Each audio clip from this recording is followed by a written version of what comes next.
माननीय सभासदों, माननीय अध्यक्ष जी,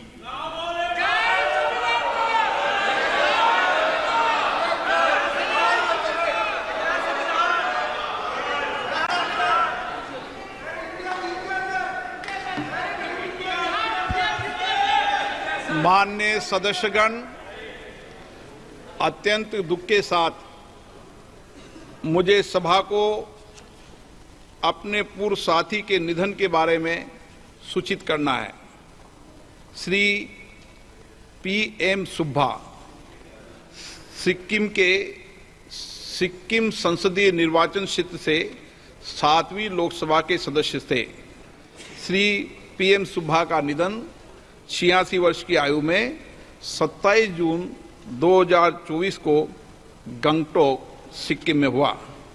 माननीय सदस्यगण, दिनांक 19 मई 2024 को एक दुखद दुर्घटना में इस्लामी ईरान गणराज्य के राष्ट्रपति महामहिम डॉक्टर सैयद इब्राहिम रईसी और उनके साथ विदेश मंत्री डॉक्टर हुसैन अमीर अब्दुल्ला हियान तथा अन्य ईरानी पदाधिकारियों का निधन हो गया। ये सभा इस दुर्भाग्यपूर्ण हेलीकॉप्टर दुर्घटना में इस्लामी गणराज्य ईरान के राष्ट्रपति महामहिम डॉक्टर सैयद इब्राहिम रईसी, विदेश मंत्री डॉक्टर हुसैन अमीर अब्दुल्ला हियान तथा अन्य वरिष्ठ पदाधिकारियों के निधन पर ईरान की सरकार और वहां की जनता के प्रति गहरी संवेदना व्यक्त करती है। माननीय सदस्यगण, मुझे यह सूचित करना है कि तंजानिया संयुक्त गणराज्य के द्वितीय राष्ट्रपति महामहिम अल्लोज अली हसन मिमिनी का 29 फरवरी 2024 को दार एस सलाम, तंजानिया में निधन हो गया। राष्ट्रपति के रूप में अपने कार्यकाल के दौरान उन्होंने 2 बार भारत की यात्रा की तथा भारत और तंजानिया के मध्य घनिष्ठ संबंध स्थापित करने के लिए उल्लेखनीय योगदान दिया। ये सभा तंजानिया संयुक्त गणराज्य की सरकार और वहां की जनता के प्रति गहरी संवेदना व्यक्त करती है। माननीय सदस्यगण, मुझे सभा को मलावी गणराज्य के उपराष्ट्रपति महामहिम डॉक्टर साउलो क्लास चिलिमा के निधन के बारे में सूचित करना है। डॉक्टर साउलो क्लास चिलिमा एक अर्थशास्त्री थे जिन्होंने 2 बार मलावी के उपराष्ट्रपति पद को सुशोभित किया। ये सभा मलावी की सरकार और वहां की जनता के प्रति गहरी संवेदना व्यक्त करती है। माननीय सदस्यगण, 23 जून का दिन आतंकवाद के इतिहास में सबसे काले दिन के रूप में याद किया जाएगा। इस दिन टोरंटो और वैंकूवर से उड़ान भरने वाले एयर इंडिया के 2 विमानों को आतंकवादियों द्वारा निशाना बनाया गया था। आयरलैंड में AI-182 कनिष्क में विस्फोटक के कारण 329 निर्दोष लोगों ने अपनी जान गंवाई थी, जबकि जापान में ऐसी एक और बड़ी तबाही टल गई, लेकिन इसमें भी 2 अन्य लोगों की मृत्यु हो गई। ये घटनाएं इस बात का स्मरण कराती है कि विश्व को आतंकवाद और हिंसक चरमपंथ के प्रति शून्य सहिष्णुता क्यों बरतनी चाहिए। इसे किसी प्रकार से क्षमा नहीं किया जा सकता, न ही न्यायोचित ठहराया जा सकता। अब ये सभा दिवंगत आत्माओं की स्मृति में कुछ देर मौन रहेगी।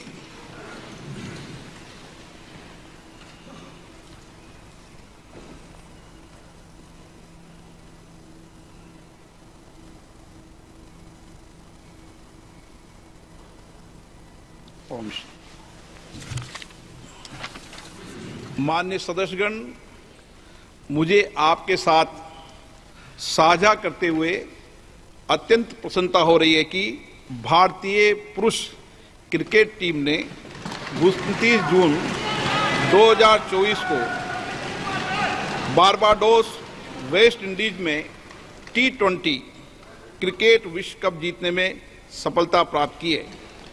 इस ऐतिहासिक विजय से पूरे देश में उत्साह और उमंग का संचार हुआ है। इस विजय से हमारे सभी युवाओं तथा सभी खिलाड़ियों को निस्संदेह प्रेरणा मिलेगी। मैं अपनी ओर से तथा पूरे सदन की ओर से भारतीय क्रिकेट टीम तथा इसके कप्तान श्री रोहित शर्मा जी को बधाई देता हूं। ये सभा क्रिकेट प्रेम को भविष्य के लिए शुभकामनाएं देती है। माननीय सदस्यगण, इस पवित्र सदन के सदस्य के रूप में शपथ तथा प्रतिज्ञान करने के उद्देश्य से हमारे संविधान में अनुच्छेद आर्टिकल 99 एवं संविधान की 30वीं अनुसूची में प्रारूप निर्दिष्ट है, जिसके अनुसार शपथ लेना संसद सदस्यों का संवैधानिक दायित्व है। हमारे संविधान में शपथ अथवा प्रतिज्ञान की एक सूचिता है, मर्यादा है और गरिमा है। यदि संसद सदस्य अपने शपथ या प्रतिज्ञान के आरंभ तथा अंत में अतिरिक्त शब्दों या वाक्यों की अभिव्यक्ति करते हैं तो इससे हमारे संविधान की गरिमा और मर्यादा में कमी आती है। संसद सदस्य के रूप में हमारा दायित्व है कि हमारे सभी के लिए दायित्व है कि हमारे किसी भी आचरण से इस गरिमा में कमी न हो। इसलिए मेरा सभी मान्य सदस्यों से आग्रह है कि हम संविधान की 30वीं अनुसूची में निर्दिष्ट प्रारूप के अनुसार संविधान की मूल भावनाओं के अनुसार शपथ अथवा प्रतिज्ञान करने का संकल्प लें। यह सदन संकल्प करता है कि प्रत्येक माननीय सदस्य संविधान की 30वीं अनुसूची में निर्दिष्ट प्रारूप के अनुसार शपथ ले। इससे संबंधित विषयों पर गहन विचार मंथन करते हुए एक संसदीय समिति का भी गठन किया जाएगा, जिसमें मुख्य दलों को शामिल किया जाएगा और ये अपेक्षा की जाएगी कि शपथ अतिरिक्त प्रतिज्ञान को हम संविधान की मर्यादाओं के अनुरूप करें तथा भविष्य में इस प्रकार की पुनरावृत्ति न हो। मेरा सभी मान्य सदस्यों से आग्रह है कि इसका संकल्प लें और भविष्य में इस तरीके की पुनरावृत्ति न हो। ये हम सब के लिए, सदन के लिए चिंता का विषय और गंभीर विषय है। मान्य सदस्यगण, मुझे सभा को यह सूचित करना है कि लोकसभा के प्रक्रिया तथा कार्य संचालन नियम के नियम 9 के अनुसार मैंने निम्नलिखित सदस्यों को सभापति तालिका के सदस्य के रूप में नाम निर्दिष्ट किया है। श्री जगदम्बा पाल, श्री PC मोहन, श्रीमती संध्या राय, श्री दिलीप सेकिया, कुमारी शैलजा जी, ए राजा, डॉक्टर कोकोली घोष, दस्तिकार, कृष्णा प्रसाद, अवधेश प्रसाद। माननीय सदस्यगण, मुझे कुछ माननीय सदस्यों द्वारा कुछ विषय पर स्थगन प्रस्ताव की सूचना प्राप्त हुई है। मैंने स्थगन प्रस्ताव की किसी सूचना के लिए अनुमति प्रदान नहीं की गई है।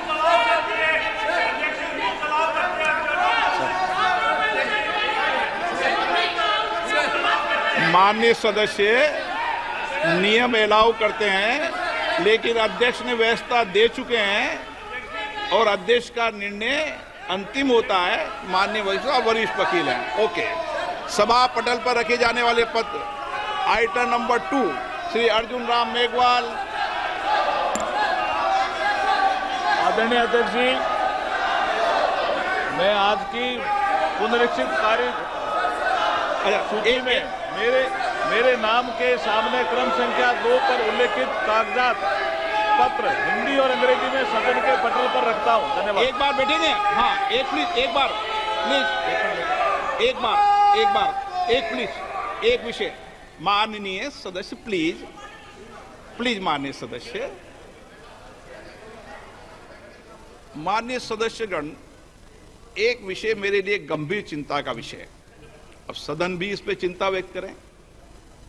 कई माननीय सदस्य बाहर ये आरोप लगाते हैं कि माननीय अध्यक्ष या पीठासीन अधिकारी या आसन पर बैठे व्यक्ति माइक बंद कर देते हैं। आप वर्षों तक, आपको कई साल हो गए, आपका अनुभव है, मेरी बात सुनिए, आपका अनुभव है, आप मुझसे भी वरिष्ठ हैं, आप पुराने सदन में भी हैं, नए सदन में भी हैं।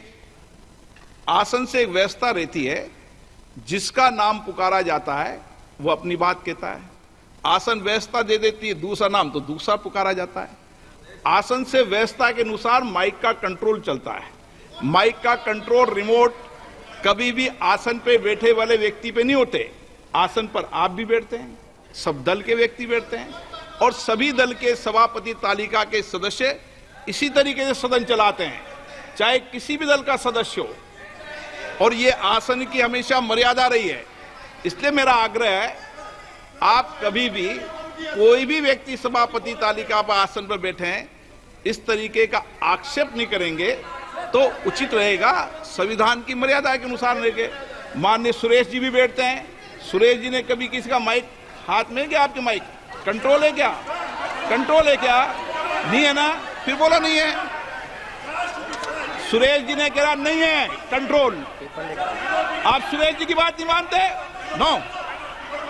Item number 3 Shri Pankaj Chaudhary ji. अध्यक्ष जी, मैं आज के संशोधित कार्यसूची में मेरे नाम के सामने मत संख्या 3 पर वर्णित कागजात आपकी अनुमति से सदन के पटल पर रखता हूं। Item number 4 doctor P Chandrashekhar. Honorable Speaker, sir, with your kind permission, I rise to lay on the table of the House the papers mentioned against my name at serial number 4 in today's revised list of business. Thank you. Item number 6, Sri Sukhant Majumdar. Honorable Speaker, sir, with your kind permission, I rise to lay on the table of the House the papers mentioned against my name at serial number 6 in today's revised list of business. Item number 5 Shri Arjun Ram Meghwal. धन्यवाद अध्यक्ष जी। मैं आपकी अनुमति से अपने साथी मंत्री श्री कीर्तिवर्धन सिंह के नाम के आगे उल्लेखित दस्तावेज जो क्रम संख्या 5 पर अंकित है, आपकी अनुमति से सभा पटल पर रखता हूं। Item number 7 Shri Rajbhushan Choudhary. महोदय, मैं आज की संशोधित कार्य व्यवहार की सूची के क्रम संख्या 7 में अपने नाम के सामने उल्लिखित कागजात सभा पटल पर रखता हूं। Item number 8 Shri Kiren Rijiju ji. With your kind permission, I rise to move that this House do recommend to Rajya Sabha that Rajya Sabha do agree to nominate 7 members from Rajya Sabha for being associated with the Committee on Public Accounts of the House for the term ending on the 30th April 2025, and do communicate to this House the names of the members so nominated by Rajya Sabha. प्रश्न ये कि माननीय मंत्री जी द्वारा प्रस्तुत प्रस्ताव को स्वीकृत किया जाए। जो सदस्य इसके पक्ष में हाँ कहें, जो सदस्य विरोध में ना कहें। मेरे विचार में निर्णय हाँ वालों के पक्ष में, हाँ वालों के पक्ष में प्रस्ताव स्वीकृत हुआ। Item number 9 Shri Kiren Rijiju ji. Sir, with your kind permission, I rise to move that the members of this House do proceed to elect in the manner required by sub-rule 1 of the Rule 312B of the Rules of the Procedure and Conduct of Business in Lok Sabha 15 members from amongst themselves to serve as members of the Committee on Public Undertakings for the term ending on 30th April 2025. Item number 10, Shri Kiren Rijiju जी। एक minute, sorry, इसको पास कीजिए please. प्रश्न ये कि माननीय मंत्री जी द्वारा प्रस्तुत प्रस्ताव को स्वीकृत किया जाए। जो सदस्य इसके पक्ष में हाँ कहें, जो सदस्य के विरोध में ना कहें। मेरे विचार में निर्णय हाँ वालों के पक्ष में, हाँ वालों के पक्ष में प्रस्ताव स्वीकृत हुआ। Item number 10 Kiren Rijiju ji. Sir, with your kind permission, I rise to move that this House do recommend to Rajya Sabha that Rajya Sabha do agree to nominate 7 members from Rajya Sabha for being associated with the Committee on Public Undertakings of the House for the term ending on 30th April 2025, and do communicate to this House the names of the members so nominated by Rajya Sabha. प्रश्न है कि माननीय मंत्री द्वारा प्रस्तुत प्रस्ताव को स्वीकृत किया जाए। जो सदस्य इसके पक्ष में हाँ कहें, जो सदस्य विरोध में ना कहें, मेरे विचार में निर्णय हाँ वालों के पक्ष में, हाँ वालों के पक्ष में प्रस्ताव स्वीकृत हुआ। Item number 11 Shri Kiren Rijiju ji. Sir, with your kind permission, I rise to move that the members of this House do proceed to elect in the manner required by Sub-Rule 1 of the Rule 331B of the Rules of Procedure and Conduct of Business in Lok Sabha 20 members from amongst themselves to serve as members in the Committee on the Welfare of Scheduled Caste and Scheduled Tribes for the term ending on the 30th April 2025. प्रश्न है कि माननीय मंत्री द्वारा प्रस्तुत प्रस्ताव स्वीकृत किया जाए। जो सदस्य इसके पक्ष में हाँ कहें, जो सदस्य विरोध में ना कहें, मेरे विचार में निर्णय हाँ वालों के पक्ष में, हाँ वालों के पक्ष में प्रस्ताव स्वीकृत हुआ।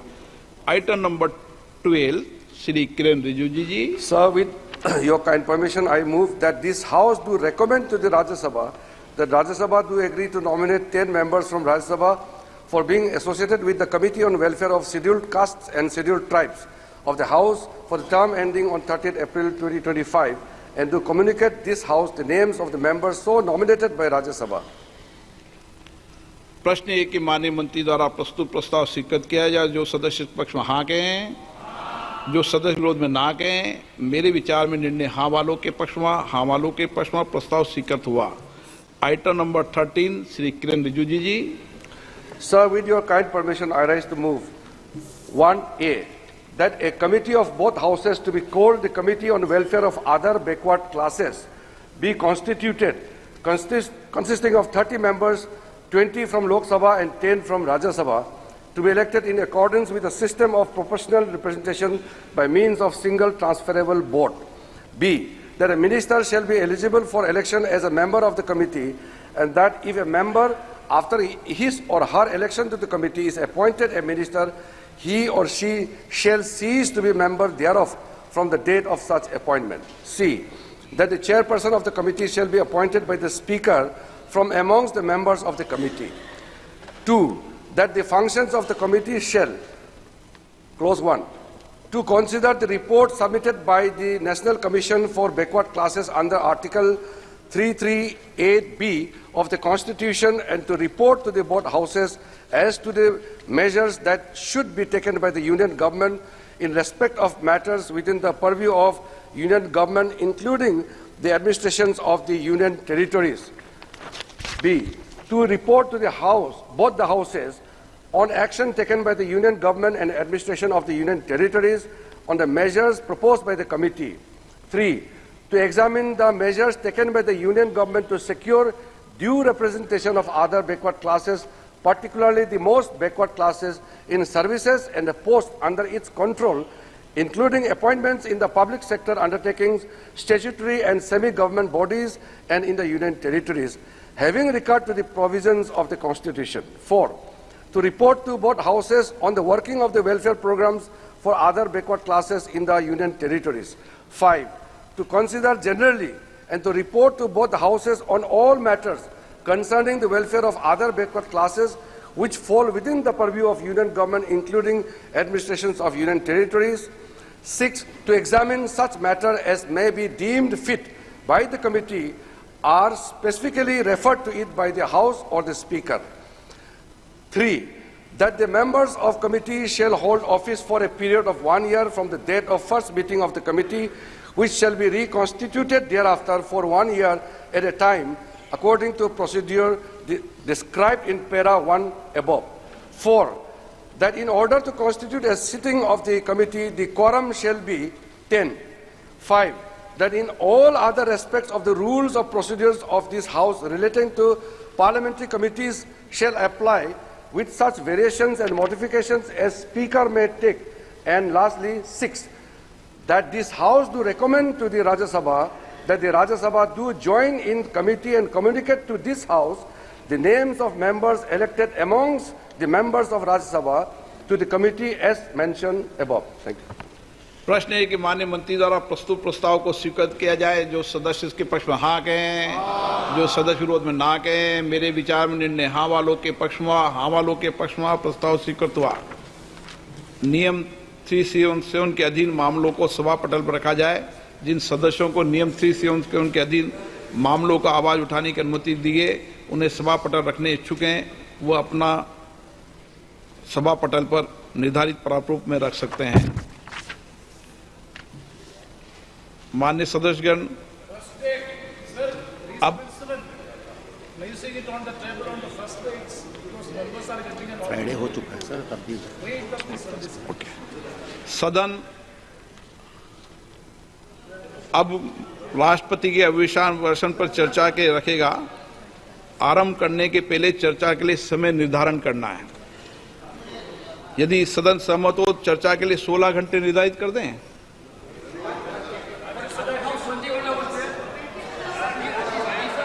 देर रात तक आज ही बैठना पड़ेगा।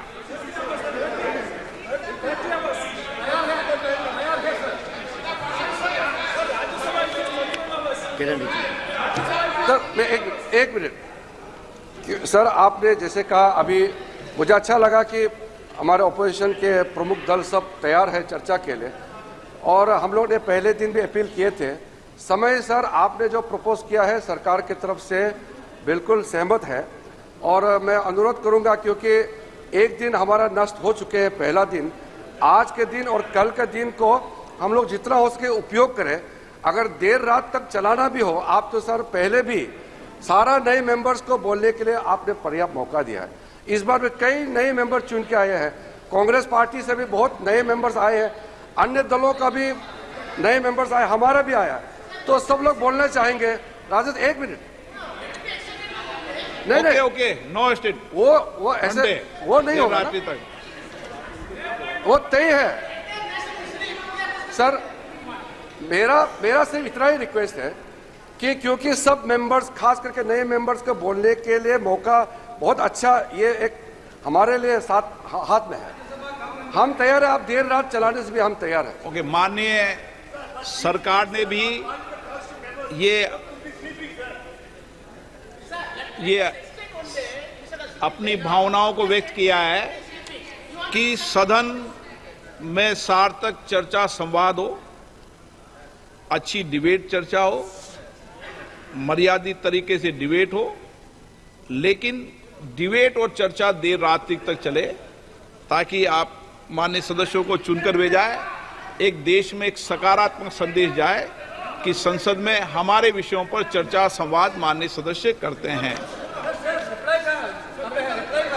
कल आज रात तक बैठो, अगर हाँ, आप खड़े हुए थे, कुछ बोलना चाहते हैं माननीय राहुल गांधी जी? राहुल जी, धन्यवाद स्पीकर सर। हम चाहते थे कि नीट पे एक दिन का डिस्कशन हो। काफ़ी ज़रूरी मामला है, 2 करोड़ युवाओं को नुकसान हुआ है। 70 बार पिछले 7 साल में पेपर लीक हुए हैं, तो हम चाहते थे कि एक दिन चर्चा इस पे हो।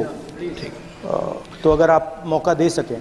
ठीक है, राष्ट्रपति अभिभाषण पर आप विषय रखें, क्योंकि हमने व्यवस्था दे चुके हैं पहले ही कि राष्ट्रपति भाषण के मध्य में न शून्यकाल होगा, न कोई स्थगन प्रस्ताव को लिया जाएगा।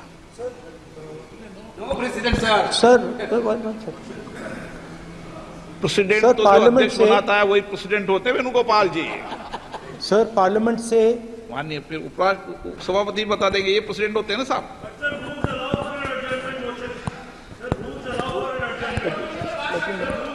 रूल के बाद भी अध्यक्ष निर्देश होते हैं ना वकील साहब।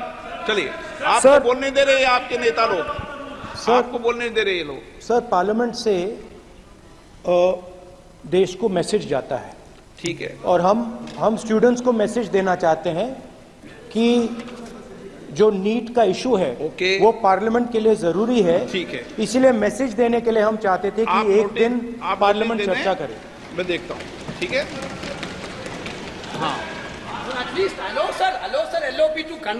नो कंक्लूड कर दिया उन्होंने पहले विषय। अध्यक्ष महोदय, ये पूरा सदन इस बात से अवगत है कि संसद की कार्रवाई कुछ रूल्स और प्रोसीजर्स के आधार पर चलती है। रूल्स और प्रोसीजर्स के अतिरिक्त कुछ हेल्दी ट्रेडिशंस हैं संसद की, जिसके आधार पर कार्रवाई चलती है। और मानता हूं कि ये हेल्दी ट्रेडिशंस हमारे संसद की एक सबसे बड़ी ताकत है। जब कभी भी राष्ट्रपति जी के अभिभाषण पर चर्चा होती है तो आज तक कभी ऐसा नहीं हुआ है, क्योंकि अपने लंबे संसदीय जीवन में जो मैंने देखा है उस आधार पर मैं कह सकता हूं कि अन्य किसी विषय पर उस समय चर्चा हुई हो। इसलिए मैं अपने सभी सम्मानित विपक्ष के सदस्यों से भी आग्रह करना चाहता हूं, आप जिस विषय पर चर्चा करना चाहते हैं आप चर्चा करें, लेकिन एक बार राष्ट्रपति से संबंधित जो धन्यवाद प्रस्ताव है उसको संसद में पारित करने के बाद ही करें। यह मेरा सभी से विनम्र अनुरोध है। माननीय श्री राष्ट्रपति अभिभाषण पर चर्चा, श्री अनुराग ठाकुर जी, मैंने उनको बुला लिया। माननीय अध्यक्ष महोदय, ऐसा नहीं है, आपको पर्याप्त मौका दिया। अब अनुराग ठाकुर जी। माननीय अध्यक्ष महोदय, आपके माध्यम से मैं प्रस्ताव रखना चाहता हूं कि राष्ट्रपति की सेवा में निम्नलिखित शब्दों में एक समावेदन प्रस्तुत किया जाए। एक सेकंड सर, मैं राजनाथ सिंह जी की बात से सहमत हूं। तो ऐसे करते हैं, प्रेसिडेंट एड्रेस के बाद एक दिन नीट की चर्चा के लिए दे देते हैं। आप नोटिस देना, मैं निर्णय करूंगा। राजनाथ सिंह जी का तो सुझाव हो सकता है, निर्णय मैं करूंगा या बीएससी करेगी। ओके, अनुराग ठाकुर जी।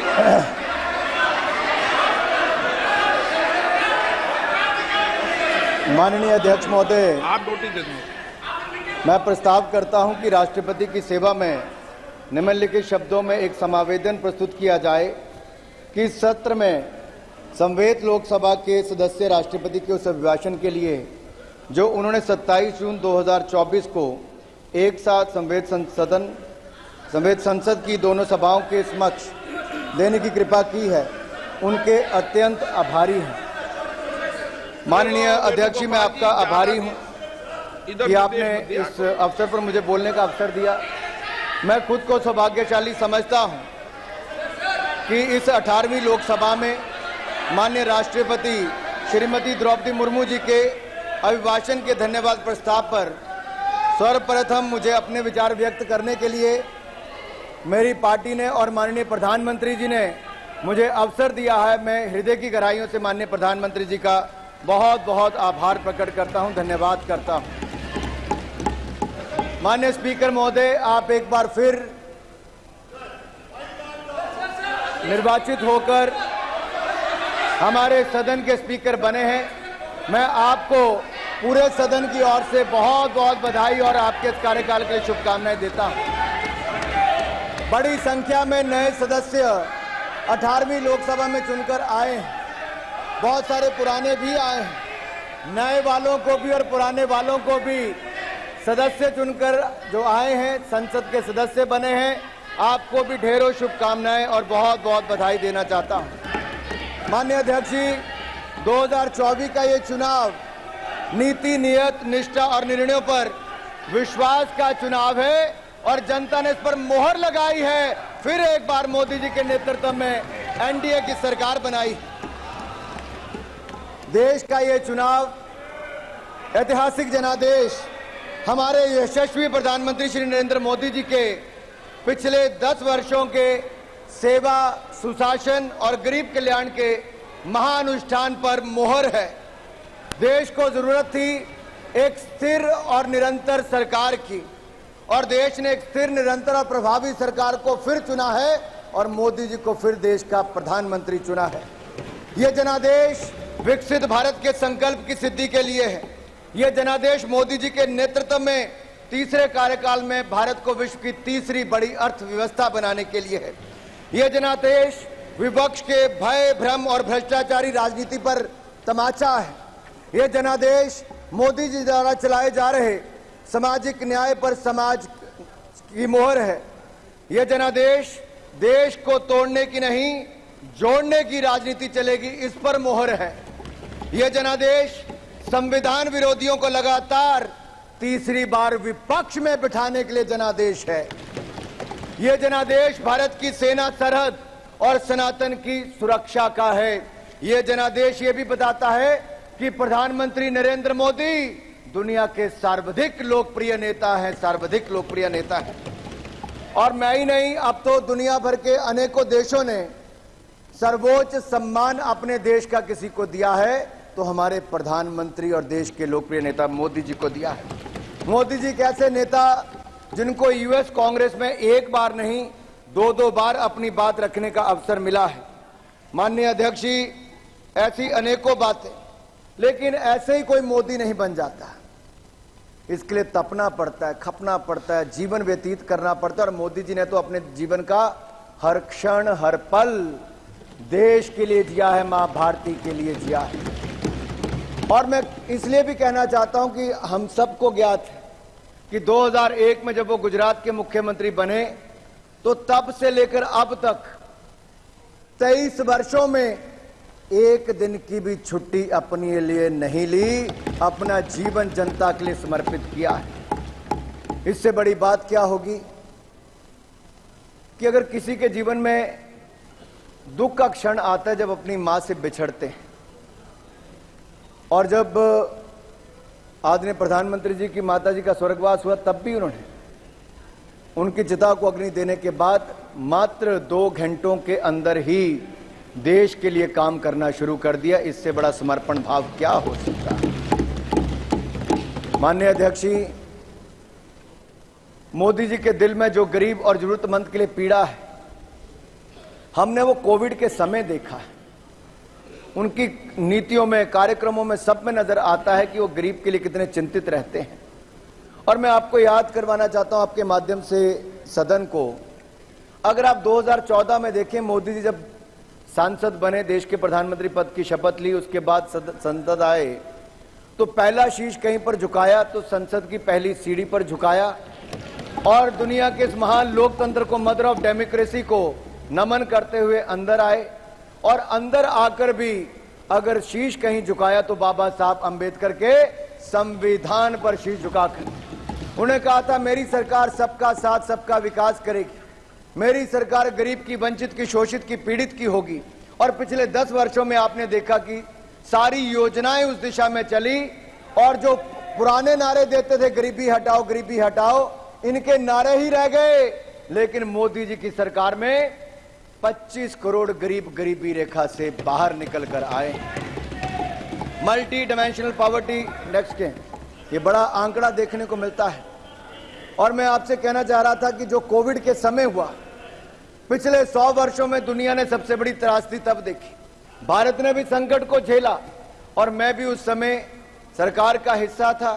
और मुझे याद है आज भी प्रधानमंत्री नरेंद्र मोदी जी ने जो पहली बात कही वो ये कहा कि देश के गरीब का थाली खाली नहीं रहनी चाहिए, उसका पेट खाली नहीं रहना चाहिए, उसके लिए अन्न की व्यवस्था करनी है। तो प्रधानमंत्री गरीब कल्याण अन्न योजना लेकर आए और 80 करोड़ लोगों को मुफ्त में अनाज दिया, तो मोदी सरकार ने दिया है और आज वो देश के कोने कोने तक पहुंचाया है। उस समय दुनिया भर में जो डिलीवरी मैकेनिज्म था वो रुक गया था, लेकिन उसके बावजूद हमने देश के हर कोने तक अनाज पहुंचाया। वो बात अलग है, कुछ राज्यों में अपनी मोहर लगाकर लोगों ने वो सब काम किया। मैं एक और कहना चाहता हूं, कोविड के समय बहुत जरूरी था, प्रधानमंत्री जी ने कहा जान भी जहान भी, और जान बचाने के लिए हर संभव प्रयास किए। जो पहले हमारे देश में होता था कि 40-40 साल दुनिया भर से वैक्सीन आती थी, इंपोर्ट करने में पुरानी सरकारें लगी रहती थी। आत्मनिर्भर भारत ये केवल सोच ही नहीं, ये केवल संकल्प नहीं, उसको सच करके दिखाया। भारत ने अपनी 2-2 वैक्सीन को बनाया और 220 करोड़ वैक्सीन मुफ्त में लगाई। आज इस सदन में कुछ लोग ऐसे भी बैठे हैं जो भारत की बनी वैक्सीन पर ही प्रश्न चिन्ह खड़ा करते थे और कहते थे कि वैक्सीन मत लगाओ, ये हो जाएगा, वो हो जाएगा। अरे भारत के लोगों ने वैक्सीन तो लगाई ही, दुनिया के 157 देशों को दवाई और वैक्सीन देने का काम वैक्सीन मैत्री में किया, तो हमारे भारत ने किया है। मैं विकसित भारत पर कुछ जरूर कहना चाहूंगा, क्योंकि ये जनादेश है 2047 तक भारत को विकसित भारत बनाने के लिए। और इस यात्रा में हम चाहेंगे कि विपक्ष का भी पूरा सहयोग मिले, हम अपने देश को विकसित राष्ट्र बनाएं। और अगर आज मैं एक बात करूं स्पोर्ट्स से स्पेस की और साइंस से स्टार्टअप्स की, तो हर क्षेत्र में भारत के नए कीर्तिमान दिखते हैं, आज नए भारत की बुलंद तस्वीर दिखती है मेरे जो आंकड़े में देने वाला। माननीय अध्यक्ष जी, हमें विरासत में क्या मिला था? जब 2014 में हम आए तो India was among the fragile 5 economies of the world and today India is the 5th largest economy of the world. लड़खड़ाती चरमराती अर्थव्यवस्था आप छोड़कर गए थे, आज दुनिया की 5वीं बड़ी अर्थव्यवस्था भारत है, दुनिया की सबसे तेजी से बढ़ती अर्थव्यवस्था भारत है और अगले 5 वर्षों के अंदर दुनिया की 3री बड़ी अर्थव्यवस्था मेरे भारत की होगी। और ये ऐसे नहीं हो गया। अगर मैं कहूं इनके समय इकोनॉमी फेलियर्स थे, पॉलिसी पैरालिसिस थी, स्कैम्स थे, क्रोनी कैपिटलिज्म था, ये सब आपके समय था। एक के बाद दूसरे घोटाले होते थे।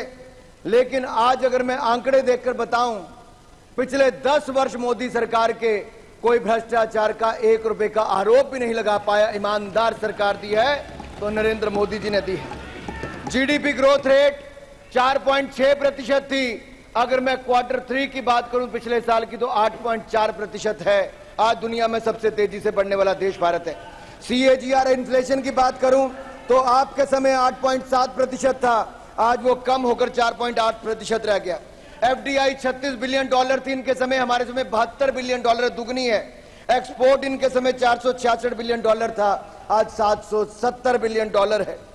फॉरेक्स रिजर्व जो हम कहते हैं कि हमारे यहां पर फॉरेक्स रिजर्व कितने हैं? विदेशी मुद्रा भंडार माननीय अध्यक्ष जी 303 बिलियन डॉलर से बढ़कर आज $650 बिलियन हो गया। 10 साल में हमने देश के खजाने को दुगना भरने का काम किया है। करंट अकाउंट डेफिसिट जो 5.1% था वो कम होकर 2% रह गया है। यही नहीं, अगर हम देखेंगे तो गरीब और जरूरतमंद इसके जीवन में क्या बदलाव आया। हमारी पार्टी का विचार ही अंत्योदय पर है।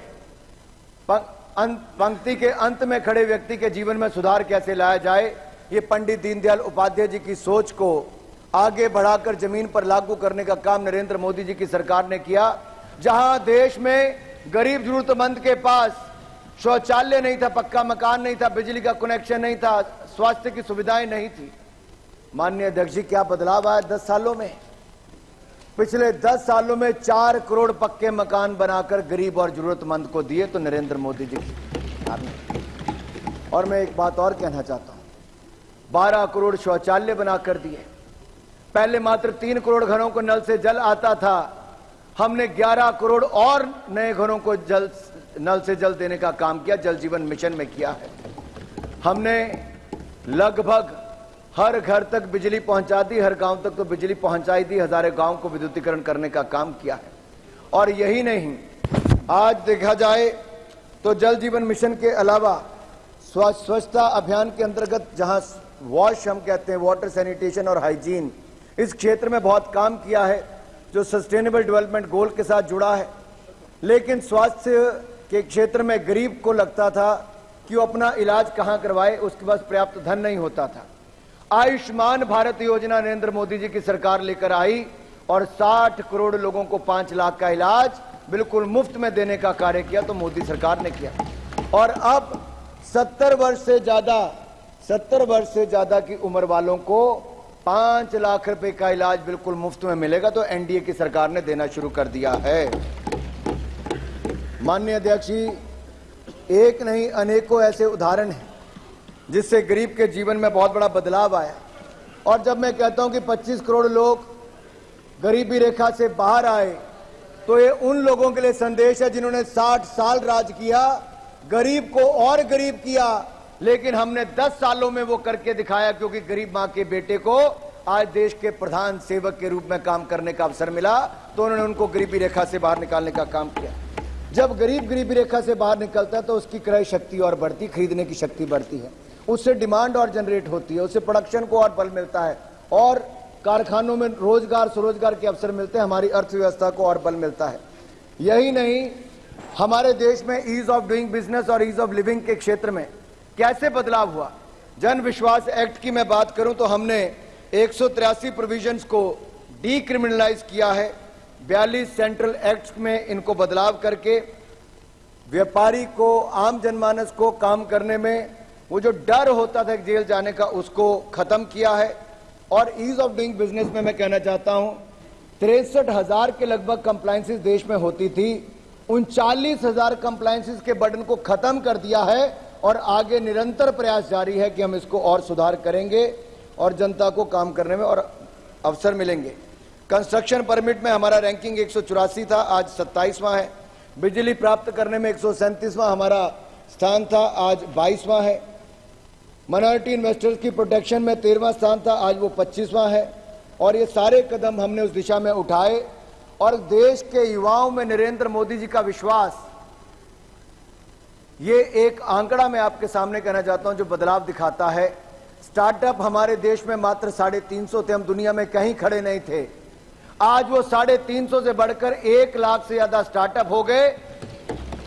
और माननीय सभापति जी, इसके साथ साथ हमारा भारत दुनिया का तीसरा बड़ा स्टार्टअप इकोसिस्टम बन गया, तीसरा बड़ा स्टार्टअप इकोसिस्टम। हमारे यहां पर मात्र 3 से 4 यूनिकॉर्न थी, आज लगभग 107 से ज्यादा यूनिकॉर्न बनी है। एक यूनिकॉर्न का मतलब है 8,500 करोड़ से ज्यादा उसकी वर्थ होना। आज स्पेस सेक्टर भी हमने खोल दिया है, 160 से ज्यादा स्पेस सेक्टर में स्टार्टअप्स हैं। एग्रीकल्चर के क्षेत्र में 7,000 से ज्यादा स्टार्टअप्स हैं। लेकिन इन सब के लिए पैसा कहां से मिलता है? बैंकिंग क्षेत्र तो पिछली सरकार ऐसा छोड़कर गई थी कि ऐसा लगता था देश के सारे बैंक बंद ही हो जाएंगे, चरमरा जाएंगे। 12 में से 11 की स्थिति तो घाटे वाली थी, अधिकतर पीसीए फ्रेमवर्क में थे। लेकिन हमारी 4R स्ट्रैटेजी ने देश में वो बदलाव किया, रिफॉर्म लाकर, रेजोल्यूशन, रिकवरी लाकर, रिकॉग्निशन, रिकैपिटलाइजेशन, इन चारों के वजह से आज क्या बदलाव हुआ है। आप कल्पना कीजिए, हमारे यहां पर जो 36,000 करोड़ का मुनाफा आता था पब्लिक सेक्टर बैंक का, आज बढ़कर 1,41,000 करोड़ हो गया, 1,41,000 करोड़। और जो नॉन परफॉर्मिंग एसेट्स एनपीए थे वो 15% से कम होकर मात्र 3% रह गए। अब ये और कम होने वाले, हमारे बैंक और मजबूत होने वाले हैं। बैंकों की मार्केट कैपिटलाइजेशन जो 4,50,000 करोड़ थी वो बढ़कर 17 लाख करोड़ हो गई, लगभग 4 गुना ज्यादा हो गई। इनके समय फोन बैंकिंग चलती थी, फोन होता था, बैंक वाले पैसे दे देते थे और वो पैसा लेकर विदेश भाग जाते थे। हमने एनडीए में भी कमी लाए हैं, स्ट्रेस्ड एसेट में भी कमी लाए हैं। आज उसका प्रभाव माननीय सभापति जी ये फर्क पड़ता है। 2014 में एजुकेशन लोन पर इंटरेस्ट था 14.25%, जो कम होकर रह गया लगभग 9%। होम लोन मिलता था 10.15% इंटरेस्ट रेट पर, आज मिलता है 8.40% पर। ऑटो लोन था 10.95% पर, आज रह गया 8.75% पर। पर्सनल लोन था 14.25% इंटरेस्ट पर, आज है 11.5% पर। ये सारी चीजें तो हुई, लेकिन फॉर्मलाइजेशन ऑफ इंडियन इकोनॉमी किन आधार पर हुई है? इसके लिए डिजिटाइजेशन, इजी क्रेडिट और फॉर्मलाइजिंग एम्प्लॉयमेंट, इसका बहुत बड़ा रोल रहा। प्रधानमंत्री नरेंद्र मोदी जी के नेतृत्व में जनधन, आधार, मोबाइल, जैम ट्रिनिटी ने एक बड़ी भूमिका निभाई है। हर व्यक्ति के पास आधार है, बैंक खाता है, मोबाइल का कनेक्शन है और दुनिया का सबसे सस्ता इंटरनेट कनेक्शन और डेटा प्लान अगर कहीं है तो आज हमारे भारत में भी है। आज यही नहीं, जैम पोर्टल पर आज छोटे से छोटा व्यापारी भी अपना सामान बेच सकता है और मात्र 5-6 वर्षों में माननीय सभापति जी, जो कुछ हजार करोड़ से लेकर कई लाख करोड़ तक की खरीद आज जैम पोर्टल पर पूरी पारदर्शिता के साथ होती है, तो टेक्नोलॉजी के माध्यम से यह भी हुई। किसानों के लिए ई-नाम की सुविधा दी, फास्टैग हमने अपने जो टोल हैं उसके लिए बनाया। पहले 743 सेकंड लगते थे टोल पार करने के लिए, आज मात्र 43 सेकंड में ही आप पार कर जाते हैं। टेक्नोलॉजी का उपयोग यहां पर हुआ है।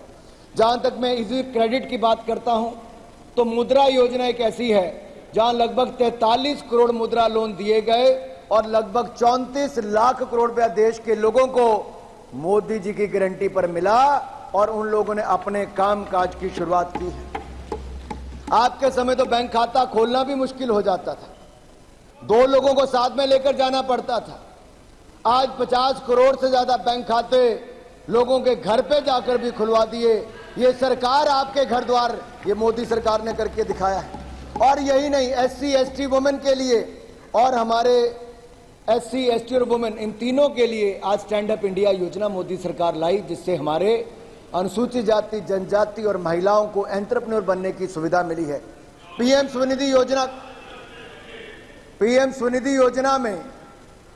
स्वनिधि योजना में लगभग 70 लाख स्ट्रीट वेंडर्स को, रेडी पटरी वालों को बगैर किसी गारंटी के अगर पैसा मिला और अपना व्यापार करने का अवसर मिला तो नरेंद्र मोदी जी की एनडीए की सरकार में मिला। माननीय सभापति जी, ये कहना आसान होता है, ये कोविड के समय भी जो मदद मिली 10-10 हजार रुपए से शुरू किया था, जिन लोगों ने समय पर पैसा वापस कर दिया, डिजिटल पेमेंट से वापस किया, उनका इंटरेस्ट भी माफ हो गया। 10,000 की बजाय आज 20,000 का पैसा मिला, 20,000 से 50,000 मिला और आज उनका व्यापार भी बना, कई उनमें से लखपति भी बन गए। अब तो हम ग्रामीण क्षेत्र में भी स्वनिधि योजना लाने वाले, ग्रामीण क्षेत्र के रेडी पटरी वालों को भी इसका लाभ मिलने वाला है। हमने नए लेबर लॉज लाए और इसके कारण हमें फायदा मिला। ई श्रम हमने इसको फॉर्मलाइज किया, जो इनफॉर्मल सेक्टर में लोग काम करते थे, आज लगभग 30 करोड़ ई श्रम कार्ड बने हैं। और ईपीएफओ में अगर मैं कहूं रजिस्ट्रेशन जो नई हुई है वो लगभग 7 करोड़ 40 लाख है, जो 2018 से लेकर 2024 तक हुई। इससे पता लगता है देश में रोजगार की संभावनाएं भी बहुत बड़ी हैं। डिजिटल इंडिया, अगर मैं ओटीटी प्लेटफॉर्म्स की बात करूं या फिर कोविन ऐप की बात करूं, आरोग्य सेतु ऐप की बात करूं, ई नैम से लेकर हमारे जेम पोर्टल की बात करें या digital OPD services, digital courts की बात करें, आज हर क्षेत्र में डिजिटाइजेशन का बहुत बड़ा फर्क पड़ा है। एक पूर्व वित्त मंत्री हैं, उन्होंने बड़ा मजाक उड़ाया था। उन्होंने कहा था कि प्रधानमंत्री जी ये बताइए, गांव में किसको इंटरनेट की सुविधा मिलेगी? कहां कोई 7.5 रुपए में आलू या टमाटर खरीद पाएगा? कैसे पैसों का लेन देन हो पाएगा? आज मैं इस सदन को बताना चाहता हूं आपके माध्यम से, जो वो शायद सोचते थे कि संभव नहीं हो पाएगा, वो असंभव को भी संभव हमारी सरकार ने करके दिखाया।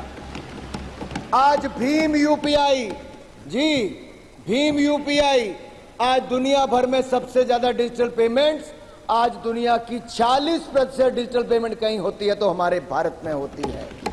रेडी वाला भी करता है, चाय वाला भी करता है, पटरी वाला भी करता है, बड़ा से लेकर बड़ा व्यापारी, छोटे से छोटा व्यापारी भी करता है। 100 बिलियन से ज्यादा ट्रांजैक्शंस होती हैं, 13 लाख करोड़ से ज्यादा का लेन देन होता है। मैं आपके माध्यम से माननीय सभापति जी ये कहना चाहता हूं, ये भारत को जहां रोकना चाहते थे वहां भारत रुकने वाला नहीं है, क्योंकि आपको दिखेगा कि कैपिटल एक्सपेंडिचर की जब मैं बात करता हूं, अगर 2 साल पहले 7.5 लाख करोड़ था तो पिछले साल 10 लाख करोड़ था, अब 11,11,111 करोड़ रुपया कैपिटल एक्सपेंडिचर आज तक के इतिहास में सबसे ज्यादा हुआ है। मैं कुछ आंकड़े आपके सामने रखना चाहता हूं और आशा करता हूं सदन को भी उसके लाभ मिल पाएगा, थोड़ी जानकारी मिलेगी। अगर 2014 में हम कहां खड़े थे? 2014 में 74 एयरपोर्ट थे, आज 150 एयरपोर्ट हैं। 2014 में 206 रूट थे, आज 609 रूट है। 2014 में हम कहीं नहीं थे, आज दुनिया की तीसरी बड़ी डोमेस्टिक एविएशन मार्केट है। 2014 में हम 96,000 किलोमीटर नेशनल हाईवे थे, आज 1.5 लाख किलोमीटर नेशनल हाईवे है। 2014 में 3,20,000 किलोमीटर ग्रामीण सड़कें थी, आज लगभग 7 लाख किलोमीटर से ज्यादा ग्रामीण सड़कें हैं। 2014 में 16 आईआईटी थे, आज 23 आईआईटी हैं। 2014 में 13 आईएम थे, आज 21 आईएम है। 2014 में 7 एम्स थे, आज 23 एम्स हैं। 2014 में 9 ट्रिपल आईटी थी, आज 25 ट्रिपल आईटी हैं।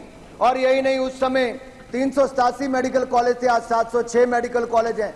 तब 723 यूनिवर्सिटी थी, आज 1,117 यूनिवर्सिटीज हैं। तब 50,000 सीटें एमबीबीएस की थी, आज 1,01,000 से ज्यादा सीटें एमबीबीएस की हैं। तब 31,000 के लगभग पोस्ट ग्रेजुएशन की सीटें हैं, आज 65,000 के लगभग सीटें हैं। उस समय और अब के समय में इतना अंतर है माननीय सभापति जी कि उस समय स्टार्टअप 350 थे, आज 1 लाख स्टार्टअप है। उस समय 4 यूनिकॉर्न थे, आज 107 यूनिकॉर्न है। तब आपका बैंकों का प्रॉफिट 36,000 करोड़ था, आज 1,41,000 करोड़ है। तब एनपीए 15% था, 3%। तब मार्केट कैप बैंकों की 4 लाख करोड़ थी, आज 17 लाख करोड़ है। आज कैपिटल एक्सपेंडिचर हमारा कई गुना ज्यादा बढ़ गया है। मैरीन एक्सपोर्ट की बात करूं तो उस समय $5 बिलियन था, आज $8.9 बिलियन हो गया। इलेक्ट्रॉनिक्स का एक्सपोर्ट हमारे $6 बिलियन था, आज $24 बिलियन, 4 गुना ज्यादा हो गया है। टॉय एक्सपोर्ट हमारा उस समय 96 मिलियन था, आज 326 मिलियन, 3 गुना से ज्यादा हो गया। फॉरेक्स रिजर्व्स हमारे $320 बिलियन से बढ़कर $650 बिलियन हो गए। एक्सपोर्ट हमारा $470 बिलियन से बढ़कर $770 बिलियन हो गया। हमारा ग्रॉस टैक्स कलेक्शन रेवेन्यू मात्र 11 लाख करोड़ था, आज 33 लाख करोड़ हो गया। लोगों ने ईमानदारी के साथ टैक्स जमा कराना शुरू कर दिया। उस समय 2 मेगा फूड पार्क थे, आज 200 मेगा फूड पार्क हैं। आपके समय 2 करोड़ आवास बने, हमारे समय 4 करोड़ आवास बने। आपके समय तक 70 सालों में 3 करोड़ घरों में नल से जल था, आज 14 करोड़ घरों में नल से जल है। आपके समय सेकंड लार्जेस्ट इंपोर्टर थे मोबाइल फोन के, आज हम सेकंड लार्जेस्ट मैन्युफैक्चरर बन गए हैं मोबाइल के। माई और बहनों, इतना ही मैं कहना चाहता हूं कि उस समय जीडीपी हमारी 1.8 ट्रिलियन थी, आज 3.8 ट्रिलियन पार कर गई है। ऐसे अनेक उदाहरण मैं आपको बताना चाहता हूं। बहुत सारे और भी मेरे पास आंकड़े हैं, वो थोड़ी देर बाद सुना दूंगा, लेकिन इतना जरूर कहूंगा, आज जहां एक और सड़कें बन रही हैं, रेलवे बन रहा है, हवाई पट्टियां बन रही हैं, वहीं बुलेट ट्रेन से लेकर वंदे भारत आपके समय एक नहीं थी, आज लगभग 100 वंदे भारत ट्रेन आज अलग अलग रूटों पर देश में चल रही। मेरे साथियों, नेचुरल गैस पाइपलाइन आज 23,000 किलोमीटर से ज्यादा बिछ गई है। 12,000 किलोमीटर से ज्यादा भारतमाला परियोजना में प्रोजेक्ट बन गए। आपके समय 12 किलोमीटर नेशनल हाईवे बनता था एक दिन में, आज हम 30 किलोमीटर नेशनल हाईवे एक दिन में बनाते हैं। आपके समय ग्रामीण सड़कें बनती थी 30 किलोमीटर एक दिन में, आज बनती है 91 किलोमीटर एक दिन में। क्या कंपैरिजन। अगर आपकी रफ्तार से देश आगे बढ़ता तो आज वहीं का वहीं खड़ा रहता। आपने 10 साल सरकार चलाई, 11वें नंबर पर ही खड़ी रही। भारत की अर्थव्यवस्था हमने 5वें नंबर पर पहुंचाने का काम किया। हमने कॉर्पोरेट टैक्स रेट को कम करके 15% किया। और यही नहीं, माननीय अध्यक्ष जी, जब कोविड के टाइम पे लोगों को पैसा चाहिए था अपना व्यापार करने के लिए, तो इनकम टैक्स का रिफंड रिकॉर्ड समय के अंदर जनता को वापस करने का निर्णय प्रधानमंत्री नरेंद्र मोदी जी ने करवाया। आज रिकॉर्ड समय के आपके समय 1.5 साल रिफंड नहीं आता था, आज रिकॉर्ड समय के अंदर आता है। और यही नहीं, हमने बैंकों से लगभग 4 लाख करोड़ रुपया emergency credit line guarantee scheme के माध्यम से दिया और 20% एडिशनल वर्किंग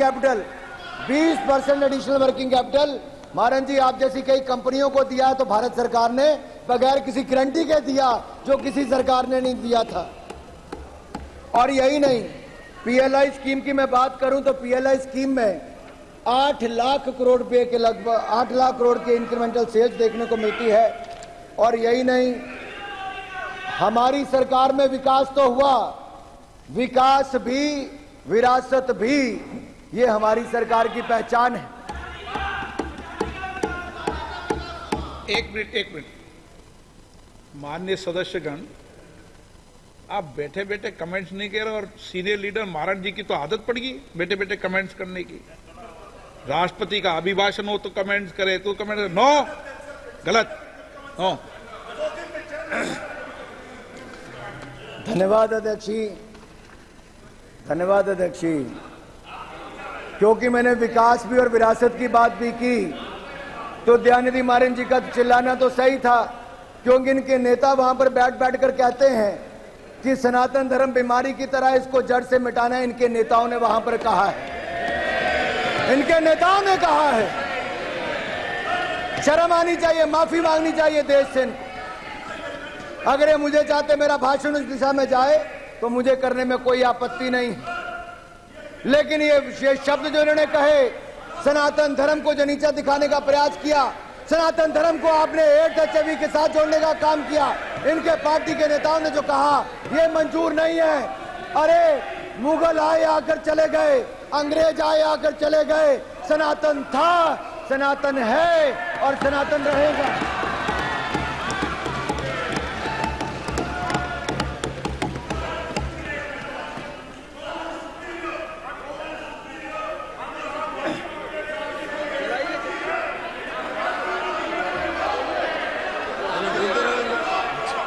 उन्होंने क्या बोला कि सनातन रहेगा, ये बोला ना।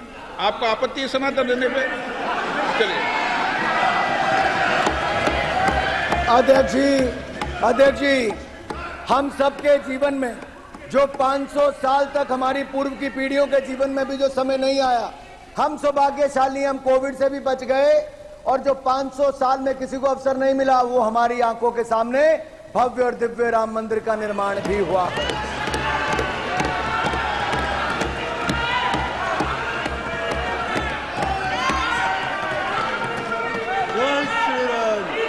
अध्यक्ष जी, मुझे इसी बात की पीड़ा है, ये सनातन धर्म को कुचलने की बात करते हैं, जड़ से मिटाने की बात करते हैं, और राम मंदिर के प्रसारण पर रोक भी किसी सरकार ने लगाई, तो किस सरकार ने लगाई? क्यों लगाई है? क्यों लगाई थी रोक को? सुप्रीम कोर्ट से निर्णय लेना पड़ा हमें। क्यों राम का विरोध करते हैं? अरे कुछ वैसे बैठे जिन्होंने राम भक्तों पर गोलियां चलाई, कुछ वो हैं जिन्होंने राम मंदिर को टेंट में रखा, कुछ वो हैं जिन्होंने राम मंदिर के प्रसारण पर रोक लगाई। माननीय सभापति जी, और जब मैं बात करता हूं विकास भी, विरासत की भी, तो हम यही नहीं, सोमनाथ धाम बनाया, काशी विश्वनाथ धाम बनाया, दिव्य और भव्य केदारनाथ धाम बनाया, महाकाल लोक धाम बनाया, और दिव्य और भव्य राम मंदिर भी बनाया है।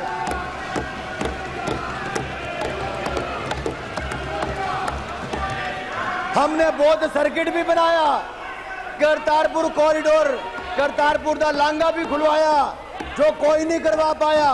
पंडित नेहरू की गलती थी, जिन्होंने आजादी के समय, पार्टीशन के समय करतारपुर का हमारा गुरुद्वारा भी उस तरफ छोड़ दिया। दूरबीन लगाकर दर्शन करते थे। नरेंद्र मोदी जी की सरकार में हमारी सरकार ने करतारपुर कॉरिडोर खुलवाया, और हेमकुंड साहब में रोपवे बनाने का काम भी हमारी सरकार कर रही है। माननीय अध्यक्ष जी, 550वां प्रकाशोत्सव गुरु नानक देव जी का मनाया, 400वां प्रकाशोत्सव गुरु तेग बहादुर जी का, 350वां गुरु गोविंद सिंह जी का हमारी सरकार ने मनाया है। और यही नहीं, अगर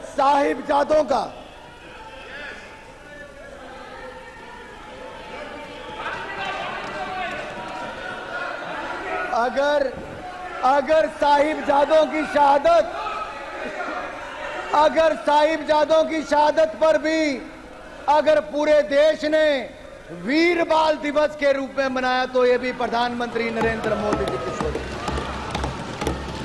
अरे आपके समय तो ब्लू स्टार ऑपरेशन हुआ था, हरमंदिर साहब में क्या क्या हुआ, और 84 के दंगे देश भूला नहीं है। सिखों का कत्लेआम ये कांग्रेस की सरकार के समय ही हुआ था।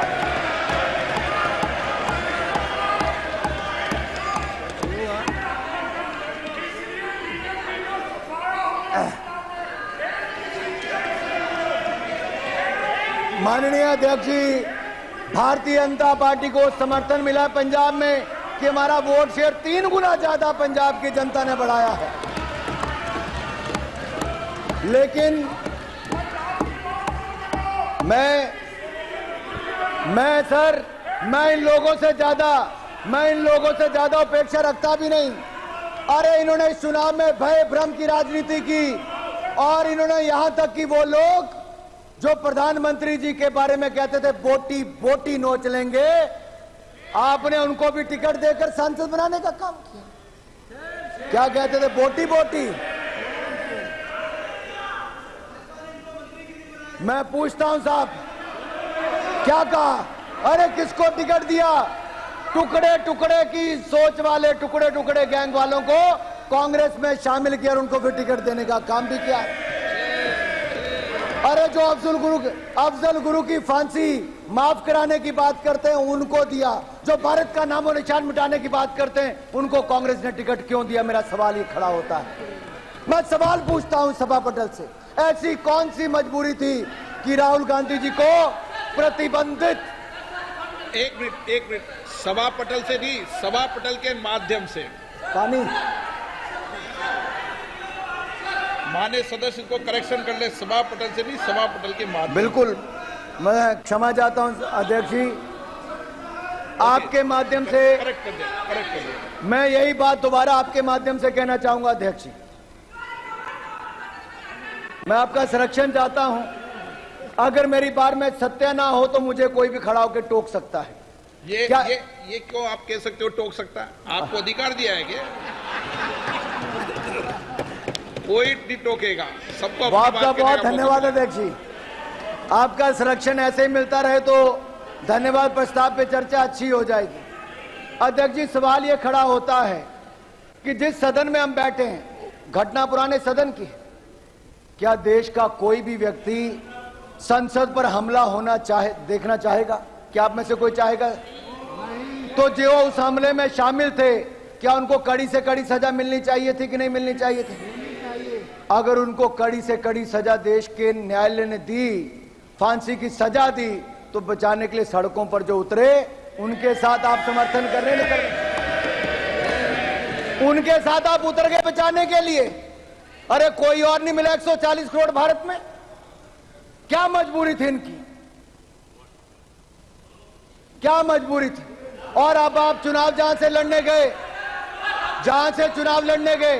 वहां से किसी और का नहीं अध्यक्ष जी, पीएफआई जैसी संस्थाओं का, मुस्लिम लीग जैसी संस्थाओं का समर्थन लेकर भी कुछ लोग चुनकर आए हैं। देश जवाब मांगता है। ऐसी कौन सी मजबूरी थी? कौन सी मजबूरी थी? कौन सी मजबूरी थी? अरे इनका इतिहास ही वैसा रहा है।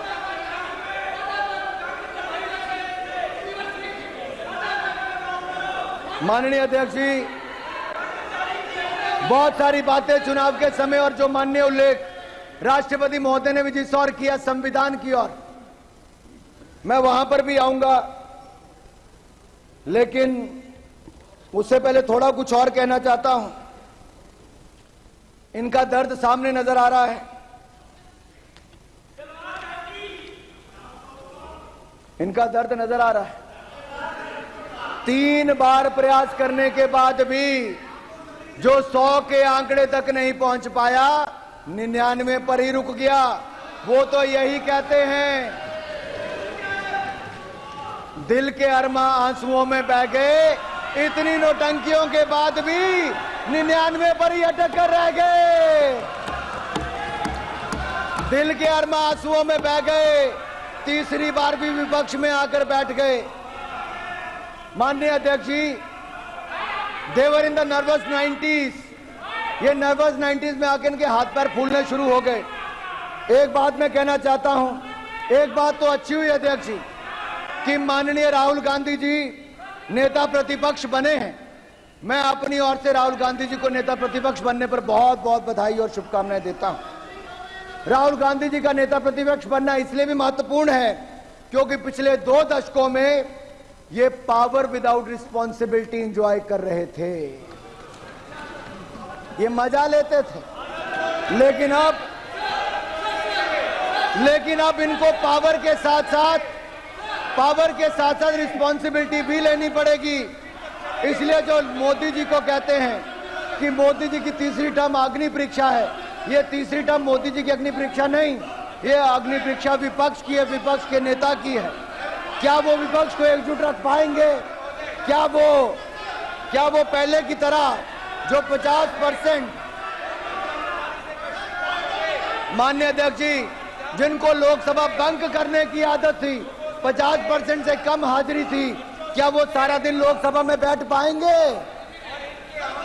अच्छा नहीं है, ओह आज भी नहीं अध्यक्ष जी, क्या वो लोकसभा में बैठ पाएंगे? देर शाम तक बैठना पड़ेगा। जैसा माननीय प्रधानमंत्री जी इस पार्लियामेंट हाउस में रहते हैं, अब आपको अनुपस्थित जमींदारी नहीं चलेगी। Absentee landlordism won't work. Absentee lordism want work अध्यक्ष जी। माननीय अध्यक्ष जी,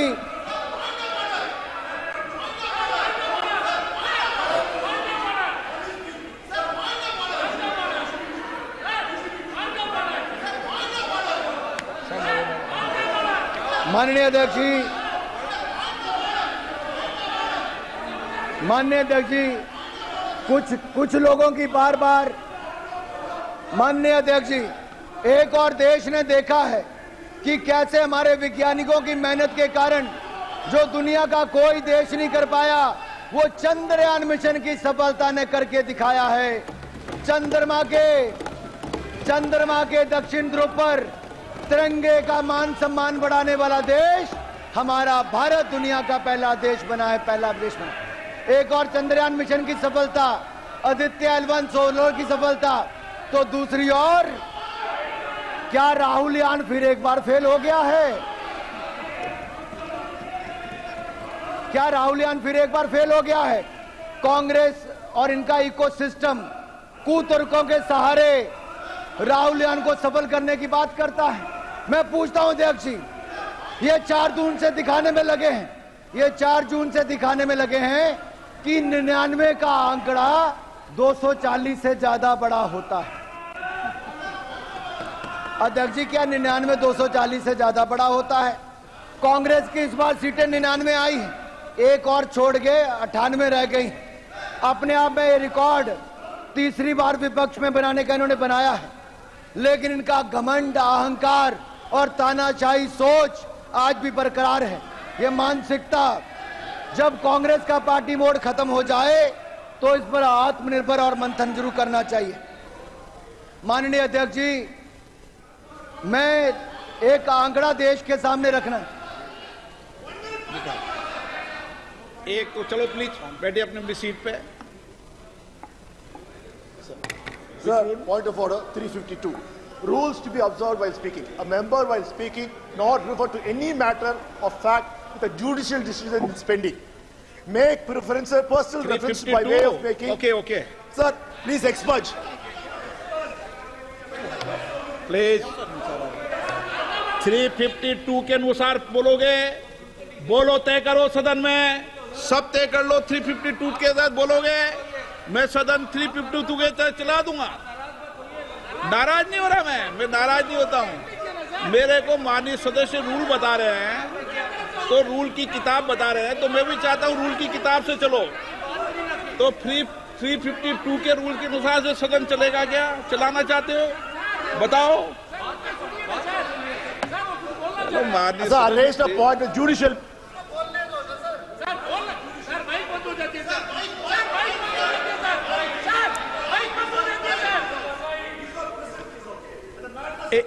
ओके प्लीज, ओके। अभी नीट का विषय भी अदालत में चल रहा था, फिर क्यों उठा रहे थे?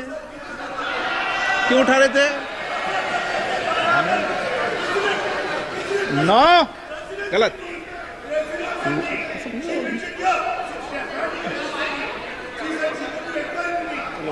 अच्छा, माननीय सदस्य, नीट का विषय अभी सुप्रीम कोर्ट में नहीं चल रहा, फिर क्यों उठा रहे थे आप?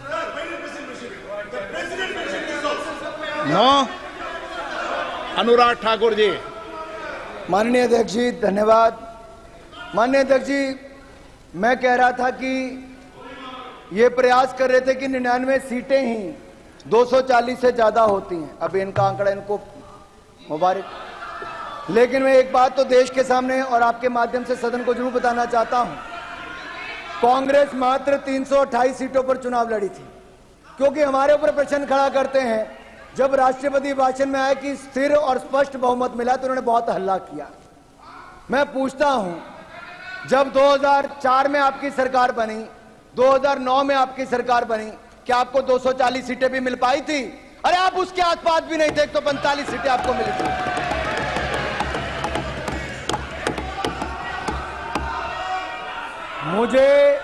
मुझे जितना मजबूर करोगे, कांग्रेस की उतनी परतें खुलती जाएंगी। कांग्रेस, अब माननीय अध्यक्ष, ये लड़े ही मात्र 60% सीटों पर थी।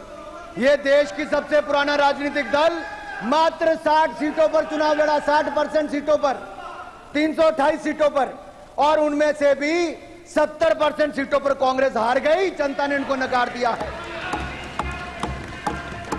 328 सीटों में से 229 सीटों पर कांग्रेस की हार हुई है, जनता ने आपको नकार दिया है। एक तो लड़ाई 60% सीटों पर, उसके बाद 70% सीटों पर हार गए। और यही नहीं सर, जब कोई पार्टी अपना स्टैंडर्ड इतना लो सेट कर लेती है और बिलो एवरेज परफॉर्मेंस आती है तो उसको वो भी ओवरवेलमिंग लगता है।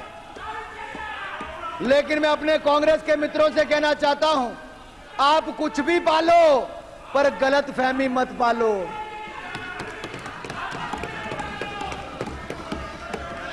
अगर आपको ये चार्ट देखना है तो इस चार्ट में अध्यक्ष जी मैं सभा पटल पर रख सकता हूं, कांग्रेस की कितनी सीटें कब कब आई। ये चार्ट बहुत कुछ दिखाता है माननीय अध्यक्ष जी।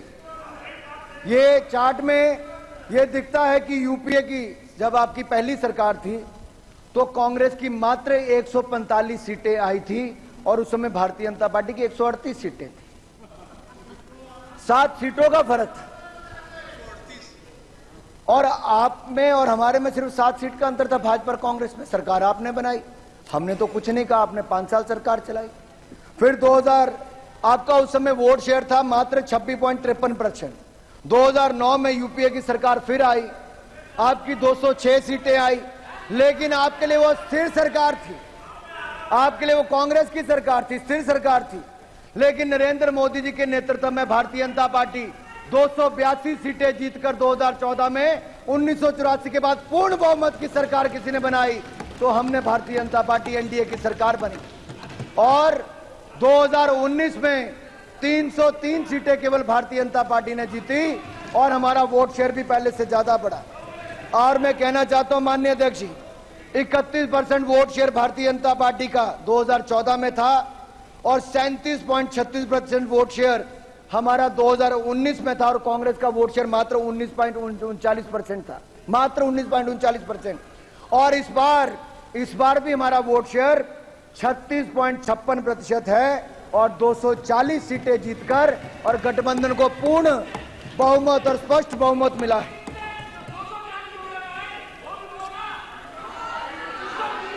माननीय अध्यक्ष जी, इनको इतनी तो शर्म आनी चाहिए, इतनी तो शर्म आनी चाहिए कि इन्होंने 2014 में 44 सीटें, 2019 में 52 सीटें और अब 99, 98 जो गिनना आप वो गिन लें, उतनी सीटें जिनकर ये 3 बार की सीटें गिन लें तब भी 240 से कम है, हमारे सामने खड़े कहीं नहीं होते।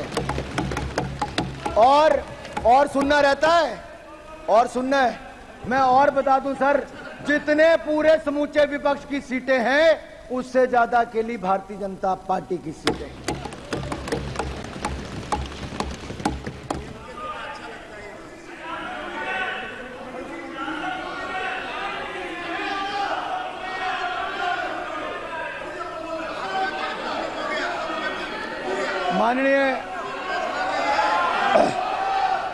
माननीय अध्यक्ष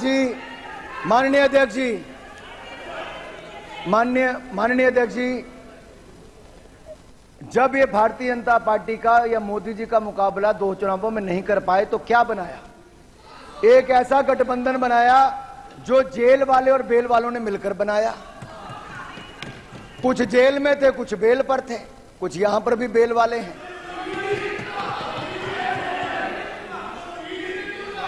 माननीय अध्यक्ष जी, इतना ही नहीं, इनकी पूर्व की सरकारों में जहां कितने ही घोटाले हुए, 2G घोटाला, कॉमनवेल्थ खेल घोटाला, कोयला घोटाला, अंतरिक्ष घोटाला, देवास घोटाला, सबमरीन घोटाला, घोटाले पे घोटाला हुआ, अगस्ता वेस्टलैंड घोटाला हो, नेशनल हेरल्ड घोटाला हो, कोई घोटालों की कमी नहीं छोड़ी। इन्होंने अपने सहयोगी भी चुने तो शराब घोटाले वाले चुने, जमीन घोटाले वाले चुने, रिवर फ्रंट घोटाले वाले चुने, और तो और वो सब चुने जो जेल और बेल पर थे। माननीय अध्यक्ष जी, इनकी एक पार्टी तो ऐसी है जिसका शिक्षक भर्ती घोटाला हो, पॉन्जी स्कीम का घोटाला हो, चिटफंड घोटाला हो, वो भी साथ में ही है, जहां पेंटिंग भी 3-3 करोड़ रुपए की बिक जाती है। एक ऐसा नेता है जो अपने आप को दुनिया का सबसे ईमानदार नेता बताता था, और वो इतना ईमानदार निकला कि देखो आज जेल में है। हमने अध्यक्ष जी वर्क फ्रॉम होम तो सुना था अध्यक्ष जी,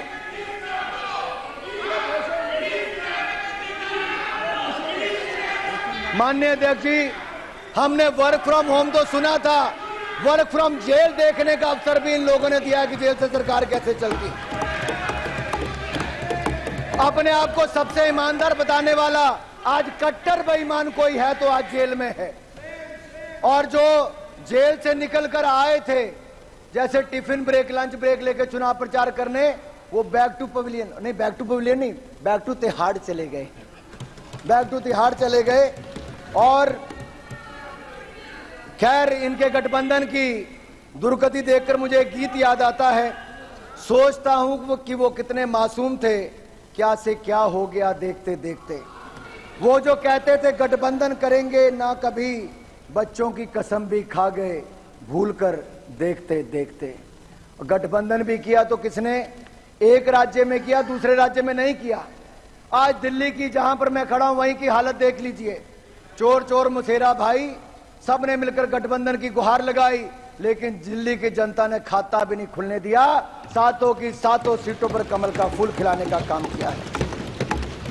माननीय अध्यक्ष जी, ये कैसी सरकार दिल्ली में है जिसका शिक्षा मंत्री शराब मंत्री जेल में है, जिसका जेल मंत्री जेल में है, जिसका कानून मंत्री जाली फर्जी MA LLB की डिग्री लेकर वो उसमें जेल में, उसको इस्तीफा देना पड़ा। और यही नहीं, आपका नहीं, दिल्ली का, आपकी मैं बाद में बात करूंगा, अभी आपकी बात बाद में करूंगा। और जो देखिए, मुझे लगता था अध्यक्ष जी, जिस तरह से तमिलनाडु में 60 के लगभग लोगों की मौत शराब, नकली शराब के कारण हुई, आपको तो खड़े होकर नहीं बोलना चाहिए।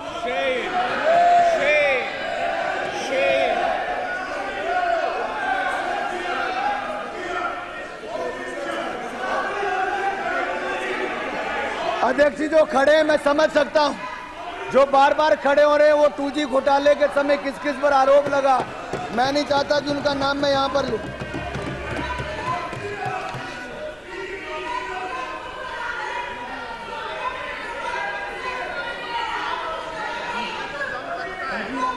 माननीय अध्यक्ष जी, जब इनको लगा, माननीय अध्यक्ष जी, जब इनको लगा कि घोटाले वालों का सारा गठबंधन इकट्ठा करने के बाद भी, भ्रष्टाचारियों का कुनबा इकट्ठा करने के बाद भी हमें टक्कर नहीं दे पाएंगे, तो भय, भ्रम और अफवाहें फैलाने की राजनीति की गई।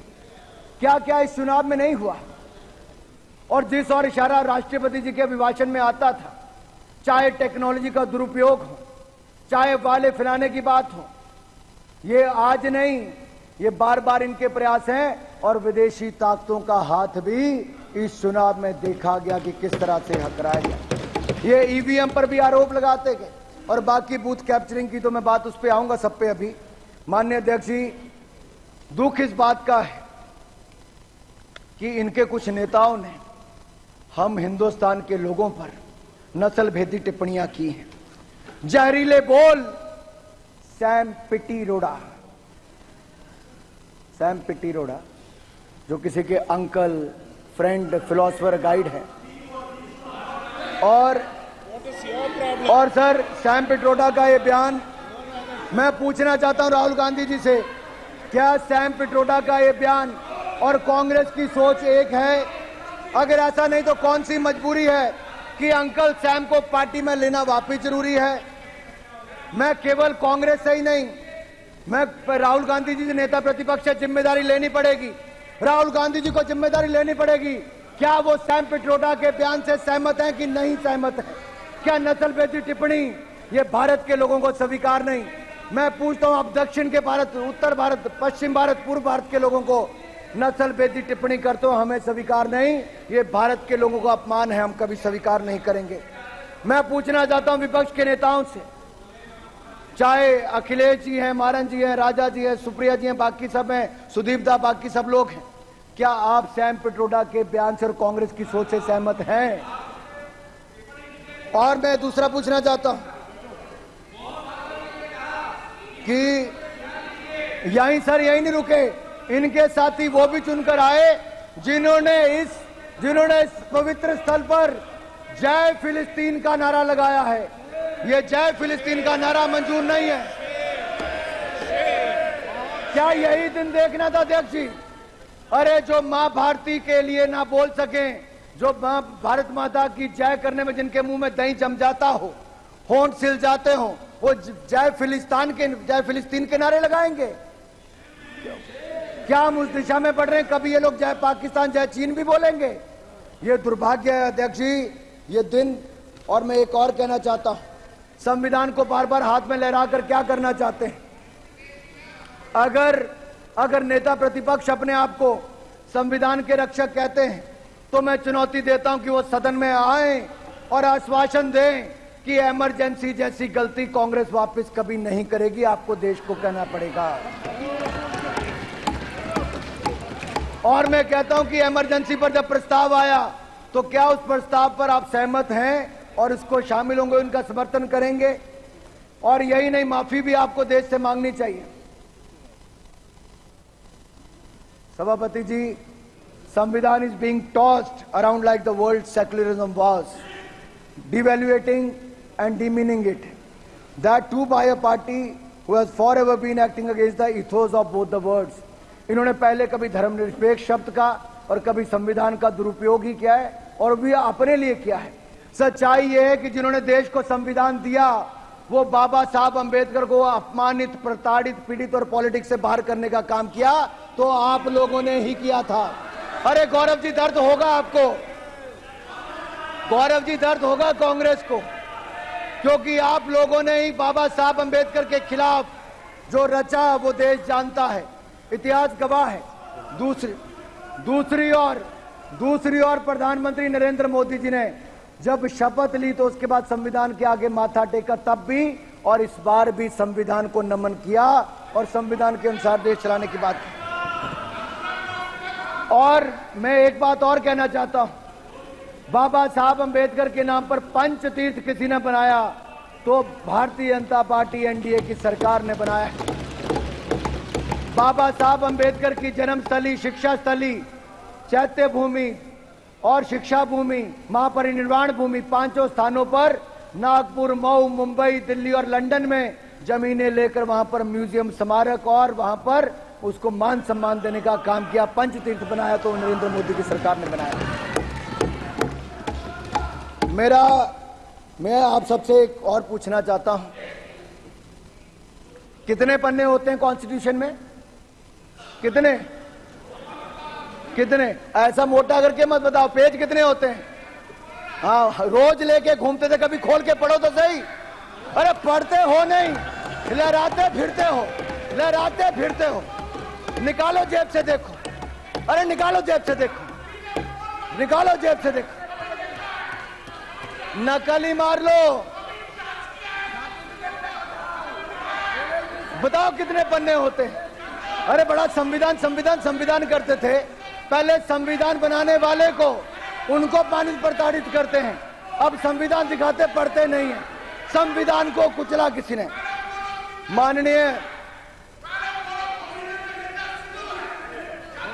माननीय सभापति जी, अगर संविधान को तार किसी ने किया था, संविधान को कुचलने का किसी ने काम किया था, तो वो भी आपने इमरजेंसी लगाकर किया था।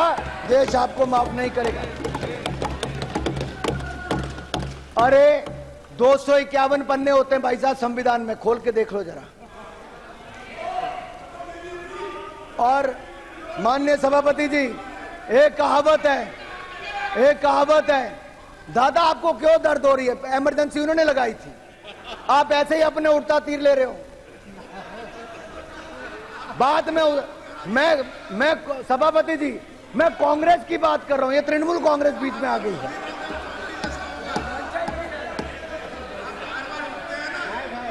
अब सच्चाई तो ये है माननीय सभापति जी, सच्चाई ये है कि जो कभी कांग्रेस के नेता सदन थे, सच्चे तृणमूल वाले इनके लिए बोलते कांग्रेस के लिए। आज कांग्रेस तो अपने नेता सदन अधीर रंजन चौधरी के लिए खड़ी नहीं हुई, एक सभा करने भी इनके नेता नहीं गए, और ममता जी के आगे उनको बेचारे को कांग्रेस अपने नेता के साथ खड़ी नहीं हो पाई। ऐसी कौन सी मजबूरी थी कि कांग्रेस को बंगाल में घुटने टेकने जरूरी था? और बैठिए, तमिलनाडु नहीं है, बैठिए। मारन जी को दर्द हो रहा है। मैं कांग्रेस के बारे में इतना ही कहूंगा, ये तो संविधान की बात आपके मुंह से वो लगती है कि 100 चूहे खाकर बिल्ली हज को चली। और कांग्रेसीकरण करने की बात करूं, जैसा ये हर योजना का करते हैं, अगर इसको मैं कांग्रेसीकरण करके कहूं कि 100 संशोधन करके कांग्रेस संविधान बचाने को चली। अरे के दौरान हुआ, देश में मीसा थोपा गया तो मीसा जी का जन्म हुआ। ना जाने कितने लोगों का जान ली गई। हर पार्टी के कार्यकर्ताओं को मौत के घाट उतार दिया गया। माननीय अध्यक्ष जी, यही नहीं, इन्होंने मैं अटल जी की 2 लाइनें कहना चाहता हूं। जो 1 साल जब इमरजेंसी का हुआ तो उन्होंने क्या कहा था? जुसलाता जेठ बास, शरद चांदनी उदास, सिसकी भरते सावन का, अंतर घट रीत गया, 1 बरस बीत गया। सिंचों में सिमट राजग, किंतु विकल प्राण विहग, धरती से अंबर तक गूंज मुक्ति गीत गया, 1 बरस बीत गया। ये हमारे नेताओं ने आप ईवीएम पर प्रश्न चिन्ह खड़ा करते थे, कहते थे ईवीएम ये हो जाएगा वो हो जाएगा। अब मैं सभी सांसदों से पूछना चाहता हूं विपक्ष के, क्या ईवीएम ठीक थी कि नहीं थी? ईवीएम ठीक थी कि नहीं थी?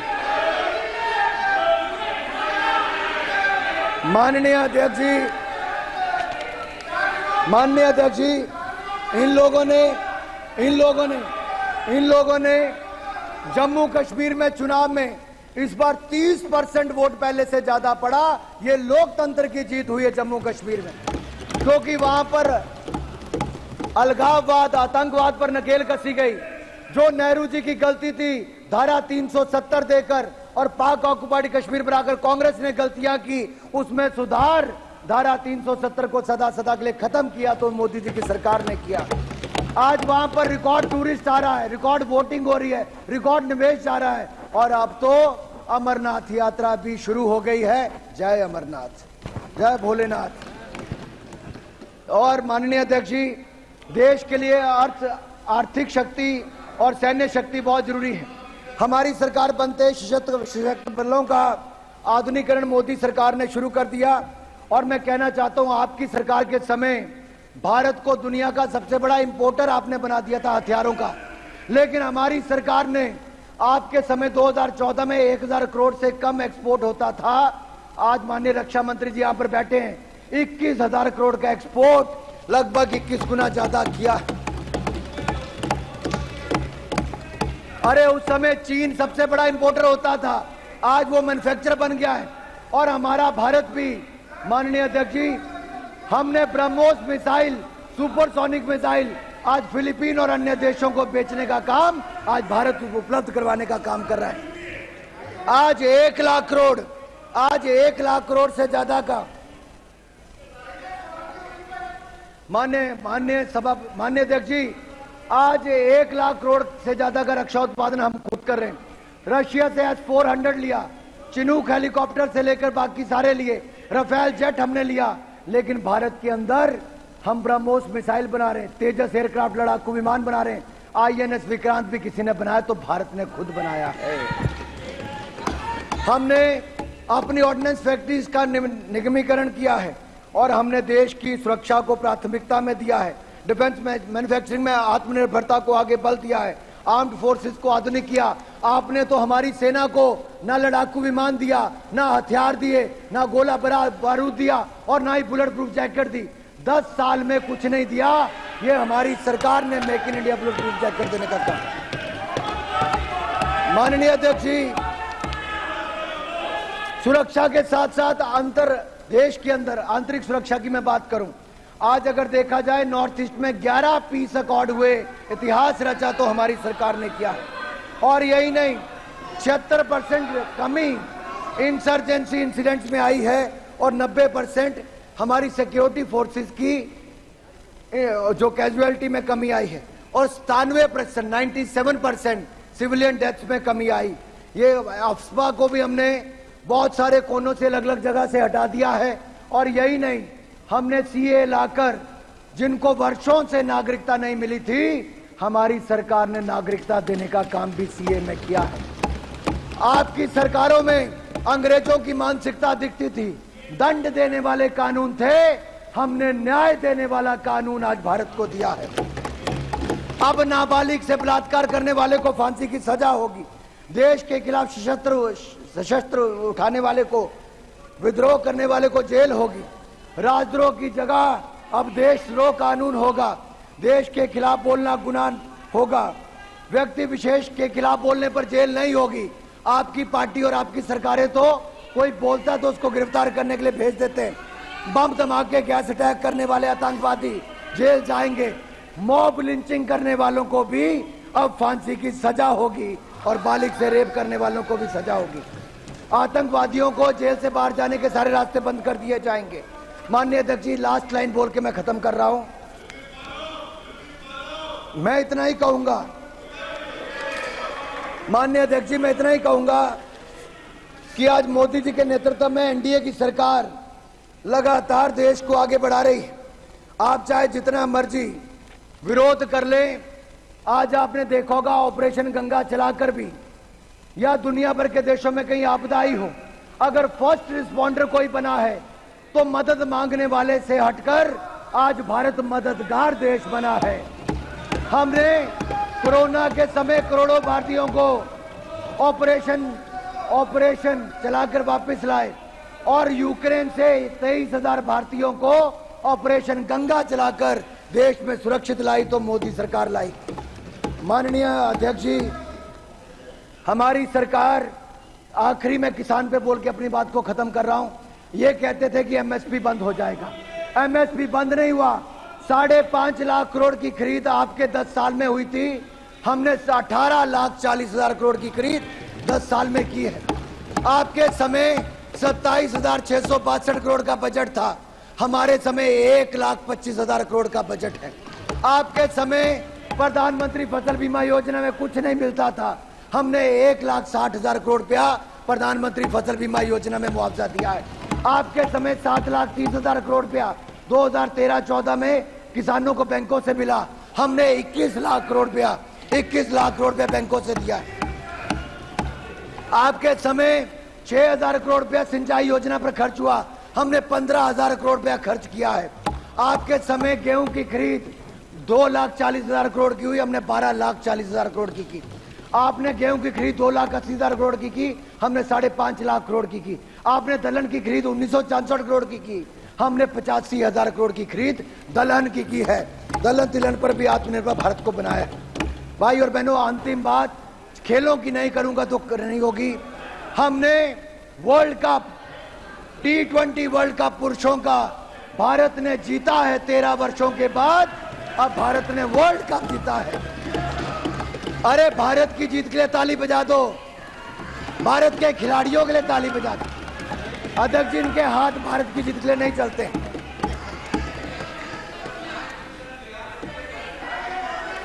ये तब भी सवाल खड़ा करते, अध्यक्ष जी अब हमारा देश ओलंपिक 2036 में आयोजन करने की तैयारी कर रहा है, हम उस दिशा में आगे बढ़ रहे हैं। ओलंपिक में भारत ने 7 मेडल जीते, जो आज के सबसे ज्यादा है। कॉमनवेल्थ गेम में 61 मेडल जीते, और यही नहीं, भारत ने एक के बाद दूसरे में मेडल जीतने का कीर्तिमान स्थापित किया। हमने ट्राइबल के लिए रिकॉर्ड 700 से ज्यादा एकलव्य स्कूल खोलने का काम किया। महिला सशक्तिकरण पर हमारी सरकार ने काम किया। आपके समय महिलाओं को न्याय नहीं मिला, 33% आरक्षण नारी शक्ति वंदन बिल पास करके दिया तो मोदी सरकार ने दिया।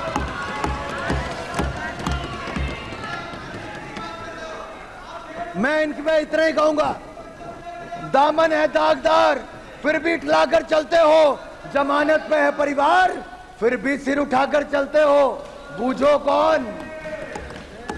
अध्यक्ष जी, इनका रिश्ता झूठ से कुछ ये गहराता चला गया। जब भी इनका मुंह खुला अफवाह फैलाता चला गया। ये अफवाह फैलाते रहे और हम दुनिया को अपनी उपलब्धियां बताते गए, और देश की जनता ने मोदी जी के ईमानदार दमदार नेतृत्व पर मोहर लगाई है, फिर एनडीए सरकार बनाई है। मैं आपके इस माध्यम से सदन को विश्वास दिलाना चाहता हूं कि जिस तरह की परफॉर्मेंस पहले 2 टर्म्स में एनडीए सरकार की रही मोदी जी के नेतृत्व में, इस बार उससे आगे बढ़कर हमारी परफॉर्मेंस रहेगी। ये विकास का रथ रुकेगा नहीं। हम दुनिया की तीसरी बड़ी अर्थव्यवस्था बनेंगे। हम दुनिया की तीसरी बड़ी अर्थव्यवस्था बनेंगे। हम दुनिया की तीसरी बड़ी अर्थव्यवस्था बनेंगे। और अंतिम लाइन कहकर मैं यही कहूंगा, थोड़ा मुस्कुराइए विपक्ष वालों, थोड़ा मुस्कुराइए। आप नए भारत में हैं और ये नए भारत की बुलंद तस्वीर मैंने थोड़ी आपके सामने रखने का प्रयास किया है। राष्ट्रपति जी के अभिभाषण पर जहां मैं एक और उनका धन्यवाद करता हूं, समर्थन करता हूं, और आप सबने मेरी बात सुनी, मुझे अवसर दिया, पार्टी की तरफ से पहला रखने का अवसर दिया। मैं अध्यक्ष जी आपको एक बार फिर चुनने पर बधाई, आप सबको चुनने पर बधाई, और आप सबके माध्यम से मोदी जी को बधाई देता हूं और यही कहूंगा, ले चलिए भारत को बुलंदियों की ओर, बनाइए विकसित भारत। हम आपके साथ हैं, आप भी आइए, जुड़िए, आप भी आइए। भाई अध्यक्ष जी मैंने तो हाथ जोड़ दिए, अध्यक्ष जी मैंने तो हाथ जोड़ दिए। ये विकसित भारत की यात्रा में विपक्ष भी जुड़ जाए। ये मेरी तेरी लड़ाई नहीं, ये मेरे भारत की लड़ाई है। इकट्ठे मिलकर लड़ेंगे। इसमें मेरा तेरा नहीं, इसमें बांटने वाला कुछ नहीं, विचारधारा का कुछ नहीं। ये मेरे देश के लिए है। हम अपने देश को अगले 25 सालों में विकसित भारत बनाएंगे, विकसित भारत बनाएंगे, विकसित भारत बनाएंगे। बहुत बहुत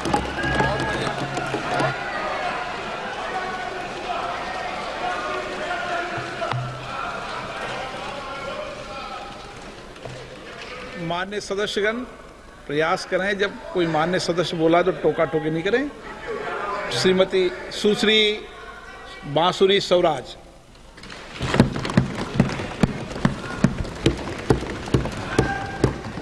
आदरणीय अध्यक्ष जी, मैं माननीय अनुराग ठाकुर जी द्वारा प्रस्तुत राष्ट्रपति अभिभाषण पर धन्यवाद प्रस्ताव का समर्थन करने के लिए आपके समक्ष उपस्थित हुई। अध्यक्ष जी, मैं आपका और अपनी पार्टी का धन्यवाद करती हूं कि इतने महत्वपूर्ण मुद्दे पर मुझे अपना मत रखने का अवसर मिला है। अध्यक्ष जी, ये राष्ट्रपति अभिभाषण ऐतिहासिक है। इसमें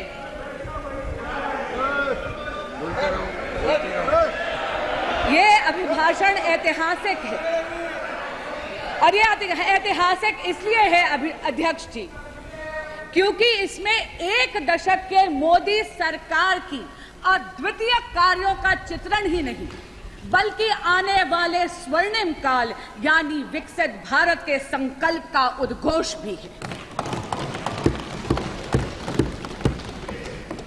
मोदी जी की जन कल्याणकारी योजनाओं का असर और उनके विकसित भारत के विजन के जो जनता का अगाध विश्वास था, उसी के कारण से अध्यक्ष जी एनडीए को तीसरी बार जनता ने पूर्ण बहुमत का जनादेश दिया।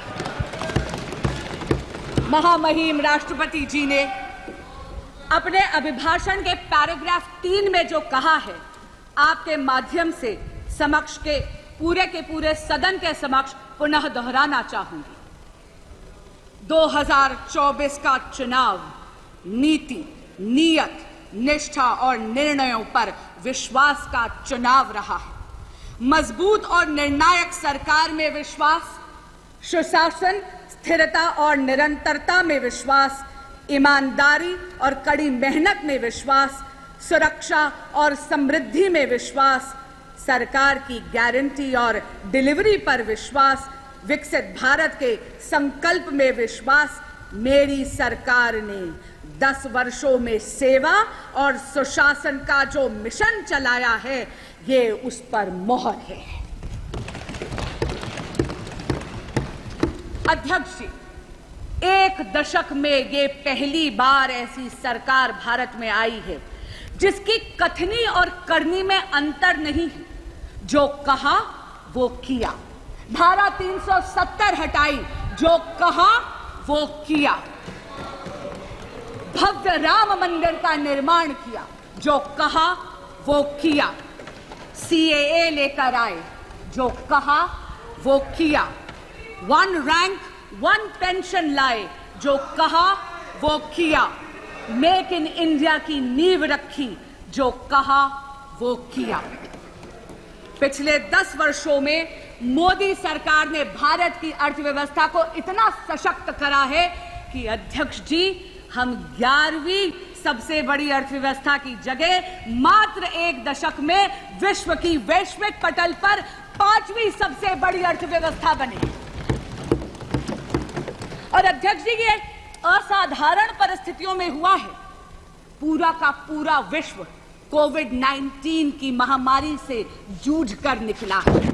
अभी भी विश्व के कई देश हैं जो युद्ध की अग्नि में झुलस रहे हैं, लेकिन भारत मोदी जी के नेतृत्व में वैश्विक पटल पर तीसरी सबसे बड़ी अर्थव्यवस्था बनने के पथ पर अग्रसर है। हमारे माननीय प्रधानमंत्री नरेंद्र मोदी जी ने 2047 तक भारत को एक विकसित राष्ट्र बनाने का एक संकल्प लिया है। इस संकल्प के 4 मुख्य स्तंभ हैं। पहला स्तंभ युवा शक्ति, दूसरा नारी शक्ति, तीसरा किसान कल्याण और चौथा गरीब कल्याण। अध्यक्ष जी, यदि आप युवा शक्ति की बात करते हैं तो किसी भी प्रकार का अवसर यदि आप भारत की युवा शक्ति के समक्ष प्रस्तुत करते हैं तो उस अवसर का लाभ लेने के लिए युवा शक्ति चूकती नहीं है। शिक्षा के पर्याप्त अवसर हुए, इसके लिए मोदी सरकार ने 1 दशक में 7 नए IITs, 16 नए IIITs, 7 नए IIMs, 15 AIIMS hospitals, 315 medical colleges और 390 नए विश्वविद्यालय स्थापित करे हैं। स्टैंड अप इंडिया और स्टार्टअप इंडिया की अगर हम बात करें तो इन 2 योजनाओं के कारण अध्यक्ष जी, देश का युवा जॉब सीकर की जगह जॉब क्रिएटर बना है। इस जॉब क्रिएशन से वेल्थ क्रिएशन की तरफ वो अग्रसर है। और आप जैसे माननीय अनुराग ठाकुर जी ने भी सदन के समक्ष रखा, आज भारत स्टार्टअप इकोसिस्टम में विश्व की 3rd लार्जेस्ट इकोसिस्टम है।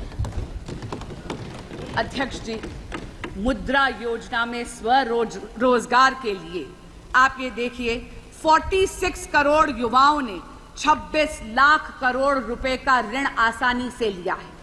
आज देश में 1,81,000 स्टार्टअप कंपनियां हैं, जिसमें से 100 से अधिक यूनिकॉर्न्स हैं।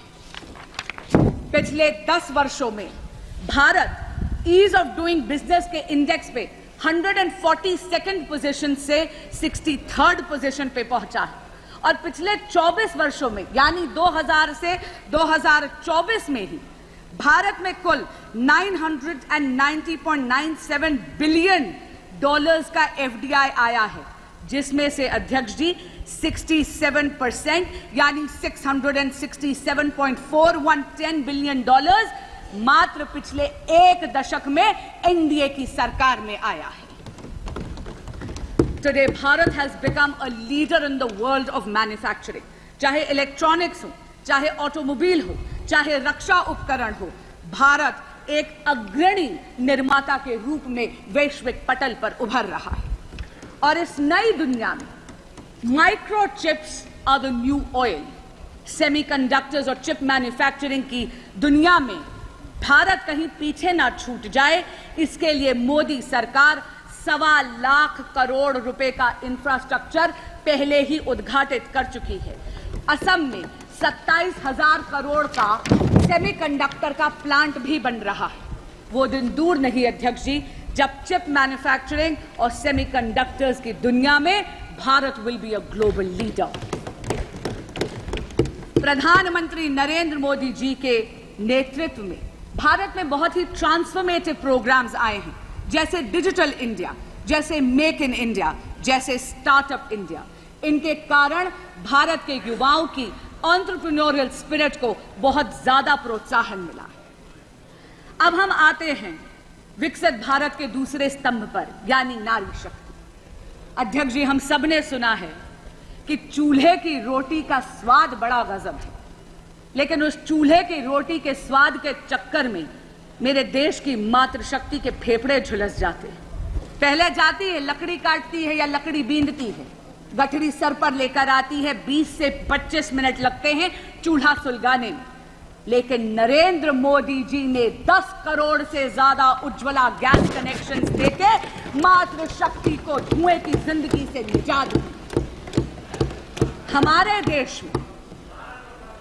देश में बचत की आदत हमारे देश में एक एक को मातृशक्ति ने सिखाई।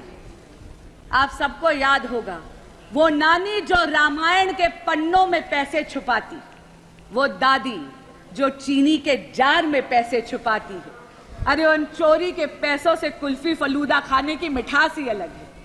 लेकिन कितनी अचंभे की बात है अध्यक्ष जी, जिस मातृशक्ति ने देश को बचत सिखाई उनके पास बैंक अकाउंट ही नहीं थे। नरेंद्र मोदी जी प्रधानमंत्री जन धन योजना के तहत देश की मातृशक्ति को फॉर्मल बैंकिंग सेक्टर का उन्होंने उसे हिस्सा बनाया। अध्यक्ष जी, 50 करोड़ से अधिक बैंक के खाते खुले प्रधानमंत्री जन धन योजना में, जिसमें से 56% महिलाओं के खाते थे। हमारे यशस्वी प्रधानमंत्री नरेंद्र मोदी जी ने यह भी सुनिश्चित करा कि महिलाओं के स्वरोजगार के लिए उनके पास आर्थिक सपोर्ट यानी फाइनेंशियल सपोर्ट की उपलब्धता हो। प्रधानमंत्री मुद्रा योजना के तहत कुल ऋण जो सैंक्शन हुए हैं उसमें से 69% महिलाओं के लिए सैंक्शन हुए। इसी तरह स्टैंड अप इंडिया के तहत अध्यक्ष जी 84% ऋण महिलाओं के लिए सैंक्शन हुए। एनडीए सरकार ने 1 करोड़ लखपति दीदी का जो टारगेट रखा था सेल्फ हेल्प ग्रुप मूवमेंट के माध्यम से, वो तो पहले ही लक्ष्य प्राप्ति हो गई है। इसलिए मोदी सरकार ने अब ये लक्ष्य बढ़ाकर 3 करोड़ महिलाओं को लखपति दीदी बनाने का रखा। अध्यक्ष जी, महिलाओं को सशक्त बनाने के उद्देश्य से प्रधानमंत्री जी लाए हैं नमो ड्रोन दीदी। मेरे देश की बहन बेटियां अब ड्रोन पायलट बनेंगी। न केवल इससे कृषि कार्य में आधुनिक तकनीक का इस्तेमाल होगा, लेकिन आप ये देखिए समाज की सोच में भी अंतर पड़ेगा।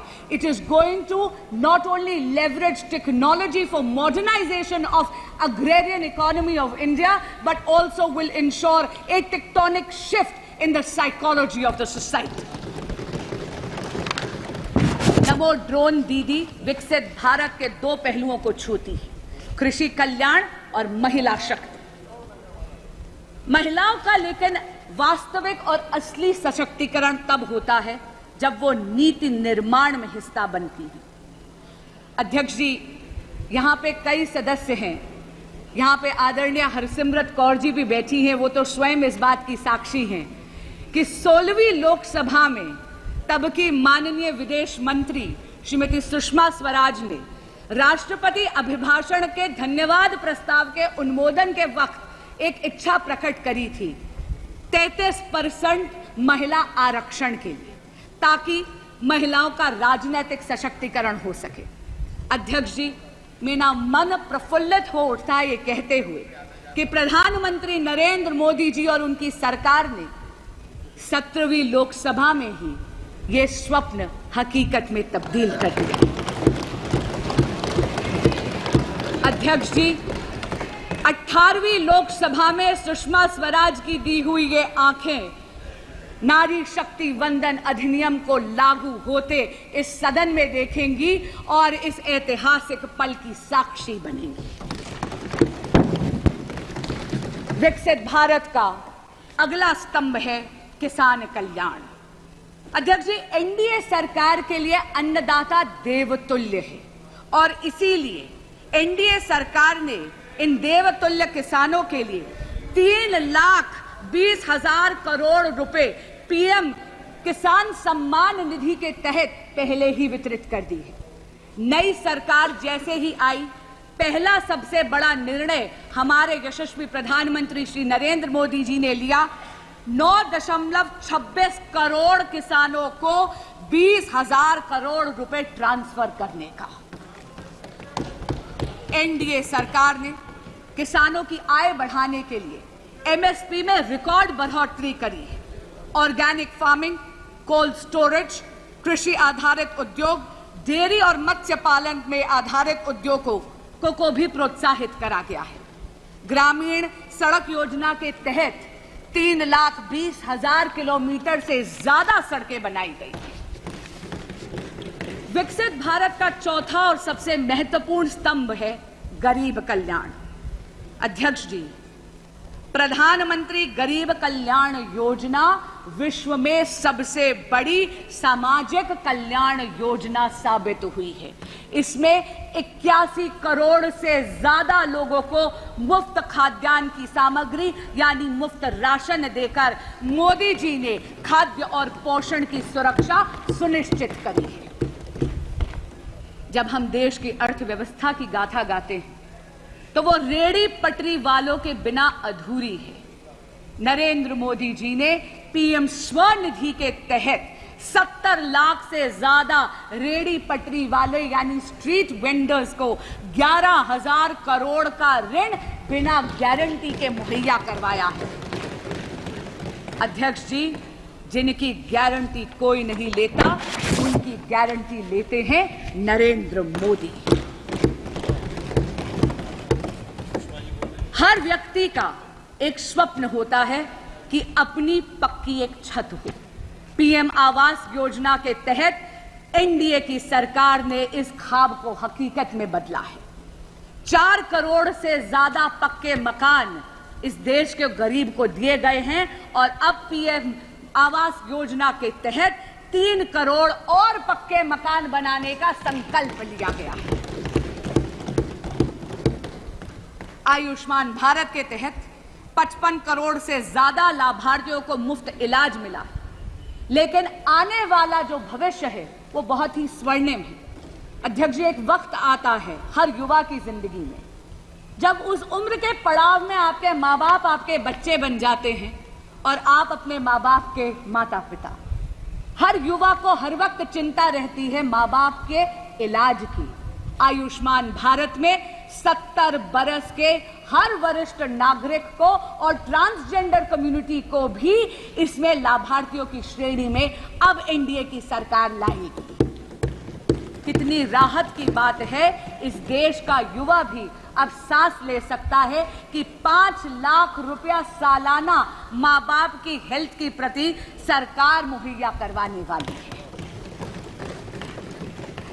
पीएम सूर्य घर एक ऐसी फ्यूचरिस्टिक योजना है जहां पर आपके घरों के छतों पर सोलर पैनल्स लगाकर भगवान सूर्य नारायण की ऊर्जा को के माध्यम से मुफ्त बिजली बनाई जाएगी।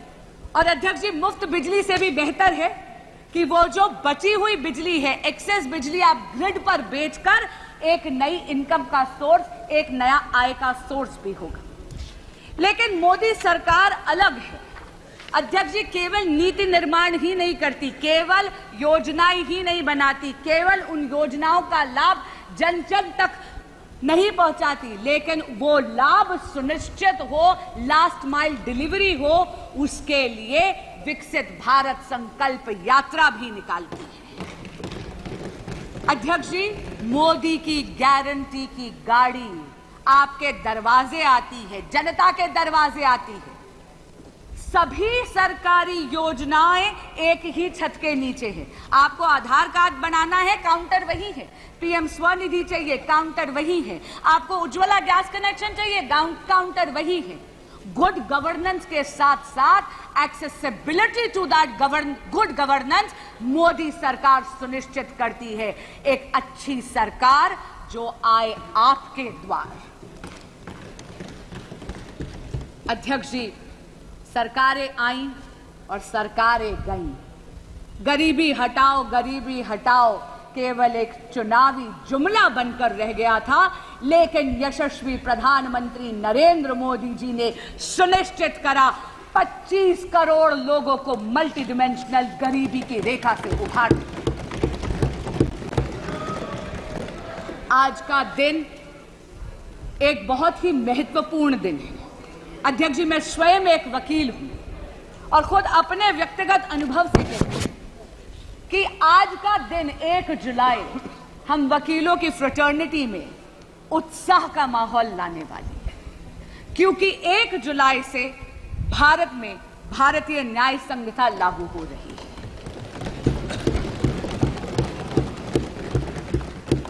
पहले के कानून ब्रिटिश राज की गुलामी की बेड़ियां थे जो हमारी न्याय प्रणाली को जकड़े हुए थे। पहली बार भारत में एक ऐसी दंड प्रणाली आ रही है जिसका ध्येय न्याय होगा। क्योंकि अध्यक्ष जी, जब कोई ऐसा कानून विलायती हुकूमत बनाती है तो उसका उद्देश्य न्याय नहीं होता, उसका उद्देश्य दमन होता है, क्योंकि वो चाहती है कि उसकी हुकूमत बरकरार रहे। लेकिन पहली बार देश में भारतीय दंड प्रणाली आएगी जिसका ध्येय न्याय होगा, न्याय को प्राथमिकता देगी। और हमारे यहां कहते हैं justice delayed is justice denied. ये वो क्रिमिनल सिस्टम होगा लॉज का जो एक एक्सपीडियंसी लाएगी, एक तेजी लाएगी भारत के क्रिमिनल जस्टिस सिस्टम में। कम्युनिटी पेनल्टी पहली बार भारत में इंट्रोड्यूस हो रही है। इसका मतलब है at the heart of these laws is not only deterrence of law and punishment but also a sense of reformation. इन सभी ट्रांसफॉर्मेटिव, फ्यूचरिस्टिक, पाथ ब्रेकिंग कारणों के कारण ही भारत ने एनडीए की सरकार को तीसरी बार पूरा बहुमत दिया है। पर अध्यक्ष जी, विपक्षी गठबंधन ऐसा प्रदर्शित करता है जैसे कि नारायणी सेना इनके पाले में खड़ी है। पर अध्यक्ष जी, इतना जरूर कहूंगी, कृष्ण तो कर्म के कायल हैं, इसलिए उनका आशीर्वाद तो नरेंद्र मोदी जैसे कर्मयोगी पर पुनः बरसा है। विपक्ष चाहे ये दिखाने का प्रयास करे कि स्वयं अक्षोहिणी सेना उनके पास है। अध्यक्ष जी, बहुत चौंकाने वाली बात है कि वो विपक्ष जिसने आपातकाल लगाने का अधर्म करा, वो विपक्ष जिसने भारत के संविधान को गला घोटने का अधर्म करा, जिसने इस देश के लोकतंत्र की हत्या करने का अधर्म करा, वो विपक्ष जिसके गठबंधन के सदस्य आज भी दिल्ली में एक कॉन्स्टिट्यूशनल क्राइसिस क्रिएट करते हैं क्योंकि वो अपनी जिद पे अड़े हुए हैं कि वो अपनी सरकार जेल से चलाएंगे। क्यों? क्योंकि वो सत्ता के मोह में मदमस्त हैं और दिल्ली उनके इस मोह से त्रस्त है। अध्यक्ष जी, बड़ी अजीब बात है, दिल्ली आज पानी के लिए तरस रही थी। एक बारिश हो गई तो पानी से त्रस्त हो गई।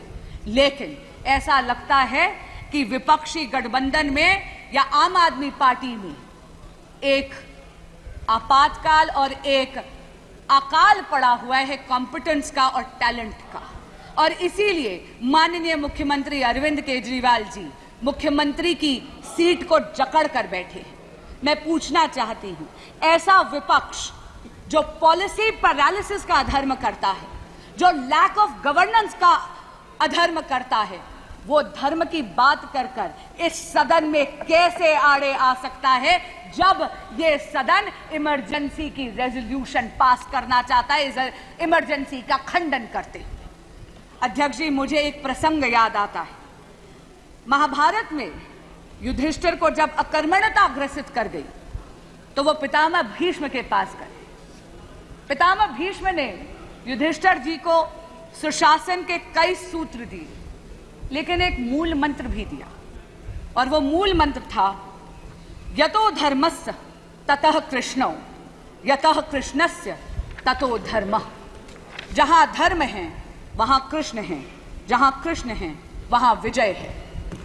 अध्यक्ष जी, धर्म तो नरेंद्र मोदी जी के ही पाले में खड़ा है। लोकतंत्र में मतदाता देवतुल्य होता है। 6 दशक में तीसरी बार लोकतंत्र में भारत के देवतुल्य मतदाता ने विजय श्री का आशीर्वाद एनडीए की सरकार को नरेंद्र मोदी जी के नेतृत्व में दिया है। कुछ दिन पहले मैंने टीवी पे देखा, विपक्ष के एक बहुत ही बड़े नेता मीडिया के बंधुओं से अयोध्या धाम से जीते हुए अपने जनप्रतिनिधि का परिचय करवा रहे थे और उन्होंने कहा, ये हैं अयोध्या के राजा।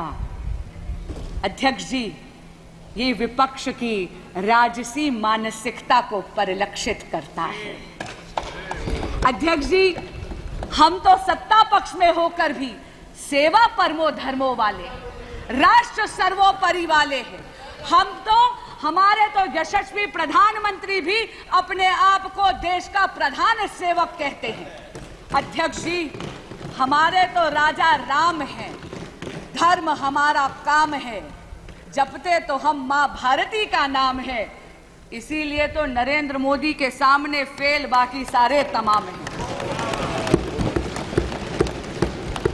रिफॉर्म, परफॉर्म और ट्रांसफॉर्म के वर्क एथिक के साथ सबका विकास, सबका विश्वास और सबका प्रयास, इस मूल मंत्र को आत्मसात करते हुए विकसित भारत के संकल्प को सिद्धि तक लेकर जाएगी एनडीए की यह सरकार, मुझे ये पूर्ण विश्वास है। लेकिन मैं साथ में ये आशा भी करती हूं कि ये सदन एकजुट होकर उस संकल्प को सिद्धि तक ले जाने में मदद अवश्य करेगा।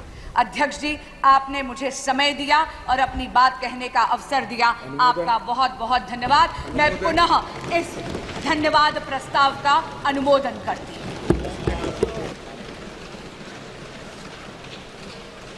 सभा की कार्रवाई 2:10 तक के लिए स्थगित की जाती है।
नहीं होगा तथा स्त्रियों को भी वही अधिकार मिलेगा जो पुरुषों को प्राप्त होगा।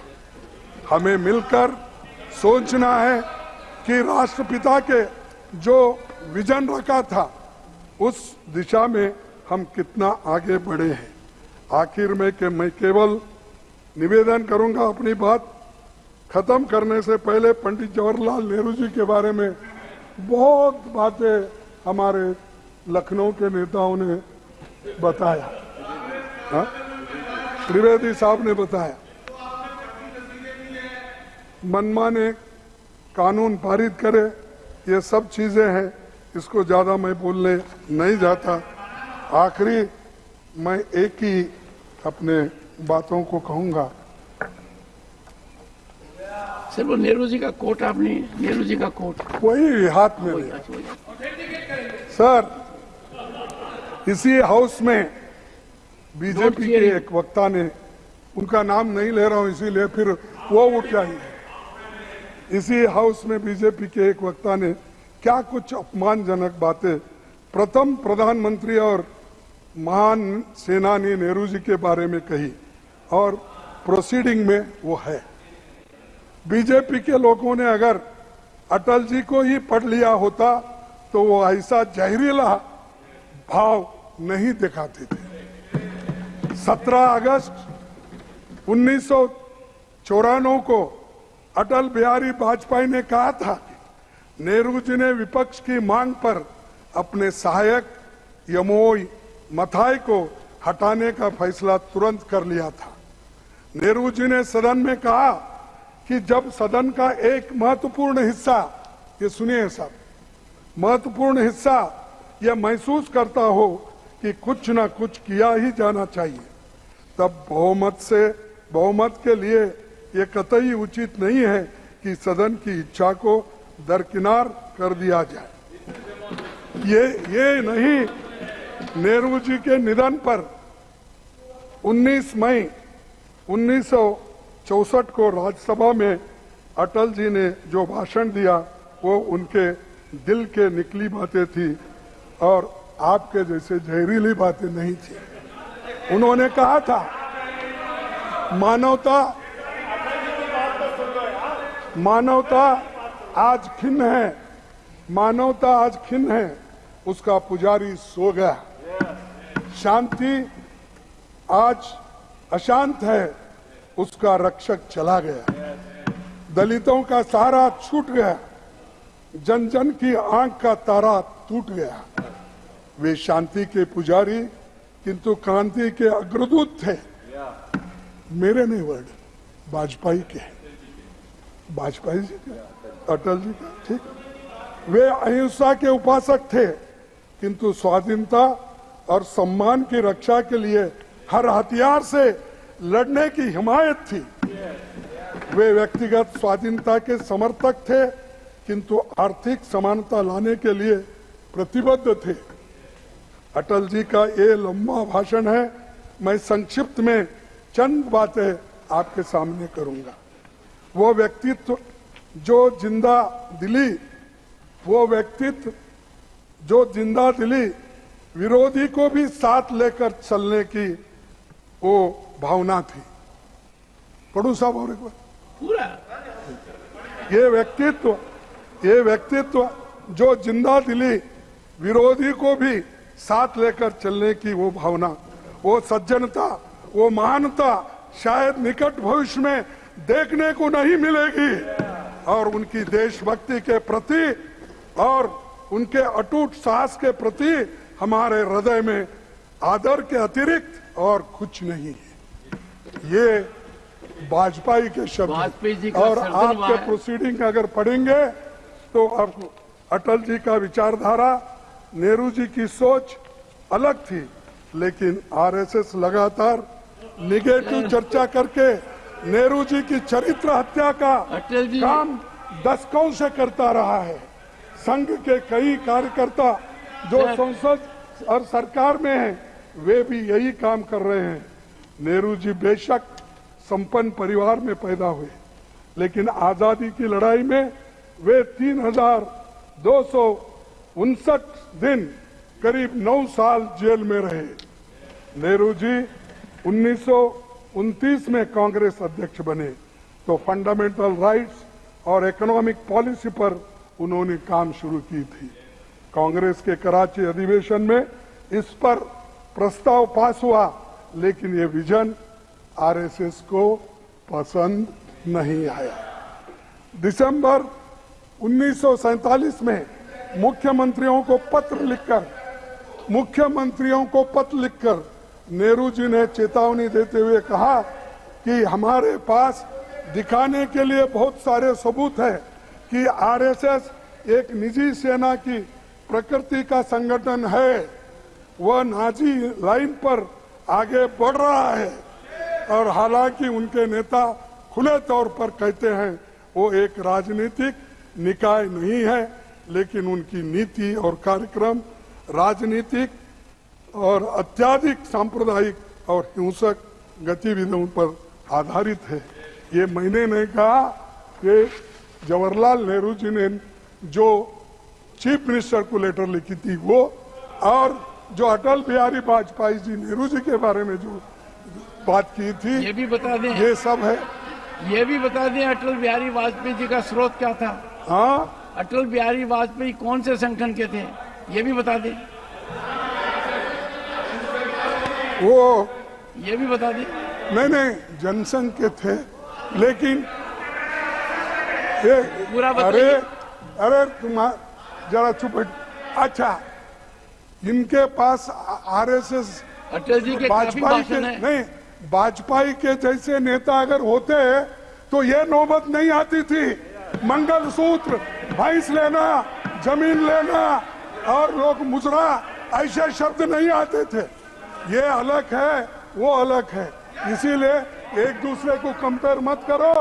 तुम्हारा काम एक ही है, सबको तोड़ना, हमारा काम है जोड़ना। इसी शब्दों के साथ मैं अपने भाषण को समाप्त करता हूँ।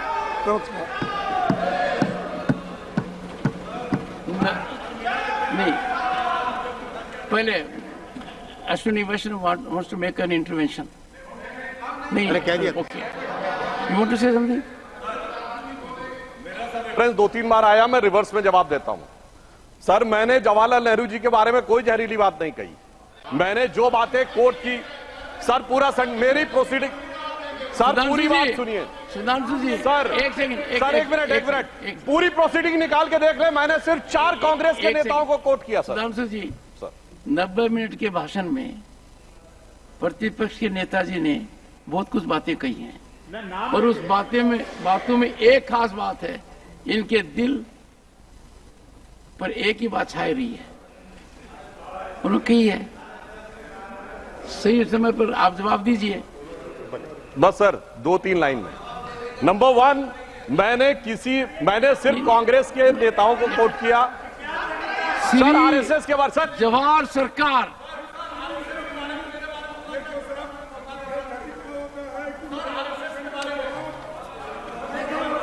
Sir one second. One second. As I respect for the leader of the opposition, I had continued beyond 1 p.m. The House will meet again today at 2:15 p.m. 2:15, so that you have your lunch recess also. It was as a mark of respect for leader of opposition that ये continue करें। The House is adjourned.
नमस्कार, स्वागत है आपका संसद TV की खास पेशकश में। मैं हूं कृति मिश्रा और मेरे साथ हैं बेहद खास मेहमान, देश के शिक्षा मंत्री धर्मेंद्र प्रधान जी। सर, बहुत बहुत स्वागत आपका संसद टीवी में। सबसे पहले तो आपको बहुत बधाई दूसरे कार्यकाल में as education minister of the country. लेकिन सर, सबसे पहले शुरुआत करूंगी, अभी सत्र चल रहा है, 18वीं लोकसभा का पहला सत्र है ये, बहुत जनता को उम्मीदें हैं। हमने देखा कि राष्ट्रपति अभिभाषण में राष्ट्रपति जी ने भी ये मेंशन किया कि नीट में जिस तरह की इरेगुलरिटीज हुई हैं उसमें बहुत स्ट्रिक्ट एक्शन लिया जाएगा, लेकिन उसके बावजूद हमने देखा कि विपक्ष ने ये मुद्दा उठाया है। तो आगे क्या रास्ता है ये गतिरोध खत्म करने का? बीते काल जब परम आदरणीय राष्ट्रपति जी ने अपने प्रारंभिक वक्तव्य रखा, दोनों की ज्वाइंट सेशन में उन्होंने अपना भाषण रखा, उन्होंने देश के सामने जो मुद्दे हैं, उपलब्धि, मुद्दे, एस्पिरेशन, आगे की नीति, ये सारे के बारे में उल्लेख किया। उस लेखा जोखा में उन्होंने बड़े प्रामाणिकता के साथ सरकार की जो मत है, अभी जो इन दिनों में बहुत चर्चा में है, एनटीए के बारे में, अन्य परीक्षाओं के बारे में, विशेष करके नीट के बारे में, उन्होंने कुछ विषयों को बड़े स्पष्टता के साथ विषयों को रखा। सरकार की मंशा को और सरकार की इंटेंशन को, सरकार की कमिटमेंट को उसमें से उन्होंने प्रतिफलित करवाया। उन्होंने दो टूक स्पष्टता के साथ कहा, मेरे सरकार पारदर्शिता के पक्ष में है, मेरे सरकार की प्राथमिकता स्कूली और कॉलेज की बच्चे हैं, उनकी भविष्य हमारे लिए सर्वोपरि है, उनके हितों के साथ कोई समझौता नहीं किया जाएगा और हमें कुछ भी चीज छुपाना नहीं है। सरकार सारा विषय को स्पष्टता के साथ रखना चाहती है। आज जब उनकी भाषण के उपरांत जो पहला कोई लोकसभा बनता है या साल की प्रारंभ में जब पहला सीटिंग होता है, तब जो राष्ट्रपति जी की अभिभाषण होता है उसमें धन्यवाद प्रस्ताव आगत किया जाता है। जब आज धन्यवाद प्रस्ताव आगत किया गया, चर्चा की एक अपेक्षा सबको थी। पहली बार अनेक सांसद चुन के भी आए, सभी पार्टी का चुन के आए हैं। इस प्रकार की मैं भी जब पहली बार चुन के आया था, हमारी मन में भी अपेक्षा आकांक्षा रहती थी कि हमें कब बोलने का मौका मिलेगा। ये अवसर था राष्ट्रपति जी की भाषण में पक्ष अपना विषय रखे, विपक्ष अपना सुझाव दे, आलोचना करे, समालोचना करे, कुछ ज्वलंत विषय में वो बोलना चाहते हैं, अपना अभिमत देना चाहते हैं, वो भी देने की सारी व्यवस्था है। विपक्ष ने एक नकारात्मक भूमिका अपनाया, इसके बजाय उन्होंने जो परंपरा के बाहर है, जो नहीं है, व्यवस्था नहीं है, ऐसे विषय में उन्होंने कहा कि हमारी आर्जनमेंट मोशन पे चर्चा होनी चाहिए राष्ट्रपति की धन्यवाद प्रस्ताव की बजाय, जो ऐसा होती नहीं है। हम फिर मिलेंगे अगले जुलाई के मध्य तक, उसमें और विस्तार से आज आलोचना हो सकता है, फिर उसमें से आर्जनमेंट मोशन हो सकता है। लेकिन आज जिस मुद्दे पे वो बोलना चाहते, जिस विषय पे उन्होंने कहा कि नीट के विषय में हमें आर्जनमेंट मोशन चाहिए, उनको तो सारे अवसर था, सारे अवसर हो, अभी भी है, सोमवार को, मंगलवार को, बुधवार को राज्यसभा में भी तर्क होगी, वहां बोल सकते हैं, बोलना भी चाहिए। प्रजातंत्र में सौहार्दपूर्ण वातावरण में पक्ष विपक्ष मत आए, यही वरीयता है, ये अपेक्षित है। और हमें सरकार की ओर से मैं स्पष्ट करूं, हमें कुछ भी चीजों को छुपाना नहीं है। जो जो मुद्दे पिछले दिनों में सरकार के सामने आई, सरकार पारदर्शिता के साथ सारा विषयों में अपने प्रतिबद्धता भी दिखाई। एनटीए की लीडरशिप को चेंज किया गया है, सीबीआई इंक्वायरी 2-2 केस के ऊपर लगवाया गया, यही सब विषय पे सुप्रीम कोर्ट तक रीट पिटीशन हुई है। सुप्रीम कोर्ट उस विषय की कहे बिना कुछ कहे सरकार ने अपने ओर से सीबीआई इंक्वायरी का काम शुरू किया है, कुछ लोगों को पकड़ा भी गया है और सरकार कमिटेड है, हम प्रतिबद्ध है इस समस्या के मूल तक पहुंचने के लिए। जो लोग, जो गुनहगार उसमें संश्लिष्ट है, किसी को भी छोड़ा नहीं जाएगा, किसी को भी बख्शा नहीं जाएगा, सबको अंत तक जाके, लॉजिकल एंड तक ले जाके उनको कठोर से कठोर सजा हम देने वाले हैं। कुछ विषयों सुझाव आया था कि भाई एनटीए की जो आज की रूप है ये शायद सफिशिएंट नहीं है, टेस्टिंग तो करना ही पड़ेगा, टेस्टिंग कोई ना कोई संस्था को करना ही पड़ेगा, अनेक संस्था करते हैं, एनटीए भी उसमें से है। एनटीए की भविष्य कैसे हो, जो चुनौती सामने आया है, इसीलिए उसको रिफॉर्म्स के लिए एक उच्च स्तरीय कमेटी श्री राधाकृष्णन जी, जो इसरो की एक्स चेयरमैन रहे, जिसमें डॉक्टर गुलेरिया जैसे, रंजीत गुलेरिया जी जैसे देश की जाने माने चिकित्सक रहे, जो एम्स की पूर्व डायरेक्टर भी रहे, और अनेक विशेषज्ञों को लेके एक कमेटी भी बनी है जो फ्यूचर के बारे में एनटीए की फंक्शनिंग कैसे होगा। और भी कुछ परीक्षा एनटीए की चल रहा है, कुछ परीक्षा स्थगित हुई है। ये सारे की जब परीक्षा नया, इन दिनों में एनटीए अपने नया शेड्यूल भी घोषणा कर देगी, जो परीक्षाएं स्थगित किया गया था या रद्द किया गया था उसको कब दोबारा किया जाएगा, बाकी जो परीक्षा जो डेट में था उसी डेट में होने वाला है। उसके ऊपर और एक भी सरकार कदम उठाई है। इन दिनों में पिछले जनवरी में देश में पहली बार पब्लिक एग्जामिनेशन की माल प्रैक्टिस करने में, कुछ उसमें डिसरप्शन लाने में एक कठोर कानून लाया गया है। उसकी गेजेट नोटिफिकेशन होगी, उसकी रूल्स बन गए, डीओपीटी उसकी दायित्व में है। इस प्रकार की व्यवस्था पहले नहीं थी। तो अभी इन दिनों में जो समस्या में हम सामना करना पड़ा, उस सारे विषय में जो विद्यार्थियों के मन में, अभिभावकों के मन में जो शंका आशंका आई थी, उस सारे अपेक्षा को हमने इस विषय में निर्णय कर लिया। और हम फिर आश्वस्त करना चाहते हैं, हमारी प्रतिबद्धता देश की नई पीढ़ी के साथ है। देश के बच्चों की भविष्य सुरक्षित हो, ये हमारी दायित्व बनता है। हमने सारे कदम उठाए हैं और दोषी को दंड दिया जाएगा। यही सब चर्चा अगर विपक्ष कुछ सकारात्मक सुझाव भी देता, कुछ आलोचना करता, हम आलोचना से कोई घबराने वाले लोग नहीं हैं। हम तो आलोचना में ही कुछ संस्कार कैसे की, संस्कार की रास्ता, सुधार की, रिफॉर्म की रास्ता मिलेगा, उसको हम सहर्ष स्वीकार करने वाले लोग हैं। विपक्ष उस चर्चा में जाने की बजाय, आज तो मैंने लोकसभा में था, लोकसभा की आदरणीय अध्यक्ष स्पीकर महोदय ने कहा कि आप वितर्क में आइए, चर्चा में आइए, धन्यवाद प्रस्ताव में भाग लीजिए और आपकी बात रखिए। सरकार सारे प्रश्न की उत्तर देने के लिए प्रस्तुत है। सरकार तो कमिटेड है, विपक्ष अपने जिम्मेवारी को निभाते हुए वितर्क में आना चाहिए, वो आलोचना करे, हमको सुझाव दे, ये सभी की दायित्व है। सरकार समाधान के मूड में है, समाधान देने, हम उत्तर देने की, हम कोई घबराने वाले लोग नहीं है। बच्चों की भविष्य की बात है, हमारी उतनी जिम्मेवारी है, विपक्ष भी उतनी जिम्मेवारी है। प्रेजेंस एड्रेस पे मोशन ऑफ थैंक्स होता है, उसमें जनरली एक बहुत ही पीसफुल एनवायरनमेंट में कोई वाद विवाद नहीं होता और एडजर्नमेंट नोटिसेस एटलीस्ट मैंने अपने कवरेज में नहीं देखे हैं। आपने लगातार ये कहा कि सरकार हर मुद्दे पर चर्चा करने के लिए तैयार है रूल्स और प्रोसीजर के तहत। तो आपको क्या लगता है कि ये मुद्दा क्या पॉलिटिसाइज किया जा रहा है? देखो, मैं पहले एक क्षमा चाहूंगा कि मैं इस सारा विषय में मैंने एक मत रखा है। देखो, मेरे दायित्व है देश की लाखों बच्चों की मन में स्थिरता लाना। आज बच्चे किसी भी कारण से, मैं ऐसा खुद कुछ गड़बड़ी नहीं करना चाहता हूं जिसके कारण बच्चों के मन में और एंजाइटी आए और उत्कंठा आए। मैं विपक्ष को भी अपील करना चाहते हूँ, राजनीति करने में बहुत समय बचा है। अभी अभी हम सब राजनीतिक मैदान से लौट के आ रहे हैं, अभी अभी चुनाव हुई है, अभी अभी मैंडेट मिली है, महीना भर भी नहीं हुई मैंडेट को आयु होते हुए। ये लोग तो बड़ा जनादेश आया है ना। तीसरी बार माननीय प्रधानमंत्री नरेंद्र मोदी जी को देश की जनता ने सेवा करने का अवसर दिया। जब हम ये सारा विषय बड़े नम्रता के साथ जनता के सामने रख रहे हैं, आप उस विषय में हमको सहयोग करो, देश को सहयोग करो। भविष्य के बच्चों के मन में अस्थिरता, गुमराह, भ्रम, मिथ्या, ये सारा विषय में कोई स्थान नहीं है। आप उसे निवृत्त होके, हमको कुछ सुधारना है तो आलोचना करो, समालोचना करो। क्रिटिसिज्म डेमोक्रेसी की एक शर्त है, उसमें सुधार होता है, संस्कार होता है।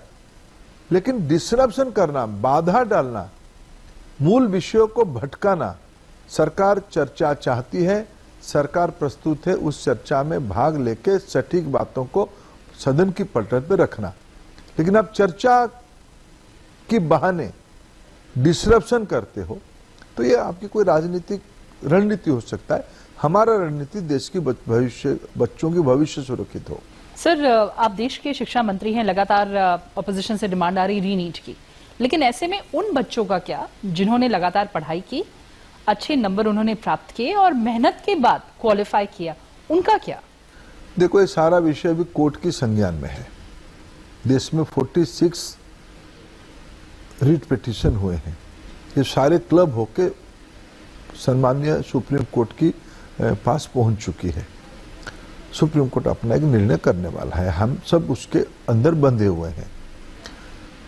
मेरे तो दायित्व 24 लाख बच्चे जो इसमें रजिस्ट्रेशन किए हैं, 23,30,000 बच्चे परीक्षा दिए हैं जी। जो बच्चे सक्सेस हुए हैं, जो बच्चे सक्सेस नहीं हो पाए, सभी की मनस्थिति ठीक रही, ये मेरे दायित्व है। इसलिए सारा विषय को बड़ी जिम्मेवारी के साथ संभालना पड़ता है। कोर्ट उसके ऊपर सबको देख रहा है, कोर्ट के ऊपर कोई नहीं है, इंतजार करिए क्या होता है आगे। बिल्कुल सर, अब मैं फोकस थोड़ा सा नेशनल एजुकेशन पॉलिसी पर डालना चाहूंगी। ये एक सबसे बड़ा अचीवमेंट हम कह सकते हैं प्राइम मिनिस्टर मोदी की सरकार का, एक जो पूरा progressive education system national education policy के तहत लाया गया है, इसका इम्प्लीमेंटेशन आप किस तरह से देख रहे हैं और क्या अचीवमेंट्स देख रहे हैं? 2020 में 34 साल के बाद देश में एक नई शिक्षा नीति लागू किया गया, राष्ट्रीय शिक्षा नीति को एनईपी को लागू किया गया।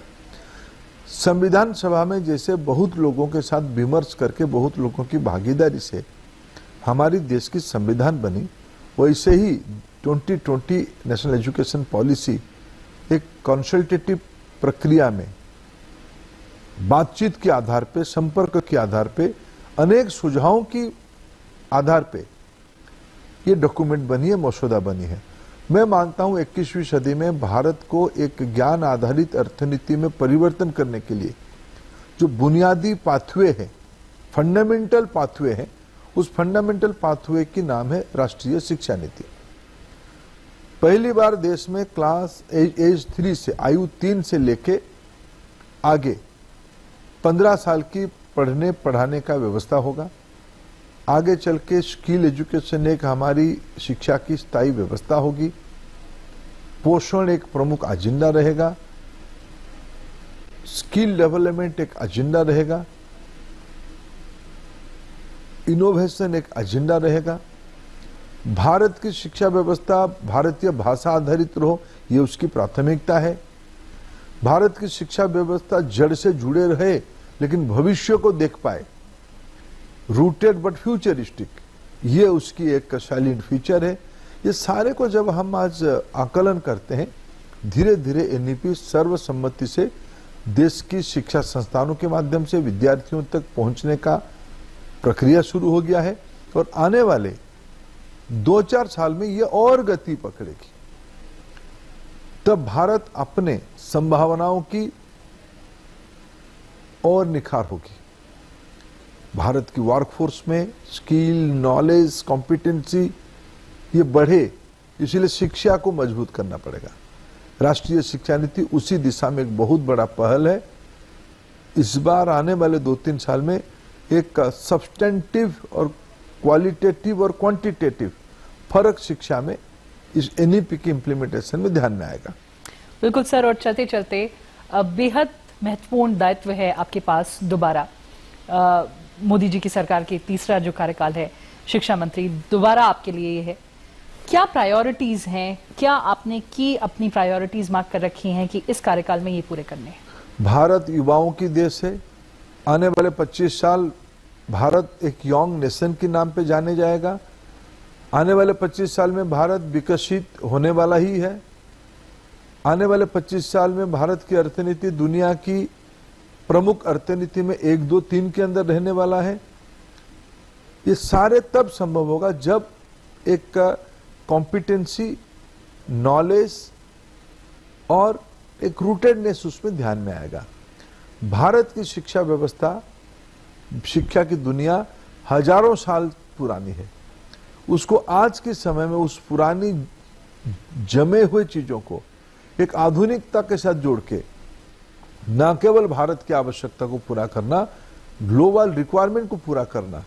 भारत आज विश्व बंधु की परिकल्पना लेकर चलता है। हम अपने ही समस्या का समाधान हमको तो करना ही है, विश्व की इस प्रकार की बौद्धिक आवश्यकता को भी पूरा करने की दायित्व भारत के पास है। उस प्रकार की शिक्षा व्यवस्था जो एनईपी में उल्लेखित है, इसको क्रियान्वयन करना हमारी सर्वोच्च प्राथमिकता में है। बिल्कुल सर, और विकसित भारत बनाने में ये बेहद इसका जो योगदान है बहुत महत्वपूर्ण रहेगा। सर, आप हमसे जुड़े, आपने ये पर्सपेक्टिव देश के सामने रखा, बहुत बहुत धन्यवाद। संसद टीवी से बात करने के लिए, and all the very best for all your future endeavours. नमस्कार।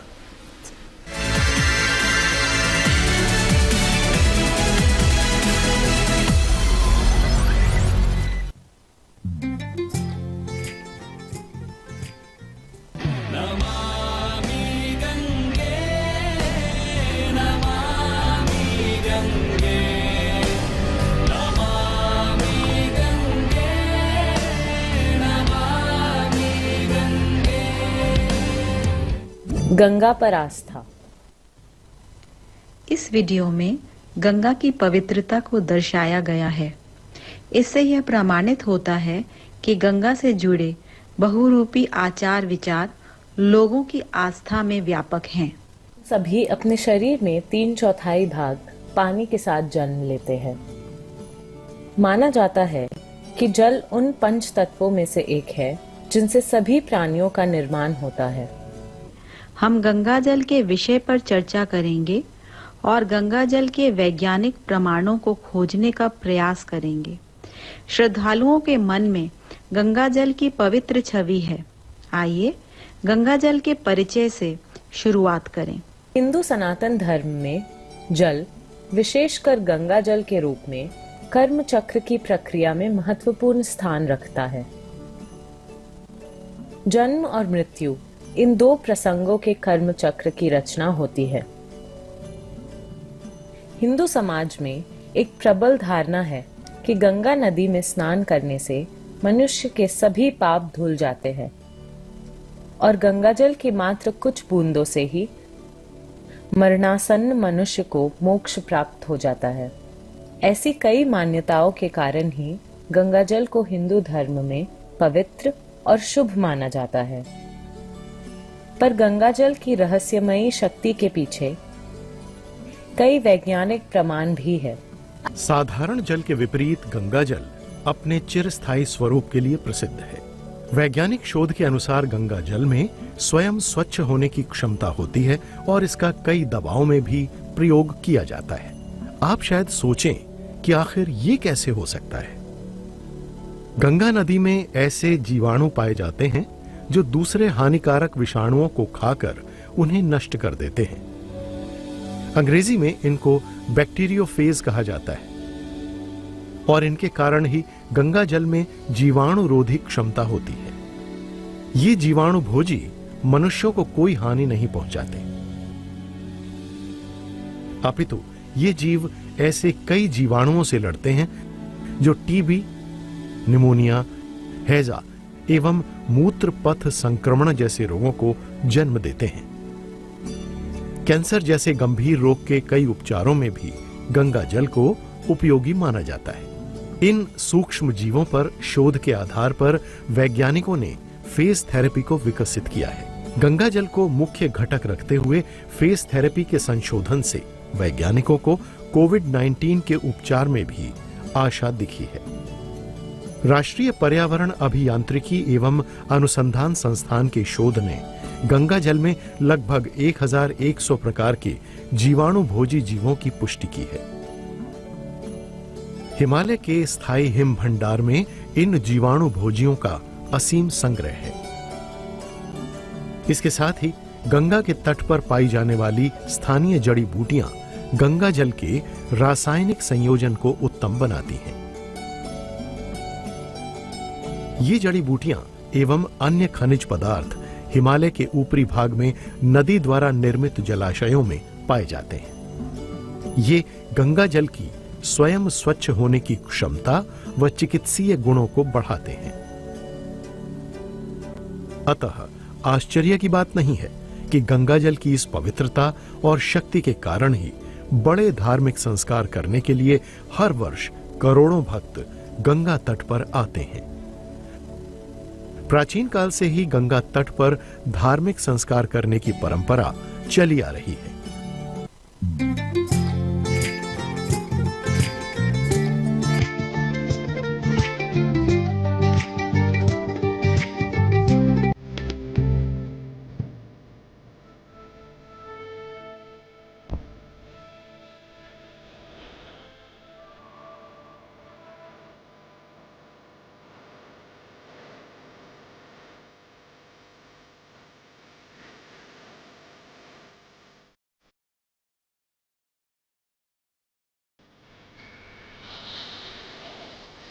हमारे संसद भवन का इतिहास काफी पुराना है। स्वतंत्रता के पहले युग की कहानियों को, धरोहरों को इन इमारतों ने खुद में समेट रखा है। जो फ्रीडम फाइटर्स स्वतंत्रता के साक्षी बने, उनके चित्रों को, उनकी मूर्तियों को संसद भवन में खास जगह दी गई है, जिसे अब आप जानते हैं प्रेरणा स्थल के नाम से। आज के हमारे इस खास कार्यक्रम में हम आपको दिखाने जा रहे हैं कैसा है आपका और हमारा प्रेरणा स्थल, और जब भी आप संसद भवन की सैर पर आएंगे तो आपको किन किन महापुरुषों की कहानियां देखने और सुनने को मिलने जा रही है। संसद भवन परिसर के अंदर हमारे देश के महापुरुषों एवं महान स्वतंत्रता सेनानियों की प्रतिमाएं स्थापित हैं। उनका हमारे देश के इतिहास में, हमारी संस्कृति में, हमारी स्वतंत्रता संग्राम में महत्वपूर्ण योगदान रहा है। ये प्रतिमाएं परिसर में अलग अलग स्थानों पर स्थित थीं, जिससे आगंतुकों को इनके दर्शन करने में काफी कठिनाई होती थी। इसलिए संसद भवन परिसर के अंदर इन प्रतिमाओं को एक ही स्थान पर स्थापित करने के उद्देश्य से प्रेरणा स्थल का निर्माण किया गया है, ताकि संसद भवन परिसर में आने वाले विशिष्ट व्यक्ति और आगंतुक इन प्रतिमाओं को एक निश्चित स्थान पर देख सके, जिसे नाम दिया गया है प्रेरणा स्थल। प्रेरणा स्थल को देखने आने वाले दर्शक अब उन प्रतिमाओं को श्रद्धांजलि भी दे सकेंगे।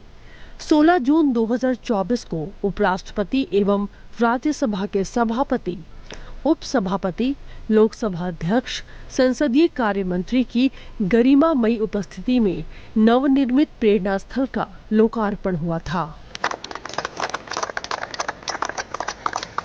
उनके विचार, उनका व्यक्तित्व कितना हमें प्रभावित कर सकता है, ये मैंने आकर यहाँ देखा है। प्रेरणा स्थल के बारे में सुना, सोचा, पर यह जमीनी हकीकत इस शानदार तरीके से होगा, मैं बहुत प्रभावित हूँ। I can tell you this स्थल इज मोटिवेशनल, इंस्पिरेशनल, और जो भी यहाँ कुछ भी पल बिताएगा प्रभावित हुए बिना नहीं होगा। अंदाजा लगाइए भारत के इतिहास में इन महापुरुषों का क्या योगदान है, इन महापुरुषों को किस कालखंड में याद किया गया। ऐसी परिस्थिति मैंने सेंट्रल हॉल में देखी।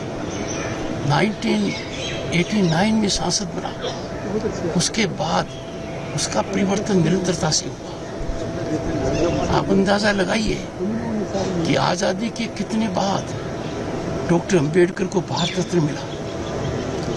मुझे गौरव प्राप्त है कि उस समय मैं केंद्रीय मंत्रिपरिषद का सदस्य था, लोकसभा का सदस्य था। हमारे महापुरुषों की जितनी कदर हम करें वो कम है। प्रेरणा स्थल पर मौजूद प्रतिमाओं के नजदीक नई तकनीक के माध्यम से उन महापुरुषों की जीवन गाथा, उनके संदेश को भी आपके लिए उपलब्ध कराने की कार्य योजना बनाई गई है, ताकि सभी को उनके जीवन दर्शन से प्रेरणा मिले। प्रेरणा स्थल पर प्रतिमाओं के आसपास पुष्प वाटिका का निर्माण किया गया है। यहाँ गणमान्य व्यक्ति और आगंतुक उन्हें सुगमता पूर्वक अपनी श्रद्धांजलि अर्पित कर सकेंगे। हमारे महापुरुष, क्रांतिकारी, आध्यात्मिक संस्कृति के पुनर्जागरण करने वाले महापुरुषों को की सभी प्रतिमाओं को एक स्थान पर इसको लाकर सम्मानपूर्ण तरीके से, ताकि एक प्रेरणा स्थल पर जो आने वाले आगंतुक इस प्रेरणा स्थल पर आएंगे, महापुरुष, क्रांतिकारियों, सांस्कृतिक, आध्यात्मिक के पुनर्जागरण और जिन्होंने इतिहास में भारत का गौरव बढ़ाया है, उन सब के बारे में वर्तमान पीढ़ी, भावी पीढ़ी जाने किस तरीके से उन्होंने आज़ादी के आंदोलन की लड़ाई लड़ी, किस तरीके से उन्होंने देश में सामाजिक, सांस्कृतिक, आध्यात्मिक परिवर्तन के लिए भारत के नए युग की शुरुआत की। ऐसे महापुरुषों से लोगों को प्रेरणा मिलती है, ताकि वो भी देश और राष्ट्र के लिए करें।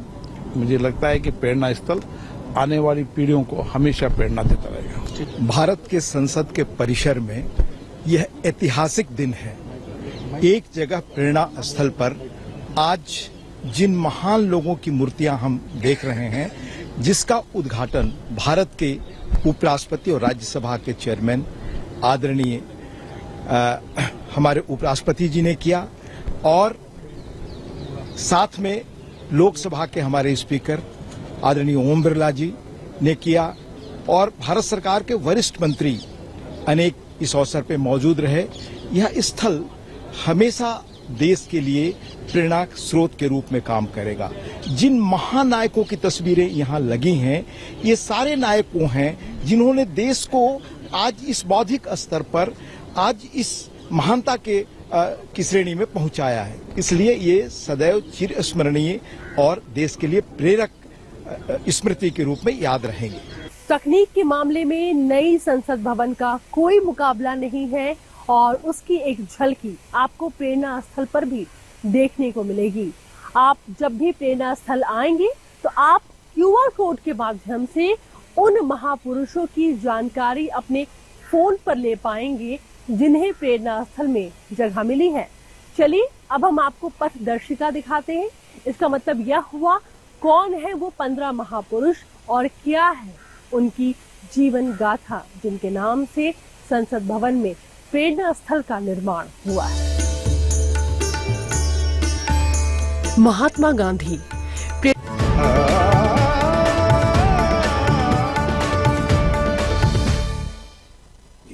जो गुना कल मध्य रात्रि के पहले हुआ है वो गुना का रजिस्ट्रेशन और कानूनी प्रक्रिया दोनों पुराने कानून से होगी। जब भी नया कानून आता है एक क्षण तो तय करना पड़ता है कि यहाँ से नया होगा, यहाँ से पुराना होगा, और वो क्षण हमने सभी से चर्चा कर तय किया है। चलिए आज मैं पॉलिटिकल जवाब देने के लिए यहाँ नहीं हूँ, केवल आपसे अपील करने के लिए हूँ। एक अच्छी स्पिरिट के साथ एक कानून लाए गए हैं, एक कानून की अच्छाइयों को आप जनता के साथ पहुंचाइए, और आपके पास भी कोई तकलीफ आती है तो निसंकोच आप मुझे मिल सकते हैं, बता सकते हैं। अगर भ्रम है तो मैं निरसन करूंगा, अगर सुधार की जरूरत है इस पर खुले विचार से सोचेंगे। बहुत बहुत धन्यवाद आप लोग। अंदर मिलो भ्रम के लिए। तो देश में आज से 3 नए आपराधिक कानून लागू हो गए हैं।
गंगा पर आस्था। रीतियों की ही भांति गंगा किनारे कुछ स्थलों के प्रति लोगों के मन में अधिक आस्था है, क्योंकि स्थानीय और धार्मिक दृष्टि से इनका महत्व अधिक है। जनसाधारण हरिद्वार, वाराणसी, प्रयागराज और गंगा सागर जैसे पवित्र गंगा तटों पर पूजा करने के लिए तीर्थ यात्रा करते हैं व कुंभ मेले जैसे त्योहार मनाते हैं। कई परंपराओं और प्रथाओं व पौराणिक कथाओं और शास्त्रों से जुड़ी हुई मां गंगा का भारतीयों के मन मस्तिष्क में अत्यंत महत्वपूर्ण स्थान है। आइए इस वीडियो में हम गंगा के पथ में आने वाले शहरों के बारे में जानते हैं। 15 करोड़ लोग अलग अलग तीर्थ यात्राओं के दौरान हर साल गंगा नदी पर आते हैं। आइए हम कुछ ऐसी ही महत्वपूर्ण यात्राओं को देखते हैं और गंगा नदी के किनारे बसे कुछ महत्वपूर्ण स्थलों का पर्यटन करते हैं। ये पर्यटन आपको तीर्थ यात्रियों के गंगा नदी पर व गंगा नदी के तटों पर रहने वाले लोगों पर प्रभावों को समझने में भी सहायता करेगा। गंगा नदी गंगोत्री हिमनद से निकलती है। ये स्थान गोमुख के नाम से जाना जाता है, जिसका अर्थ है गाय का मुख। यहां पर नदी को भागीरथी कहा जाता है। यात्रियों की माने तो यहां तक की यात्रा ही तपस्या समान है, परंतु अधिकाधिक यात्रियों के आने के कारण गोमुख के वातावरण का ह्रास हो रहा है। लोगों द्वारा फैलाए गए कूड़े के कारण ऊपर की चढ़ाई प्लास्टिक आदि कचरे से प्रदूषित हो गई है व कचरे के अपर्याप्त नियंत्रण के कारण नदी का बहाव भी प्रभावित हो रहा है। गोमुख से गंगा अलकनंदा घाटी में बहती है।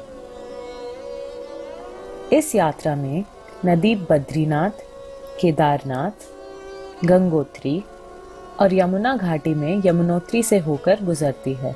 इन 4 जगहों को मिलाकर छोटा 4 धाम बनता है। बद्रीनाथ से बहने वाली गंगा को अलकनंदा कहा जाता है। अलकनंदा घाटी में 2 मंदिर हैं, जिनके नाम हैं बद्रीनाथ और केदारनाथ। इन दोनों तीर्थ स्थानों से रामायण और महाभारत की कहानियां जुड़ी है। पीपल कोटी, हनुमान चट्टी और पांडुकेश्वर कुछ ऐसे स्थान हैं जिनकी व्याख्या इन पुराणों में की गई है। पीपल कोटी का महत्व इसलिए है क्योंकि यहाँ गंगा नदी के तट पर 2 महत्वपूर्ण मंदिर स्थित है। ये गरुड़ जंगल से अपनी निकटता के लिए प्रसिद्ध है। यहाँ गंगा को गरुड़ गंगा कहा जाता है। हनुमान चट्टी एक छोटा इलाका है जहाँ हनुमान जी का एक मंदिर स्थित है। तीसरा स्थान पांडुकेश्वर है। ये पांडवों की जन्मभूमि मानी जाती है, अतः इसका नाम पांडुकेश्वर भी वहीं से आता है। पांडवों ने केदारनाथ में भगवान शिव की प्रार्थना भी की थी। केदारनाथ गंगा नदी से मंदाकिनी के कारण संबंधित है। मंदाकिनी एक नदी है जो कि अलकनंदा से मिलती है, जो कि अंत में गंगा नदी में जा मिलती है। बद्रीनाथ और केदारनाथ 4 धाम की यात्रा में सबसे मशहूर धाम है, जो कि लाखों पर्यटकों को और तीर्थ यात्रियों को आकर्षित करते हैं। पंचप्रयाग गंगा नदी का अगला महत्वपूर्ण स्थान है। पंच का अर्थ है 5 और संस्कृत में प्रयाग का अर्थ होता है नदियों का संगम। पंचप्रयाग ऐसा क्षेत्र है जहां 5 भिन्न उपनदियां गंगा में मिलती हैं। इन 5 प्रयागों के नाम हैं विष्णु प्रयाग, नंद प्रयाग, कर्ण प्रयाग, रुद्र प्रयाग और देव प्रयाग। नदी को गंगा नाम देव प्रयाग के बाद मिलता है, जहां अलकनंदा का संगम भागीरथी से होता है। गंगा फिर आगे ऋषिकेश की ओर बहती है। एक कथा के अनुसार भगवान विष्णु ने भगवान ऋषिकेश के रूप में रैभ्य नामक साधु को दर्शन दिए थे, जिस कारण इस क्षेत्र का नाम ऋषिकेश पड़ा। यहां की गंगा आरती अपनी भव्यता के लिए प्रसिद्ध है। गंगा आरती नदी के प्रति प्रार्थना और भेंट है, जो संध्या के समय त्रिवेणी घाट पर की जाती है। इसकी लोकप्रियता भारी संख्या में श्रद्धालुओं, तीर्थ यात्रियों व पर्यटकों को आकर्षित करती है। ऋषिकेश को संसार की योग राजधानी के नाम से भी जाना जाता है। ये देश का एकमात्र ऐसा क्षेत्र है जहां पशुओं को काटना, बेचना और उनको खाना कानूनी रूप से प्रतिबंधित है। नदी के पथ पर अगला शहर है हरिद्वार। ऐसा माना गया है कि हरिद्वार में ही ईश्वर के राज्य का द्वार है। हिंदू धर्म के अनुसार ये जगह विश्व की सबसे पवित्र 7 जगहों में से एक है। बहुत सारे त्योहार और मेले यहाँ से जुड़े हुए हैं, जिनमें से कुंभ मेला सबसे महत्वपूर्ण है। पाप मुक्त होने के लिए कुंभ मेले के दौरान गंगा में स्नान अनिवार्य माना जाता है। कुंभ मेले से संबंधित एक प्रचलित हिंदू कथा है, जिसमें अमृत के मटके के लिए देवताओं और असुरों के बीच हुए समुद्र मंथन के बारे में बताया गया है। मंथन के दौरान इंद्रदेव के पुत्र जयंत अमृत के पात्र को लेकर भाग जाते हैं, ताकि असुर उसको न प्राप्त कर सके। वो 4 जगह आराम करने के लिए रुकते हैं। इन्हीं 4 जगहों हरिद्वार, उज्जैन, नासिक और प्रयागराज में अमृत की बूंदें गिर जाती है। हिंदू पंचांग के अनुसार 12 दिन की इस अवधि को कुंभ मेले के रूप में मनाया जाता है। इन चारों जगहों पर भारी संख्या में लोग कुंभ और महाकुंभ में भाग लेने आते हैं, जो कि 12 साल में एक बार मनाया जाता है। समुद्र मंथन का एक दिन पृथ्वी पर एक वर्ष को दर्शाता है। हरिद्वार के अतिरिक्त प्रयागराज में भी 6 वर्षों में एक बार अर्ध कुंभ का आयोजन होता है। प्रयागराज को पहले इलाहाबाद के नाम से जाना जाता था। यहाँ गंगा, यमुना और सरस्वती साथ मिल जाती हैं, जिसको संगम के नाम से जाना जाता है। यहाँ का विशिष्ट धार्मिक महत्व लोगों को स्नान के लिए खींच लाता है। प्रयागराज से अगला महत्वपूर्ण स्थान है वाराणसी। वाराणसी संस्कृत भाषा, धर्म, दर्शन एवं ज्योतिष सीखने के लिए पारंपरिक केंद्र रहा है। गंगा किनारे पर प्राचीन वास्तुकला से निर्मित भवनों से सटे हुए सीढ़ीदार घाटों के लिए भी वाराणसी प्रसिद्ध है। वाराणसी में ऐसे 84 घाट हैं, जिनमें मणिकर्णिका घाट व हरिश्चंद्र घाट पर मुख्यतः अंत्येष्टि संस्कार किया जाता है। वाराणसी पर्यटकों को 5 दिवसीय गंगा महोत्सव मनाने के लिए भी आकर्षित करता है। यह त्योहार मां गंगा की आध्यात्मिकता, पवित्रता और शक्ति का त्योहार है। ऐसा कहा जाता है कि इस दिन स्वर्ग से सारे देवता धरती पर गंगा स्नान के लिए उतरते हैं। गंगा महोत्सव के अवसर पर यहाँ हस्तकला मेला भी लगाया जाता है। इसमें 10 दिन का शिल्प बाजार लगता है और इसको राष्ट्रीय शिल्प मेला नाम से भी जाना जाता है। ये मेला अर्बन हाट, सांस्कृतिक संकुल व चौका घाट पर आयोजित किया जाता है। 20 से भी अधिक राज्यों से कलाकार इस मेले में भाग लेते हैं। उत्पादकों को ग्राहकों से मिलने के लिए ये मेला एक बहुत ही अच्छा अवसर प्रदान करता है। देवों की ज्योति के त्योहार देव दीपावली भी वाराणसी में बड़े हर्षोल्लास से मनाई जाती है। इस त्योहार के दौरान गंगा तट स्थित रविदास घाट से लेकर दक्षिण छोर के राजघाट तक की सीढ़ियों पर लाखों दिए जलाए जाते हैं। ये त्योहार पटना, हरिद्वार, प्रयागराज, ऋषिकेश एवं गुजरात के कुछ भागों में भी मनाया जाता है। छठ पूजा भी ऐसा ही एक महत्वपूर्ण त्योहार है जो गंगा नदी के तट पर मनाया जाता है। ये एक हिंदू त्योहार है जिसमें सूर्य देवता की पूजा होती है। छठ पूजा का उत्सव 4 दिन तक चलता है, जिनमें स्नान, निर्जल उपवास एवं सूर्य देव को अर्घ्य सम्मिलित है। गंगा दशहरा भी एक महत्वपूर्ण त्योहार है, जिसको गंगावतरण के नाम से भी जाना जाता है। इसमें गंगा नदी के कई अवतारों की पूजा की जाती है। ऐसा माना जाता है कि गंगा दशहरा के दिन ही गंगा नदी धरती पर अवतरित हुई थी। हरिद्वार, वाराणसी, गढ़मुक्तेश्वर, ऋषिकेश, प्रयागराज और पटना इस त्योहार को मनाने के लिए मुख्य स्थान है। पर गंगा नदी जहाँ से भी बहती है वहाँ इस त्योहार को बहुत उत्साह के साथ मनाया जाता है। गंगा की यात्रा इससे आगे गया की ओर चलती है। गया बिहार में स्थित है और ये अस्थि विसर्जन और पिंडदान करने का स्थान है। महाभारत में इसका नाम गयापुरी था और वहीं से इस शहर को अपना वर्तमान नाम मिला। ये शहर बौद्ध धर्म के जन्म स्थान के रूप में प्रसिद्ध है, क्योंकि यहीं गौतम बुद्ध ने आत्मज्ञान को प्राप्त किया था। उसी जगह पर आज प्रसिद्ध नालंदा विश्वविद्यालय और महाबोधि मंदिर है। माना जाता है कि पूर्वजों का अस्थि विसर्जन गया में करने से उनके पिछले और इस जन्म के पाप मिट जाते हैं और उनकी आत्मा स्वर्ग की ओर प्रस्थान कर पाती है। पश्चिम बंगाल में भारत के पूर्वी समुद्र तट पर गंगा का मुहाना है। गया से आगे चलकर आई गंगा बंगाल की खाड़ी में गिरने से पहले गंगा सागर पर आती है। मकर संक्रांति का त्योहार बहुत सारे लोगों को गंगा सागर पर आने के लिए आकर्षित करता है। फ्रांस, रूस और ऑस्ट्रेलिया से भी श्रद्धालु गंगा सागर पर इस पावन बेला का दर्शन करने आते हैं।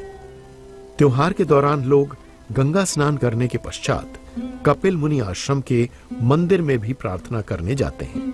गंगा सागर गंगा तटों पर बसे पवित्र स्थानों की कड़ी का अंतिम स्थान है। गंगा सागर में बहुत बड़ा मेला लगता है, जहां पूरे देश से लाखों तीर्थयात्री आते हैं।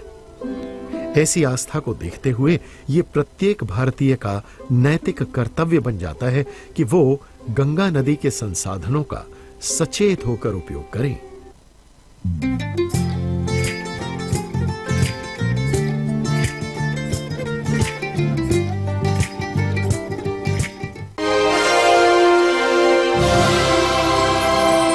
प्रश्नों को पटल पर रखने की प्रक्रिया। सत्र के लिए समन जारी होने के बाद प्रश्नों की सूचनाएं दी जा सकती हैं। सदस्यों की जानकारी के लिए समन जारी होने के बाद एक विस्तृत समाचार भाग 2 जारी किया जाता है, जिसमें प्रश्न सूचनाओं से संबंधित पूरा कैलेंडर होता है, जिसमें सत्र की तिथियां, विभिन्न तिथियों के लिए प्रश्नों के बैलेट का समय और स्थान, प्रश्नों की सूचनाओं की ग्राह्यता संबंधी नियम और प्रश्नों पर कार्रवाई करने में विभिन्न मंत्रालयों को समूहबद्ध करना आदि दर्शाया जाता है। नवनिर्वाचित सदस्य के लिए नियम। चुने गए नए सदस्य सत्र के लिए समन जारी होने के तुरंत बाद पोर्टल या प्रपत्रों के जरिए अपने सवालों की सूचनाओं को महासचिव को दे सकते हैं। ऐसे सदस्य जिन्होंने लोकसभा के लिए चुने जाने के बाद शपथ नहीं ली है या प्रतिज्ञा नहीं की है, वो भी प्रश्नों की सूचनाएं महासचिव को दे सकते हैं। ऐसे प्रश्न जब कार्यवाही में लिए जाते हैं तो सामान्य तौर पर सवालों की सूचियों में लिखे जाते हैं, लेकिन इन्हें सदन में उत्तर के लिए नहीं बुलाया जाता है जब तक कि संबंधित सदस्य ने शपथ न ले ली हो या प्रतिज्ञा न की हो। ऐसे प्रस्तुत की जाती हैं प्रश्नों की सूचनाएं। सदस्यों के उपयोग के लिए एक ई पोर्टल है। प्रत्येक सदस्य इसमें रजिस्ट्रेशन फॉर्म को भरने और हस्ताक्षर करने के बाद इस पोर्टल में लॉगिन करने के लिए हर सदस्य को गोपनीय आईडी और पासवर्ड दिया जाता है। सदस्य इस पोर्टल के जरिए अपने सवालों की सूचनाएं दे सकते हैं। बावजूद इसके सदस्य संसदीय सूचना कार्यालय और तय स्थानों से भी अपनी सूचनाओं की लिखित या प्रिंटेड प्रति दे सकते हैं। इनका जिक्र प्रत्येक सत्र के लिए समन जारी होने के बाद जारी किए गए विस्तृत समाचार भाग 2 में किया जाता है। हर सवाल महासचिव लोकसभा को संबोधित किया जाता है।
माननीय सभासदों, माननीय अध्यक्ष जी,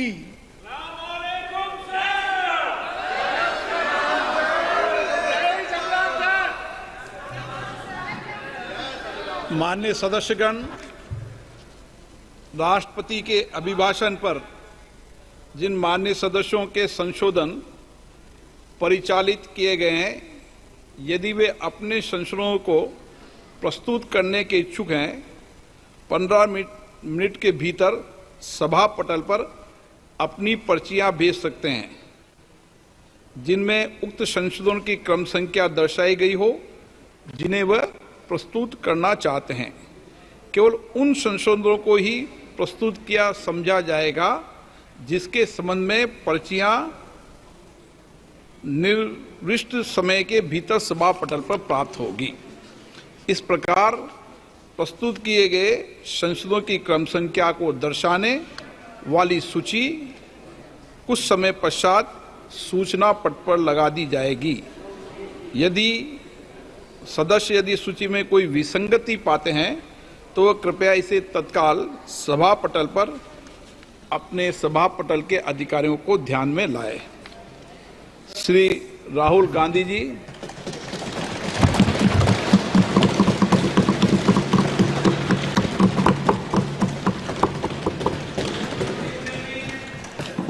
Thank you, Honorable Speaker, for the opportunity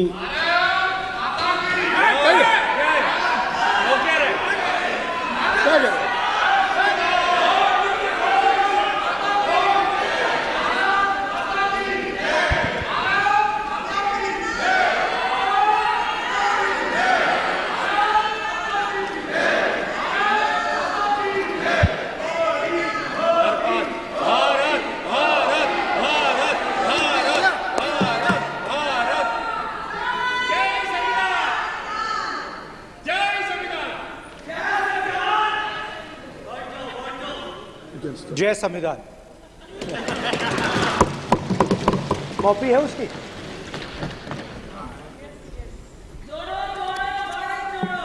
जय संविधान। इसकी हमने रक्षा की है।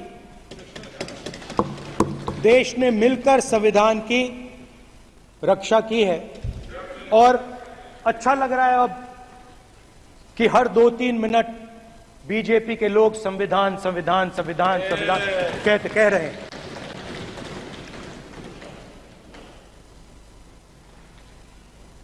Speaker sir, for the last 10 years,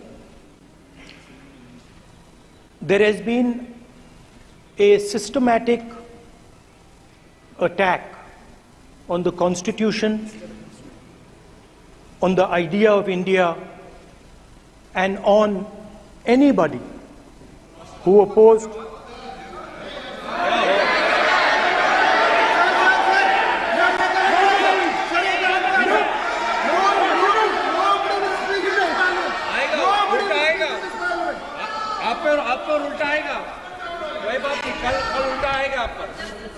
There has been, just warming up right now. अभी वार्म अप हो रहा है. तो there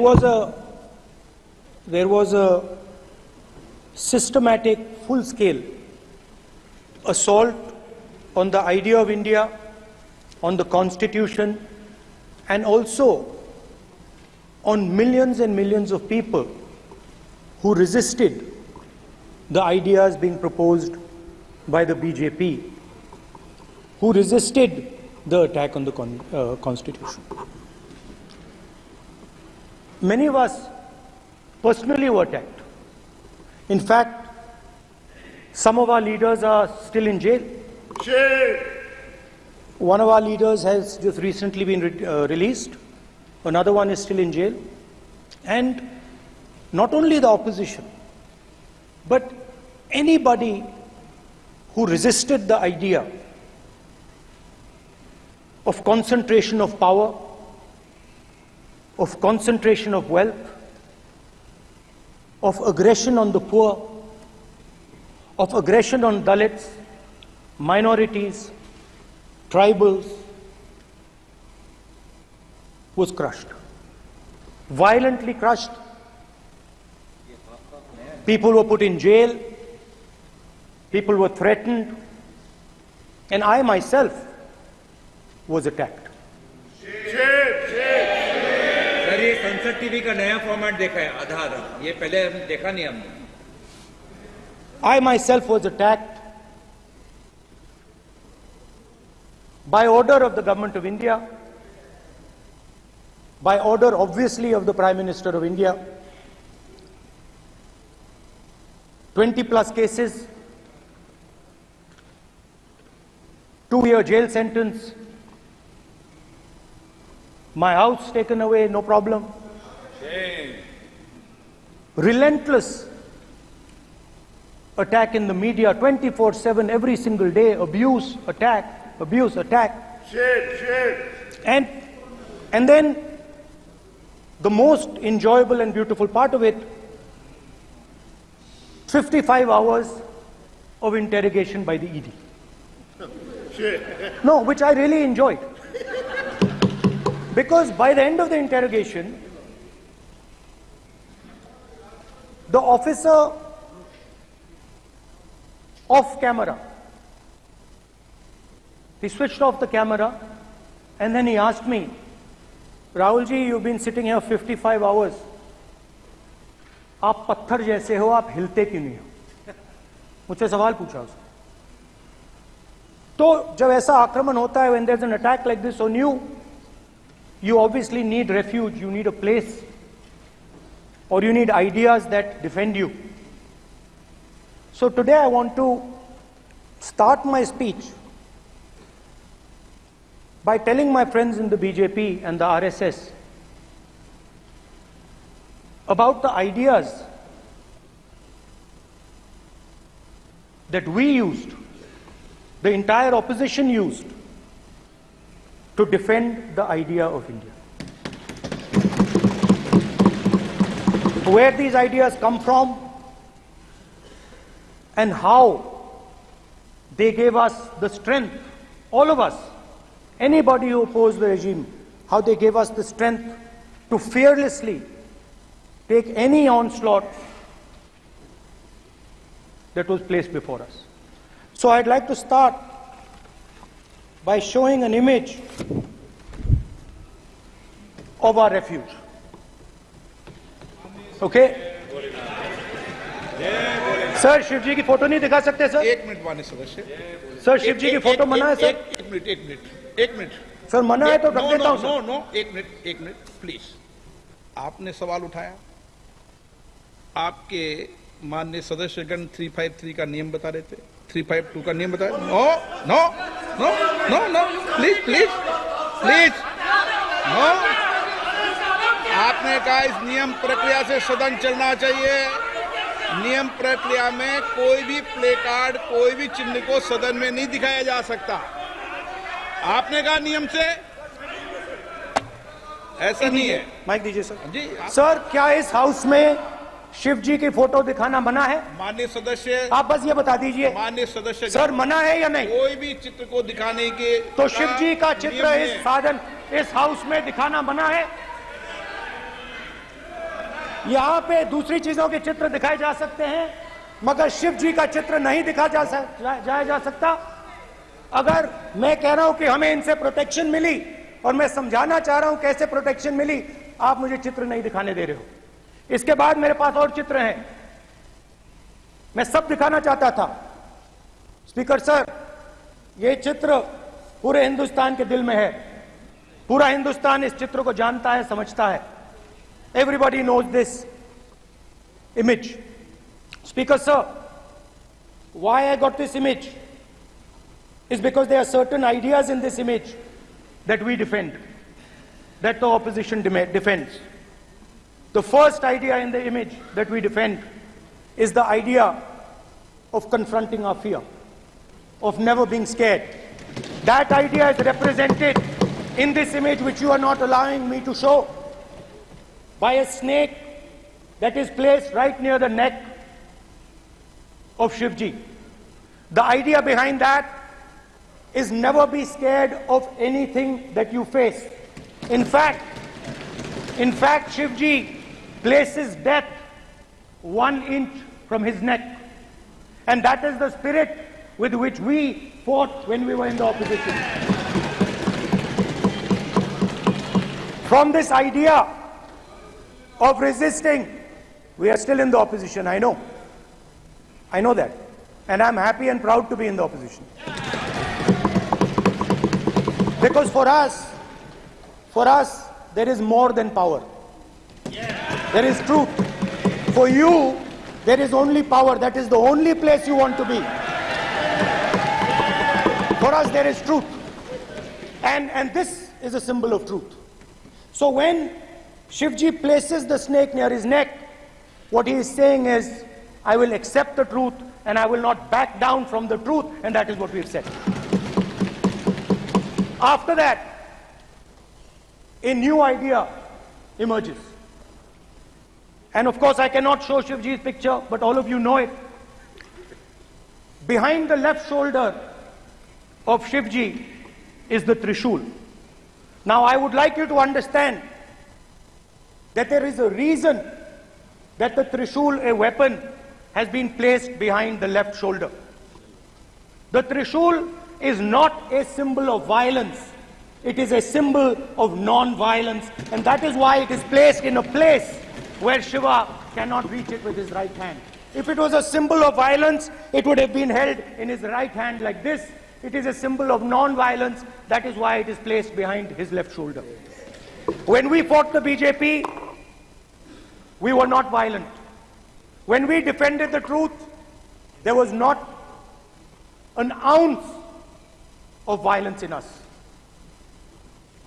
Now, there is a third idea, and a very powerful idea that emerges from the idea of truth, courage, and non-violence. And that idea, of course, it is a symbol that many of you hate, but that idea is the Abhay Mudra, the symbol of the Congress Party, which, as you can see, is also in this image. And Jai Mahadev. And what that Rajnath Singh ji is looking very surprised. And what that Abhay Mudra shows, it is the next step of the evolution of the idea of facing the truth, fearlessness, and ahimsa. Satya and ahimsa, as Mahatma Gandhi used to say. And the Abhay Mudra is the idea that it is not good enough to just keep this internal. It is not good enough to not be scared. It is not good enough to use non-violence. It is also important that you make others not scared, that you help others become fearless, that you help others become non-violent. So in a sense, the Abhay Mudra is a projection from Shivji to the rest of the world about these two ideas. Of course, these two ideas were used by us, all of us, when we fought the British. And they were put forth by Mahatma Gandhi. The Prime Minister, of course, who has a direct connection with God, speaks directly to God. Yes, the Paramatma speaks to Modi ji's Atma directly. Unlike with all humans, we are all biological. We are born, we die, but the Prime Minister is a non-biological being. And the Prime Minister says Gandhi is dead. And Gandhi was revived by a movie. I mean, can you understand the ignorance? That Gandhi is dead and a movie revived the father of the nation. No, Gandhi is not dead. Gandhi is alive. Now, another very interesting thing I noticed. That is not your problem. That is not your problem. It is not none of your business. It is not none of your business. And there's another thing I noticed, that it is not just one religion that talks about courage. In fact, all our religions talk about courage. So, here is the religion of Islam.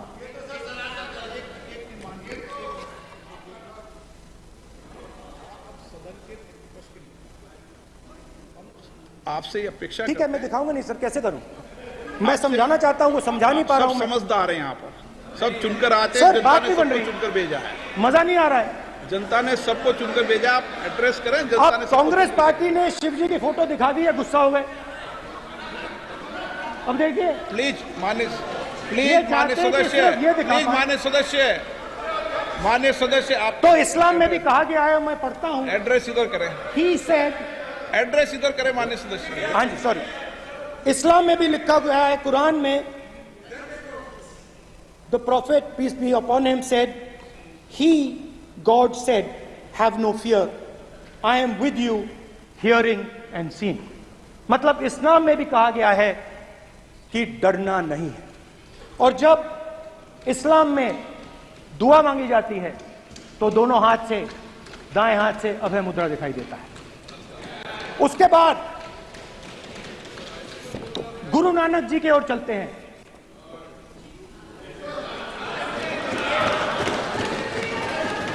Waheguru ji की फतेह, वाहेगुरु जी का Khalsa.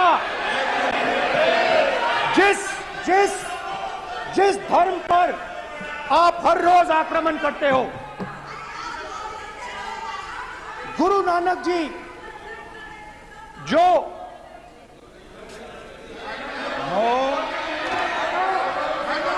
Please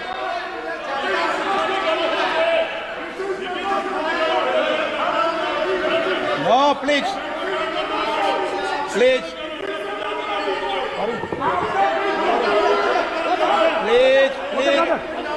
please माननीय सदस्य, please. गुरु नानक जी के चित्र में भी हम इनको इस तरीके से पूछते हैं, आप इस तरीके से टेबल पे मत रखो। सर कहाँ रखूं सर? तरीका ठीक, सर कहाँ रखूं? यहाँ रख दूं सर? आप यहाँ मत यहाँ रख देता हूँ सर।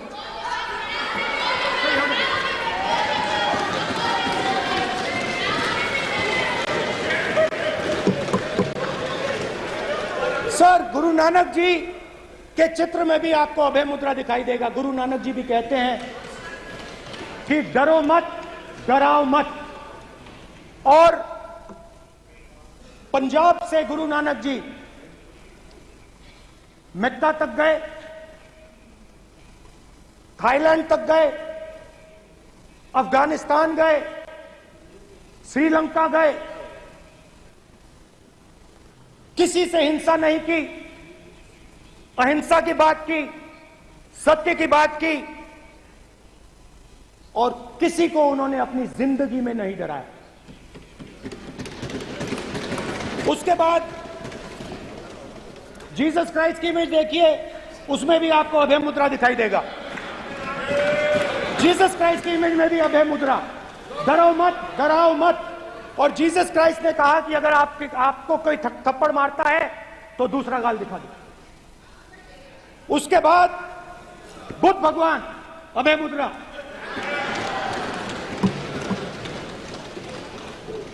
डरो मत, डराओ मत, अहिंसा। मतलब, और अंत में महावीर, डरो मत, डराओ मत, अभय मुद्रा। मतलब हिंदुस्तान के इतिहास में 3 फाउंडेशनल आइडियाज हैं। मोदी जी ने अपने भाषण में एक दिन कहा कि हिंदुस्तान ने किसी पर आक्रमण नहीं किया। उसका कारण है क्योंकि यह देश अहिंसा का देश है, यह देश डर का देश नहीं है। तो हमारे सारे के सारे महापुरुषों ने अहिंसा की बात की, डर मिटाने की बात की। डरो मत, डराओ मत, डरो मत, डराओ मत। और दूसरी तरफ शिव जी कहते हैं डरो मत, डराओ मत, अभय मुद्रा दिखाते हैं, अहिंसा की बात करते हैं, त्रिशूल को जमीन में गाड़ देते हैं। और जो लोग अपने आप को हिंदू कहते हैं वो 24 घंटा हिंसा हिंसा हिंसा, नफरत नफरत नफरत, असत्य सत्य असत्य।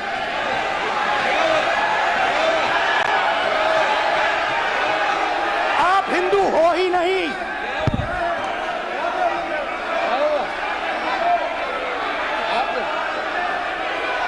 Just get me that picture of Shiva. Inside, because of it. Hindu धर्म में साफ लिखा है सत्य के साथ खड़ा होना चाहिए, सत्य से पीछे नहीं हटना चाहिए, सत्य से नहीं डरना चाहिए। अहिंसा हमारा प्रतीक है। अभय मुद्रा ऐसे कीजिए, अभय मुद्रा।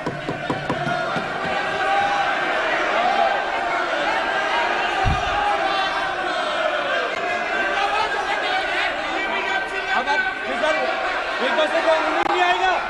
प्राइम मिनिस्टर भी नोट किए गए। प्राइम मिनिस्टर पे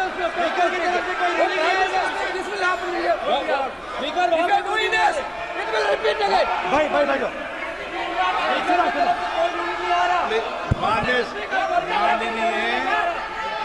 ये आप बात समझिए,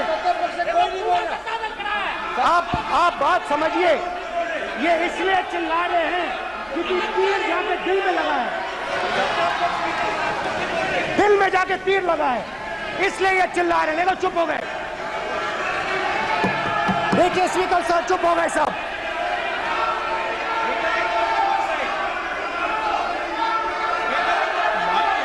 एक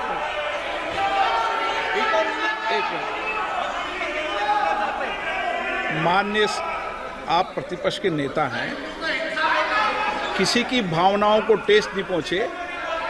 सर मुझे बोलने में ध्यान रखना चाहिए। ये जो विषय बहुत गंभीर है, पूरे हिंदू समाज को हिंसक कहना ये गंभीर विषय है। बीजेपी को आपको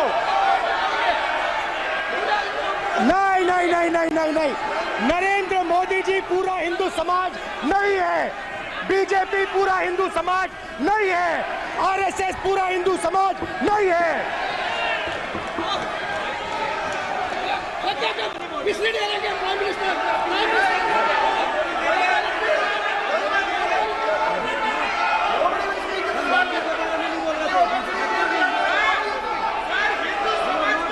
भूपेंद्र यादव जी, ये ठेका नहीं है बीजेपी का। भूपेंद्र यादव जी बोलना चाहते हैं आप? ये सब हिंदू हैं यहाँ पे, ये सब हिंदू हैं। माननीय अध्यक्ष जी, प्रतिपक्ष के नेता आज पहली बार इस सदन को संबोधित कर रहे हैं। मैं दो नियम रूल 349 और रूल 352 के संबंध में आपका ध्यान आकर्षित करना चाहता हूं। सबसे पहले तो प्रतिपक्ष के नेता को बोलने का तरीका आना चाहिए। 349 जो 12 है वो स्पष्ट रूप से कहता है शैल नॉट सिट और stand with back toward the chair. वो लगातार आपकी तरफ पीठ करके खड़े हैं, नियमों के खिलाफ है, जो उनको शोभा नहीं देता। दूसरा अध्यक्ष महोदय, एड्रेस करके दूसरा अध्यक्ष महोदय आर्टिकल रूल 352 रूल 2 ये कहता है make personal reference by way of making an allegation imputing a motive to और ए क्वेश्चनिंग द बोना फाइडी। इन्होंने पूरे विपक्ष के सदस्यों पे नहीं बल्कि इससे बाहर जाकर पूरे एक हिंदू समाज के ऊपर एलिगेशन लगाया है। इनकी बोना फाइड गलत है, इनके खड़े होने का तरीका गलत है। सदस्यों में तो लगाया ही है। माननीय अध्यक्ष जी,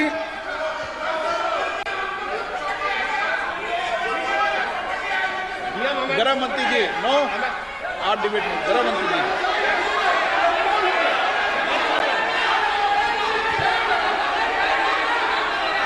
माननीय अध्यक्ष जी,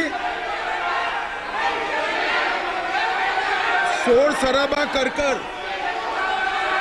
इतने बड़े वाकया को छिपाया नहीं जा सकता।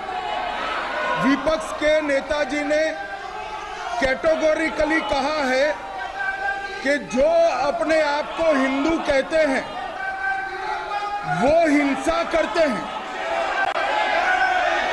मैं फिर से रिपीट करना चाहता हूं, उनका वाक्य था जो अपने आप को हिंदू कहते हैं वो हिंसा की बात करते हैं, हिंसा करते हैं। मान्यवर, इस देश में शायद इनको मालूम नहीं है, करोड़ों लोग अपने आप को गर्व से हिंदू कहते हैं, गर्व से हिंदू कहते हैं। क्या वो सभी लोग हिंसा की बात करते हैं, हिंसा करते हैं? हिंसा की भावना को किसी धर्म के साथ जोड़ना और इस सदन में और संवैधानिक पद पर बैठे हुए व्यक्ति ने, मैं मानता हूं मान्यवर, उन्होंने इसकी माफी मांगनी चाहिए। मान्यवर, मैं उनको एक गुजारिश भी करना चाहता हूं कि इस्लाम में अभय मुद्रा, इस पर इस्लाम के विद्वानों का मत एक बार वो ले ले। गुरु नानक साहब की अभय मुद्रा पर SGPC का मत वो ले ले। और मान्यवर, अभय की बात तो इनको करने का कोई अधिकार नहीं है। आपातकाल में पूरे देश को इन्होंने भयभीत करा है, लाखों लोगों को जेल में डाला। और आतंक, वैचारिक आतंक अगर कभी था, वैचारिक आतंक कभी था तो आपातकाल के वक्त था। और मान्यवर, दिल्ली में दिन दहाड़े हजारों सिख भाइयों का कत्लेआम उनके शासन में हुआ। आज वो भय की बात कर रहे हैं। मान्यवर, मेरा आपसे आग्रह है कि श्री राहुल गांधी, नेता प्रतिपक्ष, पहला भाषण होने के बावजूद माफी मांगनी चाहिए, न केवल सदन, पूरे देश की माफी मांगनी चाहिए।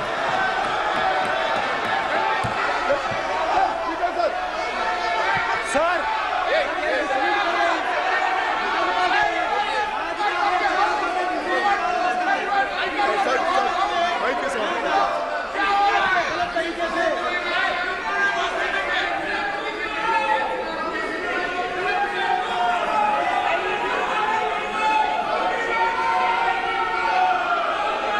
Speaker sir,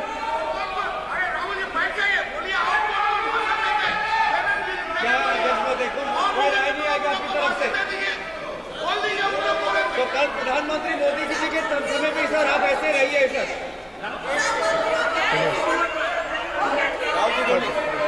speak until the call.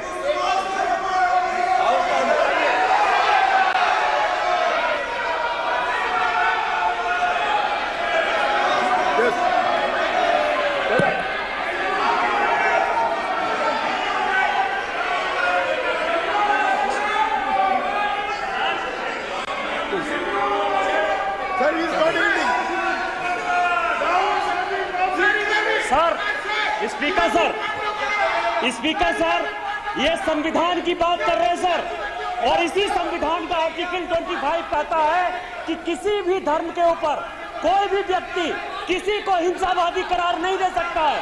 और इन्होंने हिंदू का हिंसावादी कहा है सर, संविधान का इन्होंने अपमान किया है, संविधान की झूठी दुहाई दी है, इनको माफी मांगनी चाहिए सर। ये आर्टिकल 25 है सर संविधान का, सर इनको माफी मांगनी चाहिए। आर्टिकल 25 जो है संविधान, और ये देश संविधान से चलता है, ये पार्लियामेंट संविधान से चलता है सर, इनको माफी मांगनी चाहिए सर।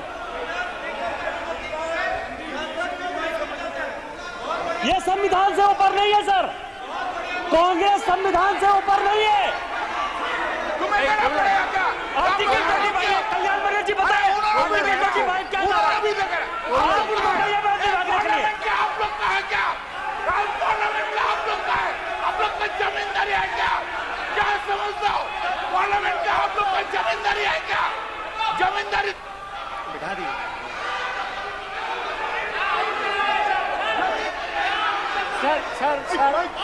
सर स्पीकर सर, माने प्लीज एक मिनट देता हूं मैं आपको। हिंदू धर्म कहता है। एक मिनट प्लीज, मान्य सदस्य प्लीज एक मिनट प्लीज। माननीय सदस्यगण, ये सदन की एक मिनट मैं दूंगा, अलाउ करूंगा आपको।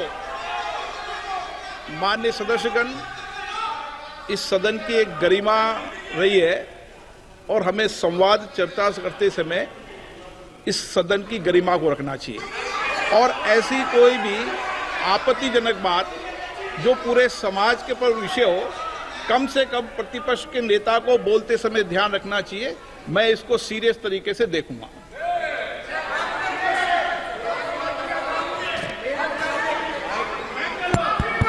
सर, अगर आप हिंदू धर्म के जो महापुरुष हैं,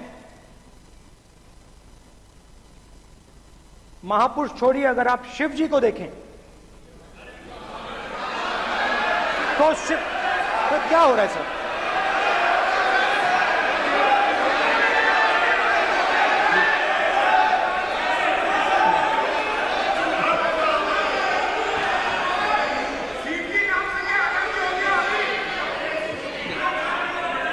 अगर आप शिव जी को देखें तो उनकी इमेज से आपको पता लगता है कि हिंदू डर नहीं फैला सकता, हिंदू हिंसा नहीं फैला सकता, हिंदू नफरत नहीं फैला सकता।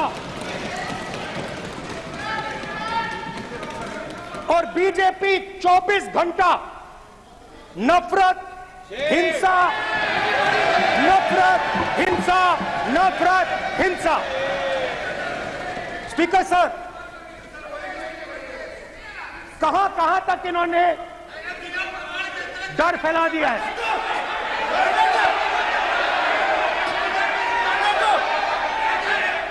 प्लीज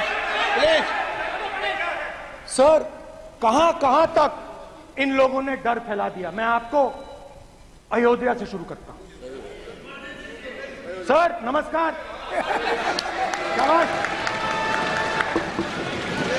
अयोध्या ने आपको मैसेज भेजा, अयोध्या ने राम भगवान,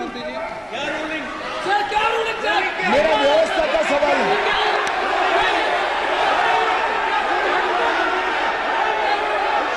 इस सदन के नियमों की पुस्तिका, इससे कुछ सदस्यों को क्या मुक्ति दे दी गई है? आपके गाइडेंस के बाद भी बार बार तस्वीर बताना, पूरे बीजेपी को हिंसा कर रही है ऐसे कहना, खड़े होकर एक दूसरे के बीच में हस्तधून करना, सारे नियम इनको लागू नहीं होते हैं। नियम मालूम नहीं है तो ट्यूशन रख ले साहब, सदन इस तरह से नहीं चल सकता है। ये सदन, मेरा आपसे आग्रह है कि ये सदन ऑर्डर में रहना चाहिए, नियमों के अनुसार रहना चाहिए। ये हम सभी सदस्यों का आपसे विनंती है। स्पीकर सर, एक मिनट प्लीज। माननीय सदस्यगण, आप ही राम भगवान की जन्मभूमि ने, अपेक्षा करता हूं कि अपन इसके नियम प्रक्रिया चले। नो, सब चले। नो, आपने बताया था नियम। नो,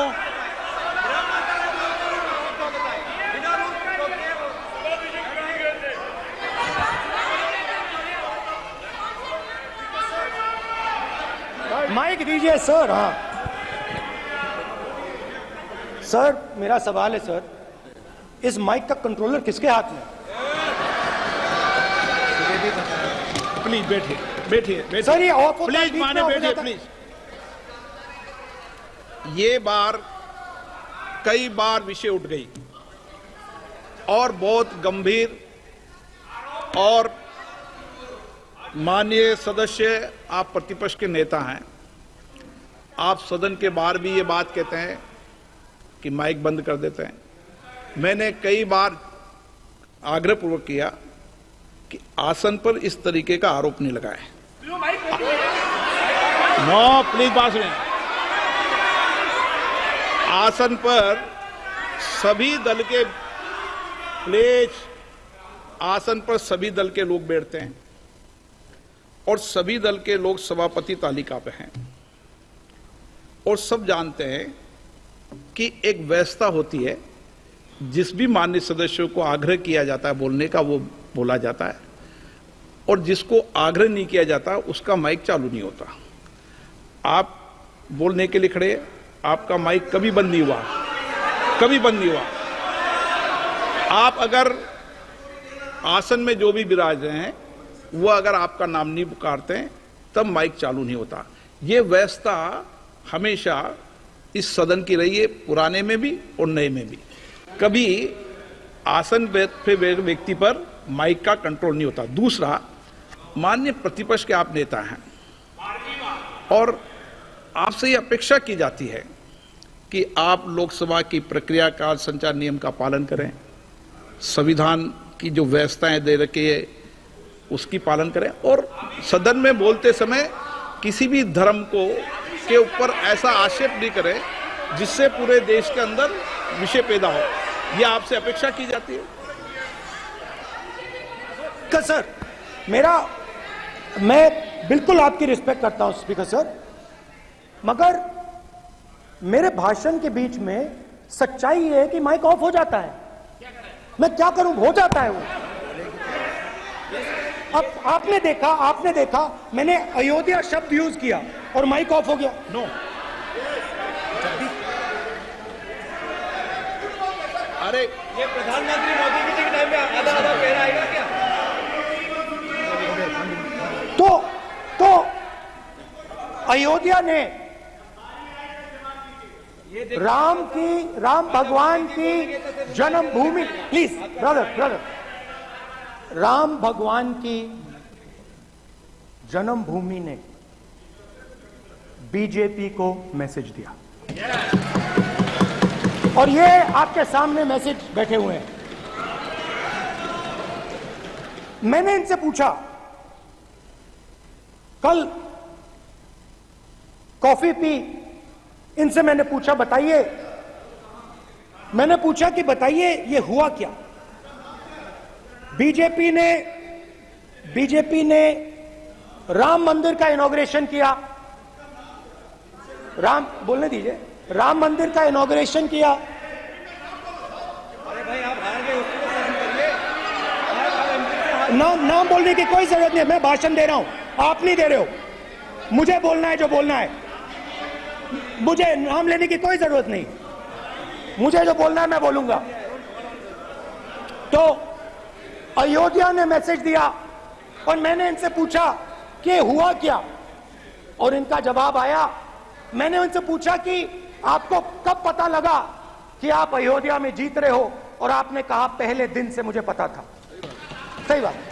और मैंने कहा ये क्या हुआ? उन्होंने कहा राहुल जी, अयोध्या में एयरपोर्ट बना, अयोध्या की जनता से जमीन छीनी गई और आज तक उन्हें मुआवजा नहीं मिला है। उन्होंने कहा, सही बात, उन्होंने कहा कि अयोध्या में जो भी छोटे छोटे दुकानदार थे, जो भी छोटी छोटी बिल्डिंग्स थी, उन सारों को तोड़कर गिरा दिया गया और उन लोगों को सड़क पर कर दिया गया। इन्होंने यह भी कहा कि अयोध्या के इनॉग्रेशन में अयोध्या की जनता को बहुत दुख हुआ, क्योंकि इनॉग्रेशन में अदानी जी थे, अंबानी जी थे, मगर अयोध्या का कोई नहीं था। और ये कारण था कि अयोध्या की जनता में, उनके दिल में नरेंद्र मोदी जी ने भय डाल दिया। उनकी जमीन ले ली, उनके घर गिरा दिए और फिर अयोध्या के गरीब लोगों को, किसानों को, मजदूरों को मंदिर के इनॉग्रेशन तक नहीं जाने दिया। मंदिर के इनॉग्रेशन छोड़ो, उसके बाहर भी नहीं जाने दिया। और इसीलिए अयोध्या की जनता ने सही मैसेज भेजा। अच्छा, इन्होंने मुझे एक और बात बोली, 3 बार इन्होंने कहा कि 3 बार नरेंद्र मोदी ने टेस्ट किया, 2 बार क्या मैं अयोध्या से लड़ जाऊं? और सर्वेयर्स ने कहा अयोध्या में मत लड़ जाना, अयोध्या में मत लड़ जाना, अयोध्या की जनता हरा देगी। और इसीलिए प्रधानमंत्री वाराणसी गए और वहां बच के निकले।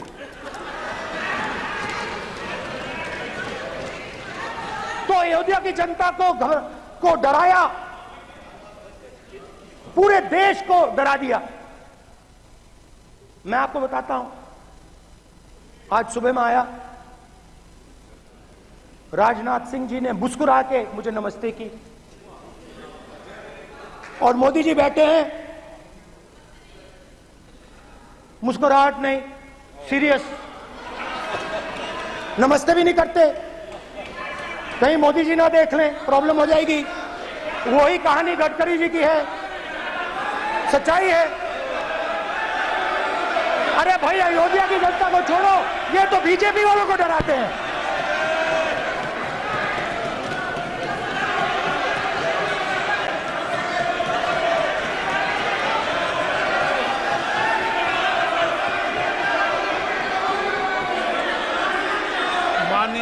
सर क्या है? माननीय प्रतिपक्ष के नेता, एक मिनट, माननीय प्रतिपक्ष के नेता, आप सदन के वरिष्ठ नेता हैं। मेरा आपसे आग्रह है कि राष्ट्रपति अभिभाषण पर डिबेट हो रही है, इसकी गरिमा, राष्ट्रपति अभिभाषण की गरिमा रखे ना। ये तो अपेक्षा आपसे सब करते हैं कि आप राष्ट्रपति अभिभाषण पे बोले, नीतियां पे बोले, कार्यक्रमों में बोले। अब व्यक्तिगत रूप से नहीं, अगर आप ये उचित मानते हैं क्या स्पीकर सर, ये उचित है?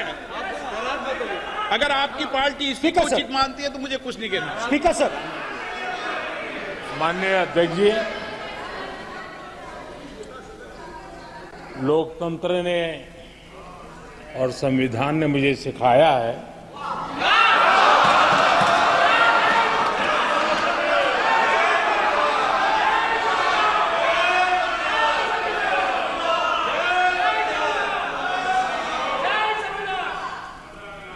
कि मुझे विपक्ष के नेता को गंभीरता से लेना चाहिए।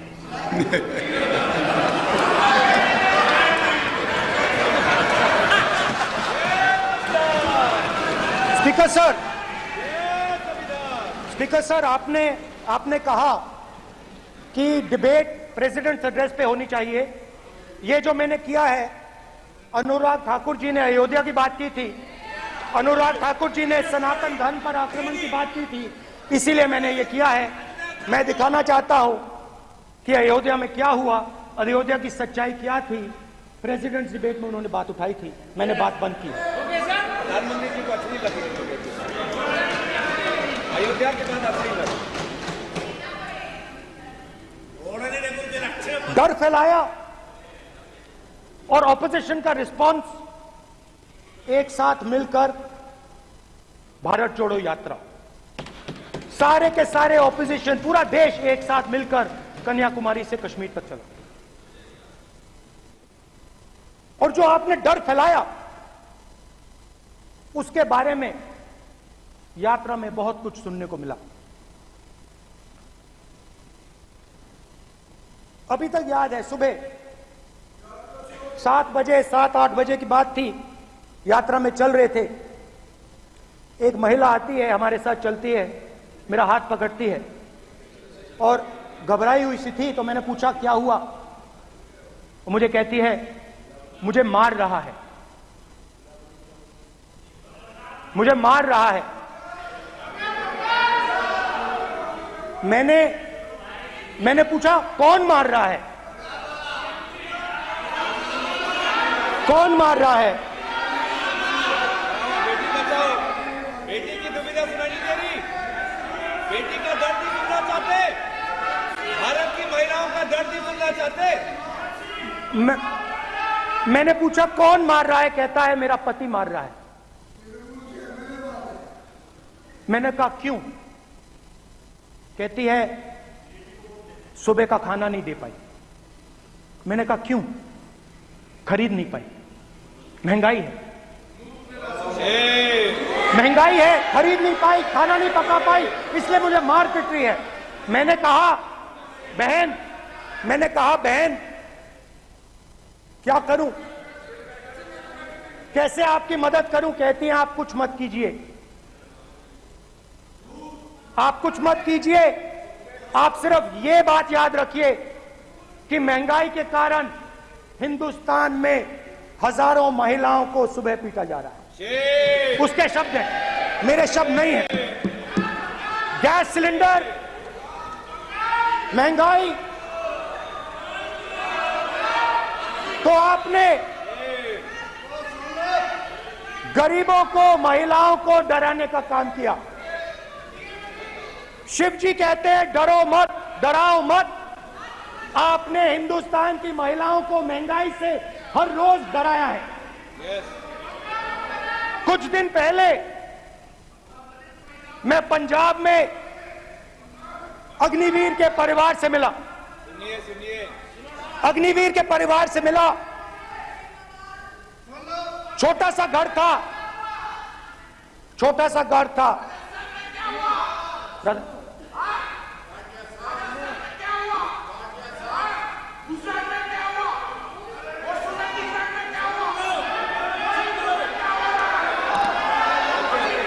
ठीक है,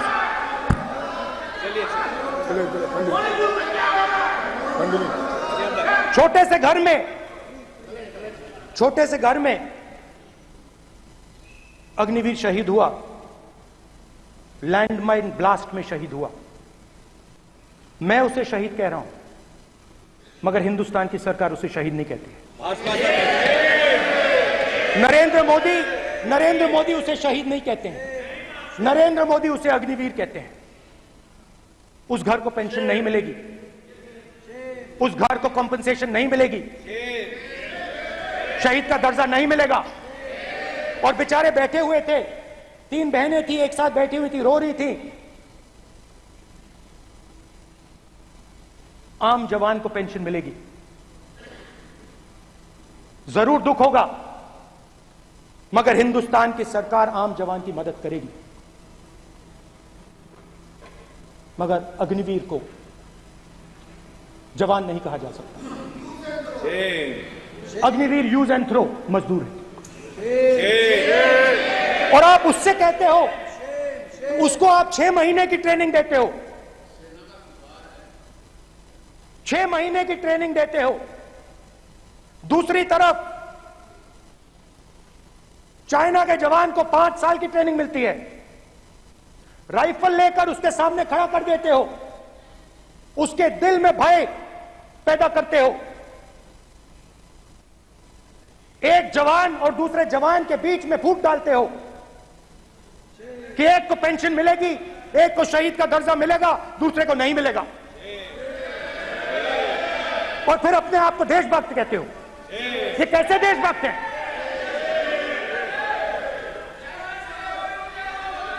फिल्म स्टार जैसी फोटो थी उस लड़के की, फिल्म स्टार, बॉलीवुड स्टार की फोटो थी। मैं सोच रहा था देखो, इस युवा ने जान दी। स्पीकर सर,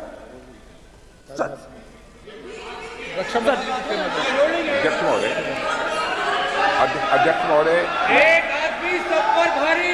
अध्यक्ष महोदय, मैं नेता प्रतिपक्ष से अनुरोध करना चाहूंगा। गलत बयानी करके सदन को गुमराह करने की कोशिश। गलत नहीं है सर, गलत नहीं है सर। लेना चाहता हूं कि युद्ध के दौरान अथवा सीमाओं की सुरक्षा के दौरान यदि हमारा कोई अग्निवीर का जवान शहीद होता है तो उसके 1 करोड़ रुपए की धनराशि सहायता के रूप में उसके परिवार को मुहैया कराई जाती है। इस प्रकार की गलत बयानी से सदन को गुमराह करने की कोशिश नहीं की जानी चाहिए। संसद महोदय अध्यक्ष।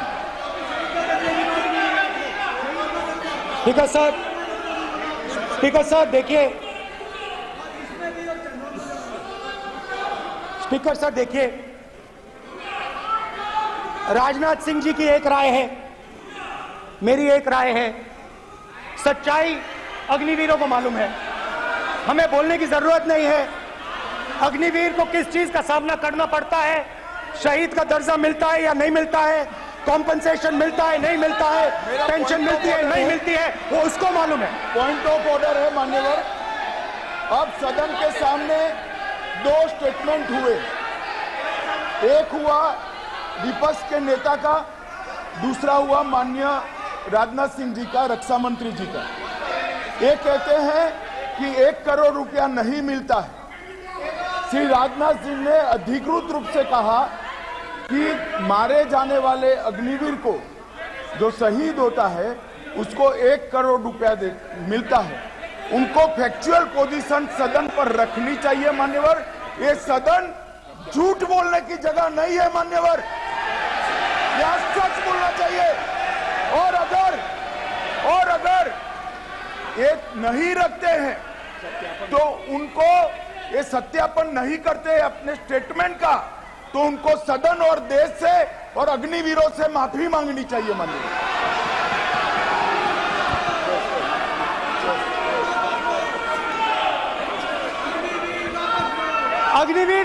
अग्निवीर की सच्चाई मैंने फ्लोर ऑफ द हाउस पे रखी है और राजनाथ सिंह जी ने भी कहा है। जो रियलिटी है वो हिंदुस्तान की सेना को मालूम है, वो अग्निवीरों को मालूम है। उनके कहने से या मेरे कहने से कोई फर्क नहीं पड़ता, सच्चाई तो उनको मालूम है। उनको मालूम है सच्चाई कौन बोल रहा है।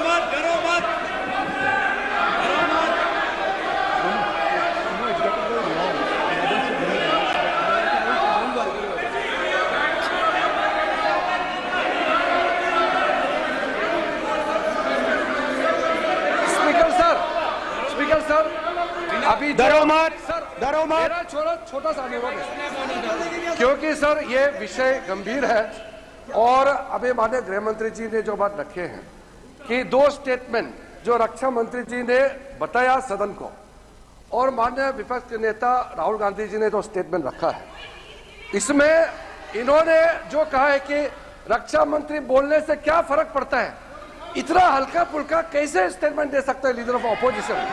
इसलिए सर इन्होंने जो बात रखा है पुष्टि करना चाहिए और हम लोग भी सर नियम के मुताबिक अपना बात रखेंगे सर।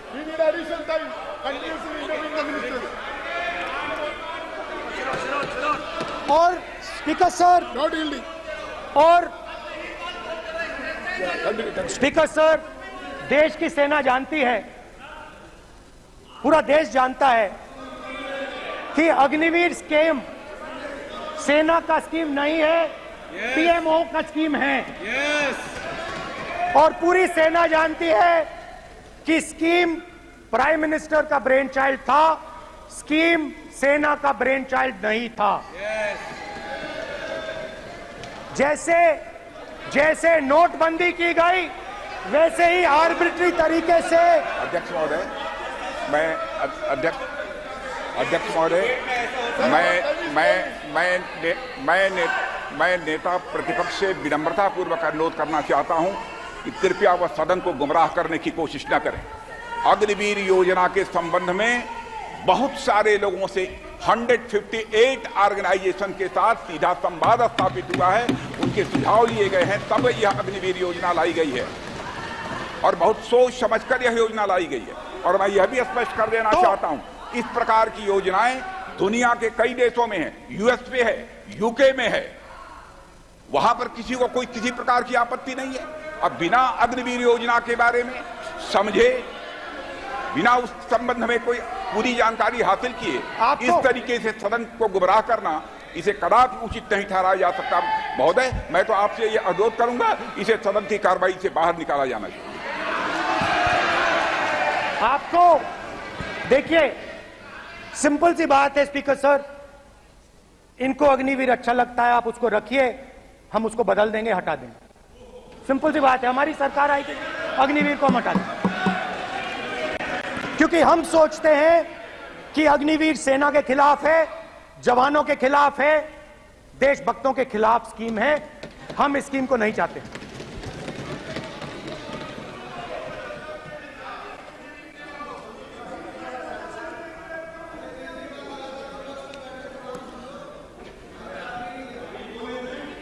पहली बार हिंदुस्तान की हिस्ट्री में जनता से स्टेट्स छीने गए हैं।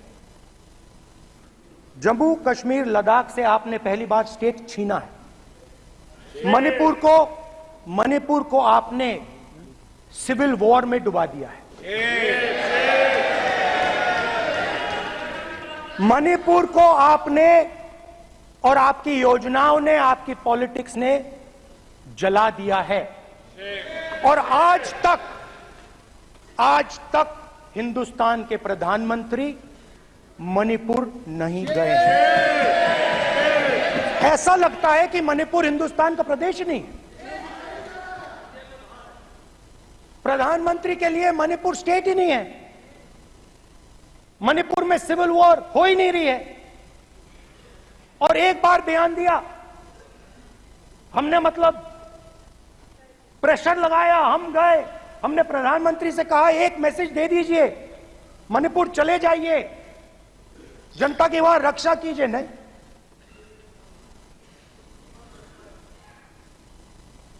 मैं वहां गया,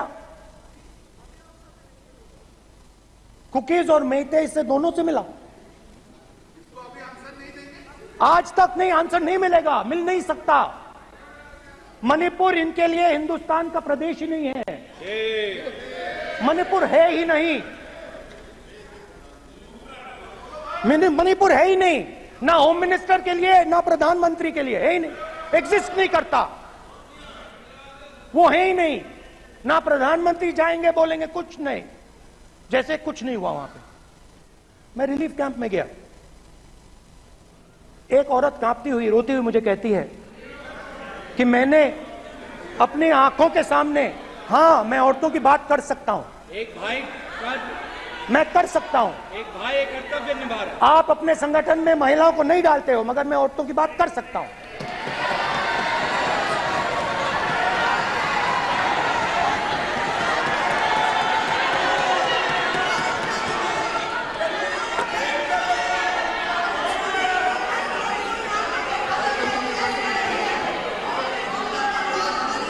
मुझे कहती है मैंने अपने आंखों के सामने, मेरे आंखों के सामने मेरे बच्चे को गोली मारी गई। मैं भागना नहीं चाहती थी, मैं मरना चाहती थी, उसके साथ मरना चाहती थी। मुझे घसीट के वहां से ले गए और फिर मेरे को अपने बच्चे की फोटो दिखाती, कांपती हुई ऐसे फोटो दिखाती। ये आपकी योजनाओं का नतीजा है। आपको शर्म आनी चाहिए।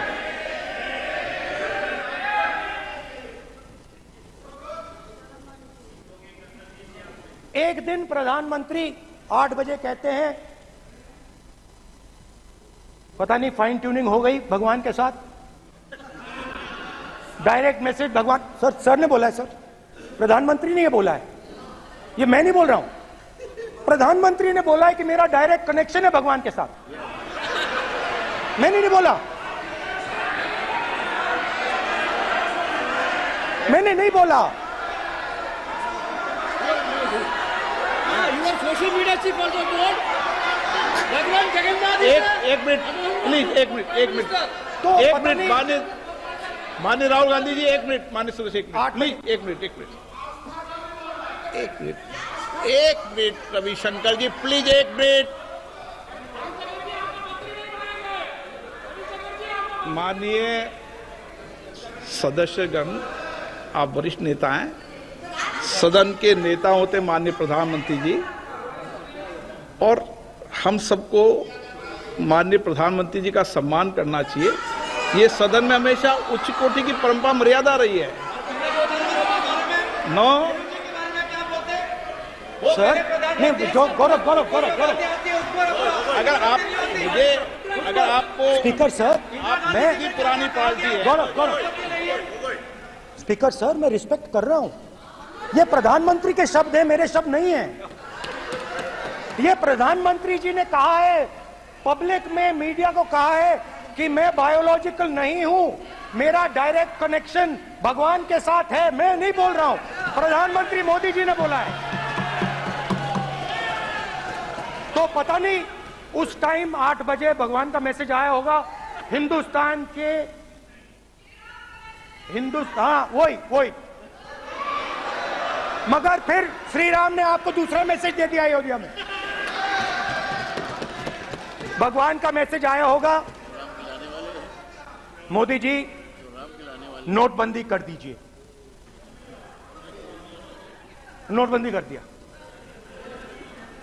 डायरेक्ट ऊपर से आया मैसेज, ऑर्डर आया खटाक। और अलग अलग ऑर्डर आते हैं। अदानी जी वाला ऑर्डर आता है, बंबई एयरपोर्ट अदानी जी को ऊपर से ऑर्डर आता है, खटाखट ऑर्डर आते हैं। तो नोटबंदी कर दी। स्मॉल और मीडियम बिजनेसेस जो हैं, जो हिंदुस्तान की रोजगार की रीढ़ की हड्डी है, बैकबोन है, उड़ा दिया, खत्म कर दिया। आज नतीजा यह है कि ये जो भी करना चाहे करें, हिंदुस्तान के युवाओं को रोजगार नहीं मिल सकता। Job creation backbone is broken, finish, खत्म। नोटबंदी की, गलत जीएसटी लागू की, उड़ा दिया। अब मैं सोचता हूं, पहले मैं सोचता था ये पता नहीं कैसे हुआ, अब मैं समझता हूं कि ये अदानी जी, अंबानी जी जैसे लोगों के लिए किया गया। ये रास्ता साफ करने का तरीका था, रास्ता साफ करने का तरीका था। इनकम टैक्स डिपार्टमेंट उनके पीछे पड़ा रहता है। जीएसटी, डिमोनेटाइजेशन, 24 घंटा उनको तंग करते हैं। उनके कैश फ्लो को रिस्ट्रिक्ट करने की कोशिश करते हैं, कैश फ्लो को क्रश करने की कोशिश करते हैं कि वो परे हट जाएं और अरबपति उनकी जगह ले लें। आप किसी भी छोटे व्यापारी से पूछ लो, किसी भी स्मॉल मीडियम बिजनेस ओनर से पूछ लो, ये आपको बता देगा। गुजरात में मैं गया, टेक्सटाइल ओनर्स के साथ मेरी बात हुई। मैंने उनसे पूछा नोटबंदी क्यों हुई, जीएसटी क्यों हुई? साफ बोला अरबपतियों की मदद करने के लिए जीएसटी और नोटबंदी की गई है। नरेंद्र मोदी जी अरबपतियों के लिए काम करते हैं, सीधी सी बात।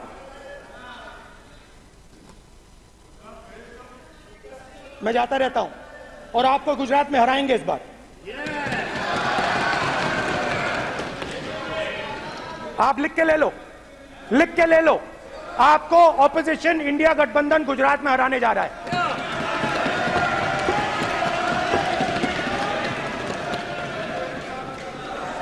किसानों को डराने के लिए लैंड एक्विजिशन बिल जो हम लाए थे, उनकी जमीन की रक्षा करने के लिए, उनको सही कॉम्पनसेशन देने के लिए, उसको आपने खत्म कर दिया। यहां कोशिश की, कर नहीं पाए तो स्टेट्स में खत्म कर दिया। हर स्टेट में आपने खत्म कर दिया है। अगर आप जानते नहीं हो, चेक कर लो। हर स्टेट में, हर भाजपा की स्टेट में खत्म कर दिया।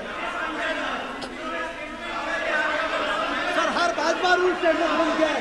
हर भाजपा की रूल स्टेट में खत्म किया है।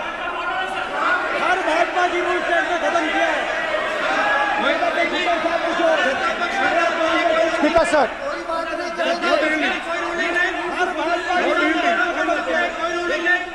खट्टर साहब का कोई निर्देश नहीं, कोई निर्देश नहीं। सत्ता पक्ष बार बार खड़े होकर भाषण को कम कर रहे हैं। कोई रूलिंग नहीं, कोई रूलिंग नहीं है सत्ता पक्ष के लिए।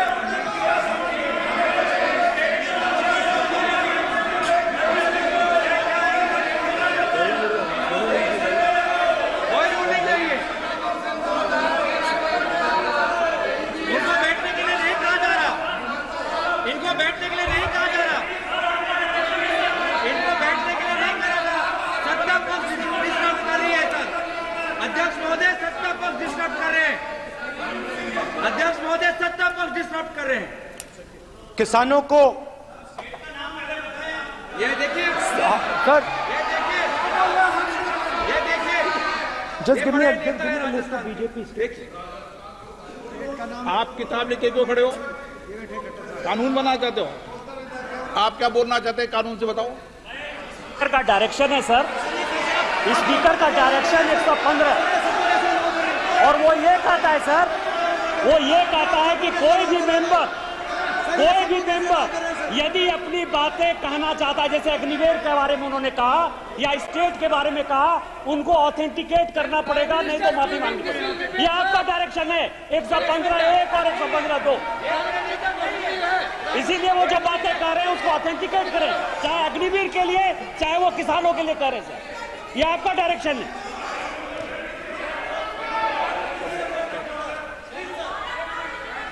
तो किसानों को जो हमने लैंड एक्विजिशन बिल तैयार किया था सही मुआवजा दिलाने के लिए, उसको आपने रद्द किया।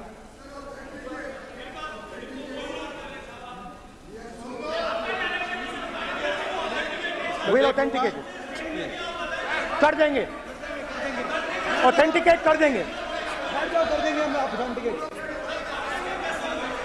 बैठ जाओ, कर देंगे ऑथेंटिकेट। उसके बाद किसानों को डराने के लिए, याद रखिए शिव जी कहते हैं डरो मत डराओ मत। किसानों को डराने के लिए आप 3 नए कानून लाए। प्रधानमंत्री ने उनसे कहा कि ये आपके फायदे के कानून हैं। सच्चाई थी कि वो अदानी जी अंबानी जी के फायदे के कानून थे। हिंदुस्तान के सारे किसान खड़े हो जाते हैं। आज तक सड़क ब्लॉक है। अगर आप वहां जाएंगे आज तक आपको दिखेगा कि वो सड़क जिस पे किसान आए थे वो आज तक बंद पड़ी हुई। हरियाणा में 2 जगह किसान खड़े हो गए, कहते हैं नहीं ये हमारा नहीं है। आप हमारे हमारी मेहनत का फल छीनना चाहते हो, हम इस बात को एक्सेप्ट नहीं करेंगे। आप उनसे बात नहीं करते, आप उनको कहते हो,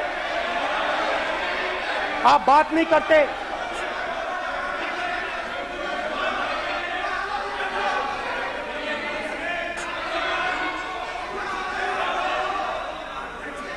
आप बात नहीं करते, आप गले नहीं लगते, आप उन्हें आतंकवादी कहते हो। आप कहते हो ये सब आतंकवादी हैं।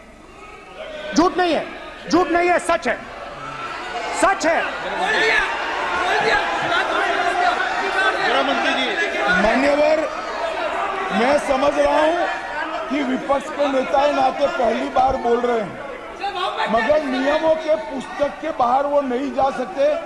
ये स्टेटमेंट करे कि हम कहते हैं कि किसान आतंकवादी, तो कैसे सदन में चल सकता है? मान्यवर, आप एक तरफा नियमों के ऊपर जाकर उनको रियायत दे रहे हो। मान्यवर, हमें संरक्षित करिए, ऐसे नहीं चलता।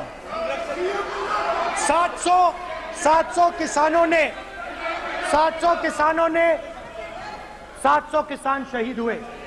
हमने इस हाउस में कहा कि किसानों के लिए मौन होना चाहिए, आपने मौन नहीं होने दिया। आपने कहा ये किसान नहीं है, आपके मुताबिक ये किसान नहीं थे, ये आतंकवादी थे। देखिए आपकी आला सिर हिला रही है। वो भी सहमत हैं।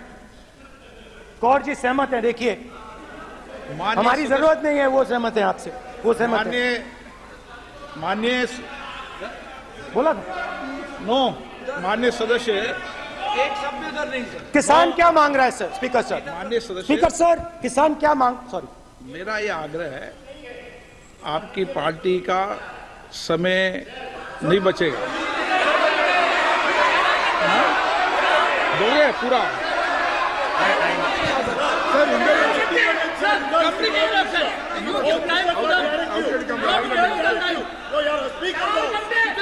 आप नहीं बोलेंगे, नहीं बोलेंगे सर। और आप तो सर, और स्पीकर सर, आप तो किताब स्पीकर सर, किसानों ने, स्पीकर सर, किसानों ने मांगा क्या? स्पीकर सर, किसानों ने मांगा क्या? स्पीकर ने सिर्फ, किसानों ने सिर्फ ये कहा कि अगर 16 लाख करोड़ रुपए अरबपतियों का कर्जा माफ हो सकता है तो हमारा भी थोड़ा सा कर दीजिए। किसान ने यह कहा कि हर प्रोडक्ट के लिए सही प्राइस मिलती है, हमें भी एमएसपी दे दीजिए। और आप लोगों ने कहा किसान का कर्जा माफ नहीं होगा और एमएसपी नहीं मिलेगी।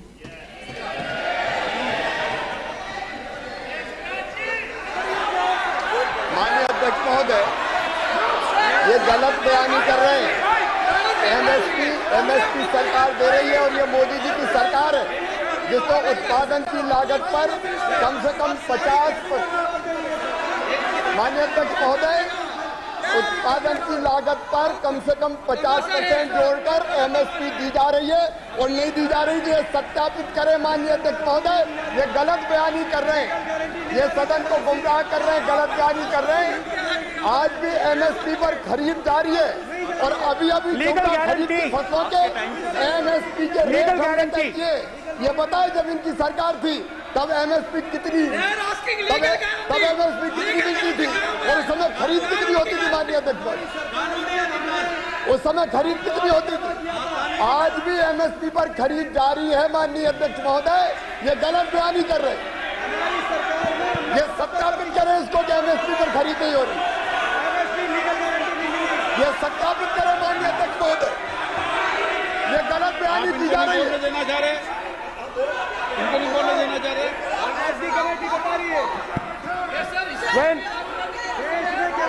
स्पीकर सर, एमएसपी जब मैं बराबर, speaker sir, MSP with legal guarantee, speaker sir, the issue is MSP with legal guarantee, not just MSP.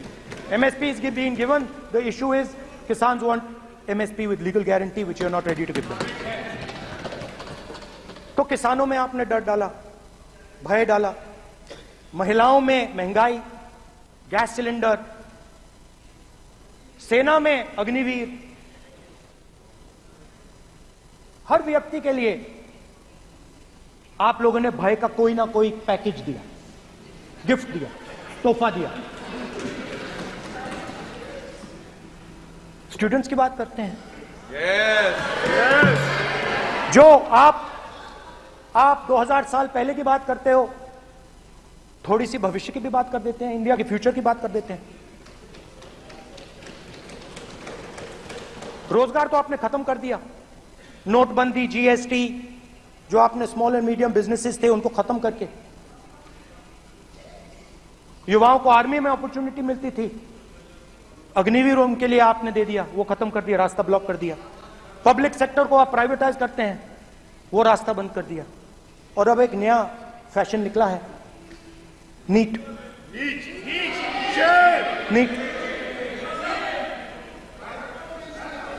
Professional exams को आपने कमर्शियल एग्जाम्स में बदल दिया है। NEET is not a professional exam, NEET is a commercial exam. NEET में एक student topper हो सकता है, एक्सीलेंट स्टूडेंट हो सकता है, मगर अगर आप उसके पास पैसा नहीं है मेडिकल कॉलेज में नहीं जा सकता। सिंपल सी बात है। नीट का पास मार्क 22% है, वो पूरा का पूरा एग्जाम, सर एजुकेशन मिनिस्टर पूरा का पूरा एग्जाम अमीर बच्चों के लिए बनाया गया है। कोटा में पूरे के पूरे एग्जाम को आपने सेंट्रलाइज किया। हजारों करोड़ रुपए बन रहे हैं, हजारों करोड़ रुपए बन रहे हैं। और कमर्शियल पेपर जो आपने बना रखे हैं, कमर्शियल एग्जाम्स, 7 साल में 70 बार पेपर लीक। प्रेसिडेंट्स एड्रेस में ना नीट की बात होगी, ना अग्निवीर की बात होगी, ये बातें नहीं होंगी। और हमने कहा, हम स्पीकर सर, हमने कहा कि एक दिन का डिस्कशन अलाउ कर दीजिए। हम आपके साथ खड़े होकर इसको रिजॉल्व करना चाहते हैं। इंस्टीट्यूशनल फेलियर है, हम आपकी मदद करना चाहते हैं, रिजॉल्व करना चाहते हैं। सरकार कहती है नहीं, डिस्कशन नहीं होगा, भविष्य का डिस्कशन हो ही नहीं सकता। तो ये हालत है। जहां भी ये देखते हैं, ये सोचते हैं कि भाई भय कैसे पैदा करें,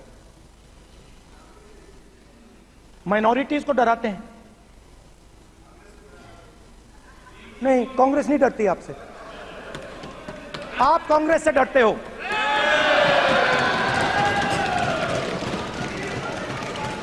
हिंसा, नफरत, माइनॉरिटीज के खिलाफ, मुसलमानों के खिलाफ, सिखों के खिलाफ, क्रिश्चियंस के खिलाफ।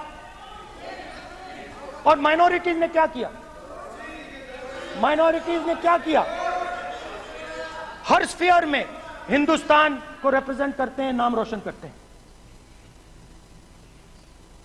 पत्थर जैसे हिंदुस्तान के साथ एक साथ खड़े हैं, देशभक्त हैं। और आपने सारे के सारे माइनॉरिटीज पर आक्रमण किया, उनके खिलाफ हिंसा, नफरत फैलाई।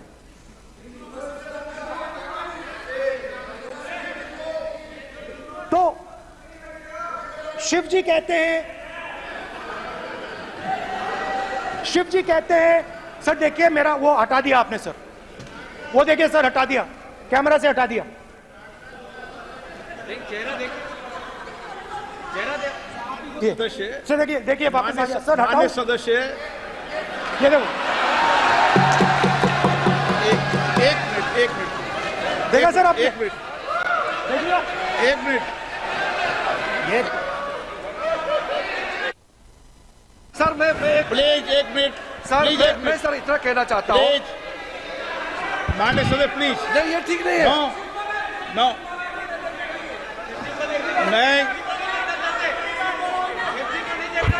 एक मिनट माननीय, एक मिनट प्लीज, एक मिनट।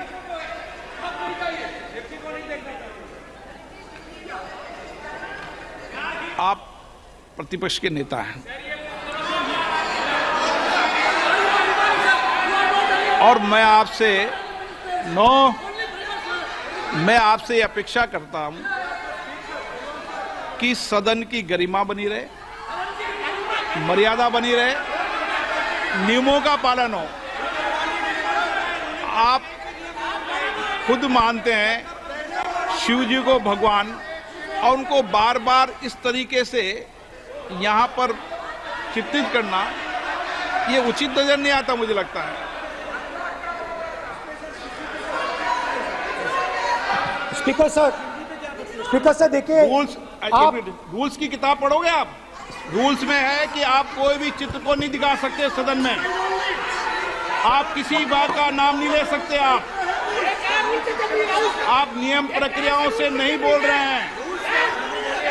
सदन की मर्यादा, नियम प्रक्रिया इससे चलती है, आपने बनाया, सबने बनाया है। स्पीकर सर,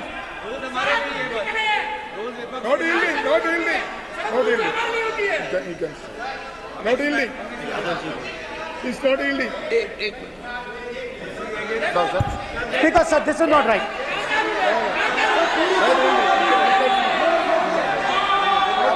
सर, माननीय स्पीकर महोदय, मैं आपका ध्यान रूल 356 की तरफ आकृष्ट करना चाहता हूं।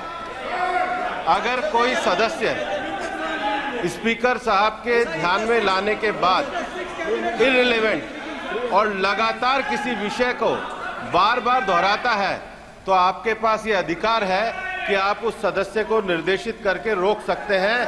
आप अपने अधिकार का प्रयोग करिए। सच्चाई को रोका नहीं जा सकता। हाँ बोल ये इविडेंट बोलो, रूल्स बोलो। अच्छा इनको रूल्स पे चलने दो। हाँ बोलो इविडेंट जी, रूल में नहीं है ये, अब रूल में नहीं है। 349 में कोई चीज दिखा सकते हैं? चलिए बताइए। 349 हाँ सुनिए, सुनाओ आप इनको। सर 3492 फिर आपकी भी सुनो। While house in sitting a member shall not interrupt any member while speaking by disorderly expression or noises or any other disorderly manner. Sir, in the same way, sir. Number बोलो। Sir 349 Sir, while the house is in sitting, 2 shall not interrupt any member while speaking by disorderly expression or noises or any other disorderly manner. Sir, Nishikant Duma and the Honorable Ministers are continuously disturbing the house, sir. Continuously intervening the speech. Sir, continuously. Sir, shall maintain silence when not speaking in the house. 349, 2 and 9. Very clear, sir. एक minute.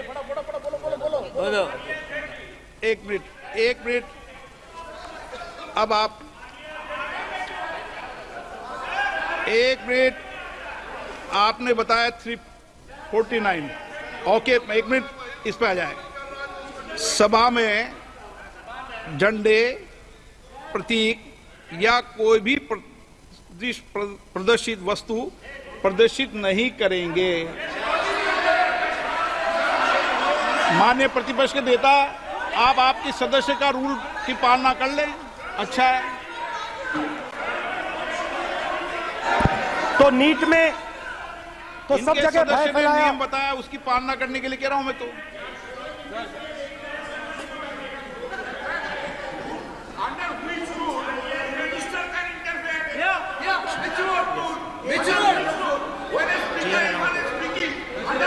Almost all ministers intervened.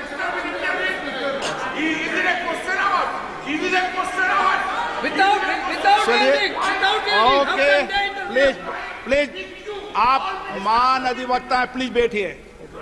अध्यक्ष आसन पर बैठे सभापति या अध्यक्ष माननीय सदस्य को अलाउ कर सकता है। ये नियम में नहीं है, ये नियम में नहीं है क्या? नो कर सकते हैं आप। रूल्स पे मत चलिए, रूल्स पे चलेंगे तो नो। ये नियम में नहीं लिखा कि एलओपी बोले तो आप बीच में नहीं बोल सकते। नो, अध्यक्ष के आसन की व्यवस्था दे सकते हैं प्लीज। चलो Sir, you have allowed 2 ministers, 3 ministers, and I want to make very short references. Read this. 352. A member while speaking shall not make personal reference by way of making an allegation, imputing a motive to or questioning the bona fides of any other member of the House. Okay. As Rahul Gandhi made reference to any other member. Sir, ये हुआ नहीं। और use utter treasonable, seditious or defamatory words. He is mentioning the name of Shiva. Defamatory. आप क्यों विद्वान में बैठा हूं ना सीट पे? आपको अभी मैं बता दूंगा सब नियम। सर ये लोग नहीं समझते हैं। May be because of their inadequate knowledge of English, they thought that reference to, he did not make any personal reference. Please. And the next point Okay. is, sir, Rajnath Singh ji made a point on Agniveer. There is a method to correct any wrong statement made in the House. Please read 115(1) of the directions by the Speaker. It says, a member wishing to point out any mistake or inaccuracy in a statement made by a minister or any other member shall, before referring the matter in the House, write to the Speaker pointing out the particulars of the mistake or inaccuracy and seek the permission of the Speaker to raise the matter. Has Rajnath Singh written to you? Has he written? No. He has not read. All these ministers. Shivraj Singh Chouhan sir इतने दिन बाद लोकसभा में अभी आप सुनिए खड़ा होकर बोलने लगा माननीय मजाक की जगह है क्या ये नॉट गिवन ए मेरे पास you can not point out mistake और on MSP he made a statement what right he has आप एक मिनट प्लीज आपने 352 का हवाला दिया 352 के अंदर स्पष्ट रूप से लिखा है कोई भी तथ्य ऐसे कभी भी नहीं बोले जाएंगे जो इस सदस्य का सदस्य नहीं सदन का सदस्य नहीं है। मैं अपेक्षा करूंगा कि प्रतिपक्ष के नेता इन नियम प्रक्रियाओं की पालना करें। और दूसरा विषय जो माननीय सदस्य ने कहा है 102 के अंदर ही सदन में सभापति या अध्यक्ष किसी भी माननीय सदस्य को बोलने की इजाजत दे सकता है नियम प्रक्रिया के तहत। नो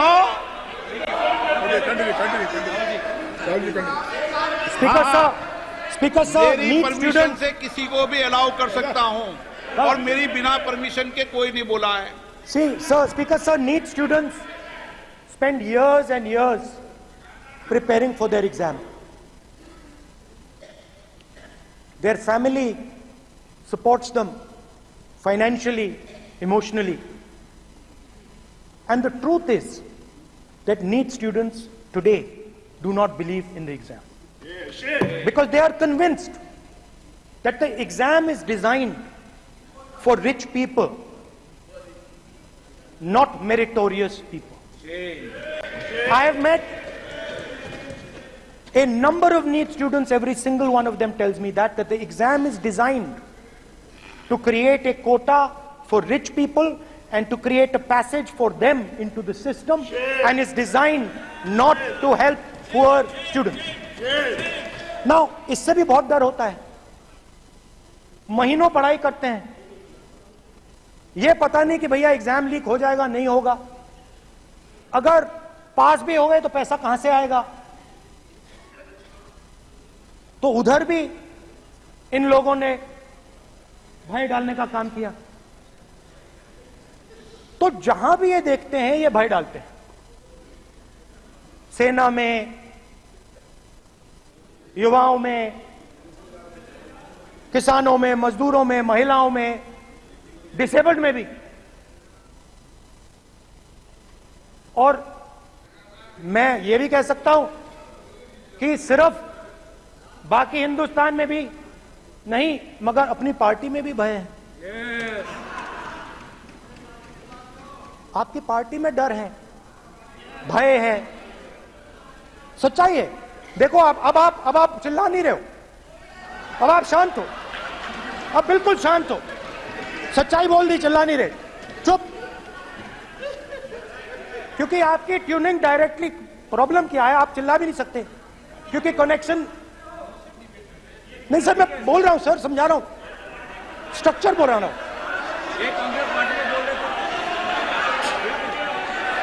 सर लोकतंत्र में पार्टी में डेमोक्रेसी होनी चाहिए। कोई भी इन पार्टियों में कोई भी आके कुछ भी कह देता है।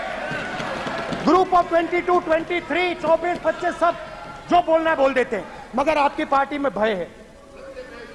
सत्यमेव जयते, ना डरो ना डराओ। Sir, when I became LOP, I realized something that I had not realized before. And it's also on the lines of the principles of Shiva. It's on those same lines. And the idea was that after becoming LOP, all my personal dreams, my personal aspirations, my personal fears have to be put aside. I am now actually two people. I'm not one person. I'm a constitutional person, and my job is to be leader of the opposition, to represent all these parties equally. In fact, I don't just represent the Congress party, I represent every single party. And I have to treat every single party with love and affection. So when Hemant Soren ji is in jail or Kejriwal is in jail, it should disturb me, it should hurt me. Yes. When you unleash your agencies on these political people, it is our job to defend them. Because there is a constitutional person and an individual. And what Shivji is saying is that when you are a constitutional person, the individual should die. The individual's aspirations, the individual's dreams should die. And you should become the voice of the people. Meaning that you should have no fantasies, no dreams, nothing. The perfect public representative is one who is actually dead. That is what Shivji is saying. You understand? Now, Speaker sir. Speaker sir, now, my advice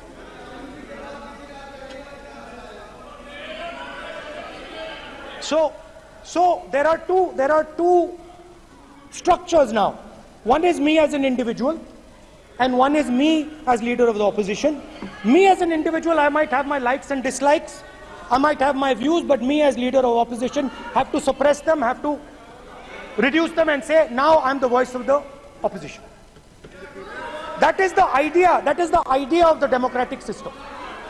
The people have given me a responsibility, and that responsibility should overcome my personal likes, dislikes, aspirations. Now, Speaker sir, why I'm saying this, and forgive me for saying this, but when you were being put on that chair, I walked there to help you, to walk with you to the chair. And I shook hands with the Prime Minister, and I shook hands with you. And then I walked to your chair.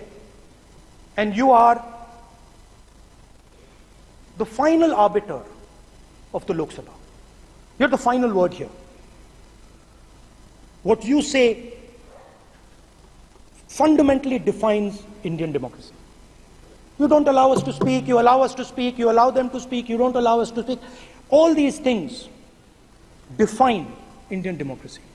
Speaker sir, there are actually two people sitting in that chair. There is the Speaker of the Lok Sabha, the Speaker of the Indian Union, and there is Mr. Om Birla. When Modi ji went and shook your hand, and I went and shook your hand, I noticed something. When I shook your hand, you stood straight like this and shook my hand. And when Modi ji shook your hand, you bowed down and shook his hand.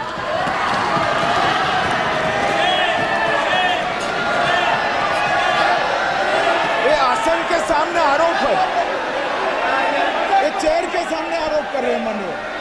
Now, with all respect, sir.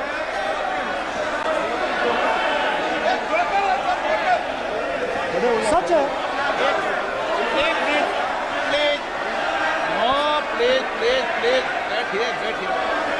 No, please, बैठिए, please. Please बैठिए. एक minute, please. Okay, please, no.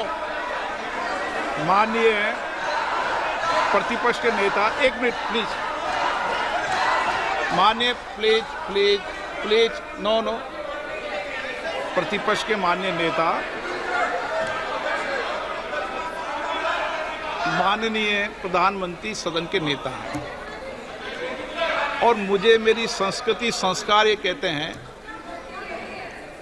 व्यक्तिगत जीवन में भी, सार्वजनिक जीवन में भी, और इस आसन पर भी, जो हमसे बड़े हैं उनको झुककर नमस्कार करो, मुझे यही सिखाया है। और बराबर वालों से बराबर का व्यवहार करो, यही मुझे सिखाया है। और इसीलिए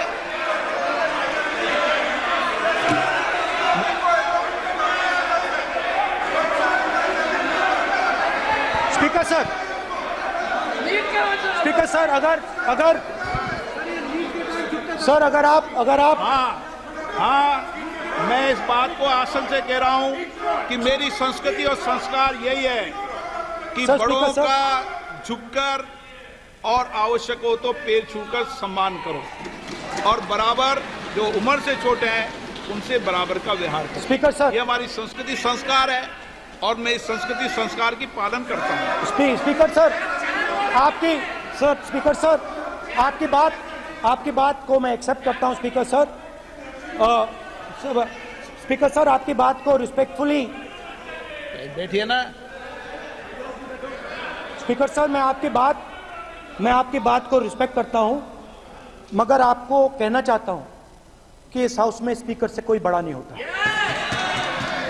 स्पीकर सबसे बड़ा है, हम सबको स्पीकर के सामने झुकना चाहिए और मैं आपके सामने झुकूंगा और सारा का सारा ऑपोजिशन आपके सामने झुकेगा। ये लोकतंत्र है स्पीकर सर, आप इस हाउस के लीडर हैं, आपको किसी के सामने नहीं झुकना चाहिए। कस्टोडियन है, नेता प्रधानमंत्री है, स्पीकर को आप speaker is the last word, speaker is अध्यक्ष and is the last word. अंत में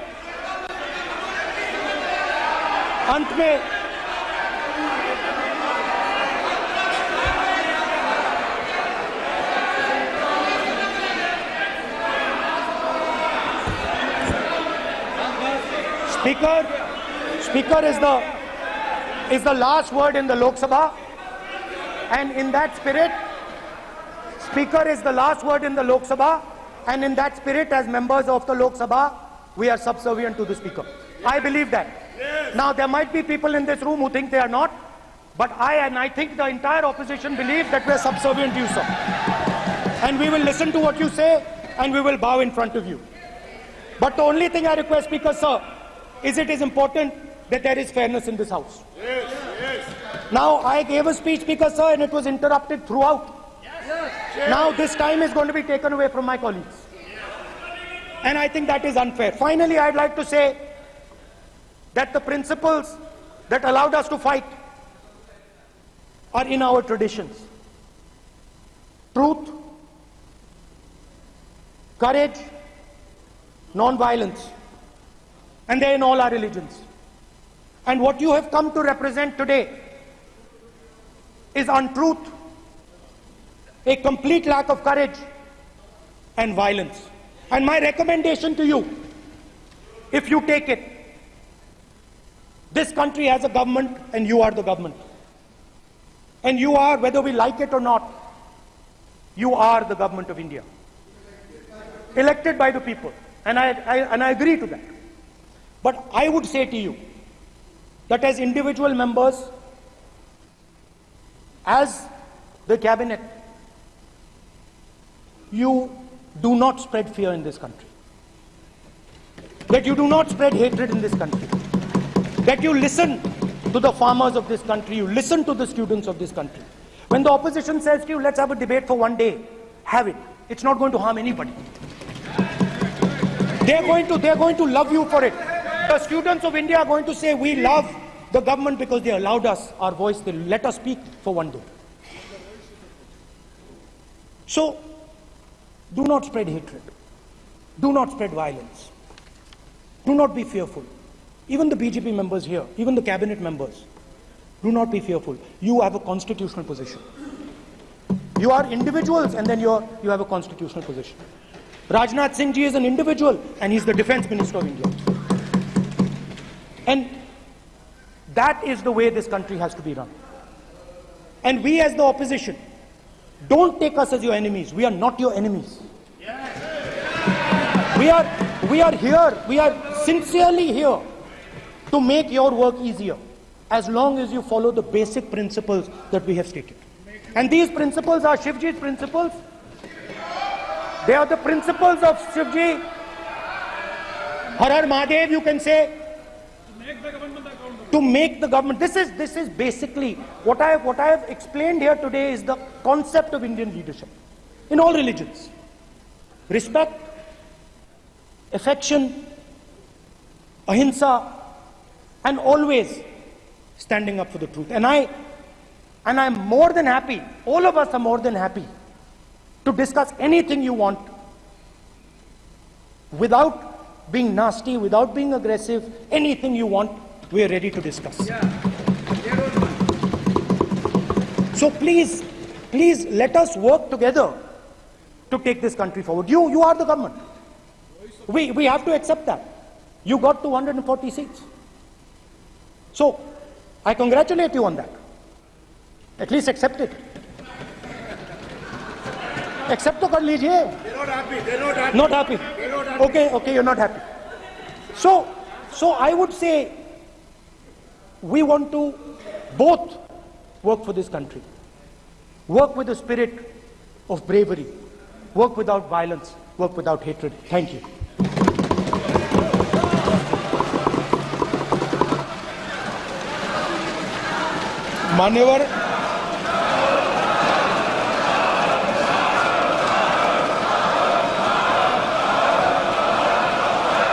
मान्यवर में लोकसभा अध्यक्ष के निर्देश की पुस्तिका का 10वें संस्करण का 115वां आपके सामने उल्लेखित करना चाहता हूं। इसके क से घ तक पढ़ेंगे तो ये बहुत स्पष्ट है कि कोई भी मंत्री या सदस्य भाषण देते वक्त तथ्यात्मक चीजें रखता है और सदन के कोई और सदस्य इसको ऑब्जेक्ट करते हैं या चैलेंज करते हैं तो आसन इसको सत्यापित करने का निर्देश दे सकता है। मान्यवर, विपक्ष के नेता ने भाषण में कई चीजें ऐसी रखी जो तथ्य नहीं है, सत्य नहीं है और समय समय पर यहां से ट्रेजरी बैंक की सत्यापन की मांग की। हम सब की ओर से मेरा आपसे निवेदन है कि इनकी स्पीच और ट्रेजरी बैंक से लिए गए सारे ऑब्जेक्शन को ध्यान में रखकर नेता प्रतिपक्ष को अपने भाषण में तथ्य बगैर की और सत्य न हो ऐसी जो बातें रखी गई है इसका सत्यापन करने के लिए आपका निर्देश मिले और हमें संरक्षण मिले। सत्यापन करेंगे। महुआ मित्रा,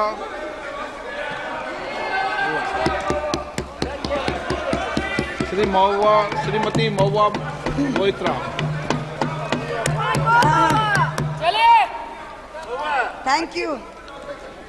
Honorable Speaker, sir, my esteemed colleagues in the 18th Lok Sabha, I stand here on behalf of my party.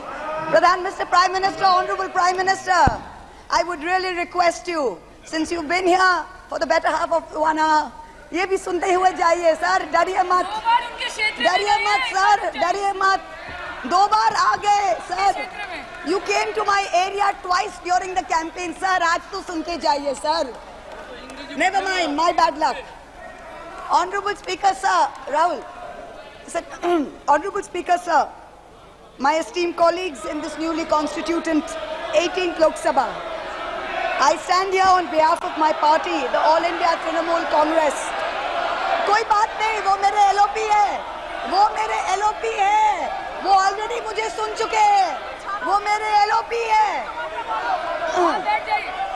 Honorable Speaker, sir, my esteemed colleagues, in this 18th Lok Sabha, I stand here on behalf of my party, the All India Trinamool Congress, to speak on the Honorable President's address. The last time I stood here, sir, I was not allowed to speak.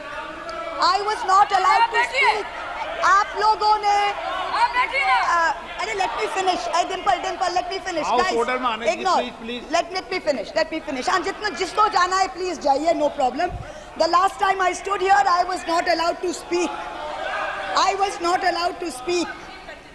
But the ruling party has paid a very heavy price for throttling the voice of one MP. मुझे बैठाने का चक्कर में जनता ने आपके 63 सदस्यों 63 जन को परमानेंटली बैठा दिया. You have gone down from 303 to 240. In my maiden speech in the Lok Sabha in June 2019, I spoke on the 7 signs of fascism that were taking over this country. 5 years to the date, on June 27, 2024, this House saw the unprecedented scene of the marshals welcoming the President of India, the Honorable President, with the Sengol in their hand. The Sengol is a symbol of the supreme authority of a monarch. It has no place in the temple of a constitutional democracy. But, Honorable Speaker, sir, it is understandable why this happened.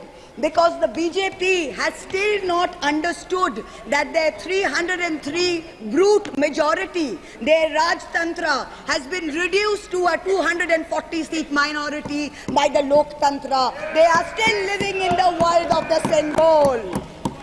This sudden changed reality, this new reality, is yet to sink in for the treasury benches and especially for the speech writers of the Honorable President's address. The speech that the Honorable President read out, she said, the people of India have elected a stable government with a clear majority. Please do not embarrass the office of the President by using poorly edited cut and paste versions of old speeches. This is not a stable government. It depends on multiple allies with a history of U-turns.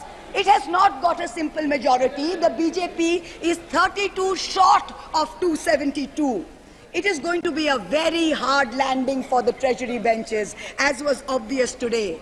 This time there are 234 warriors this time, firmly united, and we have walked through fire to walk through these doors, so you will not be able to shut us up this time the way you did last time. There are numerous statements in the Honorable President's address that defy even a tenuous link to truth and to reality. Like in my 2019 maiden speech when I spoke in 7 signs, today I have picked out 6 themes from the Honorable President's address, and I will analyze how each of them is an exercise in fallacy and exercise in untruth. The address covers many issues, but I have chosen 6 themes. The first theme, the Northeast. The Honorable President's address says that the government has increased allocation for the Northeast by 4 times, has worked for increased and lasting peace in the area. Now, I have one question. Why is the word Manipur nowhere in the speech? Why do we refer to the generic Northeast? During the Lok Sabha campaign, the BJP, the ruling party, the Honorable Prime Minister mentioned many words beginning with the letter M. Musalman, Mullah, Madrasa, Mughal, Mutton, Machli, Mujra, Mangalsutra, but not once did they mention Manipur. We don't need to act east. The government says we want to act east. We don't need you to act east. Look east, walk east, and most important, embrace east. I stand here for my brothers and sisters of Manipur, and I quote the revolutionary poet Pablo Neruda. One morning the bonfires leapt out of the earth. One morning the bonfires leapt out of the earth, devouring human beings. And from then on the fire, from then on blood. Come, see the blood on the streets. Come, see the blood in the streets. Please go to Manipur, see the blood in the streets. The second theme in the President's address, women empowerment. The speech says, women in our country have been demanding greater representation in the Lok Sabha and Vidhan Sabhas, and today they stand empowered by the Women's Reservation Act. This is a complete untruth. Firstly, you conveniently delayed reservation for women in parliament because you actually fear women. You fear Nari Shakti. You want their support, but you certainly don't want us here. The 17th Lok Sabha had 78 women, 14.3%. The 18th Lok Sabha, this Lok Sabha has only 74 women. 4 women less than last time, only 13.6%. The ruling party, the BJP, had called a special session to bring in the women's reservation bill. They have got a shameful 30 women MPs out of 240, only 12.5%. It is only Mamata Banerjee's Trinamool Congress that in 2019 had 37%, and even this time has got 38%. The President's address talks of a comprehensive campaign by the government to enrich and make 3 crore women Lakhpati Didis. All that we have seen so far is a far more comprehensive campaign to make 1 Arabpati Dada.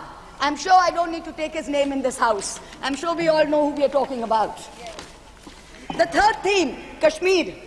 The address mentions that after decades of shutdowns and strikes, the Kashmir Valley has voted in an atmosphere of stability and security. But if abrogating Section 370 was such a good idea, why did the ruling party, the BJP, not even dare to put up candidates in the 3 valley seats of Anantnag, Baramulla and Srinagar? If 370 was such a big deal and you were going to campaign on the basis of 370, you did not even dare to fight the seats. The Kashmir Valley has voted in MPs who were against your 2019 decision. You downgraded Ladakh into a union territory. You told them it was a temporary move. Today, 5 years later, the Ladakhis are still waiting. They have not got back their statehood. You have not given them a legislature. You have not included them in the 6th schedule. You have not given their demand of 2 separate seats of Leh and Kargil. As a result, in the current Lok Sabha, the Ladakhis have relegated you to 3rd position in the Lok Sabha. You lost it. The 4th theme in the Honourable President's address, the Election Commission of India. The speech expresses gratitude to the ECI for conducting the largest election in the world. With all humility, with no intent to denigrate the office of what used to be the august constitutional body of this land, let us as members of this opposition put on record that we won in spite of the EC, not because of it. The commissioners chosen by a government-dominated panel in willful disobedience of the Supreme Court turned a deaf ear to the most egregious violations of the Model Code of Conduct by the ruling party, by the Honourable Prime Minister with his hate-filled speeches and his divisive religion-based rhetoric. This country has been ashamed and disgusted by the language used against minorities during this campaign. This election will go down in history where an eager and compliant election commission turned a blind eye and a deaf ear against the excesses of the ruling party when the MCC was in effect. Opposition leaders were arrested, party accounts were frozen, ED and CBI even came into our election offices with impunity. Ultimately, the voters took charge and they said, "Bahut ho gaya. Enough is enough." The 5th theme, and here I have to commend the speech writer's very dark, almost macabre sense of humor. The Indian Railways, aviation and infrastructure. The address says that work on the Ahmedabad-Mumbai bullet train is going on at a fast pace, and Indian Railways is doing feasibility studies for bullet train corridors in the north, in the south, in the east of India. Now I'm going to ask the government a question. Why are you, Honourable Chairperson? Is this a cruel joke? You are sanctioning 1,08,000 crores. 1,08,000 crores for one single Mumbai-Ahmedabad bullet train. A basic high-speed rail network costs 200 crores per kilometer. The Indian Railways is touting the Kavach anti-collision system. It's an automatic train protection system as the cheapest in the world, says 50 lakhs per kilometer is the cost. The total rail tracks in India is roughly about 126,000 kilometers. So the cost of covering all of India with Kavach is going to be 63,000 crores. All of India's Kavach costs 63,000 and one single Ahmedabad-Mumbai bullet train costs 1,08,000. Please look at the numbers. Last June in Balasore, 3 trains collided, 296 people died. The ministry said Kavach was not operational on that route. Last week, Kanchenjunga Express collided with a goods train in New Jalpaiguri. 10 people died. Again, the ministry said Kavach is not operational on the route. The Economic Times had a survey which said at the current level of funding, it will take 50 years for all of India to be covered under Kavach. And you're telling us about bullet trains.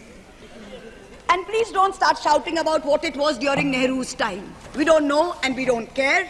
False equivalences cannot take the place of real body bags. The address mentions about how India is apparently the third largest domestic aviation hub of the world. In truth, India's airports have become domestic hazard hubs. First in Jabalpur, then in Delhi, then in Rajkot. Newly constructed airports have canopies falling down, killing people. The newly constructed Rampath in Ayodhya has had 3 cave-ins in the last week.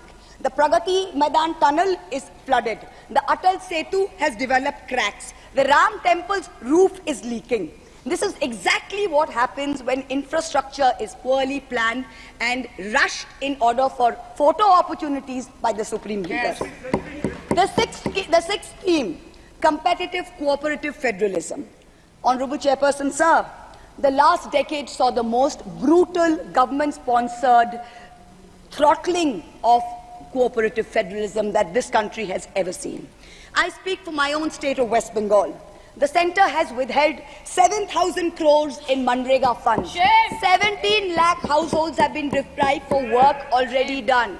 It has held back 8,200 crores under the rural housing scheme, over 11 lakh houses sanctioned but not paid. Another 1,000 crores has been held back in pension and PMGSY. A total of 16,000 crores. When we went to meet the Rural Development Minister, we were dragged out by the Delhi police and bundled into prison vans. Last week, as a delegation, we went to meet with Atishi of the AAP, who was on hunger strike. Look at what is happening in the AAP government in Delhi today. The Aam Aadmi is in power in Delhi. There was a 1994 water sharing agreement which mandated Haryana to release 613 million gallons of water per day to Delhi. Haryana is run by the BJP government, and they have reneged on this agreement. They are releasing 100 million gallons less per day, as a result of which 28 lakh people in Delhi are having to go without water per day.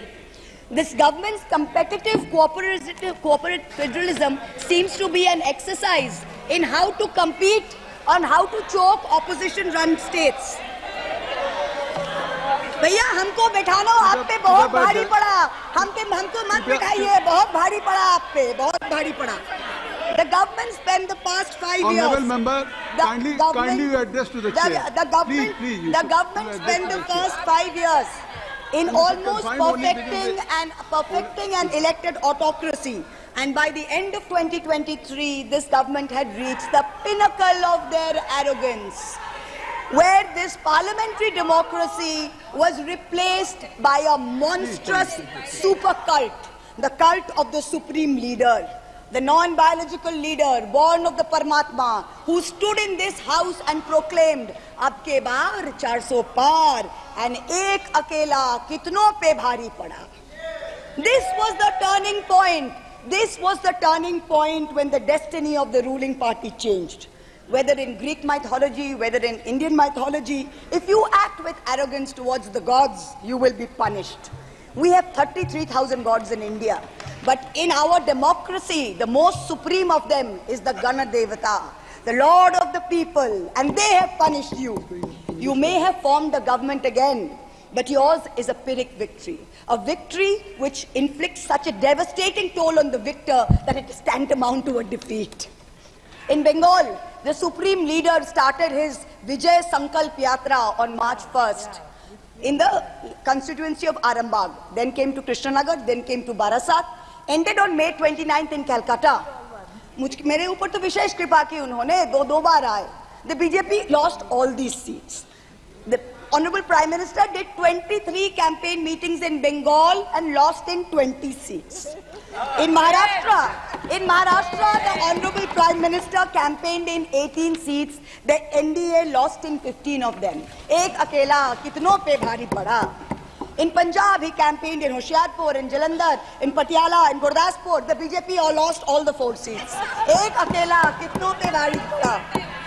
In Rajasthan, he campaigned at Banswara with the most disgraceful references to Muslims. In outright violation of the law, the EC kept quiet.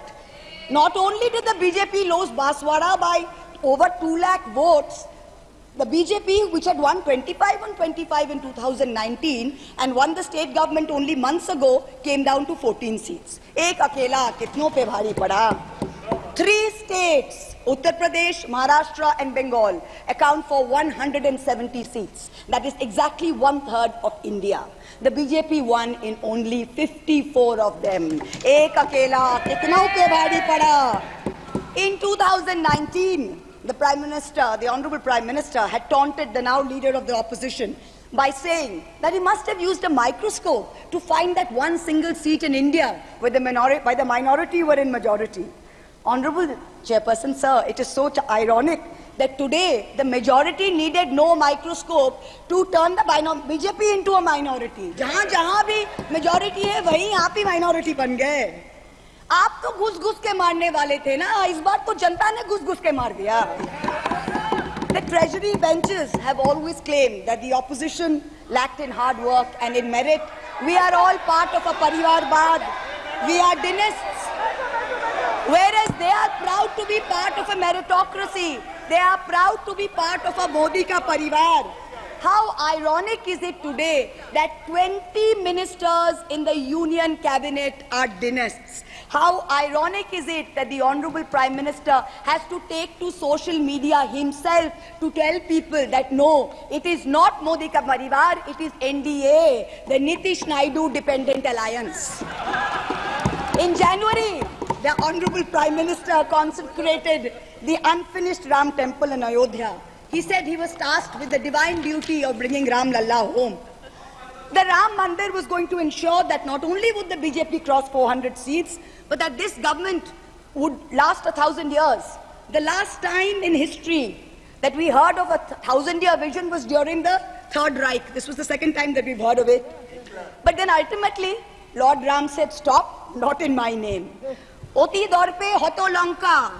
Too much arrogance, too much pride caused you to lose the kingdom of Lanka. The BJP lost in Ayodhya, Faizabad, where the temple is.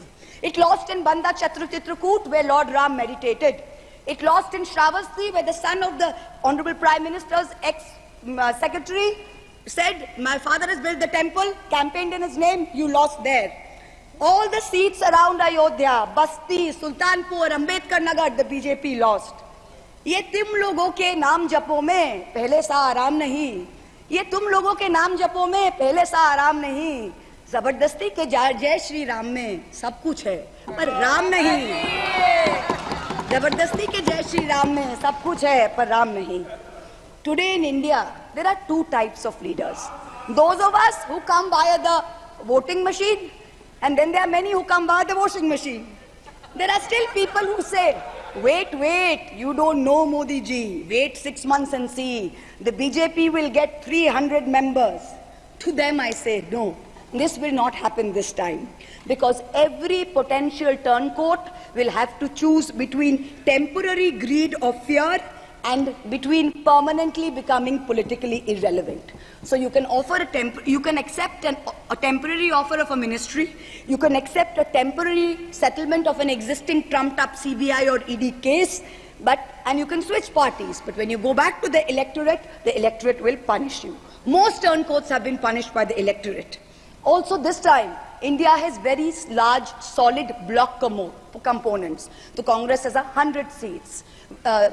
SP has 37 seats. Trinamool has 29 seats. DMK has 22 seats. NCP and UPTA have 17 seats. So this is not a ragtag bunch of members that you can lure away. This is a solid block. So yes, it's a question of time. But the question is not whether they will get 300. The question is when people will join us and we will cross 272. The ruling party's politics have always been along the lines of religious hate and ethnic divisiveness. But even at the height of their power, when they got 303 seats, 1 out of 2 Hindus had not voted for the BJP. This time, even in their core Hindi heartland, their core voters have deserted them. The Muslims in India, over 250 of them, called infiltrators, called terrorists in the land of their birth, waited silently, patiently, and bided their time. And in one voice during this election, in every state, they stood up and they told the government, and I quote the poet Puneet Sharma, "Hindustan se mera seedha rishta hai. तुम कौन हो बे? तुम कौन हो बे? क्यों बतलाऊं तुमको कितना गहरा है?" The Dalits, whom the BJP paid lip service to for so many years, realized that even the talk of 400 seats meant that Baba Saheb Ambedkar's constitution was in danger, and they deserted the party. The Marathas, whom the BJP coalition had tried so desperately to woo, realized that their promises were worth nothing. The BJP and its allies lost 7 out of 8 seats in Marathwad. The Jats, the careers of their youth at risk with this ill-conceived Agniveer scheme, their farming livelihoods threatened, their female wrestlers manhandled. They vented their ire at the ballot box. Ultimately, it was the BJP's policies of exclusion, not inclusion. You wanted to exclude everybody, and that was your undoing. You didn't need Muslims. You trampled on Dalits. You ignored farmers. You ignored Jats. You marginalized Kashmiris. Well, they consolidated their voice during this election pan-India, and today they don't need you. That's the message they've given you during this election. ये देश ही अपना हासिल है जहां राम प्रसाद भी बिस्मिल है. मिट्टी को कैसे बांटोगे? सबका ही खून तो शामिल है. That's what they said. You can't divide us. You can't do it anymore. This new India, this new frame of reference is going to be very hard for a lot of interest groups. Perhaps the first casualty is the legacy media. The Godi media was its own worst victim. The brown-nosing TV anchors and online trolls lied, spread fake information, amplified the government's propaganda. So-called psephologists who actually had printing contracts from the government of India were on TV 24/7 acting like the election was a done deal. There was no need for voting. The BJP had already won. Media moguls organized conclaves where they prostrated themselves before the Vishwa Guru. Anchors used staged interviews and set up scripts. In short, the media had lost all credibility. So when you asked the people during surveys which way they voted, they didn't trust you and they didn't tell you the truth, which is why you got it wrong.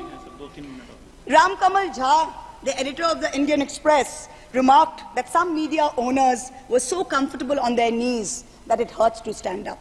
To them we say, please stay where you are. There is a new generation of journalists in India today with spine, with integrity and with courage.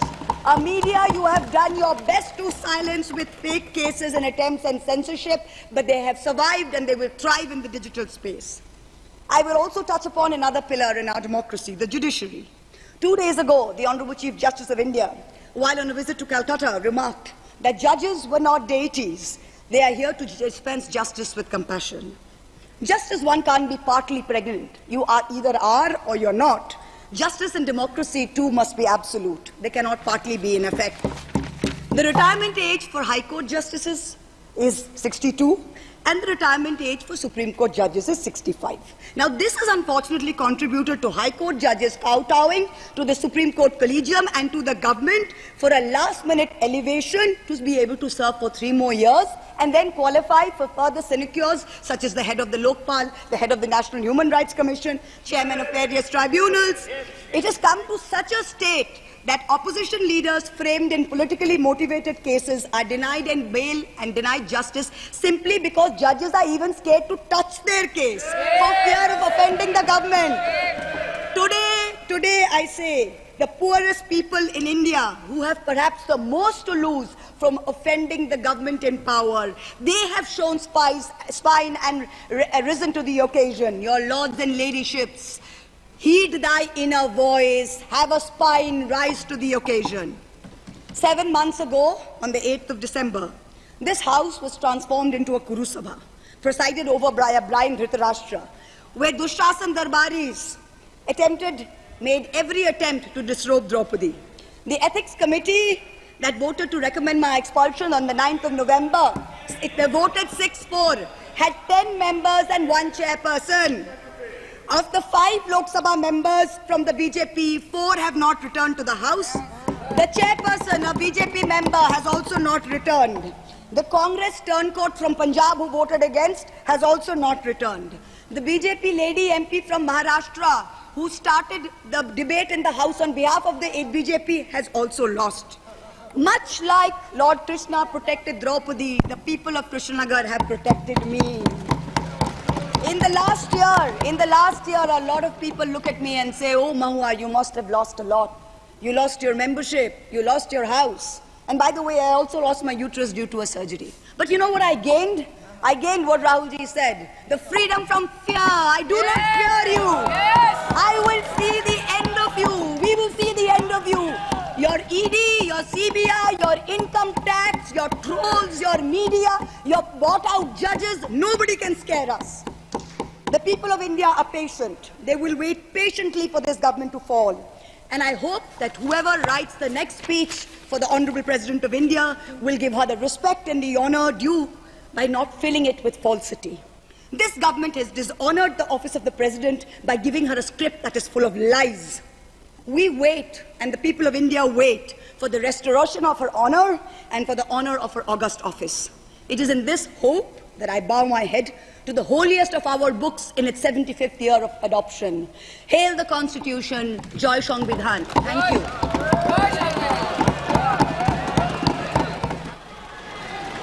Sri A. Raja ji.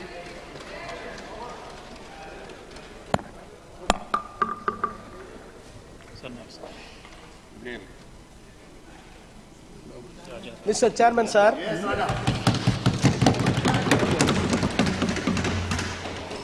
It is my duty to express my thanks on behalf of myself as well as my party DMK to the Excellency President for her speech that has been delivered in the Parliament.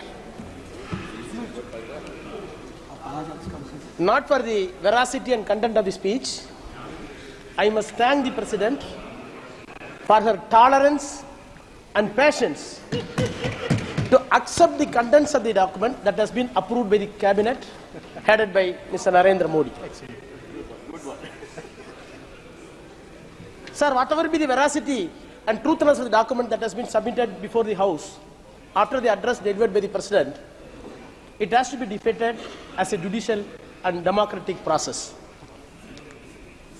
Sir, the address claims that the government is as if enjoying the majority in third time. I do not know where the mathematics that has been taught to them to have a numerical strength of 240 and having courage and bold to claim in the House, that too through the President, that we are enjoying the majority third time. Sir, what they want actually, contrary to the numerical strength that has been allotted to them, this government wanted to say again through the President that the majority and rule in terms of religion headed by Prime Minister Modi has to be permitted. That is the prayer impliedly done through this House by the President address. Sir, I am not able to understand the voices of the Prime Minister. In the same House, he claimed that we will reach 370 exclusively BJP. Then with alliance 400. Now the number has been dwindled down 240. See, promise that has been made by the Prime Minister has not been fulfilled by the people of India.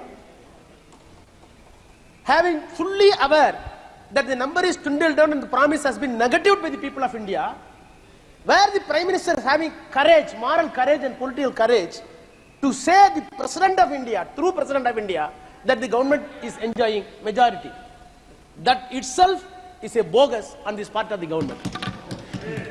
Sir, coming to the Election Commission of India, so people are seeing about the emergency. Yes, what is the difference between the emergency and the Modi's rule? I can clearly say Yes, there are violations for which Prime Minister Indira Gandhi many times regretted. Even he explicit apology that has been done by the leader. That is the leadership. Yes, there was a police excess, freedom of press that has been curtailed. People were arrested under the only one provision, under the Constitution, in the name of maintenance of internal security, under the Article 357. By invoking one article under the Constitution, yes, excess that has been done by the Congress government, which has been admitted and regretted later by Indira Gandhi, the same Prime Minister, and again he came to power. So the apology that has been tendered by the Prime Minister, then Prime Minister, has been accepted by people, and again the people elevated her to the Prime Minister's office. 300 plus seats. Now, 300 plus, yes. Now, the problem is, again, I have to salute my brother, beloved leader of opposition, Rahul ji. This government wanted to do anything, not exclusively through their mouth, either through President of India, unfortunately through the Speaker chair. That is the problem. Sir, Election Commission of India. Mr. Raja, you are very senior. I think yes. So you should not just make any charges to the chair. Sir, I am not attributing the chair. This government trying to say something to the chair, that's all. Even I do not want to go to the merit and deep. You are a senior member. No, you can criticize the policy of the government. Sir, even after the Misa, see what happened in Misa, yes, there is a totalitarian, authoritarian government which did not pay attention for the fundamental rights as enshrined in the Constitution. That is a simple, arrogant, authoritarian demolishing the democracy. You cannot equate that Misa or emergency with this government, because this government is doing complete naked fascism. What is meant by fascism? Any discrepancy, any lawlessness or any violation can be happened universally without caste, without race, without religion. But whereas this government targeted minorities and non-Hindus and tribals and Adivasis and Dalits in the name of majoritarian religion. This is the racism. This is the fascism. So, the only thing is emergency, violations, authoritarian rule can be rectified and repaired later, and the loss can be compensated. Take it granted. That has done by Indira Gandhi. He came to power. Take it granted. Modi, this government will not come to power because the repairable loss is not there. The loss is irreparable to the nation. So that is the difference. That is the difference. Sir, come, sir, don't interrupt. Sir, before starting my speech, I am proud to say that I came from a land which is known for Dravidian ideology. The ideology was proposed and propounded by Thandai Periyar, and it was later protected by Chief Ministers, late Chief Ministers Aringer Anna and Dr. Kalaignar Karunanidhi, and it is still being patronized by the present Chief Minister Dr. M.K. Stalin. The Dravidian ideology rightly rejected in Tamil Nadu the fascism of BJP in the past election. All 40 seats, in spite of the tour, my sister Mama said, wherever Modi went, the seats were lost. You can count, because some of the places BJP won. Our case is nothing else. 7 times he came. 8 times he came, but nothing. 0 out of 0. What does it mean? What does it mean? Whatever be the celebrations, whatever be the assurance, whatever be the long promises that has been given through this parliament, through outside, is not acceptable to the people of Tamil Nadu, not once, twice. I am asking the treasury bench, please learn where you heard. What is Dravidian ideology? Why your ideology is not being rejected?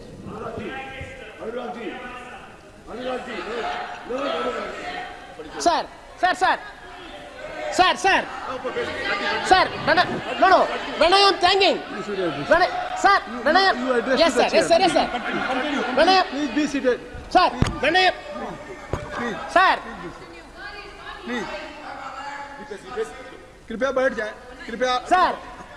कृपया आप बैठ जाए. Sir, when I am, You address to the chair. sir, when I am thanking my party and leader and people of Tamil Nadu for such a decision that has been rendered, I am also equally grateful to the people of Uttar Pradesh, Rajasthan and Punjab and Haryana, because people wanted to divide north and south. I think this is a good sign, positive sign, which is started from UP, Punjab, Haryana and Rajasthan, that no more division between north and south. Politically we are going to be united, and ultimately the constitution is going to be protected, at least in near future. So to that extent, I express my thanks to the people of Uttar Pradesh. Sir, the present address that has been delivered by the President, I have read fully.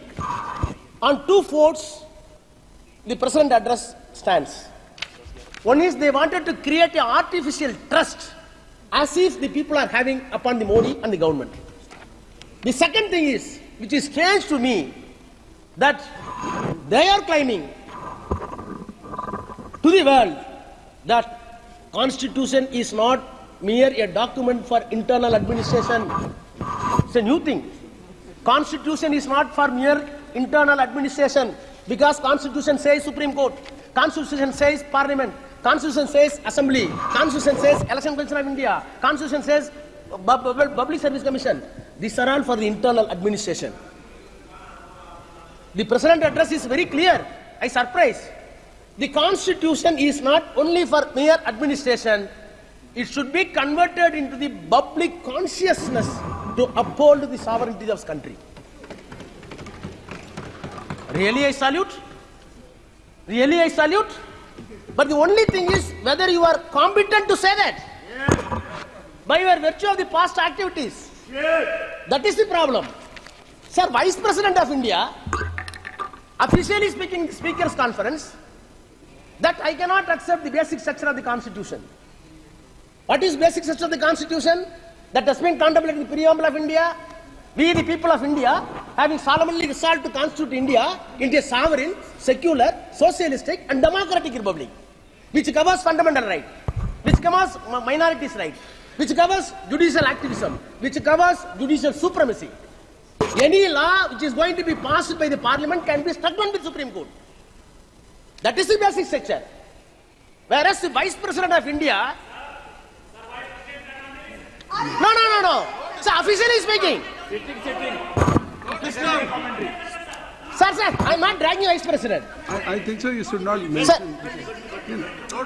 First, either you should just submit whatever you are saying. Either you should prior submit those things. Otherwise, you can't mention the name. Either if you wanted to authenticate anything. Okay. Sir. When he speaks, okay. Sir, that is the irony that has been put forth by the second most important person. Yes, second one person. Sir. Second most important. Sir. Mr. Raja, kindly continue. Yes, sir. Your time is now over. No, sir. The lot of interruption. Sir, I am having 30 minutes. I will finish. 35 minutes. Sir. Your party time is 51 minutes, and already you have. Sir, he's the only speaker. I am the only speaker. Sir. He's the only speaker. Sir, before going to the merit of the speech, I am having two things on behalf of Tamil Nadu, government of Tamil Nadu. The one vital important issue is NEET. NEET, my brother, leader of opposition, clearly set out the facts and the consequences, what is happening through the NEET by this country. Sure. Sir, I want to say one thing. Sir, when the reservation was brought in the parliament during the tenure of Nehru, a heat discussion which took place when reservation was given to the OBC and scheduled caste, how can we compromise merit? What will be the efficiency of the government if the persons, those who are coming through reservation can be accommodated into service. Then Gandhi said, yes, we want efficient management of the service. At the same time, the government should not be inhuman. Not only inefficiency is the problem, inhuman government should not be there, so that we are giving a reservation. Even that is being defeated. Now coming to the NEET. You open the 3 windows.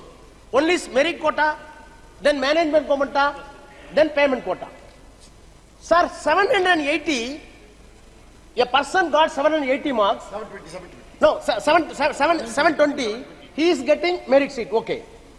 A person who is giving 680, he is going for management quota, he has to pay 10 or 15 lakhs or 7 lakhs.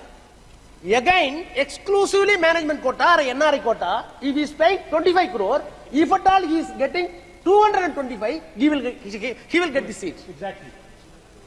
Is it not? Is it not humiliation?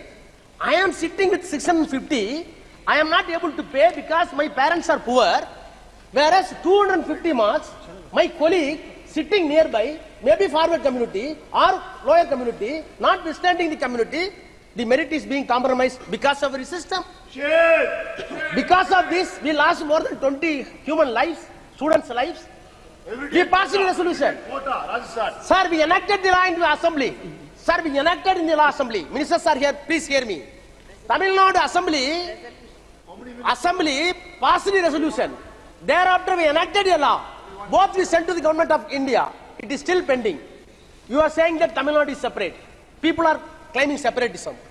You are not honoring Tamil Nadu. The political will that has been reflected in the assembly.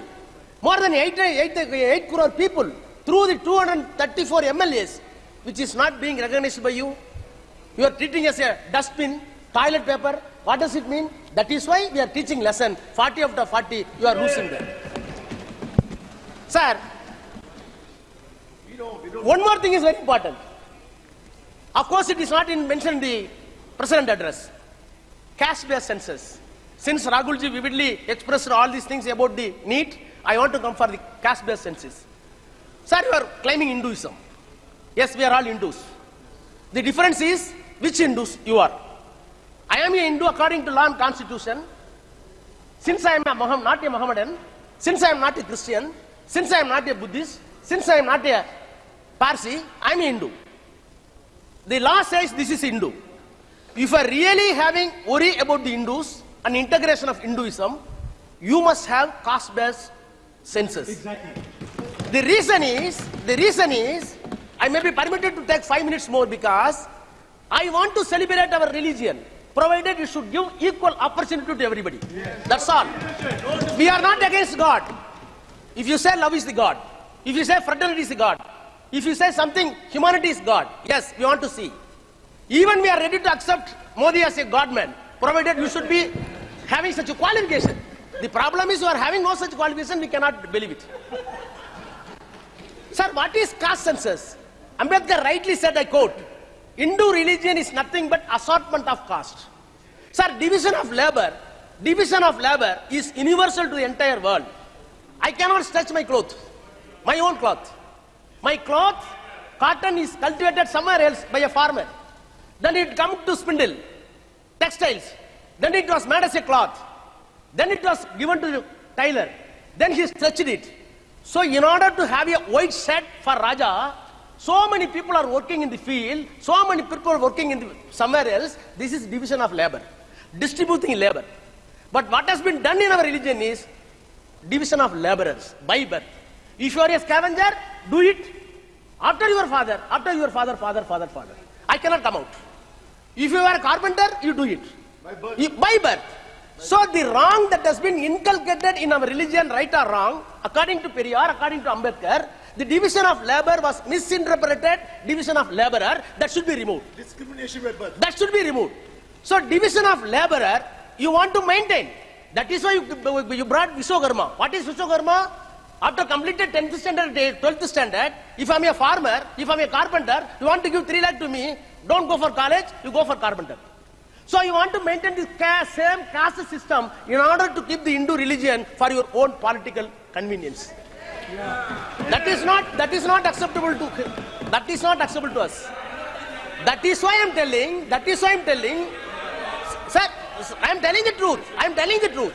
That is why I'm telling, right or wrong, 2000 years, it has been inculcated in our mind by way of division that caste system is there.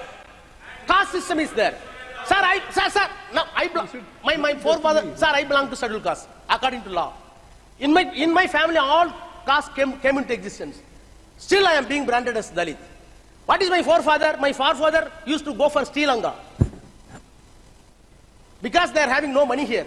Because of poverty, because of innocence, because of illiteracy.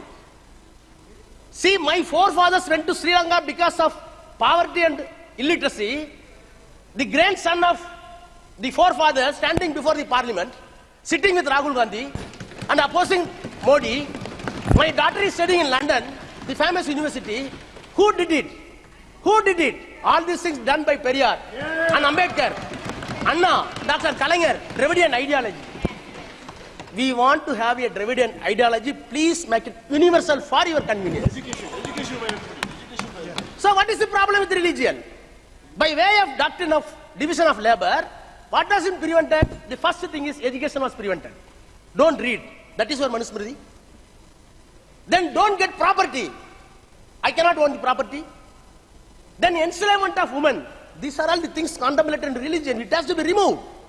That is why the caste-based census is very essential if you really wanted to have an egalitarian society, which the founding fathers wanted to see. Sir, I'm having time, I think. Sir, coming to the President address. What type of trust? See, the document says we want to establish more trust. Before going to the trust, what about the past? In the SOL government, we accused the happiness index. Our place is 136 out of 200. Hunger index, our place is 107 out of 122. The calculation of GDP, according to the international standard, not even 4.4 or 5, but you are claiming 9. When you are disputing that, you are saying that no, the standard of calculation is not admissible to us or acceptable to us.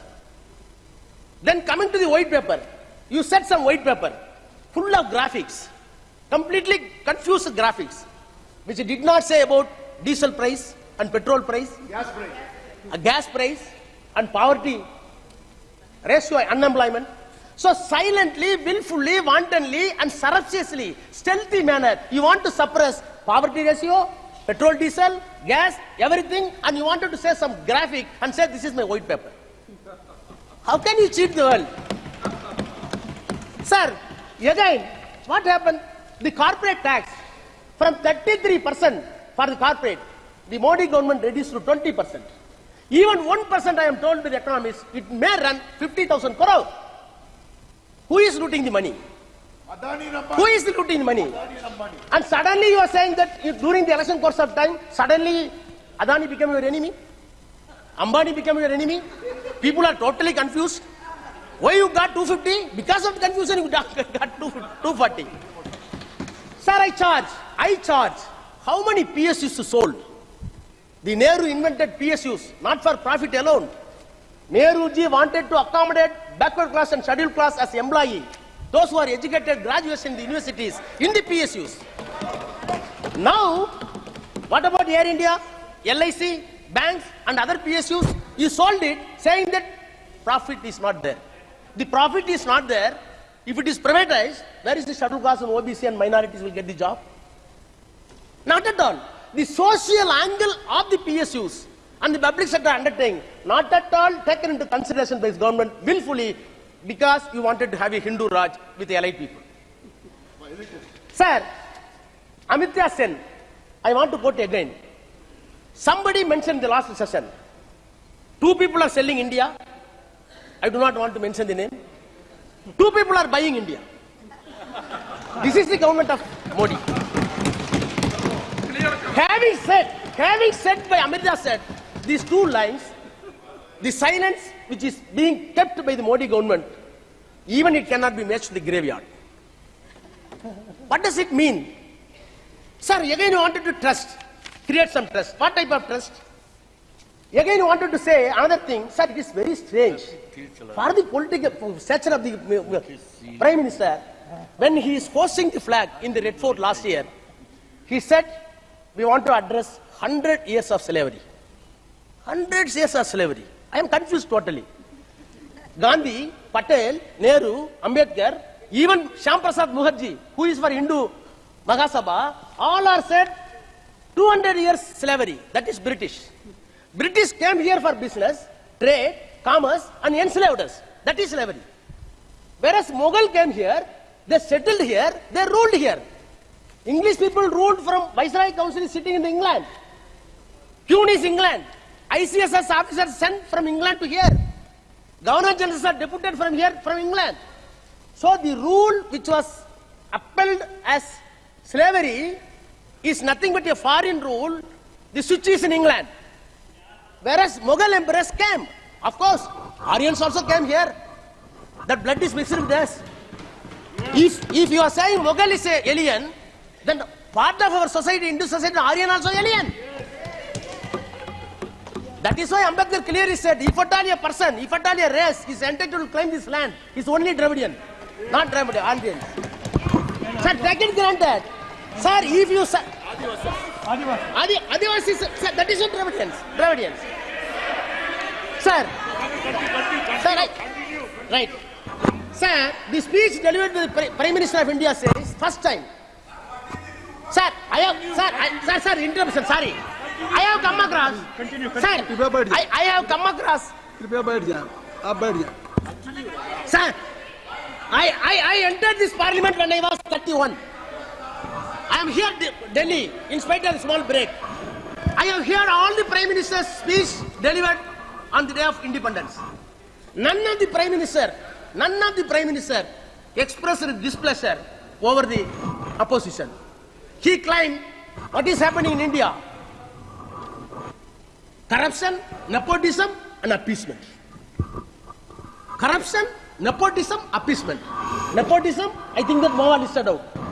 How many people are sitting with your son and grandson? I do not know how many people are going to occupy. Fortunately, I have to salute the Prime Minister. He is having no issues.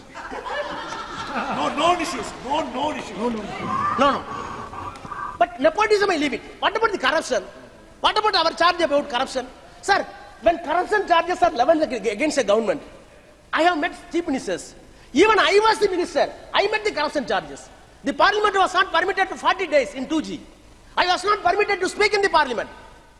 I made an application. When I was in... Wait. Sir, whoever with the truth is truth. Not Rahul Gandhi. No, it is... Sir, it is... No, it is... Wait. Sir,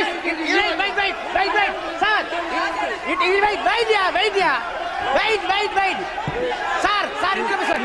Sorry, sir. Now at least your member, Mr. Raja, No. At least he should not disturb, no? Please kindly be seated. Wait. Good question. Mr. Maran. Good question. Wait. Just to know. Yes. The number that has been coined when 1,76,000 is not the product of Rahul. It's the product of Vinod Rai. Now your pet baby. Occupying the constitutional post. Mr. Raja. Occupying the constitutional post. Mr. Raja. How dare? Am I not entitled to say you conspirate? Mr. Raja. Am I not entitled to say you did a conspiracy to oust the UPA government? Mr. Raja, I think so. You are mentioning name. Sir. Now he was representing a constitutional body. I think so. So that is not part of the government. No, that is not the part of the government. That is the constitutional body. No, he is telling Rahul Gandhi. Right. Sir, right. Now let us conclude. Nisikant, Mr. Raja. Please. No, you should not mention the name. Please, Mr. Raja, I will not allow. You should not mention the name. Mr. Venugopal ji, Mr. Raja ji, whatever you want to say, now you just convey your feelings to the chair. I am here to address. I think so you should not mention his name and you should not directly speak to him. Sir. You should address him. Sir. Please. And now you conclude. Yes, sir. Oblique, sir. Much obliged, sir. Sir, much obliged. Much obliged. Sir, sir, another 5 to 10 minutes. Finish. Because interruptions are there. Too much. No, Already. sir, interruptions. What can I do? Please. No, please. Sir, Adani, sir, they mentioned corruption against us when he is hosting the flag. Adani, you took Adani various countries. Hindenburg report says he's a fraud. When we are wearing the black shirts for 15 days, we want reply from the Prime Minister. This Prime Minister is having no spine to reply to us. What does it mean? Are you not accepting the corruption? Again BBC gave you clippings accusing directly Modi that the genocide was done by you. You stopped it. You blocked the YouTube. You are not able to give any reply to the Parliament. You are not able to see the people. You are not having courage to meet the Parliament. Either it is corruption or other charges. Then come to the bonds. Supreme Court, after the judicial scrutiny, with the pain, how many days they spent to get the details? Is it not scam on your part? If you are open mind, if you are free from corruption, the first day the government should disclose everything. Chief Justice of India almost weeping. What is government is doing? That itself says the core corrupt government is this government. So whatever be the allegation, the only answer is silence, keeping mum. This type of government I have not seen. Sir, coming to the Constitution says secular nature. What type of venomous that has been uttered by the Prime Minister? The Muslims are infiltrators, intruders. Those who are having number of children, they are going to eat the property, the Mangal Sutra. What type of hat that has been done by you in the... Sir, one thing I have to see. Prime Minister, surprised. When he was elected the Prime Minister, he went to Parliament, old Parliament House. And suddenly he took the Constitution. And kissed it almost. I was shocked. You wanted to obliterate the Constitution. You are having no faith in the Constitution. And you wanted to change the Constitution. So I want to recall. I can give the exact date also. Sir, when the... I will come. Sir, I will come. Sir, on December 12th, 1947, when the resolution of object brought to the Constitution Assembly, Lord Simon, who toured the entire India, made a heavy accusation as against the Constitutional Assembly that this assembly is having high caste Hindus. It cannot deliberate the issues of scheduled caste and scheduled tribe and OBC and minorities. Who protested it? Nehru? No. Ambedkar? No. Gandhi? No. Shyam Prakash Mukherjee, representing Hindu Mahasabha. He stood. Mr. Simon, you are alien. You came from Britain. We are one Indian. Maybe higher caste, lower caste. Course of time we believe that we have to remove. We want to feel that we are all Indians. Don't teach lessons. This is a statement available in the Constitution Assembly. Your forefathers who invented RSS and Johnson and Mahasabha were keen at that time when the Constitution was enacted. But you are the descendants. Neither you are aware about the ancestors nor about the constitutional values. Now you wanted to bury it. Sir, I can conclude. Sir, I am having only one solace. Like Moa put it correctly. Now you are depending upon the Chandrababu Naidu. You are depending upon the Nitish Kumar. As long as the dependency is work, you can rule the country. Yes. But take it granted, your dependency should not be... Wait, Baba. Your dependency should not be alone on the two political parties, two individuals. You can rule. If you want really win the country, win the people of heart, depend upon the Constitution, which says equality, liberty, and fraternity. With these words, I conclude, sir. Thank you. Sri Labu Sri Krishna ji.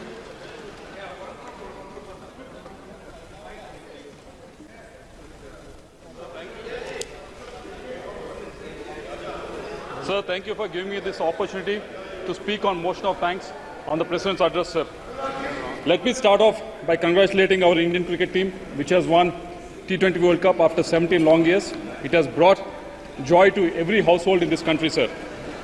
And I also want to congratulate my colleague MPs who has gone through the grind of election 2024 and has come out here victorious. With you as a leader of this house, as a custodian of this house, I should thank myself. We will definitely work towards fulfilling the aspirations of the people of this country, sir. And I also want to congratulate Prime Minister Modi ji for being elected the third time as a leader of this house, sir. Sir, to best define Modi ji, I need to take the words of Naidu Garu and his Chandrababu Naidu Garu and his observations that he has made 3 months back, sir. In a private conversation, he said that he had almost 45 long years in politics. In those 45 years, he has seen a lot of leaders in this country. There are a lot of leaders who had great vision. There are a lot of leaders who has great administrative skills. There were a lot of leaders who had great mass following, sir. But what he said was, what Chandrababu Naidu Garu said was, in Modi ji, he has seen the whole of these three things three of these qualities in Modi ji, sir. That itself says what Prime Minister Modi ji is all about, sir. Not just Naidu ji, but I think everyone in this country has seen these three qualities in Honorable Prime Minister Modi ji, sir. That's why I think in election 2024, they pressed the EVMs for the continuation of reforms. They pressed the EVMs for the continuation of development that he has initiated. They pressed the EVMs for the fulfillment of the aspirations for the youth of this country, sir. Sir, there's so much of negativity that is being talked about for the last couple of hours, but I don't want to go into that. There are some great things that are happening in this country, sir. We are living in a country which has one of the fastest growing economies, sir. GDP has been doubled from $2 trillion to $4 trillion in the last 10 years, sir. In last 10 years, our per capita income nearly doubled, sir. In the last 10 years, exports grew from $300 billion to almost $765 billion, sir. In the last 10 years, our FDI has grown up from $36 billion to $83.5 billion, sir. Not just economy, even in infra, we have made great strides. Our country is home to second largest road network, sir, and third largest aviation market right now. We should be really proud of this achievement, sir. Also, we have empowered women by giving almost 30 crore mudra loans to the women entrepreneurs in the last 10 years, sir. More than 120,000 startups were emerged in India in the last 10 years, sir. And also, we should be very proud that India is now home to largest number of unicorns in the world, sir. Not just reforms, not just economy, not just infra, sir, but also welfare measures have been taken care in the last 10 years, sir. 25 crore people have been lifted out of poverty. 4.2 crore houses were built. And also 3 crore more houses have been sanctioned recently, sir. 11.5 lakh households were provided with safe drinking water through Jal Jeevan Mission, sir. These are the things that we should be really proud of, sir. Not just these, sir. Also, we have passed some important legislations in the last 10 years in this house, sir.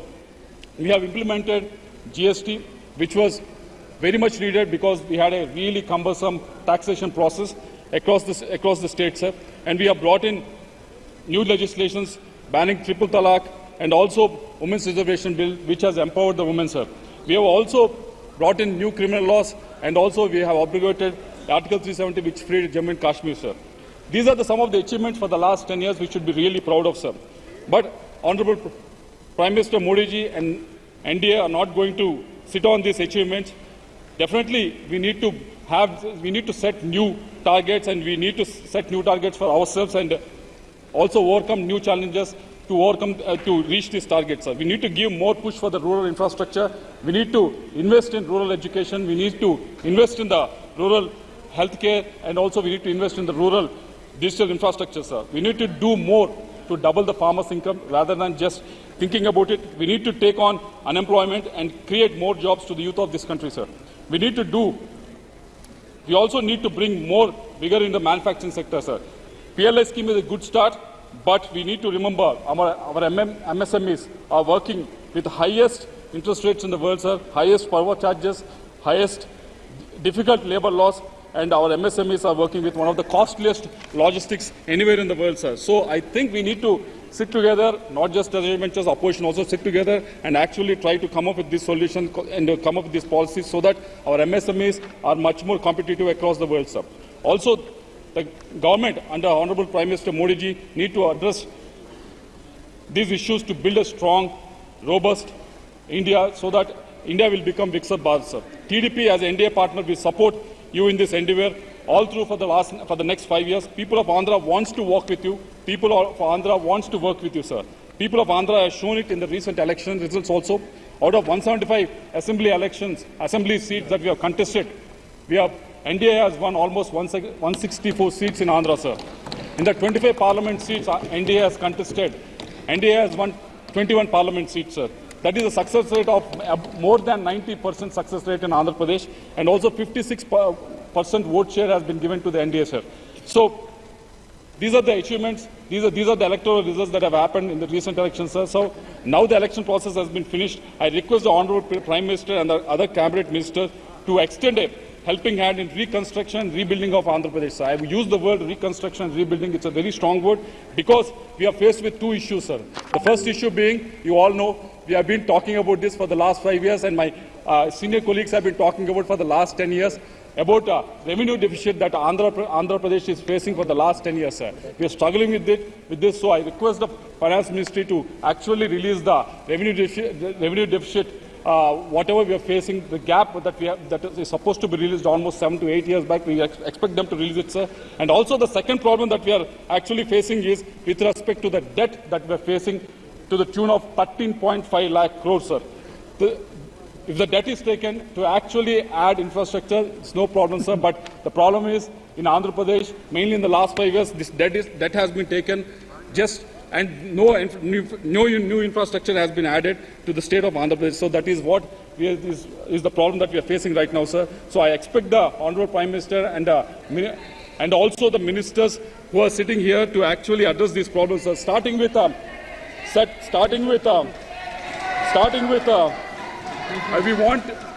we want the minister, Jal Shakti minister, to actually look into Polavaram project, sir, which is we'll definitely talk about everything. We won't talk everything negative. We want to talk about something positive also. Let's have patience, okay? Please address to the chair. Don't spend too much time talking negativity. Please, honorable member, address to the chair. They're happy talking about negative stuff, sir. No, they may be happy, but chair is not happy. You just finished our election. Let us demand for what we need to get it from Andhra Pradesh. You know what is the vote share? Your vote share is 0.7% or something. So honorable be careful member, about please that. address the chair. No cross tax. No cross tax. We wanted to address the chair. Sir, look at this. Please address the chair. So I request the Jal Shakti Ministry, sir, to actually look at the national project that is Polavaram, sir. It is being lying in the limbo for the last 5 years, sir. No progress has been made. I thank Jal Shakti Ministry for sending a new team so that they can inspect and assess the situation on ground, sir. But we want it to be expedited because this is a project that can give irrigation water to almost 4.3 lakh hectares in the state, sir, and also provide drinking water to almost 28.5 lakh houses also, sir, and also 960 megawatt of hydel power also can be created through this, sir. So this is a national project that is being lying in the limbo for the last 5 years. So we want this project to be expedited, sir. Also, we want to request the Housing and Urban Affairs Ministry to actually look at our capital, Amaravati, sir. It has been 33,000 acres of land has been given by the farmers, free of cost. They have not taken a single rupee also, sir. Expecting that capital will be built as soon as possible, sir. We expect funds to be given from Housing and Urban Ministry so that this capital that has to be built in Andhra Pradesh will be finished as soon as possible, because Andhra Pradesh has bifurcated almost 10 years back, but still we are running a state without a capital, sir. Coming to the industrial corridor that has been promised from Chennai to Visakhapatnam, which connects Visakhapatnam port, Kakinada port, and also the new and upcoming Machilipatnam port, Krishnapatnam port. All these ports will become connected, sir. This will actually give a fillip for the term look east, sir. If this corridor can be finished, we can actually bring in investment, we can actually bring in new industry to this area to actually get connected with the East Asian countries as well, sir. So we expect the ministry to look into it and also the treasury ministers to look into it, sir. Regarding national highway projects that have been sanctioned to Andhra Pradesh, there is a ceiling that has been put for Andhra Pradesh, sir. The ceiling has been put for 2024-25 at 4,700 crores. We want this ceiling to be lifted so that more funds can be given to Andhra Pradesh, because my constituency itself in the last 4 or 5 years, we have given projects worth 2,000 crores. So if you put a ceiling of 4,700 crores for the whole state, when do you expect these highway projects to be finished? So we want this ceiling to be lifted. Also coming to the Education Minister, I think he is also here. There are a number of central universities and institutes that have been promised and were given to Andhra Pradesh, sir. But most of these central universities and institutions, except for AIMS, most of them are working from temporary buildings, sir. So we expect these buildings to be completed, the campuses to be built, so that this can function in the original campuses, sir. And also the tribal university and regional institute of education has been promised to Andhra Pradesh. DPRs are getting ready for the last 4 years, but 4 to 5 years, but nothing is moving forward. We expect the education minister to look into it. So we want the education minister to actually move it forward, sir. Coming to the Greenfield crude oil refinery and petrochemical complex that have been promised to in the area of Kakinada, we want it to be expedited so that more investment can come in, more revenue can come in, and more employment coming into the region. I just conclude, sir. Last point, sir. No. You are in the government. You can meet the ministers. Lot of times I have 30 minutes, sir. Rajaji, you spoke. You can get it, sir. And finally, sir, there have been many railway projects that have been sanctioned to Andhra Pradesh. Many railway projects that have been sanctioned to Andhra Pradesh. But the main and important thing that is the problem with this is, sir, we are asking for a state contribution for the land acquisition. You know, we are a revenue deficit state, so we request you to actually don't put us on par with states like Maharashtra, which are revenue surplus. So please consider us special, and make sure that the railway projects go forward, sir. With these comments, with these observations and submissions, I conclude my speech in support of the motion moved by Shri Anurag Thakur ji, sir. Thank you very much. Thank you. Shri Rajiv Ranjan Singh, Honorable Member Rajiv Ranjan Singh.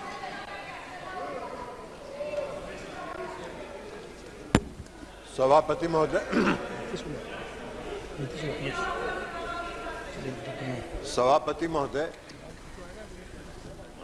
मैं अनुराग ठाकुर जी द्वारा जो राष्ट्रपति के महामहिम राष्ट्रपति के अभिभाषण पर धन्यवाद का प्रस्ताव पेश हुआ है, उसके समर्थन में बोलने के लिए खड़ा हुआ।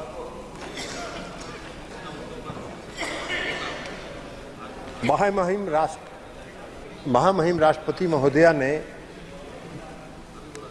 अपने अभिभाषण में पिछले 10 वर्षों में इस देश के आदरणीय प्रधानमंत्री नरेंद्र मोदी जी के नेतृत्व में जो काम किया है, उसका दर्पण उस राष्ट्रपति के अभिभाषण में है। और अभी आने वाले बजट में, जब अगले सत्र में इस देश के लिए बजट पेश होगा, तो उस समय 5 वर्षों के कार्यक्रम के साथ परफॉर्म, रिफॉर्म और ट्रांसफॉर्म का पूरा संकलन और पूरा उसका विस्तृत ब्यौरा पेश किया जाएगा। महोदय, प्रधानमंत्री जी ने तीसरा कार्यकाल पूरा किया, तीसरा कार्यकाल उनका प्रारंभ हुआ और इस देश की जनता ने तीसरे कार्यकाल के लिए उनको मत दिया, वोट दिया और पूर्ण समर्थन के साथ सरकार बनाने का बहुमत दिया। लेकिन पूरे चुनाव के दौरान क्या प्रचार हो रहा था? पूरे चुनाव के दौरान जो अभियान देखिएगा और जो खास करके विरोधी दल के नेता का आज जो भाषण था और उनके चुनाव प्रचार का जो भाषण था, अगर दोनों को मिला के देखिएगा तो लगेगा कि वही आज भी राष्ट्रपति के अभिभाषण पर नहीं, चुनाव के प्रचार में पब्लिक मीटिंग में भाषण दे रहे हैं। इस तरह के दुष्प्रचार, संवैधानिक संस्थाओं पर हमला, आज भी संवैधानिक संस्थाओं पर हमला कर रहे थे, आज भी लोकसभा के अध्यक्ष की संस्था पर हमला कर रहे थे, और उस समय भी संवैधानिक संस्थाओं पर उन्होंने हमला किया, लेकिन जनता ने रिजेक्ट कर दिया। जनता ने उसको रिजेक्ट कर दिया। जनता ने जो मोदी जी का सबका साथ, सबका विश्वास और सबका विकास का जो मूल मंत्र था उसको स्वीकार किया और पूर्ण बहुमत की सरकार बनाने का जनादेश दिया। लेकिन क्या कीजिएगा, आज भी वो बोल रहे थे।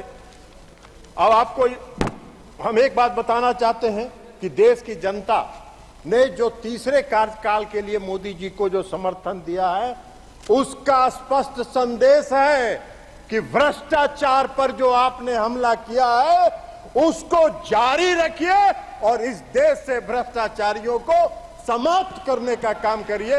इसके लिए इस देश की जनता ने दिया है। अर्थव्यवस्था में सुधार के जो कार्यक्रम आपने चलाए हैं, उस कार्यक्रम को चलाए रखिए और देश की अर्थव्यवस्था को दुरुस्त करिए। इसके लिए देश की जनता ने मोदी जी को तीसरे कार्यकाल के लिए अपना बहुमत दिया है। मोदी जी को गरीबों की सेवा करने के लिए जो उनके कार्यक्रम चलते रहे, उस कार्यक्रम पर मुहर लगाया। देश की जनता ने इनको रिजेक्ट किया, इनको अस्वीकार किया। इसलिए मोदी जी को जो तीसरा कार्यकाल मिला है, वो विकसित राष्ट्र बनाने का जो मोदी जी का संकल्प है, उस पर आगे बढ़ने के लिए देश की जनता ने मोदी जी को तीसरे कार्यकाल के लिए अपना मुहर लगाना और अपनी स्वीकृति दी है। लेकिन सभापति महोदय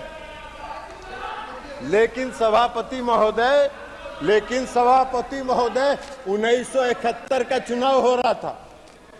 1971 में इस देश में एक चुनाव हुआ था और उस देश में कांग्रेस पार्टी का नारा था, गरीबी हटाओ, गरीबी हटाओ, देश बचाओ।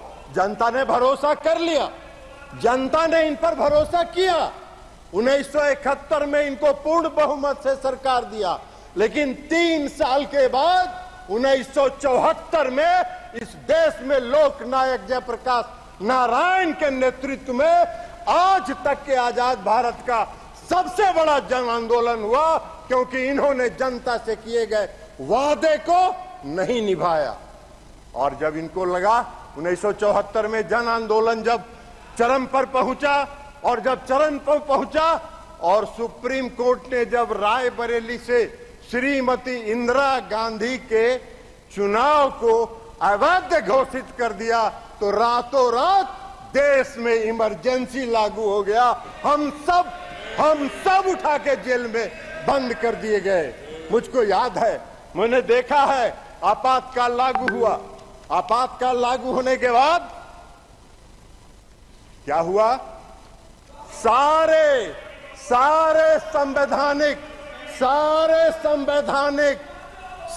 संवैधानिक और देश की जनता का जो फंडामेंटल राइट था, वह राइट बंद कर दिया गया।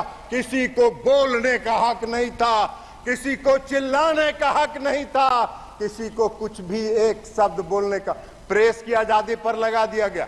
हम सब लोग उठा के जेल में बंद कर दिए गए। मैं भी रहा हूं, जेल में उठा के बंद कर दिया गया। और सभापति महोदय, आज जब आ रहे थे, जब इस सदन का जब पहला दिन का सत्र था, तो संविधान का किताब लेके कांग्रेस पार्टी के लोग आ रहे थे। आज भी नेता विपक्ष बोल रहे थे, संविधान की जय हो। अरे जिस व्यक्ति ने और जिस पार्टी ने इस देश के संविधान का धज्जी उड़ाया हो, जिस पार्टी ने इस देश के संविधान को चकनाचूर किया हो, जिस पार्टी ने इस देश के संविधान को कलंकित किया हो, उसको संविधान लेके सदन में आने का क्या हक है और संविधान की बात करने का क्या हक है? उनको कोई हक नहीं है संविधान के बारे में चर्चा करने का। सारी जिंदगी कांग्रेस पार्टी ने संवैधानिक संस्थाओं को, संविधान को समाप्त करने का काम किया है। पूरा इमरजेंसी इसका गवाह, पूरा इमरजेंसी इसका गवाह है। किसी को कोई साहस नहीं था, कहीं नहीं। और ये सत्य है, ये सत्य है। और सत्य सुनने की आदत डालिए, सत्य जानिए, सच्चाई। ये देश का इतिहास जब भी लिखा जाएगा, इस देश का इतिहास जब लिखा जाएगा तो आपातकाल कलंकित करने का वाला काला अध्याय के रूप में संविधान में लिखा जाएगा। ये बात है। आप बहुत चर्चा कर रहे थे, बहुत चर्चा कर। आप मत बोलिए ना, आप भी, आपका पार्टी का नेता भी वही थी, इमरजेंसी के समर्थन में थी। ममता बनर्जी भी उसमें कांग्रेस पार्टी में थे और इमरजेंसी का समर्थन कर रही थी। आप मत बोलिए सौगत राय साहब, हम लोग भुगते हैं, हम लोग ने पीड़ा सही है, हम लोग को दर्द मालूम है। इसलिए आप भी चले जाइए, 2-4 बार बन जाइएगा बंगाल में, चिंता मत करिए। अभी तो खाली कानून का किताब लेके खड़ा हो जा रहा है, इसलिए खाली टिकट आपको देके लोकसभा का मेंबर बना दिया जा रहा है। तो इसलिए खाली संविधान पढ़ते रहिए, संविधान दिखाते रहिए। संविधान से कोई लेना देना आप लोग का है नहीं, संविधान से कोई मतलब आप लोग का है। और कई पार्टियां हैं इस सदन में, वो भी लेके आए, संविधान की प्रति साथ में लेके आए।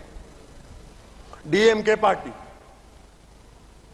या आपको समाजवादी पार्टी, खैर समाजवादी पार्टी और डीएमके पार्टी को संविधान लेके सदन में आने का हक है, इसलिए कि मुझको याद है कि जब इमरजेंसी लागू हुआ तमिलनाडु में श्री करुणानिधि साहब के नेतृत्व में सरकार थी और इस कांग्रेस पार्टी ने करुणानिधि के सरकार को बर्खास्त कर दिया और सबको उठा के जेल में बंद कर देने का काम किया।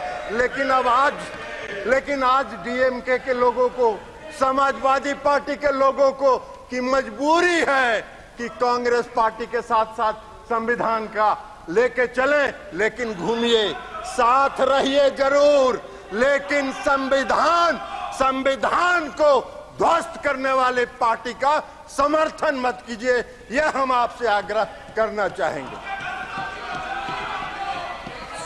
कांग्रेस पार्टी का एक बात, अरे जदयू का बात काहे के लिए करेंगे, देश का बात कर रहे हैं। तो आपका नेता तो भाषण कर रहा था, मंच वाला पॉलिटिकल भाषण कर रहा था, जैसे लगता है कि पब्लिक मीटिंग में बोल रहा हो। आप वही चाह रहे हो। इस देश में जॉर्ज फर्नांडिस एक नेता थे। जॉर्ज फर्नांडिस एक ऐसा नेता था जिसकी देशभक्ति रोम रोम में भरी हुई थी। इमरजेंसी के दौरान जॉर्ज फर्नांडिस को कितना कलंकित करने का काम, प्रताड़ित करने का काम और अपमानित करने का काम इन लोगों ने किया। और ये संविधान की बात कर रहे हैं, ये संविधान की रक्षा की बात कर रहे हैं। बड़ा आश्चर्य हो रहा है हम लोग। तो इसलिए संविधान की बात तो मत करिए। और खास करके नेता विरोधी दल का परिवार को कौन संविधान की बात करने का हक है। नेता विरोधी दल का परिवार संविधान विरोधी है। काला अध्याय में आपके परिवार का इतिहास लिखा जाएगा, इस देश के इतिहास। इसलिए आप वो करिए। अध्यक्ष महोदय, सभापति महोदय, पूरे चुनाव प्रचार के दौरान इन्होंने इस देश की चुनाव प्रक्रिया पर प्रश्न चिन्ह खड़ा किया। इस देश की चुनाव प्रक्रिया पर प्रश्न चिन्ह खड़ा किया। ऐसा घूम घूम के प्रचार करते रहे जैसे लगता है कि देश में चुनाव निष्पक्ष हो ही नहीं रहा। पूरे दुनिया में देश को कलंकित करने का काम इन लोगों ने किया। बीच बीच में सुप्रीम कोर्ट जाते रहे चुनाव आयोग को और ईवीएम मशीन को चुनौती देने के लिए।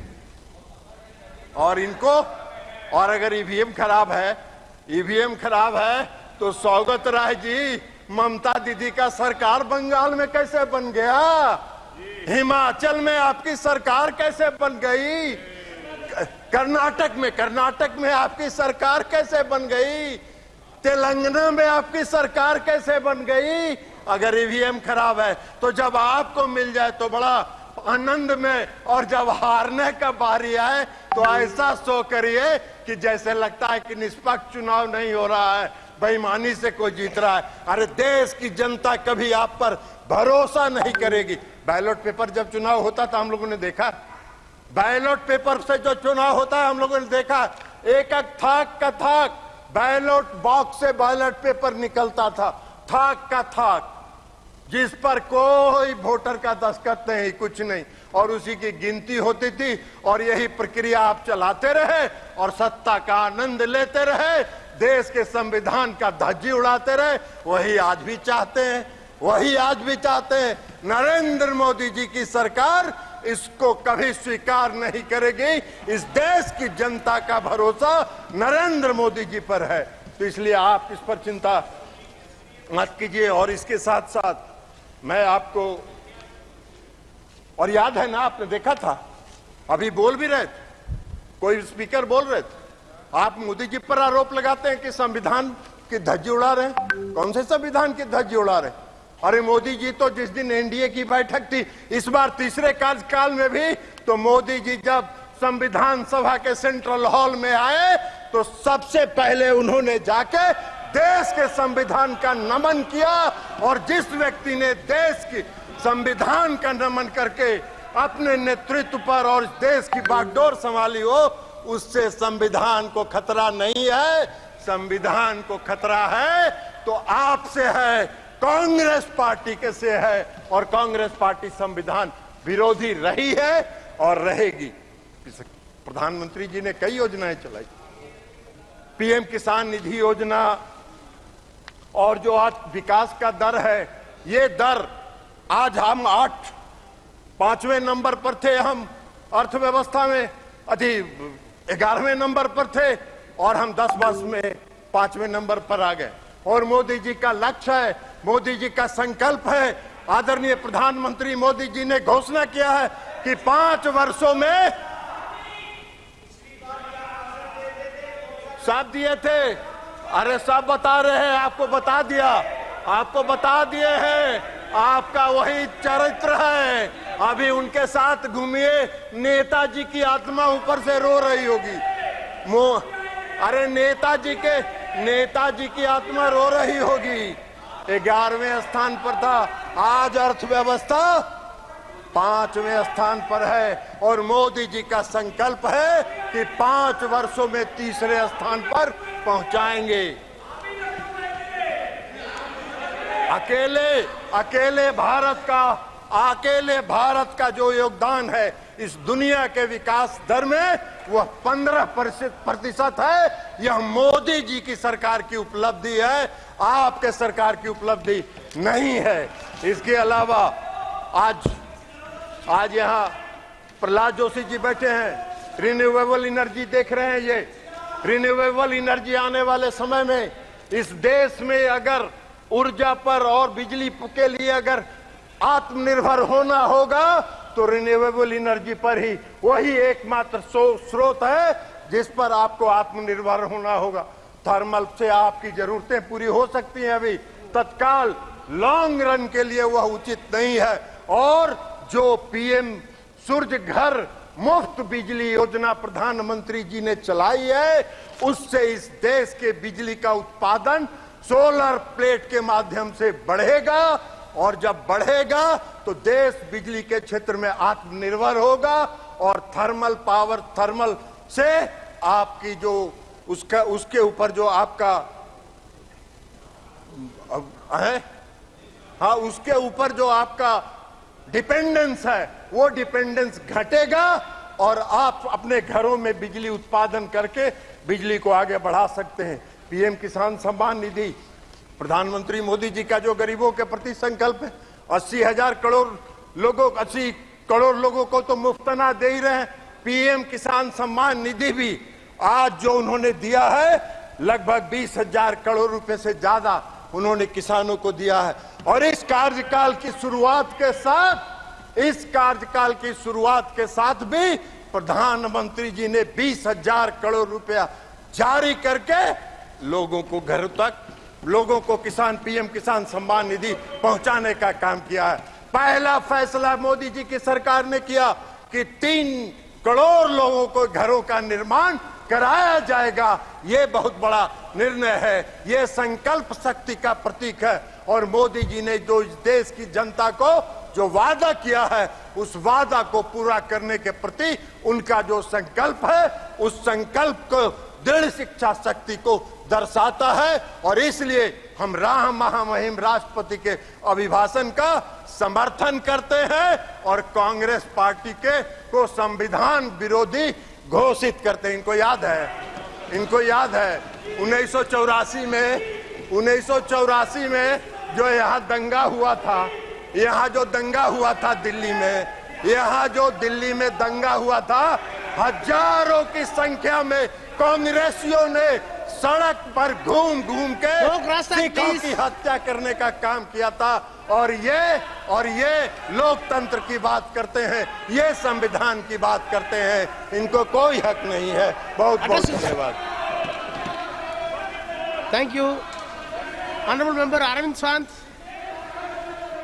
Aravind Sant, please take the floor.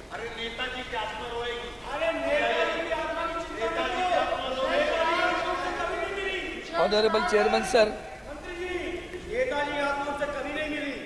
महामहिम राष्ट्रपति के अभिभाषण पर अपने विचार व्यक्त करने के लिए आपने समय दिया, इसके लिए बहुत बहुत धन्यवाद। शुरू में ये कहना चाहता हूँ, लल्लन जी,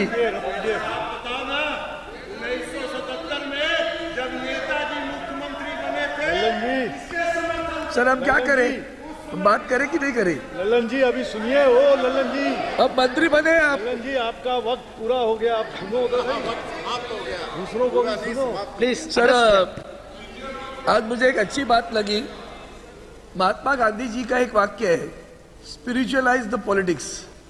today I heard the speech of the opposition party leader which was spiritualizing the politics today, and I really appreciate his speech today, the way he spoke about the spiritualism of the politics, but somehow it is the other way in the country right now.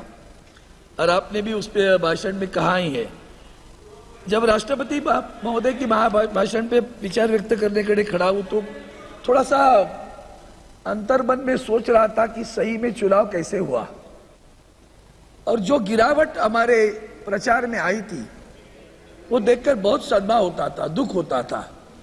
खास करके आदरणीय प्रधानमंत्री जी के पद पर रहे हुए व्यक्ति की जब विचार प्रकट होते थे तो बुरा लगता था। कहां जा रहे हम, कहां लेके जा रहे इस देश को हम, वही तो बता रहा हूं। अभी आप सुन लीजिए ललन जी, ये इंडिया बनाना हमारा, you were there sir, honourable chairman sir, when we formed the India, he was there in the India. He was one of the members of the India Today speaking the other way. Anyway, just I wanted to recollect the memory. He was there present in the Mumbai meetings also. Anyway, that I want to recollect. चुनाव के दरमियान जो कुछ हुआ वो बड़ा बुरा लगा। हमने पूरे देश में एक नफरत पैदाने की कोशिश की, हमने ध्रुवीकरण करना चाहा, और वो ध्रुवीकरण धर्म के विषय पर हो रहा था। हम भी हिंदू हैं, हमें गर्व है हिंदू होने का, लेकिन ये मतलब नहीं कि हम दूसरे की घृणा करें। और हम घृणा फैलाकर दीवारें खड़ी कर रहे थे, और दीवारें खड़े करने के लिए जो भाषा का प्रयोग हो रहा था वो इतना गिरा था कि बहुत दर्द हो रहा था कि देश के प्रधानमंत्री मंगलसूत्र की बात करते, देश के प्रधानमंत्री बोलते जिसके पास ज्यादा जनता लोग हैं वो तुम्हारा मंगलसूत्र छीन कर लेके जाएंगे। हमारी पार्टी को भी कहा, नकली कहा, हमारे आदरणीय उद्धव जी ठाकरे साहब पर भी लांछन लगाए, लेकिन एक हमारे उद्धव जी ठाकरे साहब जिस ढंग से डट के खड़े रहे, और हमारे शरद पवार साहब हो, हमारे कांग्रेस के राहुल गांधी जी हो, सोनिया गांधी, ये सब मिलकर इंडिया बनाई। आप भी उसमें हैं, हमें बहुत खुशी है। हम संविधान की सुरक्षा के लिए खड़े हुए, हम जनतंत्र की सुरक्षा के लिए खड़े हुए, और उसकी बात जब करते हैं तो आदरणीय स्पीकर साहब ने जब भाषण किया मुझे बहुत मतलब दर्द हुआ कि इतना अच्छा माहौल पैदा हुआ था। आदरणीय राहुल गांधी जी विपक्ष के नेता बनकर वहां आए, उनको लेकर साथ में आदरणीय प्रधानमंत्री जी लेकर माननीय अध्यक्ष जी को वहां विराजमान कर दिया, और उसके बाद में भाषण करते समय वो 1975 में क्या हुआ बताने लगी। 50 साल की आप जख्म को खोलते हो, खरोचते हो तो खून ही निकल आता है। हम क्या करना क्या चाहते हैं, क्या बताना चाहते हैं? और महामहिम राष्ट्रपति जी, आदरणीय महिला हमारी है, बहन है हमारी, उनके भाषण में भी यह विषय आया तो मुझे बहुत ठेस पहुंची। संविधान खतरे में जब हम कहते तो यही बात है कि क्यों हम पुरानी जख्मों को खरोच कर खून निकल ले लाए हो। हम अपेक्षा करते कि कुछ अच्छे विचार हो जाए, आगे चले, तो आगे चलने के बजाय हम अलग चलते हैं। मैं जब भी सोचता हूं कि जैसे कि करप्शन की बात आती थी, are you really against corruption? I ask the question to Honorable Prime Minister, are you really against corruption? The way you have formed the government in Maharashtra, are you really against corruption? The charges have been made. The charges are, किसने आरोप लगाए sir? आदरणीय प्रधानमंत्री जी ने भोपाल की सभा में आरोप लगाए। एक आज हमारे वित्त मंत्री है महाराष्ट्र में, उनके ऊपर आरोप लगाए, कहा कि 75,000 करोड़ का घोटाला हुआ, आरोप लगाया। 8 दिन के अंदर वही शख्स इनके पार्टी में गया, ले लिए पार्टी, उसको पार्टी के साथ में विधायक भी गए और उनको बाद में राज्य का वित्त मंत्री बनाया। Are you really against corruption? Sir, इसके बावजूद और भी बात बता देता हूं कि जब और भी एक बात हुई, हमारे शिवसेना से एक गुट फुट कर गया, भाग गया, भगोड़े से गए और उनको जाकर इलेक्शन कमीशन, मैंने परसों भी वही बात कही थी, इलेक्शन कमिश्नर गुलाम है, सत्ता पक्ष का गुलाम है। बुरा लगता है कहने में sir, one has to be, ये सारी संस्थाएं, वो ईडी हो, सीबीआई हो, इनकम टैक्स हो, सारी संस्थाएं गुलाम पकड़े पर रखी है। तभी तो इन्होंने जब हम 146 सांसदों को सस्पेंड किया, उसमें कानून पास कर दिया। क्या कानून पास कर दिया? इलेक्शन कमिश्नर को चुनने के लिए एक समिति बनती थी, उस समिति में आदरणीय प्रधानमंत्री रहते, उस समिति और कौन रहेगा? उस समिति में इस देश के सर्वोच्च न्यायालय के सरन्यायाधीश थे, chief justice of India was there in the committee. इन्होंने लॉ पास किया नया, और उसमें चीफ जस्टिस ऑफ इंडिया को ही निकाल दिया। और क्या किया? प्रधानमंत्री will be there and another minister will be there. Who is that? He will be nominated by the Prime Minister. वो भी उसको डेजिग्नेट है क्या, कौन सा मंत्री रहेगा, उसको नॉमिनेट कर देगा प्रधानमंत्री, नॉमिनेट जिसको नियुक्त करेंगे वो मंत्री रहेगा, और एक विपक्ष का 2:1। तो क्या होगा, कौन आएगा? Who will be the election commissioner? Is it judicious? We are fighting in the Supreme Court. और आज भी हमें न्याय नहीं मिल रहा है। Justice delayed is justice denied. I request the Honorable Supreme Court through the House, kindly look into this issue. It is the sanctity of the democracy has to be maintained. उसका पवित्रता रखनी है तो जुडिशरी भी ऐसी बंद होनी चाहिए। वो तो चंडीगढ़ का मामला था ना, वो आईने में आया करके तो छुट गया, नहीं तो चंडीगढ़ का मेयर भी जाता था। ये कम नहीं है ये लोग, और इसलिए मैं कहता हूं कि ये जो संस्थाएं जो बनी है ना, महामहिम राष्ट्रपति जी, आपको भी कान खींचने का अधिकार है, आपने नहीं कान खींचा। जो भी सारी चीजें गलत होती है, आप कुछ नहीं बोलती, हमने अनुभव कर दिया सर, इसके लिए मैं बोल रहा हूं सर। अभी जैसे इतने सारे विषय है, महंगाई पे हो या बाकी सारे, मणिपुर सर, मणिपुर में मैं 6 दिन रहा। I was there in 6 days, I was there in Manipur. I have witnessed it कि मैती और कुकीज में कैसे झगड़ा चल रहा है वहां, और देश एक राज्य, मैं उसी दिन मैंने कहा था चैनल पर आकर कि the state is divided, the honourable prime minister is silent, मौनम सर्वार्थ साधनम। व्हाट अ मौन, ये मौन अच्छा है देश के लिए? बहुत दर्द होता है सर। और जो अगर आपने वीडियो क्लिप देखी होगी ना, ये देश को कलंकित, सिर्फ वहां दंगा नहीं है सर, वहां जिस तरह से कि हमारी बहन के साथ अत्याचार हुए हैं ना, वो देश को कलंकित करने वाले अत्याचार है, ये लांछन है इस देश को। आवाज नहीं आई सत्ता पक्ष से, ये बुरा लगता है। सभापति महोदय, मैं और एक चीज कहना चाहता हूं कि आज भी इलेक्शन कमीशन हो, परसों उसके चुनाव में और एक बात हुई sir. Have you noticed it mister chairman, have you noticed it? 2 things happened. The honourable prime minister and the honourable home minister दोनों ने कहा, एग्जिट पोल याद है, हाँ 400 पार। और दोनों ने कहा कि मार्केट में इन्वेस्ट करो, मार्केट में इन्वेस्ट करो, 4 तारीख को चौक जाओगे, बड़ा प्रॉफिट हो जाएगा। पहले तो लोग बैंकों में पैसे रखते थे, आजकल बेचारे रिटायर्ड होते तो सोचते चलो भाई म्यूचुअल फंड्स में डालेंगे या कई शेयर्स में डालेंगे। Common man is also there in the market right now. और इन्होंने कहने के बाद 400 पार, एक ही इंसान ने पहला नारा लगाया हमारे देश में, वो है उद्धव जी ठाकरे साहब ने। उन्होंने कहा 400 पार नहीं, अब की बार भाजपा तड़ी पार। वो नारा लगाने वाले उद्धव जी ठाकरे थे, वो नारा लगाया सर। इसके बाद में लोगों ने पैसे उस पर इन्वेस्ट कर दिए। 4 तारीख को 400 पार वाले 240 पर आए और मार्केट गिर गई सर। 30 लाख करोड़ का नुकसान हुआ, 30 लाख करोड़ का नुकसान हुआ सर एक दिन में। हम सेबी के पास गए थे, हमारे साथ तृणमूल कांग्रेस के नेता थे, हम उनके साथ में गए। सेबी को मैंने कहा कि इसकी इंक्वायरी होनी चाहिए, आज भी उसकी बात नहीं हो रही है। 30 लाख करोड़ किसके गए, किनके कहने पे गए? आदरणीय प्रधानमंत्री जी, आदरणीय गृह मंत्री जी, ये अब इन्होंने कहा पैसा इन्वेस्ट करो।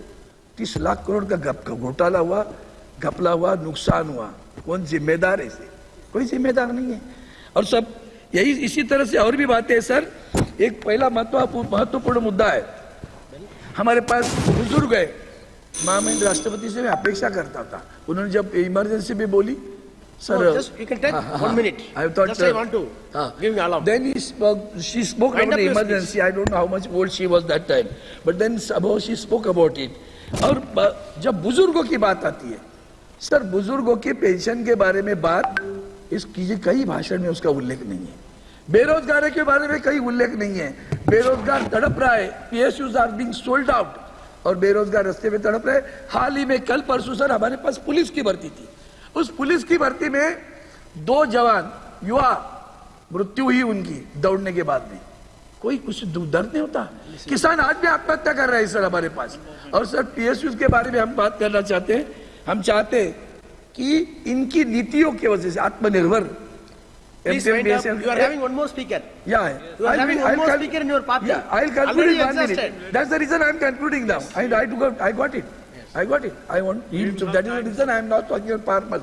मैंने किसानों पे बात नहीं की, मैं एक ही बात करना चाहता हूँ। जैसे बुजुर्गों की बात की, बुजुर्ग के पेंशन की बात की, बेरोजगार की बात करता हूँ। सर रिक्रूटमेंट कैसे होती है? अभी तो नीट का विषय आया ही है, सारी परीक्षाओं क्या है? आपने कभी स्टाफ सिलेक्शन कमीशन का सोचा है? मेरे यहाँ मुंबई में इनकम टैक्स में 1200 तृतीय श्रेणी के वैकेंसीज निकली और उसमें स्टाफ सिलेक्शन कमीशन से रिजल्ट आ गया। डाउट है, 1200 में से महाराष्ट्र में से सिर्फ 3 लोग पास हुए, मुंबई में आए। इसके ऊपर भी बहुत गहरा इसकी जांच करनी चाहिए।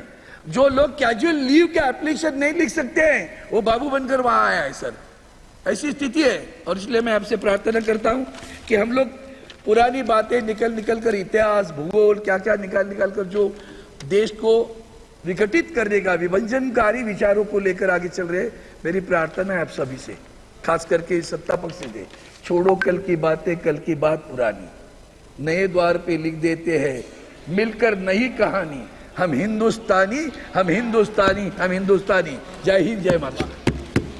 Thank you. श्री अमोल कोहली। धन्यवाद अध्यक्ष महोदय। मैं महामहिम राष्ट्रपति जी के अभिभाषण पर धन्यवाद प्रस्ताव पर बोलने के लिए। कैमरा कहाँ है sir? They are not showing the speaker. No, it is okay. They are showing. Carry on. धन्यवाद अध्यक्ष महोदय। मैं महामहिम राष्ट्रपति जी के अभिभाषण पर धन्यवाद प्रस्ताव पर बोलने के लिए मेरी पार्टी राष्ट्रवादी कांग्रेस शरद चंद्र पवार पार्टी की तरफ से खड़ा हूं, जिस पार्टी को चिल्ला कर हम ओरिजिनल है ये कहने की नौबत नहीं आती, क्योंकि महाराष्ट्र की जनता ने फैसला कर दिया है कौन असली है और कौन नकली है। राष्ट्रपति जी ने जिन उपलब्धियों का उल्लेख किया उसके लिए मैं सरकार का अभिनंदन करता हूं, लेकिन कुछ बुनियादी सवाल है अध्यक्ष महोदय। जब 5वें नंबर की हमारी अर्थव्यवस्था, ये गौरवशाली बात है, लेकिन देश ये भी जानना चाहता है कि देश पर कर्जा कितना है, देश पर बोरोइंग्स कितनी है और देश के सकल उत्पाद के ये बोरोइंग्स कितनी फीसदी है और ये ऋण कब तक और कैसे चुकाया जाएगा। हमारी मराठी में कहावत है, ऋण काढून सण फार साजरा करता येत नहीं। और इसलिए दूसरी बात है, महामहिम राष्ट्रपति जी ने जो कही कि 80 करोड़ देशवासियों को मुफ्त राशन दिया जा रहा है, तो पांचवी अर्थव्यवस्था के लिए क्या ये भूषणावह है? और दूसरा सवाल ये खड़ा होता है कि बावजूद इसके हंगर इंडेक्स में भारत का स्थान 125 देशों में 111वां है, जो पाकिस्तान, नेपाल, बांग्लादेश और श्रीलंका से भी नीचे है। क्या ये उपलब्धि है? और अगला सवाल ये बनता है, जो 5वें नंबर की अर्थव्यवस्था है वो अपने जेन्युइन जो ईमानदार टैक्स पेयर्स है उनको क्या दे रही है? ये टैक्स पेयर्स को अपने बच्चों को शिक्षा के लिए प्राइवेट स्कूल में भेजना पड़ता है, उनको अपने हेल्थ के लिए हेल्थ इंश्योरेंस निकालना पड़ता है। सर, नौबत तो ये है कि जब नॉर्मल मिडिल क्लास आदमी बाइक खरीदने जाता है तो उसको 28% जीएसटी देना पड़ता है, लेकिन इस देश में जो कोई हेलीकॉप्टर खरीदना चाहता है उसको सिर्फ 5% जीएसटी है। तो क्या ये उपलब्धि है? ये हर देशवासी के लिए अर्थव्यवस्था है? ये सबसे बड़ी बात है। और इसीलिए यह सवाल बनता है कि जब अर्थव्यवस्था क्या सही में सुदृढ़ है या सिर्फ यह सूजन है जिसे सुदृढ़ता बताया जा रहा है। महामहिम राष्ट्रपति जी ने अपनी अभिभाषण में ग्रामीण अर्थव्यवस्था और डेयरी का उल्लेख किया, लेकिन दुर्भाग्यवश माननीय मंत्री महोदय यहां बैठे, लेकिन उसी दिन जो मिल्क पाउडर है उस पे इंपोर्ट ड्यूटी माफ करके मिल्क पाउडर आयात करने का एक निर्णय जो लिया गया।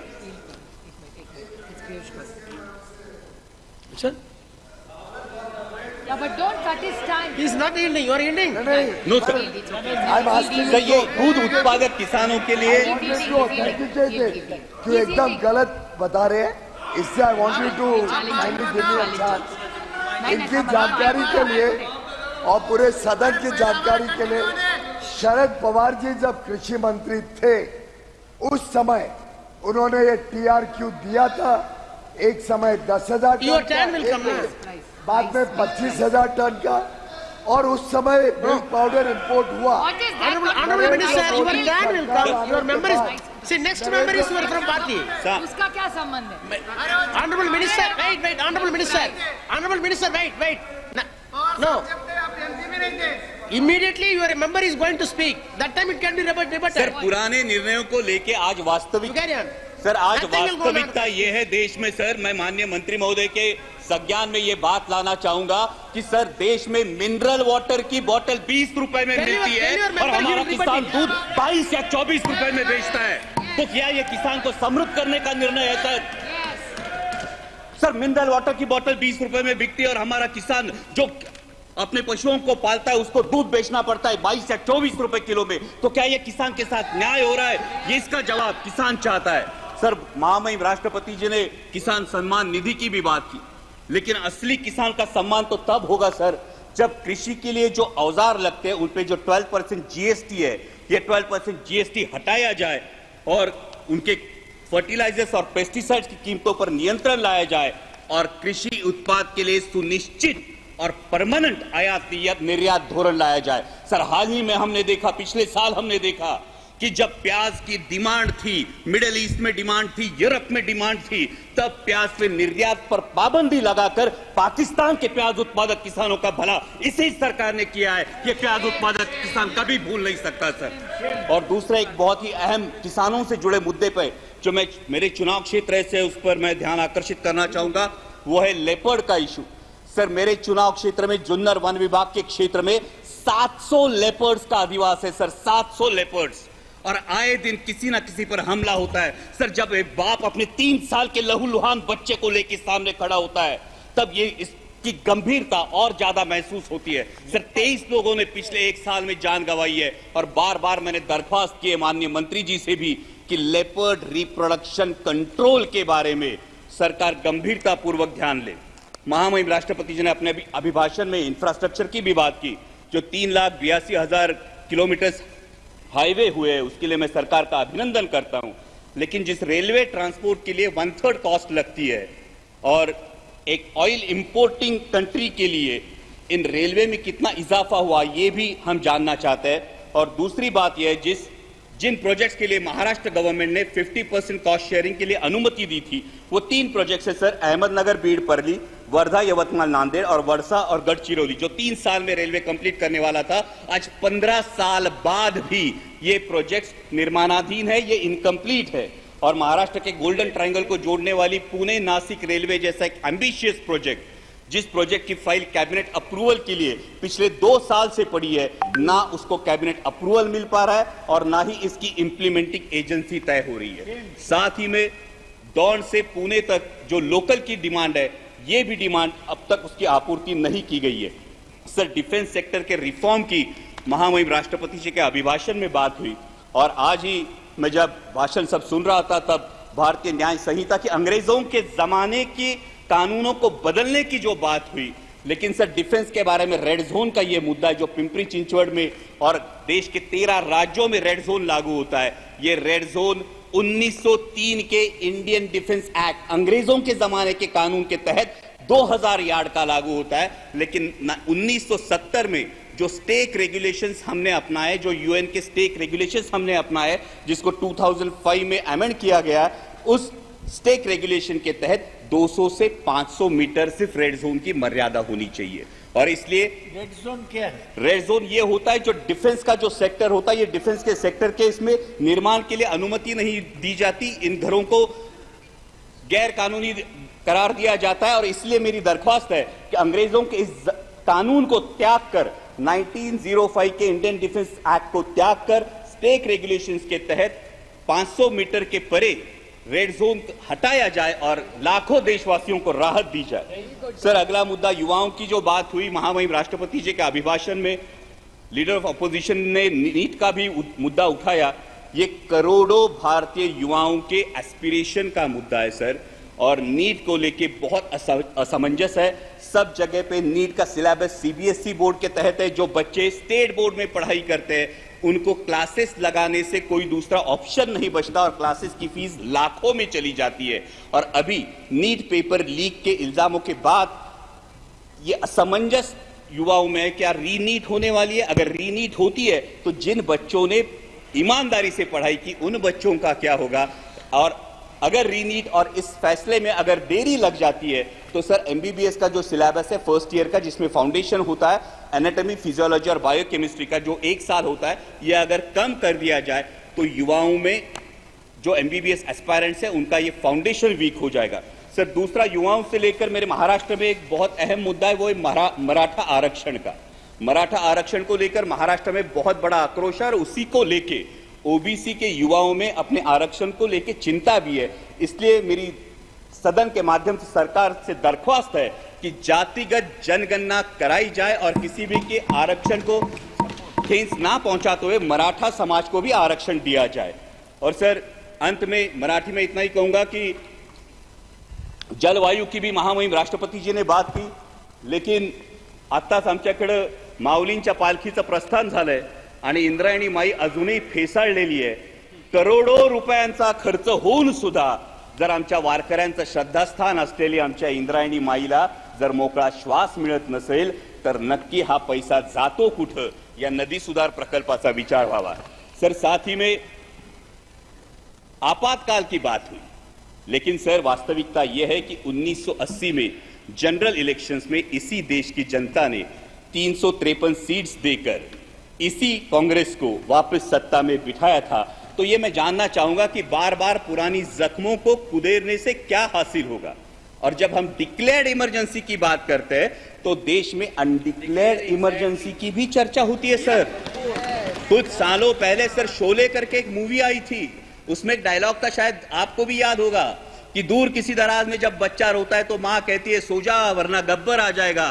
सर, हालात ऐसे थे कि जब विपक्ष का कोई नेता सरकार के खिलाफ बोलता है तो उसको बोला जाता है चुप हो जा, सरकार के खिलाफ मत बोल वरना ईडी, सीबीआई या इनकम टैक्स आ जाएगा।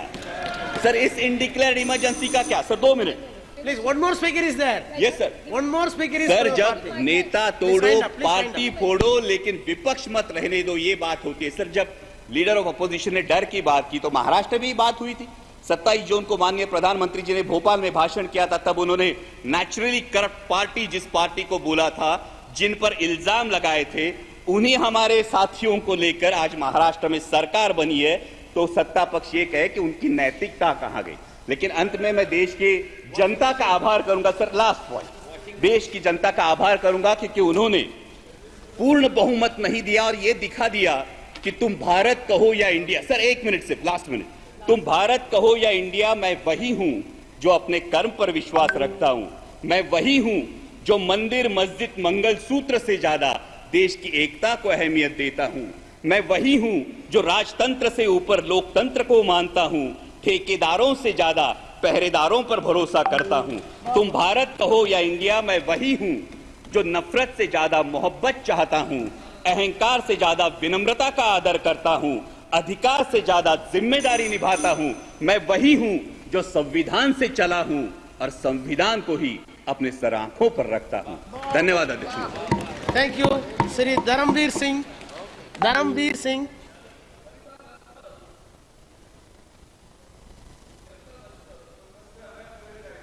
धन्यवाद सभापति जी। माननीय अनुराग ठाकुर द्वारा जो धन्यवाद प्रस्ताव माननीय महामहिम राष्ट्रपति द्वारा 27 जून को रखा था, मैं उसके पक्ष में कुछ बातें कहना चाहता हूं।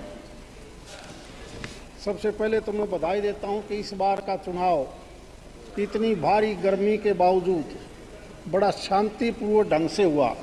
शायद ये 18वीं लोकसभा ऐसी थी जिसमें किसी प्रकार की ज़्यादा शिकायतें नहीं आई।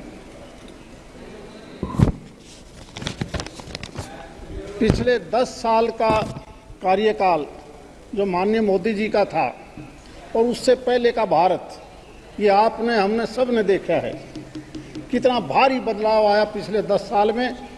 और जिस प्रकार से माननीय राष्ट्रपति जी ने जो बताया कि आने वाले 5 साल में इस देश ने विकसित देश बनाने के लिए हमने आगे कैसे बढ़ना है, उस कार्यक्रम की भी पूरी रूपरेखा तैयार की है। तो मैं बधाई देता हूं माननीय मोदी जी की सरकार को, जिन्होंने 10 साल में इतना बदलाव किया। अगर हम अलग अलग सेक्टर में देखें तो एक समय था 10 साल पहले, अगर हम रक्षा के हिसाब से देखें तो नॉर्थ ईस्ट से लेकर पाकिस्तान बॉर्डर तक आने जाने के लिए रास्ते नहीं थे। हमारे फौजी भाइयों को भी जब जाना पड़ता था तो 4-4, 5-5 दिन लग जाते थे। और आज आप वहां जाके देखोगे तो 4 लेन सड़क बॉर्डर के ऊपर कारगिल से लेकर नॉर्थ ईस्ट तक आज हमें इतनी ज़्यादा दिक्कत नहीं होती, क्योंकि हमारे एक ऊपर कहीं चाइना बैठा है, कहीं पाकिस्तान बैठा है। और इसी प्रकार से जो हथियार डिफेंस के थे, आप याद करिए फर्स्ट वर्ल्ड वार और सेकंड वर्ल्ड वार के टाइम्स की जो पुरानी ऑर्डिनेंस की फैक्ट्रियां होती थी, उसके बाद हम लगातार कई सालों तक अपनी फैक्ट्री नहीं लगा पाए। बधाई देता हूं माननीय मोदी जी की सरकार को, जिन्होंने make in India, made in India के नाम से अपने हथियार न केवल हमारे देश में काम आए बल्कि हमने विदेशों में भी निर्यात किया। केवल रक्षा के मामले में नहीं, अगर हम इंफ्रास्ट्रक्चर देखें तो एक समय था आने जाने के रास्ते नहीं थे, चाहे वो नेशनल हाईवे की बात हो। हम क्योंकि एनसीआर के रीजन में हैं, यहाँ से किसी ने बम्बई जाना पड़ता, मद्रास जाना पड़ता, लखनऊ जाना पड़ता, कलकत्ता जाना पड़ता, दिनों दिन लग जाते थे। और आज कई बार तो जब हम सड़क के ऊपर जाते हैं और कोई आदमी 10 साल के बाद अपने गांव में आता है, अपने शहर में आता है, तो भूल जाता है तू कहाँ का रहने वाला था। एक बार जब सड़क पर चढ़ता है तो भूल जाता है कि कहाँ से उतरना था। ऐसी ऐसी सड़कें हमने केवल विदेशों में सुनी थी, देश में नहीं देखी। और केवल सड़कों का मामला नहीं, अगर कनेक्टिविटी में रेल की बात अगर हम करें, अगर हमें रेल के माध्यम से दूसरी जगह जाना पड़ता, दिनों दिन लग जाते थे। और आज हम हैरान हैं, हम कल ही चंडीगढ़ से आए तो हमें 6 घंटे लगते थे और हम 2.25 घंटे में चंडीगढ़ से दिल्ली आ गए। और उस ट्रेन की अगर स्पीड, केवल स्पीड नहीं, अगर उसकी सीट भी देखें तो ऐसा लगता था जैसे कोई हवाई जहाज की सीट है। ये है मॉडल। इसी प्रकार हवाई जहाज के मामले में देखोगे, बड़ा हर जगह जिस प्रकार नए एयरपोर्ट बने हैं और एयरपोर्ट के बाद जो एयरलाइन की अलग अलग हवाई जहाज का जो हमें सफ़र का समय मिला है सस्ते रेट में, कोई मुकाबला नहीं इस चीज़ का। हेल्थ के अंदर अगर देखेंगे, एक समय था कोई बीमार हो जाता तो सारे लोग दिल्ली एम्स में आने के लिए लोकसभा के सांसदों हों या राज्यसभा के एमपी हों, चिट्ठियां लिखवाते थे। और आज हर स्टेट में मेडिकल कॉलेज, एम्स, जिस प्रकार से संख्या बढ़ाई है, आज से पहले इस प्रकार का भारत हमने नहीं देखा था। इसी प्रकार एग्रीकल्चर सेक्टर अगर आप देखोगे, क्योंकि हमारा क्षेत्र तो सारा सूखा था, जब रेट बढ़ते थे तो हम आज से 10 साल पहले जब बाजरा बाजार में बिकता था मात्र 800 रुपये 900 रुपये क्विंटल का रेट होता था, आज वही रेट 2500 में हम बाजरा बेचते हैं। रेट बढ़ते होंगे कभी राइस के, चावल के, गेहूं के, लेकिन हमारा जो मोटा अनाज था जिसमें पौष्टिक आहार है, अगर किसी ने सुनाई दिया, किसी ने ध्यान दिया, तो ये पौष्टिक आहार केवल मोटे अनाज में कम पानी से जो फसल पैदा होती है उसी का रेट अगर बढ़ा तो माननीय मोदी जी के टाइम पर बढ़ा। हाँ जी, हम मेरी बात कर रहा हूँ। Honourable member please address the chair. वही बात कर रहा हूँ, अगर वो मोटे अनाज का रेट बढ़ा तो हमारी सरकार के टाइम पर बढ़ा, वरना वही रेट देखिए सन 1947 में जब देश आज़ाद हुआ तो देश की आज़ादी के ऊपर जिन लोगों ने बलिदानी दी उनकी सोच थी कि जब देश आज़ाद होगा तो हम तेजी से आगे बढ़ेंगे, लेकिन लंबे अरसे तक जितनी रफ्तार हमें पकड़नी चाहिए थी नहीं पकड़ पाई। और आज पिछले 10 साल से जो रफ्तार तेजी से पकड़ी है उसी का नतीजा है कि 2047 तक आओ हम सब मिलकर इस देश को आगे बढ़ाएं। मैं कई बार, क्योंकि मेरा भी तीसरा टर्म आपके साथ है, ये बड़ी पंचायत है, गांव में छोटी पंचायत होती है। स्पीकर सभापति जी, आपका लाइव देखते हैं गांव के लोग, और जब यहाँ एक दूसरे की छींटाकशी जो ऐसी ऐसी बातें आती हैं उसका दुष्प्रभाव पड़ता है नीचे तक। इसलिए आज हमें केवल देश को आगे कैसे बढ़ाना है वो सुझाव देने चाहिए, नहीं कि ऐसी ऐसी बातें हम पिछले 10 साल से जो देख रहे हैं। आज भी सुबह से शाम तक जो हमने माहौल देखा,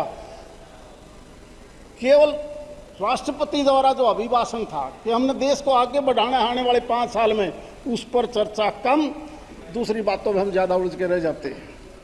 उसका कोई फायदा नहीं होना, क्योंकि हम दुनिया के विकसित देश की श्रेणी में आना चाहते हैं। आप देखिए तो 10 साल पहले का भारत और उस वक्त टैक्स की कलेक्शन कितनी थी।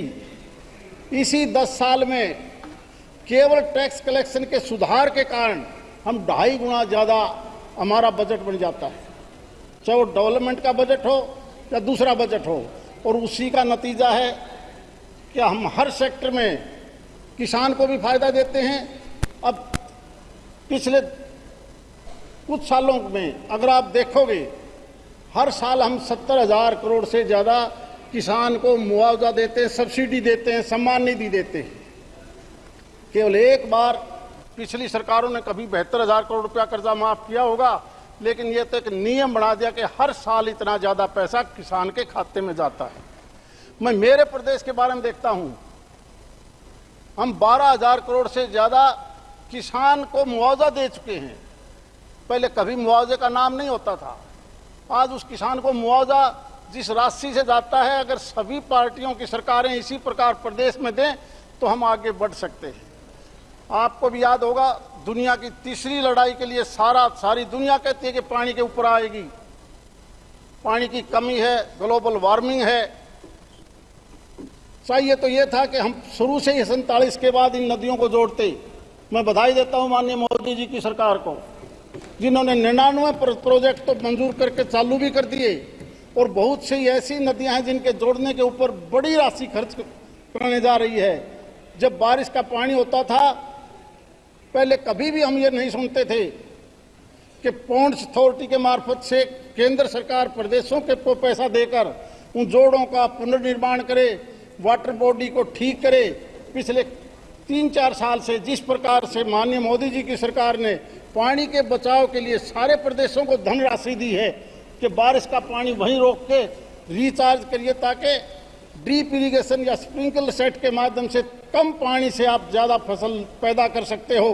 केवल यही नहीं, ऑर्गेनिक फसल के ऊपर भी भारत सरकार ने जिस प्रकार से अब तेजी से सुधार किया है, क्योंकि आज खाद्यान्न पदार्थ जिसमें मिलावट ज़्यादा हो चुकी थी उसके ऊपर फोकस किया भारत सरकार ने कि हम ऑर्गेनिक फसल के माध्यम से, देसी खाद के माध्यम से जब ज़्यादा से ज़्यादा उस अन्न को खाएंगे तो बीमारियां भी कम होंगी।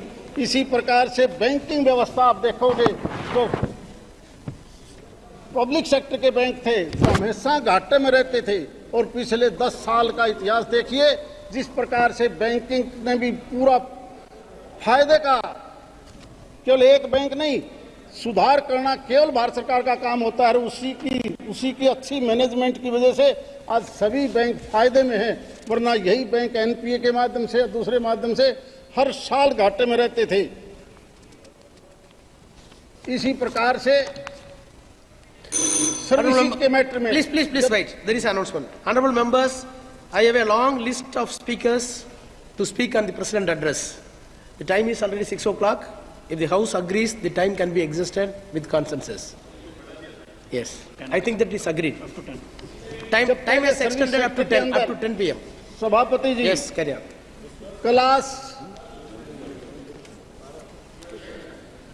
सी और डी में इंटरव्यू सिस्टम होता था देश में, जिसमें सिफारशी लड़के लगते थे।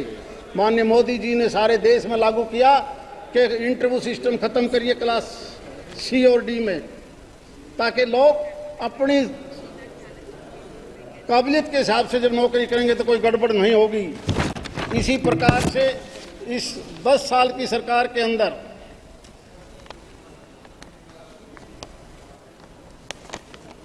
जिस प्रकार पावर सेक्टर में सुधार किया है, हम सिर्फ कोल और हाइडल प्रोजेक्ट के ऊपर आधारित थे, लेकिन मुझे याद है 10 साल पहले का, जब हम सोलर पैनल पर जो बिजली बनती थी, आप याद किए 12-13 रुपए यूनिट का खर्चा आता था उसके उत्पादन में।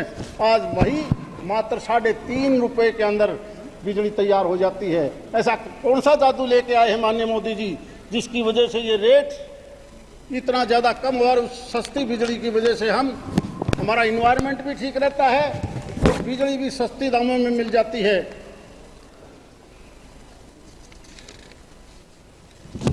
इतना बड़ा देश दुनिया में शायद कोई ऐसा देश होगा जो 80 करोड़ आदमियों को मुफ्त अनाज दे दे। विपक्ष वाले कहते थे कि पैसा कहाँ से आएगा, अनाज कहाँ से आएगा, खाली हो जाएंगे वेयर हाउस, लेकिन आज भी किसान ने उत्पादन भी बढ़ाया और उस गरीब आदमी को अपना जीवन जीने के लिए भिखारी नहीं बनना पड़ा। ये भी एक अगर किसी का योगदान था तो माननीय मोदी जी का था। आप हेल्थ में देखोगे तो जो जन औषधि केंद्र खोले हैं, सस्ती दवाई ये पहले हमारी देश की किसी सरकार ने नहीं सोचा। माननीय मोदी जी की सोच थी कि वही जेनरिक दवाइयाँ अगर उसके स्टोर ज़्यादा खुलेंगे तो गरीब आदमी को सस्ता इलाज मिलेगा।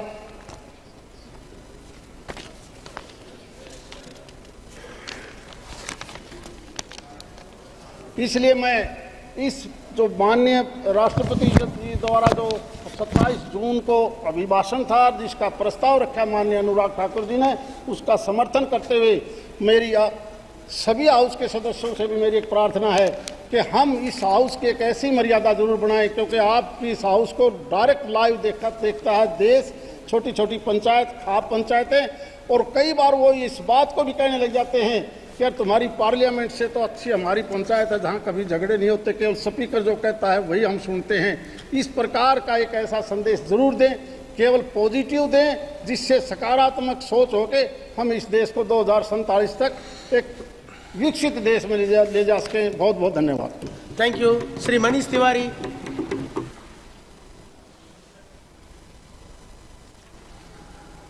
धन्यवाद सभापति महोदय।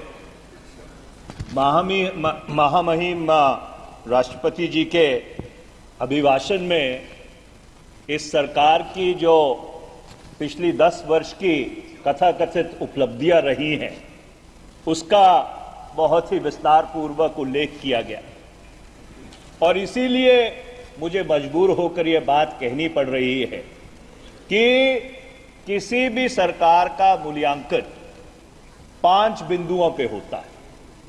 सबसे पहला राष्ट्रीय सुरक्षा, दूसरा आर्थिक विकास, तीसरा संस्थाओं की स्वायत्तता, चौथा अंतर्राष्ट्रीय रिश्ते या कूटनीति, और पांचवा सांप्रदायिक सौहार्द। और यह दुर्भाग्यपूर्ण बात है कि इन पांचों बिंदुओं पर पिछले 10 वर्ष में जो एनडीए भाजपा की सरकार है वो पूरी तरह से विफल रही है। अगर मैं ये कहूं कि आपने इन पांचों बिंदुओं के परकच्छे उड़ा दिए पिछले 10 वर्ष में, तो शायद वो भी गलत नहीं होगा। पर इसके ऊपर विस्तृत विश्लेषण करने से पहले मैं एक बहुत ही महत्वपूर्ण विषय की तरफ इस सदन का ध्यान आकर्षित करना चाहता हूं। आज सभापति महोदय 1 जुलाई 2024 है।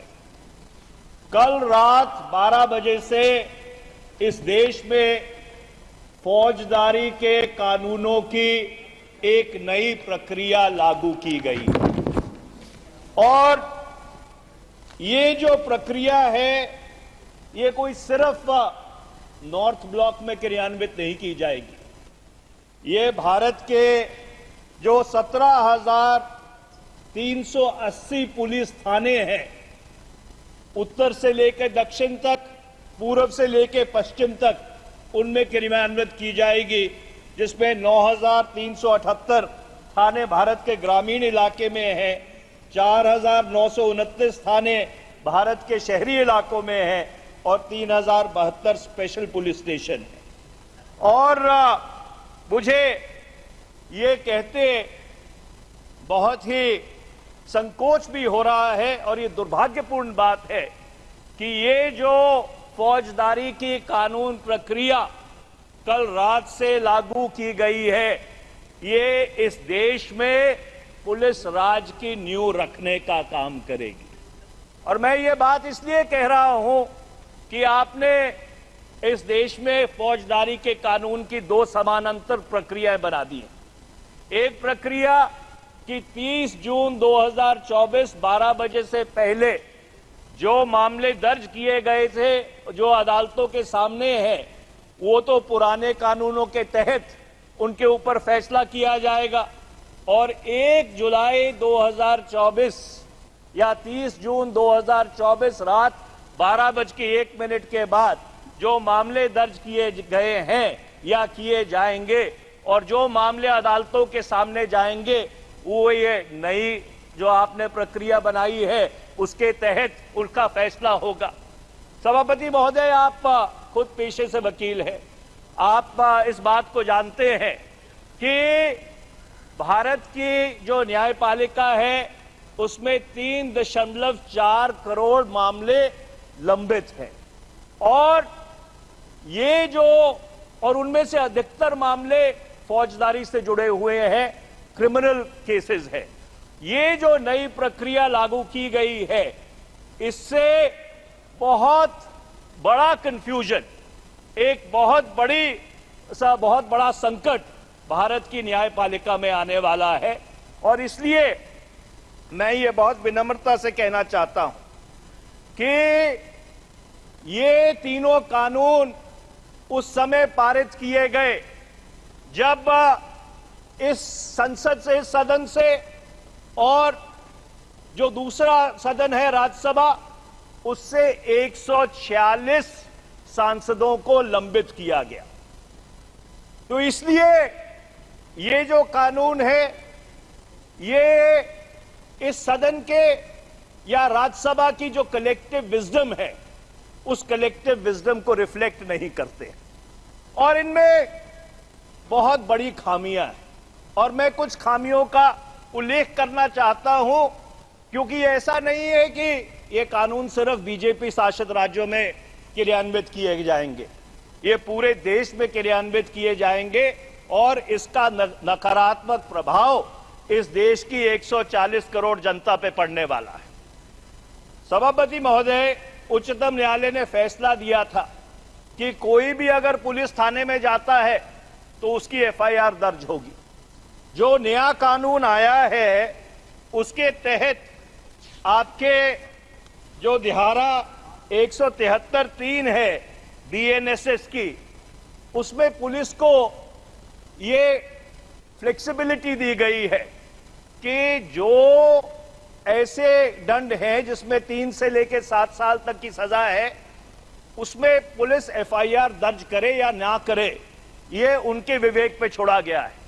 इसका परिणाम क्या होगा?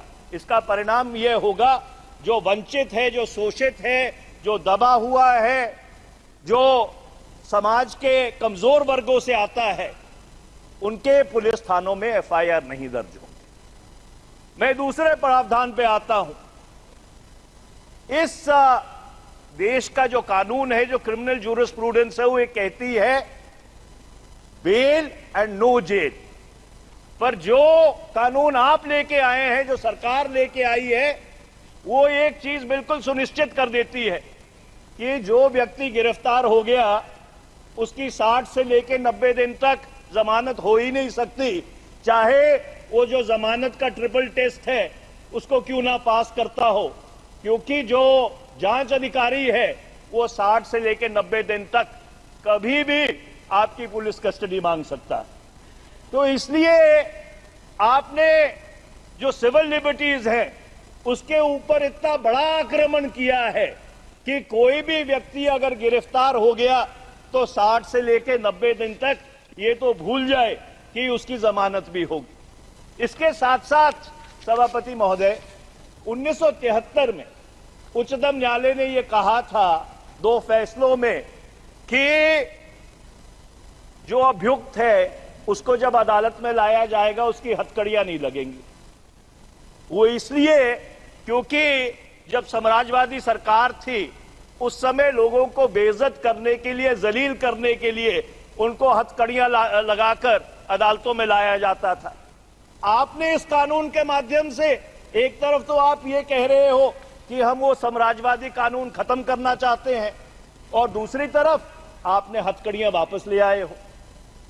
जो धारा 43(3) है बीएनएसएस की, उसके तहत आप हथकड़ियां वापस ले आए हो। ये किस तरह के कानून आप इस देश के लिए आपने बनाए हैं? उसके साथ साथ जो सेडिशन का, राजद्रोह का कानून है 124 AIPC, उच्चतम न्यायालय ने उसके ऊपर रोक लगा दी थी। महात्मा गांधी ने यह कहा था कि this is among the Prince of the political sections of the IPC, और आपने क्या किया?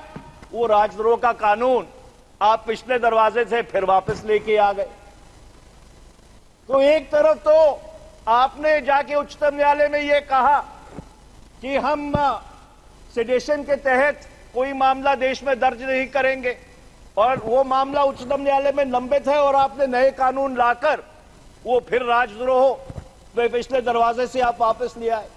तो मेरा ये कहना है, क्योंकि बाकी बिंदु भी है जिनके ऊपर मेरे को वापस आना है, मेरा ये कहना है सदन से कि इन तीनों कानूनों पे तुरंत रोक लगाई जाए। इन तीनों कानूनों को दोबारा से इस सदन के समक्ष रखा जाए, उसको ज्वाइंट पार्लियामेंट्री कमेटी को, संयुक्त संसदीय समिति को भेजा जाए, उनकी दोबारा से समीक्षा हो। नहीं तो आज मैं बहुत जिम्मेवारी से यह बात कह रहा हूं कि जो काम सरकार ने किया है उससे इस देश में पुलिस राज की नींव रखी जा रही है। अब मैं राष्ट्रीय सुरक्षा पे आता हूं।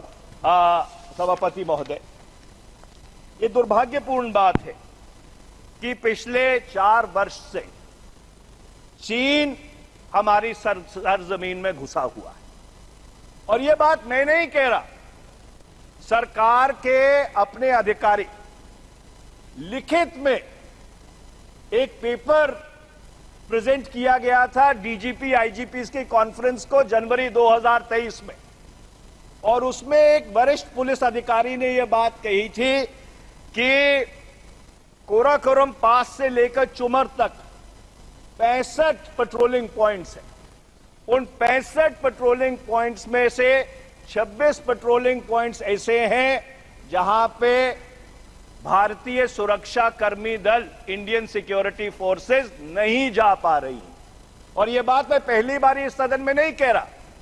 जब हम मणिपुर के ऊपर अविश्वास प्रस्ताव लेके आए थे, हमारे साथी, हमारे सहयोगी गौरव गोगोई जी ने वो प्रस्ताव रखा था, उस बहस में भी मैंने यह बात कही थी कि सरकार की तरफ से यह स्पष्टीकरण आना चाहिए कि भारत की कितनी सरजमीन के ऊपर चीन ने पिछले 4 वर्ष से कब्जा कर रखा है और यह सरकार वो भारत की सरजमीन कब खाली करवाकर भारत के पास वापस लेके आएगी। मैं उम्मीद करूंगा कि पिछली बारी तो सरकार की तरफ से अविश्वास प्रस्ताव में कोई जवाब नहीं आया था। आज राष्ट्रपति अभिभाषण के ऊपर जब 4 वर्ष चीन के उस ट्रांसग्रेशन को हो गए, उस घुसपैठ को हो गए, सरकार की तरफ से यह जवाब आएगा कि कितनी भारत की सरजमीन चीन के कब्जे में है और कब सरकार वो जमीन खाली कराने जाएगी। मैं आर्थिक विकास पे आता हूं। हमारे कई साथियों ने इसके बारे में बहुत विस्तार पूर्वक उल्लेख किया है। सभापति महोदय, अगर इस चुनाव में कोई 2 बड़े मुद्दे थे तो एक था महंगाई और दूसरा था बेरोजगारी। सरकार ये कहती है कि हम 81 करोड़ लोगों को मुफ्त राशन दे रहे हैं। मैं सरकार को याद कराना चाहता हूं कि 2013 में ये यूपीए की सरकार थी जो फूड सिक्योरिटी एक्ट लेके आई थी और उस समय इनका क्या रवैया था, शायद इनके जो साथी उस लोकसभा में रहे हों वो उनको भली भांति याद होगा। हमको उससे कोई आपत्ति नहीं है। आप 81 करोड़ नहीं 140 करोड़ लोगों को अगर निःशुल्क अनाज देना चाहते हैं, हमको उससे कोई आपत्ति नहीं है, हम आपका समर्थन करेंगे। पर मैं आपसे पूछना चाहता हूं, रोजगार कहां है? कि पिछले 10 साल में जो आपने भारत के युवाओं से वायदे किए थे कि 2 करोड़ नौकरियां हर साल आप मुहैया कराएंगे, 10 साल में 20 करोड़ नौकरियां बनती है, वो 20 करोड़ नौकरियां कहां है? भारत का युवा आज ये सवाल पूछ रहा है कि हमारे भविष्य के लिए, हमारे रोजगार के लिए, हमारी तरक्की के लिए, हमारी प्रगति के लिए ये एनडीए भाजपा सरकार ने पिछले 10 वर्ष में क्या किया और अगले 5 वर्ष में ये क्या करने जा रहे हैं, उसका माननीय राष्ट्रपति के अभिभाषण में एक शब्द का उल्लेख भी नहीं है, जिससे यह बात बिल्कुल साफ होती है कि ये जो सरकार है वो बिल्कुल it has run out of ideas, वो आइडियाज वहीन है और इनके पास ना ही कोई कार्यक्रम है, ना ही कोई नीति है कि किस तरह से इस देश में रोजगार पैदा होगा।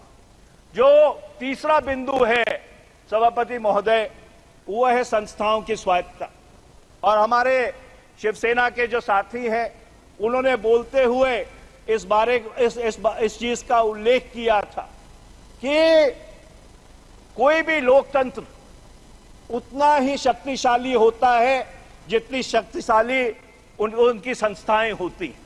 और पिछले 10 साल में जिन संस्थाओं के ऊपर ये लोकतंत्र खड़ा है उसको कमजोर करने की पूरी कोशिश की गई है। उसका सबसे बड़ा जीता जागता उदाहरण ये है कि चुनाव आयोग, जो इस भारत के लोकतंत्र का एक निष्पक्ष आर्बिटर होना चाहिए, उसकी जब आप इलेक्शन कमिश्नर्स की सिलेक्शन करते हैं उसमें आपने न्यायपालिका से एक भी व्यक्ति को नहीं रखा। ये किस तरह की स्वायत्तता है कि प्रधानमंत्री जी रहेंगे, सरकार के मंत्री रहेंगे, पर न्यायपालिका से कोई व्यक्ति उसमें नहीं रहेगा। इससे जो भारत का चुनाव आयोग है और किस तरह से वो चुनाव आयोग के कमिश्नर चुने जाते हैं, उसके ऊपर बहुत बड़ा प्रश्न चिन्ह लगता है। मैं आखिरी बात, क्योंकि आपने घंटी बजा दी है और मुझे ये आदत नहीं है कि उसके बाद मैं अपना भाषण जारी रखूं, पर मैं एक बात या 2 बातें कह के अपनी बात समाप्त करूंगा कि जो चौथा बिंदु है वो है सांप्रदायिक सौहार्द। और पिछले 10 वर्ष की जो ध्रुवीकरण की एनडीए भाजपा सरकार की नीति रही है, जिसको अंग्रेजी में कहते हैं keep the temperature on a slow boil, उसका जीता जागता प्रमाण वो है जो पिछले 1 वर्ष में मणिपुर में हुआ। और इसलिए मैं सरकार को आगाह करना चाहता हूं कि इस चुनाव ने एक संदेश भेजा है। जो एनडीए भाजपा की अयोध्या में हार हुई है, उससे एक संदेश भेजा है कि भगवान राम की अगर आप याचना कीजिए वो तो इस देश को मंजूर है, पर अगर आप धर्म का इस्तेमाल राजनीतिकरण के लिए करेंगे तो वो एक देश को कतई मंजूर नहीं है। और ये बड़ा साफ संदेश इस चुनाव के माध्यम से ये एनडीए भाजपा सरकार को भारत की 140 करोड़ लोगों ने भेजा है। और अंत में मैं अध्यक्ष जी यही एक बात कह के अपनी बात खत्म करता हूं कि वक्त की आंखों ने वो फलक भी देखे हैं, वक्त की आंखों ने वो फलक भी देखे हैं कि लम्हों ने गलती की और सदियों ने सजा पाई है। और दुर्भाग्यपूर्ण बात यह है कि एनडीए भाजपा की सरकार के पिछले 10 वर्ष में गलतियां ही गलतियां हुई हैं। बहुत बहुत धन्यवाद। श्री श्रीकांत शिंदे जी। धन्यवाद सभापती महोदय। आज महाराष्ट्रामध्ये सगळ्यात मोठा वारकरी संप्रदायाचा सोहळा सुरू आहे, सगळ्यात मोठा उत्सव ज्यात लाखो भाविक जे आहे, वारकरी जे आहे हे पायी पंढरपूरला जातात आणि पांडुरंगाचं दर्शन तिथे घेतात, आशीर्वाद घेतात। आणि आज माझं भाषण हे पहिलं भाषण या 18व्या लोकसभेमधील पांडुरंगाच्या जयघोषाने मी सुरू करू इच्छितो।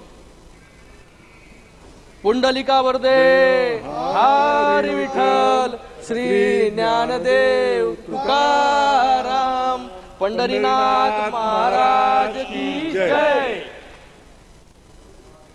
बहुत बहुत धन्यवाद सभापति महोदय कि आज मुझे आपने राष्ट्रपति जी के अभिभाषण में कि उनके समर्थन में एनडीए के सबसे पुराने सहयोगी शिवसेना की तरफ से मुझे यहां पर बोलने का मौका दिया। शिवसेना सबसे पुरानी साथी इस एनडीए में है।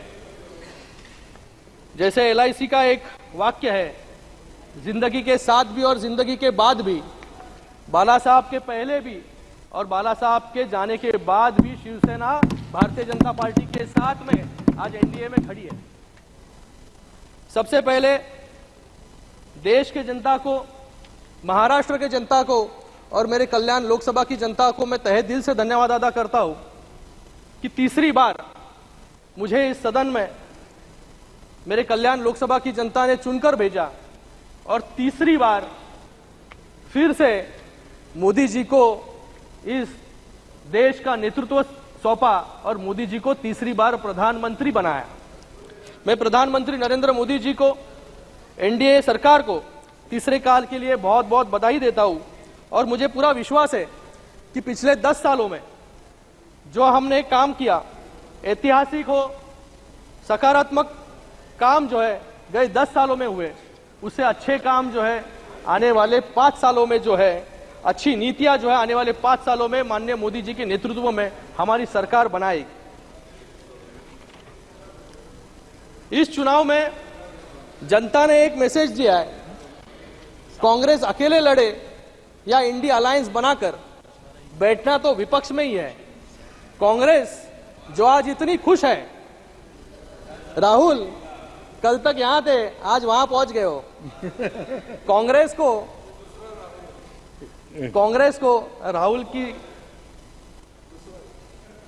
की जगह उधर ही है विपक्ष में। मुझे लगता है कि जो आंकड़े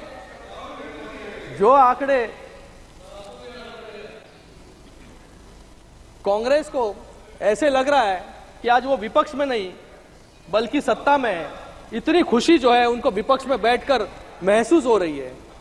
10 सालों में कांग्रेस सिर्फ 44 से 99 तक पहुंची है, 100 का आंकड़ा भी पूरा नहीं कर पाई है। हम लोग जो है, हम लोग 15 लड़े और 7 जीते।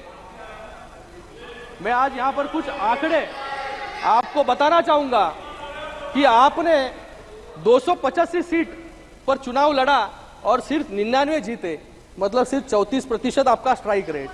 285 में से 51 उम्मीदवारों की जमानत जो है कांग्रेस की जब्त हो गई। आंध्र प्रदेश, अरुणाचल प्रदेश, हिमाचल, जम्मू कश्मीर, मध्य प्रदेश, दिल्ली और त्रिपुरा में अपना खाता भी जो है कांग्रेस खोल नहीं पाई। और जिन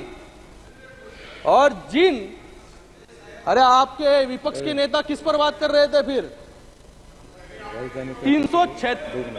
336 उम्मीदवार जो है अलग अलग राज्यों में इन्होंने खड़े किए, उसमें से सिर्फ 15 इनके जो है उम्मीदवार जीत कर आए, जो 5% से भी कम है। मुझे लगता है कि आपके आंकड़े तो कम है, लेकिन अकड़ जो है इस वक्त जो है बढ़ गई है। मुझे लगता है कि इस जश्न के पीछे जो हार की सच्चाई है, उस पर थोड़ा आत्मचिंतन करने की कांग्रेस को जरूरत है।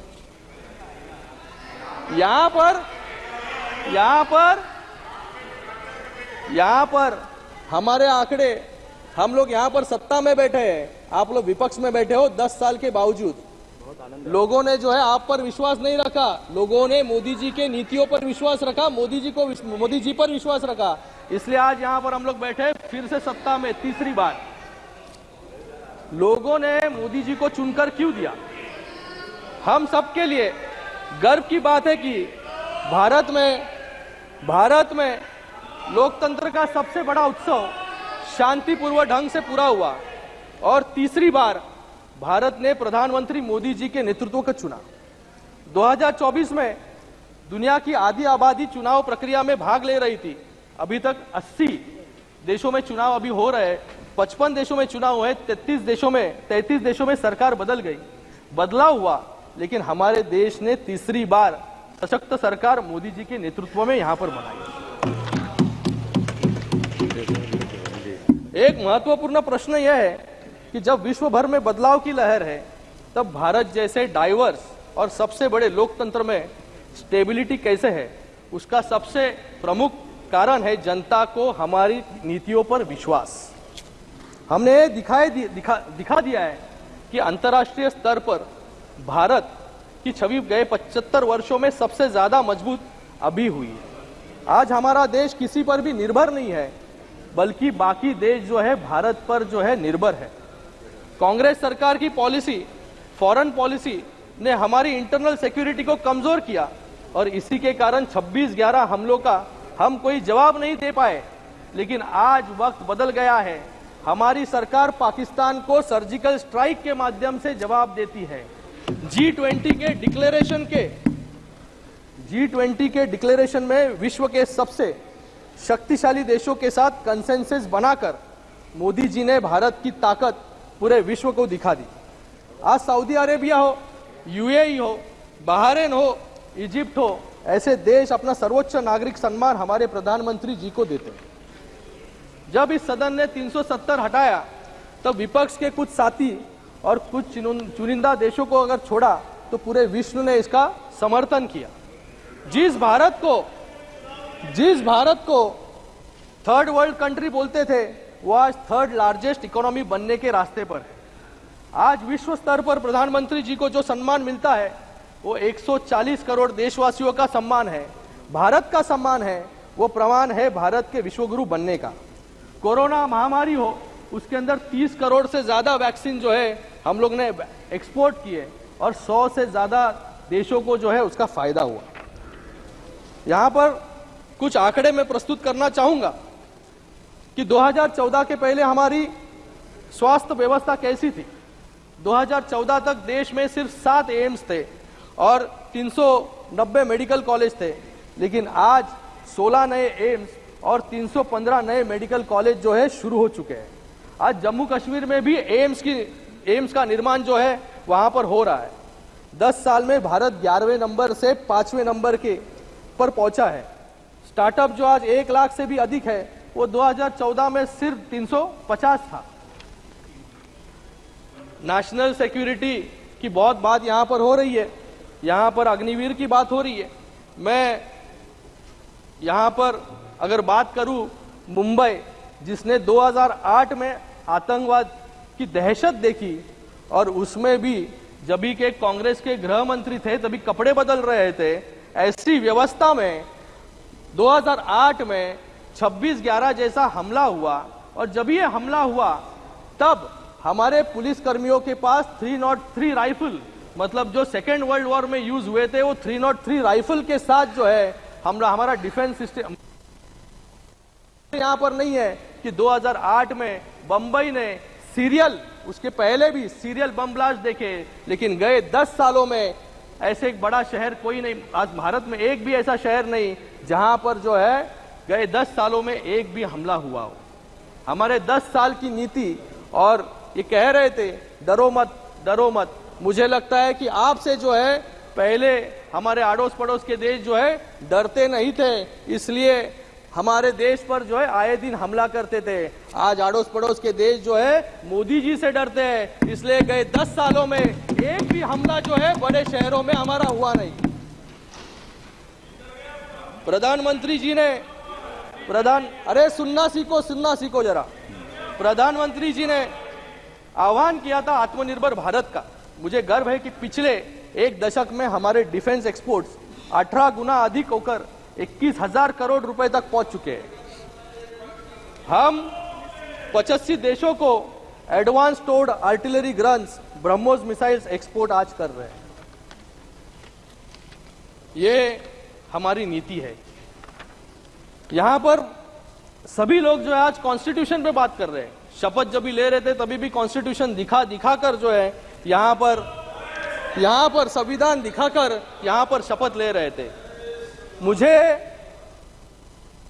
आज पूरे चुनाव में एक फेक नैरेटिव कि संविधान खतरे में है, आरक्षण खत्म हो जाएगा, लोकतंत्र खतरे में है, ये बोल कर जो है आपके कुछ वोट जो है बढ़े, कुछ नंबर जो है यहां पर बढ़े जरूर है, लेकिन मुझे लगता है कि ये फेक नैरेटिव जो है ये बार बार आप इस्तेमाल नहीं कर पाओगे। एक बार लोगों को जो है आप भ्रमित कर सकते हो, बार बार लोगों को जो है भ्रमित करने का काम जो है ये आपसे नहीं होगा और लोग भी भ्रमित नहीं होंगे। मुझे यहां पर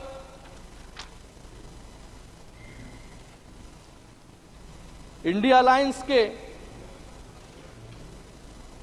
सांसदों ने यहां पर कहा कि संविधान जो है अगर भाजपा की सरकार आई तो ये संविधान को फाड़ कर जो है फेंक देंगे। मैं उनको याद दिलाना चाहूंगा, ये मनमोहन सिंह जी की सरकार नहीं है कि जहां पर राहुल जी ने जो है ऑर्डिनेंस को फाड़ कर जो है फेंक दिया था। ये हमारी सरकार है, यहाँ पर संविधान पर चलने का काम जो है हमारी सरकार यहाँ पर करती है।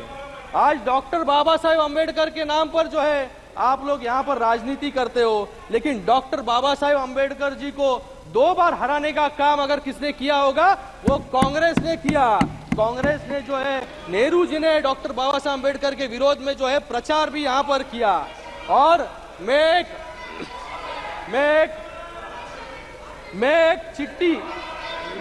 चिट्ठी के आप प्रोटेक्शन दीजिए सर। नेहरू जी के एक चिट्ठी के मैं एक चिट्ठी के जो नेहरू जी ने 27 जून 1961 को सभी मुख्यमंत्रियों को लिखा था, उसके अंदर क्या लिखा था? I dislike any kind of reservation, more particularly in service. पिछड़े वर्ग को सेकेंड रेट, इनएफिशिएंट बोलने वाले नेहरू जी के वंशज आज संविधान और आरक्षण की बात यहां पर कर रहे हैं। अगर मैं यहां पर डॉक्टर बाबा साहेब अम्बेडकर अगर नहीं होते तो नेहरू जी जो है पूरा आरक्षण जो है खत्म कर चुके होते। आज मुझे पूछना है कि नेहरू जी के राज में भी संविधान खतरे में था क्या? उसका जवाब जो है विपक्ष को देना है। आज डॉक्टर बाबा साहेब अम्बेडकर जी को और संविधान को सही मायने में संविधान पर चलने का काम हमने किया। डॉक्टर बाबा साहब अम्बेडकर जी को जो है भारत रत्न देने का काम भी जो है कांग्रेस ने नहीं किया। गैर कांग्रेसी सरकार ने, वीपी सिंह की सरकार ने जो है डॉक्टर बाबा साहब अम्बेडकर जी को जो है भारत रत्न दिया। उसी के साथ में इंदू मिल, जहां पर डॉक्टर बाबा साहब अम्बेडकर जी का सबसे बड़ा स्मारक बन रहा है, वो हमारी सरकार बना रही है। लंदन के घर में, लंदन का घर जो है उसको भी स्मारक के रूप में रूपांतर करने का काम जो है हमारी सरकार ने किया। उसी के साथ में 26 नवंबर को संविधान दिन मनाने का काम भी हमारी सरकार ने किया। उसी के साथ में पुराने पार्लियामेंट को संविधान सदन नाम देने का काम भी हमारी सरकार ने किया, मोदी जी ने किया। मुझे लगता है कि सिर्फ संविधान संविधान चिल्लाकर जो है कुछ बात नहीं होगी, संविधान पर चलना भी होगा। यही बोलते रहिए अगले इलेक्शन तक। और यहां पर जो है बहुत अभी कुछ लोगों ने यहां पर इलेक्शन कमीशन पर उंगली उठाई। मैं इनको सवाल पूछना चाहता हूं, एमएस गिल कौन थे? एमएस गिल, जिस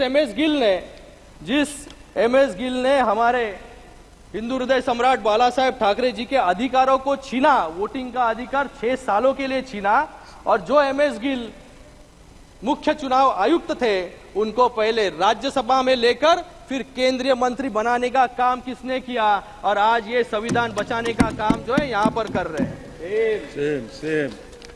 यहां पर इनकी जब भी सरकार आई, जब भी 400 पार इनके पास थे, 400, तभी इन्होंने क्या किया? 400 पार जब भी 1984 में थे, तब एक गरीब मुस्लिम महिला जिसका नाम है शाह बानो, उसको सुप्रीम कोर्ट ने जो है उसका हक दिया था। लेकिन सुप्रीम कोर्ट के निर्णय के विरोध में जाके जो है सिर्फ एक विशिष्ट वर्ग के लिए इन्होंने कानून बनाया और मुस्लिम महिलाओं का जो है अधिकार छीनने का काम इन्होंने किया। लेकिन आज मुस्लिम महिलाओं को उनका अधिकार देने का काम नरेंद्र मोदी जी ने किया, ट्रिपल तलाक हटाकर।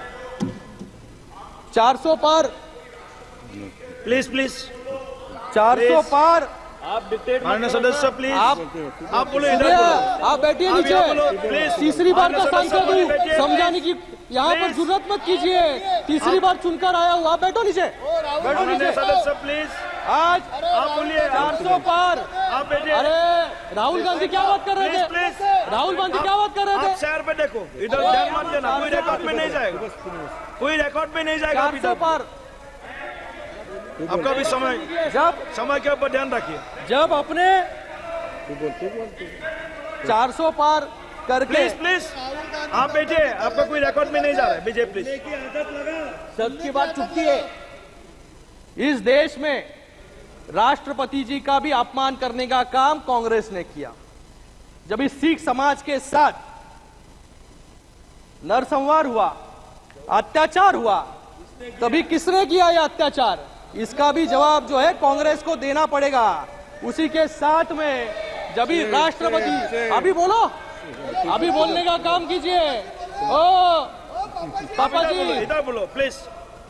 दुनिया जानती है, लेकिन जब भी राष्ट्रपति जी यानी जय सिंह थे, उनको इन्होंने 2 साल तक जो है किसी भी मंत्री को जो है मिलने नहीं दिया। और ये आज संविधान की बात कर रहे हैं। आपका समय, जब भी 400 पार इनके पास थे, 400, सर मैं अकेला स्पीकर हूं सर, 400 पार इनके पास थे, तभी बोफर जैसा घोटाला इन्होंने किया, जिससे सेना को कमजोर करने का काम भी जो है कांग्रेस की सरकार ने किया। उसी के साथ में जब भी 400 पार थे, तभी भोपाल गैस ट्रेजेडी में इतने लोग मारे गए और वॉरेन एंडरसन को वीआईपी ट्रीटमेंट देकर जो है चार्टर्ड प्लेन से देश के बाहर भगाने का काम भी कांग्रेस ने किया।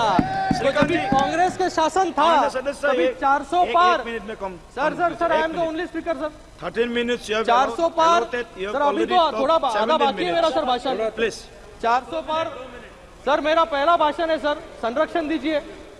400 पार तो एंडरसन फरार, 400 पार तो संविधान पर वार, इनका 400 पार तो मुस्लिम महिलाओं का पर अत्याचार, और इनका 400 पार तो सेना में इन्होंने भ्रष्टाचार किया।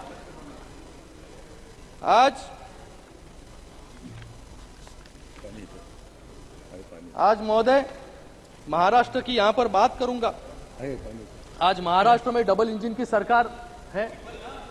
आज डबल इंजन की सरकार जो है, सरकार किस प्रकार विकास के कार्य काम कर सकते हैं, ये मुझे लगता है कि कुछ उदाहरण जो है मैं यहां पर देना चाहूंगा। 701 किलोमीटर का समृद्धि महामार्ग, कोस्टल रोड, अटल सेतु, जो देश का सबसे बड़ा लॉन्गेस्ट सी ब्रिज है, वो बनाने का काम हमने किया। बुलेट ट्रेन हो, वाडवन पोर्ट हो, मराठवाड़ा रेल कोच फैक्ट्री हो, Mumbai Nagpur rail speed high speed corridor हो, उसी के साथ में 350 किलोमीटर की मेट्रो रेल हो। ये रिकॉर्ड टाइम में पूरा करने का काम जो है केंद्र सरकार की मदद से राज्य सरकार ने किया, माननीय मुख्यमंत्री एकनाथ जी शिंदे साहब के नेतृत्व में। और यहाँ पर कुछ लोग बोल रहे थे कि कुछ लोग जो है भाग गए। मुझे लगता है कि भगोड़े जो है, आज कोई बैठा नहीं यहाँ पर, ये भी भाग गए यहाँ से। ये जो भगोड़े हैं ये हिंदुत्व से दूर भागे, बाला साहब के विचारों से दूर भागे। लोग जो है रोज इनकी पार्टी छोड़ के जो है भाग रहे हैं रोज। और आज चुनाव जब भी हुआ लोकसभा का, तो असली शिवसेना और नकली शिवसेना जो है लोगों ने इनको दिखा दी कि कौन जो है असली शिवसेना के साथ, बाला साहब ठाकरे जी के शिवसेना के साथ खड़ा हुआ है। आज इनके सामने हम लोग जो है 13 सीट लड़े, इनके सामने 13 में से 7 सीट हम लोग लड़े और 2 लाख ज्यादा वोट जो है हमें, जो बाला साहब की शिवसेना है उनको मिली। लोग जो है शिवसेना के साथ, हिंदुत्व के साथ जो है यहाँ पर खड़े हुए हैं। इनको तो जो बाला साहब हमेशा कहते थे गर्व से कहो हम हिंदू हैं, आज इनके नेता को जो है हिंदू शब्द इनके भाषण में जो है यूज करने शर्म आती है। हिंदू शब्द जो है, हिंदू शब्द इनको इस्तेमाल करने में शर्म आती है। और यहाँ पर विपक्ष के नेता, खत्म कर रहा हूँ सर, विपक्ष खत्म कर रहा हूँ, विपक्ष के नेता यहाँ पर हिंदुओं को जो है यहाँ पर कह रहे थे कि हिंदू हिंसक है। मैं छत्रपति शिवाजी महाराज जी के भूमि से आता हूँ और छत्रपति शिवाजी महाराज जी ने जो है हिंदवी स्वराज के लिए जो है, हिंदुत्व के रक्षण के लिए जो है देव देश आणि धर्मासाठी शिवाजी महाराजांनी जे आहे हे तलवार हातात घेतली। जर हिंदवी रयतेचंच राज्य I am not yielding sir, I am not yielding, रयतेचं राज्य यावं म्हणून हातात जर तलवार नसती घेतली तर आज अटक पासून ते कटक पर्यंत हिंदवी स्वराज्य जे आहे हे तेव्हा स्थापन झालं नसतं। तर तेवढा अभिमान बाळगा, संभाजी महाराजांचा रोल तुम्ही करता, त्यांचे जरा गुण जे आहे गुण तुम्ही ते घ्या जराशे संभाजी महाराजांचे। तर मी आज प्लीज खत्म कीजिए आपका समय, कंक्लूड कर रहा हूं सर। प्लीज। आज मुंबई में 1993 बम ब्लास्ट के कन्विक्ट इकबाल मूसा जैसे आतंकवादियों को चुनाव प्रचार में इन्होंने उतारा यूबीटी ने, जिससे उनसे प्रचार करवा सके और एक विशिष्ट वर्ग और समाज के वोट जो है इनको मिल सके। लेकिन आज इस इकबाल मूसा को जो है इन्होंने प्रचार में उतारने के बावजूद हमारे साथी रविंद्र वाइकर जी यहाँ पर चुनकर आए। लोग जो है न्याय के साथ जो है खड़े हुए, आतंकवादियों के साथ जो है लोग खड़े नहीं हुए। आज रविंद्र वाइकर जी वहां पर चुन के, और ये चुन के आने के बाद जैसे एक साइड से आलू डालो और दूसरे साइड से सोना निकालो, ये जो योजना लाए थे वैसी योजना मुंबई में लेके आए कि ईवीएम जो है ओटीपी से खुलता है और फिर जो है एक मिड डे ने उसके पेपर, एक न्यूज़पेपर ने जो है उसके आर्टिकल छापा। प्लीज कंक्लूड सर, कंक्लूड कर रहा हूँ। आर्टिकल छापा कि एक के मोबाइल में जो है ओटीपी आया और ईवीएम खोल के हम लोग ने हमारी प्रत्याशियों को जो है यहाँ पर जिता दिया। और फिर उस न्यूज़पेपर ने माफी भी मांगी, लेकिन उस न्यूज़पेपर के आर्टिकल को, सर खत्म कर रहा हूं, लास्ट लाइन, न्यूज़पेपर के आर्टिकल को जो है ट्वीट करने का काम जो है एलओपी ने किया। क्या मैं उनसे पूछना चाहूंगा, जैसे न्यूज़पेपर वालों ने जो है माफी मांगी, आप भी माफी मांगेंगे क्या रविंद्र वाइकर जी से? Okay, thank you sir. हो गया। तो मैं आज यहाँ पर सर खत्म कर रहा हूँ, लास्ट लाइन। आज यहाँ पर जो फेक नैरेटिव महाराष्ट्र में भी, sir last line sir, concluding line. आज महाराष्ट्र का इकोनॉमिक सर्वे सामने आया है। लोग जो है फेक नैरेटिव फैला रहे थे कि महाराष्ट्र से जो है एफडीआई बाहर जा रहा है, महाराष्ट्र से जो है धंधे बाहर, मतलब बिजनेस बाहर जा रहे हैं, फैक्ट्रीज बाहर जा रहे हैं। ये इकोनॉमिक सर्वे ने जो है इनके मुंह पर जो है एक तमाचा जो है जोर का लगाया है कि महाराष्ट्र आज जो है क्या कहता है कि आज इकोनॉमिक सर्वे के अनुसार महाविकास आघाड़ी के शासन में जीएसडीपी 6.76% था, जो आज बढ़कर 9.4 हो गया है। Thank you. आज निवेश जी। में महाराष्ट्र, सर एक ही लाइन कंप्लीट कर रहा हूँ, एक ही लाइन है सर। आज निवेश में महाराष्ट्र अव्वल है और हमारे राज्य में 21,000 रजिस्टर्ड स्टार्टअप है, जिससे 2 लाख से अधिक रोजगार जो है लोगों को मिले हैं। एफडीआई में महाराष्ट्र सबसे नंबर 1 है और उसी के साथ में 22 लाख महिलाओं को हमारी शिक्षा नीति से फायदा हुआ है, जो एमबीए के समय सिर्फ 7.12 लाख था। और उसी के साथ में मैं ओके, थैंक यू यहाँ पर आपका बहुत बहुत धन्यवाद अदा करता हूँ कि आपने इतना समय जो है यहाँ पर मुझे दिया। और फिर से एक बार मैं सभी नए सांसदों को यहाँ पर बहुत बहुत सबका अभिनंदन करता हूँ कि जो आज 281 नए सांसद यहाँ पर चुनकर आए हैं, उनको भी बहुत बहुत शुभकामनाएं। धन्यवाद। जय हिंद, जय महाराष्ट्र।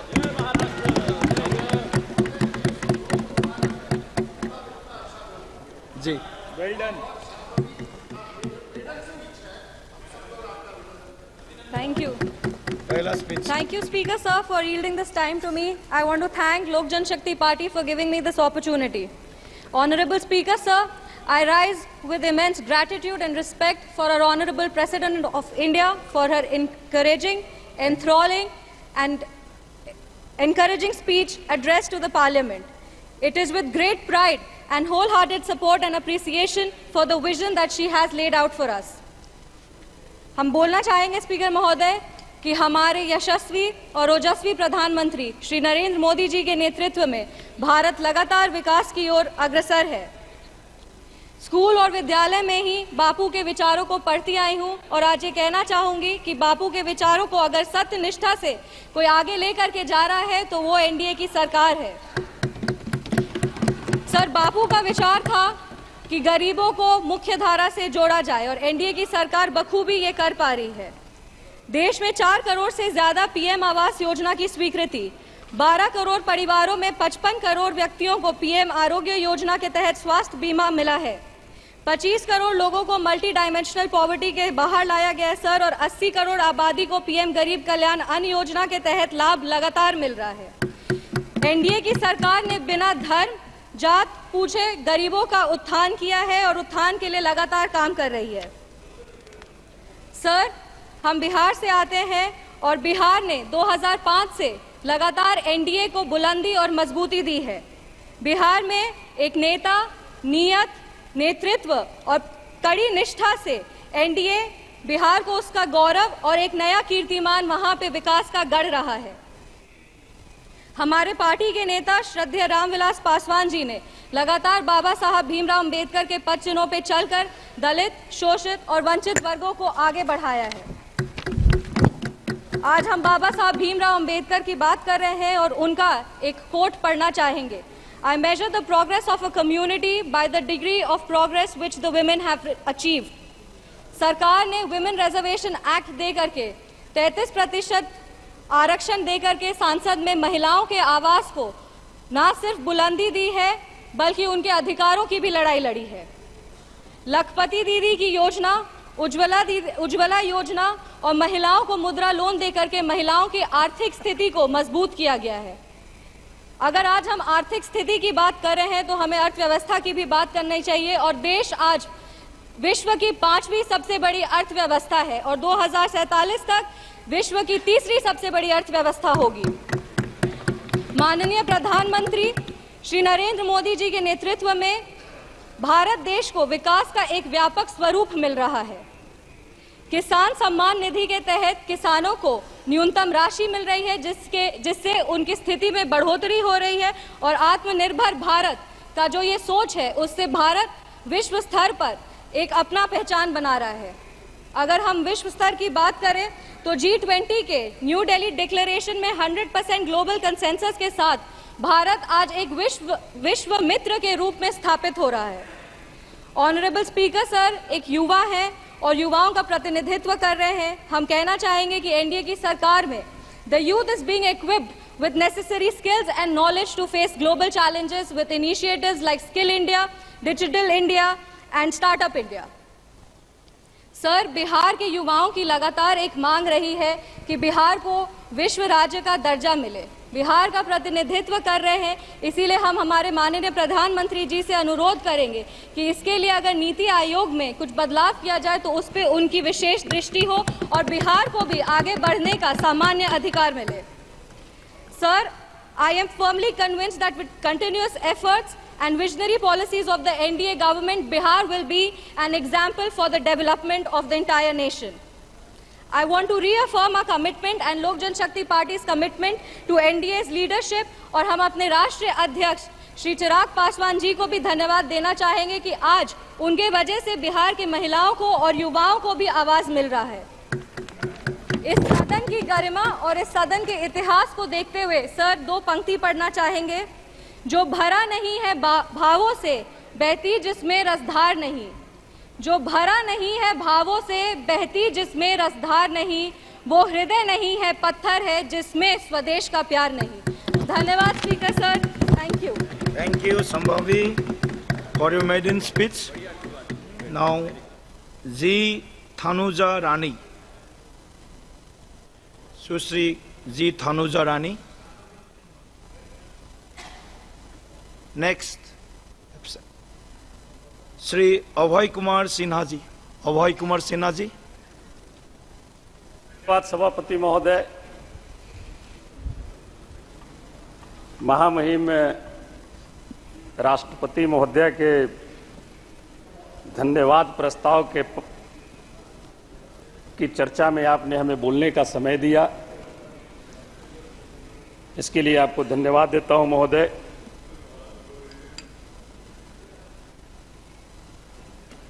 महोदया ने जो अभिभाषण दिया है,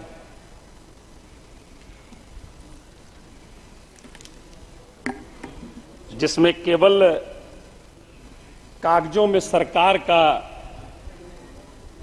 बखान है महोदय, धरातल पर असलियत कुछ और ही है। महोदय, मैं कहना चाहूंगा, अभिभाषण में भारत को विश्व का समाधान का देश बताया गया, जबकि यहां युवा बेरोजगारी से जूझ रहे हैं, गरीब मजदूर सब परेशान हैं, किसान आत्मदाह कर रहे हैं। किसानों की आय दुगना करने की बात जुमला रही, हर पेपर लीक हो रही है महोदय, हमारे छात्र परेशान हैं। जीएसटी से छोटे छोटे किसान, छोटे छोटे व्यापारी, मध्य व्यापारी परेशान हैं। पहले अपने देश की समस्या, जो विकट समस्या है, ये अगर समाधान हो जाए सरकार के माध्यम से, तो मैं समझता हूं कि बहुत ही अच्छा रहेगा। महोदय, महामहिम महोदया जी के अभिभाषण में बिहार राज्य का कोई जिक्र तक के नहीं है, जबकि बिहार की बैसाखी के सहारे ये सरकार चल रही है महोदय, कहीं पर भी कोई जिक्र नहीं। बिहार में रोजगार का अभाव है महोदय, जबकि बिहार राज्य में ऐसे संसाधन हैं जो रोजगार का सृजन कर सकते हैं, लेकिन न तो राज्य सरकार उस पर ध्यान दे रही है और न ही केंद्र सरकार ध्यान दे रही है। सभापति महोदय, बेरोजगारी से हमारे युवा परेशान हैं, और महोदय मैं धन्यवाद देना चाहता हूं, जब बिहार में महागठबंधन की सरकार 17 महीने चली तो तेजस्वी प्रसाद यादव जी के प्रयास से 5.5 लाख बिहार में युवाओं को नौकरी देने का काम किया गया था महोदय। और मैं बताना चाहूंगा, एक दिन में एक साथ 2,23,000 समथिंग कुछ युवाओं को एक दिन में नियुक्ति पत्र बांटने का काम बिहार में हुआ था महोदय, महागठबंधन की जब सरकार थी। माननीय सभापति महोदय, मेरा अनुरोध है कि बिहार के हालात को देखते हुए विशेष राज्य का दर्जा देकर आर्थिक पैकेज दिया जाए। हमारे माननीय बिहार के मुख्यमंत्री जी का यह बहुत पुराना मांग है कि बिहार को विशेष राज्य का दर्जा दिया जाए। बहुतों तरह का अभियान चलाए, हस्ताक्षर अभियान, दिल्ली तक के यहाँ मार्च किए। तो मैं तो जरूर कहना चाहूंगा आपके माध्यम से महोदय कि अब देर किस बात की, अब तो आप सरकार में हैं, आपकी सरकार है और आपके बदौलत सरकार है, इसलिए अब तो बिहार को विशेष राज्य का दर्जा मिलने में तनी सा भी देर नहीं लगना चाहिए। बिहार में सिंचाई के पर्याप्त साधन नहीं है महोदय, पीने के पानी के घोर किल्लत है। नल जल योजना जो बिहार सरकार के द्वारा चलाई गई, केंद्र सरकार के द्वारा जो चलाई गई है, वो बिल्कुल ही जीर्ण शीर्ण अवस्था में है। पानी का लेवल हमारे बिहार में और कुछ जिला जो औरंगाबाद पहाड़ी इलाका है, औरंगाबाद है, गया है, सासाराम है, लेवल करीब 200 से 300 फीट नीचे चला गया है। सरकार द्वारा पीने के पानी के लिए एवं सिंचाई हेतु जल संसाधन की नीति नहीं बनाई गई है। कोई नीति बनाती महोदय, जल है तो जीवन है, और जल है तो जीवन है, और सिंचाई अगर होती है, हमारे किसान अगर खुशहाल होंगे तो निश्चित तौर पर हमारा देश खुशहाल होगा महोदय। इसलिए हमारी आपसे आग्रह होगी कि जल संसाधन विभाग एक नीति बना करके सिंचाई के लिए और पेयजल की संकट को दूर करने के लिए एक नीति बना करके राज्य सरकार में निश्चित तौर पर उसको भेजने का काम करे। हमारा एक आग्रह होगा महोदय, बिहार राज्य एक तरफ बाढ़ का प्रकोप झेलता है तो दूसरी तरफ सुखाड़ का प्रकोप झेलता है महोदय। अगर दक्षिणी बिहार में बाढ़ पूरी तरह से त्राही मचाते रहती है, बहुत सारे जान माल का खतरा होता है, बहुत सारी बर्बादियां होती है, तो उसी तरह दूसरी तरह उत्तरी बिहार में एक तरफ सुखाड़ रहता है महोदय। मैं आपके माध्यम से सरकार का ध्यान आकृष्ट कराना चाहूंगा कि जो बाढ़ से त्राहिमाम होती है और प्रति वर्ष कई को हजार करोड़ का नुकसान होता है, इसके लिए राज्य सरकार और केंद्र सरकार को मिल करके एक नीति बना करके बाढ़ का समाधान और सुखाड़ का समाधान निश्चित तौर पर निकालने का काम करना चाहिए महोदय। हमारे के यहाँ कोई स्पीकर नहीं है महोदय, हमारा 8 मिनट टाइम है। हो गया, 7 मिनट हो गया। अध्यक्ष महोदय, हम आग्रह करेंगे, हमारे बिहार में जातीय गणना हुई, महागठबंधन की जब सरकार बनी तो जातीय गणना कराकर और गणना के अनुरूप वहां पर लोगों को आरक्षण देने का काम महागठबंधन की सरकार ने की थी। लेकिन महोदय वहां पर हाई कोर्ट कर करके, सुप्रीम कोर्ट कर करके उस आरक्षण को समाप्त कर दिया गया है, सरकार पुनः फिर गई है। हम आग्रह करेंगे इस सरकार से कि देश में जातीय जनगणना कराकर जातीय गणना के अनुरूप आरक्षण की व्यवस्था करे। देश और बिहार के युवाओं की स्थिति को सुधारने के लिए राष्ट्रीय युवा आयोग का गठन करें, ये हमारी सुझाव होगी। और हमारी एक आग्रह होगी महोदय, हम पहली बार बोल रहे हैं महोदय, इस सदन में पहली बार जीत करके हम आए हैं, हम आपका संरक्षण चाहेंगे महोदय। खत्म कीजिए अभी 1 मिनट। 10 वर्ष की बात न करके इमरजेंसी के नाम पर देश को गुमराह कर रहे हैं।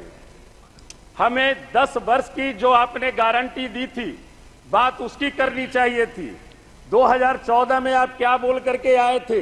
2 करोड़ लोगों को रोजगार देने की बात कहा था, 15-15 लाख रुपया हर एक के खाते में देने की बात कही थी, किसान का आय आपने दुगना करने की बात कही थी। इन बातों पे चर्चा होनी चाहिए। बिहार और देश की जनता को एनडीए से भरोसा निश्चित तौर पर टूटा है महोदय। यही कारण है कि देश ने मोदी जी की गारंटी को नकारने का काम किया है और 370 सीट और 400 पार की जो बात एनडीए करती थी उसे 240 और 300 के नीचे ला करके खड़ा किया है। आपने हमें बोलने का अवसर प्रदान किया, इसके लिए आपको मैं धन्यवाद देते हुए जय हिंद, जय बिहार, बहुत बहुत धन्यवाद। से जी थानुसा रानी जी।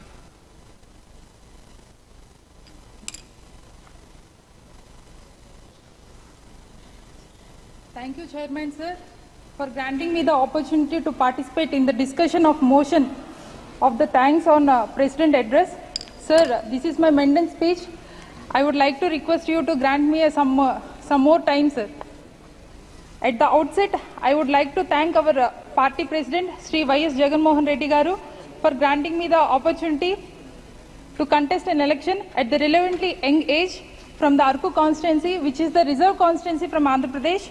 I also express my heartfelt gratitude to the people of Arku for reposing their faith on me. As an MP from the tribal community, I am also overjoyed to participate in the debate on the motion of thanks to Honorable President's address. I would like to congratulate Sri Narendra Modi ji for taking the efforts to ensure the person from the tribal community, and more especially a woman has been elected to occupy the highest constitutional post in the country. I wholeheartedly thank the Honorable President for highlighting the progress and the further aspiration of the government, sir. I would like to take this very special opportunity to highlight the burning issue in regards to the education and uplifting the tribal community in the state of Andhra Pradesh, sir. The Constitution Bench of Supreme Court in the judgment dated 2022-4-2020 in the case of Chembrolu Leela Prasad Rao and the other versus state of Andhra Pradesh and the others had stuck down to the famous Jivo number 3 of the AP government issued in 2000 as unconstitutional. The notification has reserved all the posts of teachers in the educational institution of tribal areas of Andhra Pradesh exclusively for the local scheduled tribes, sir.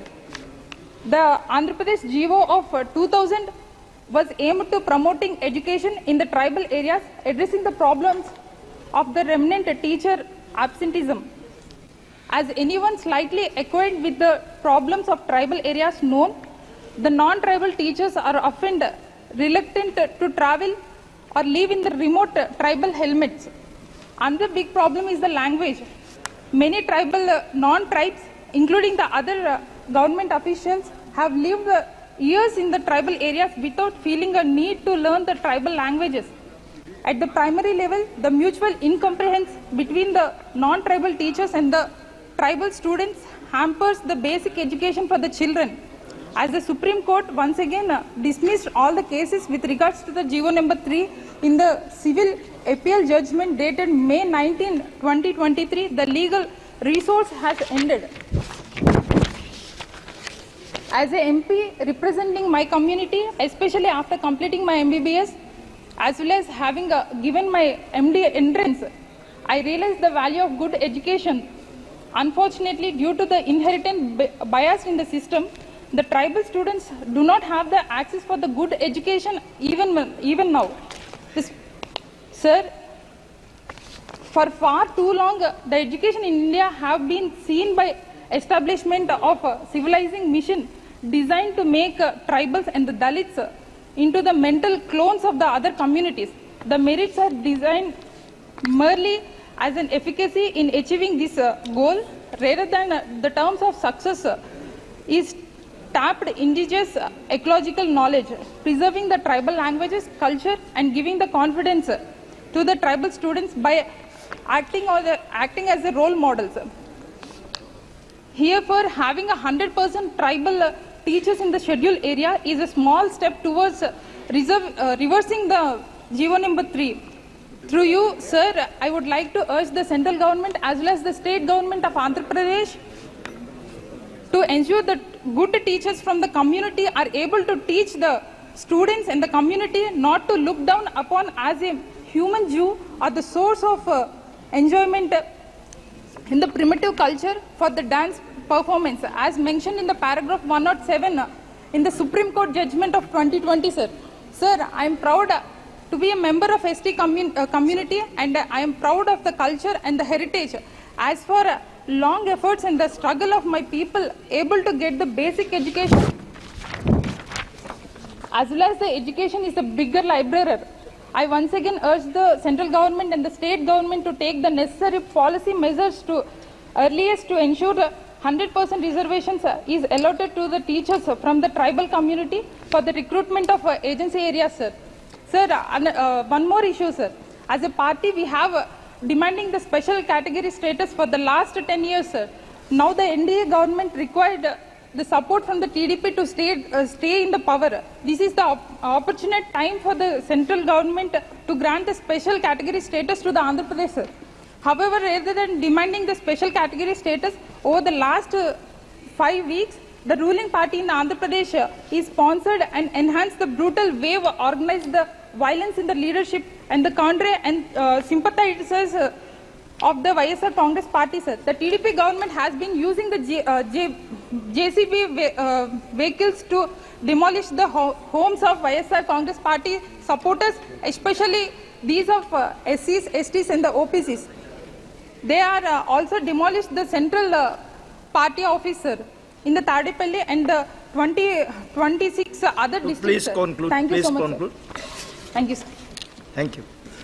Now, Mr. Amra Ramji. Then Sri Sambit Patraji.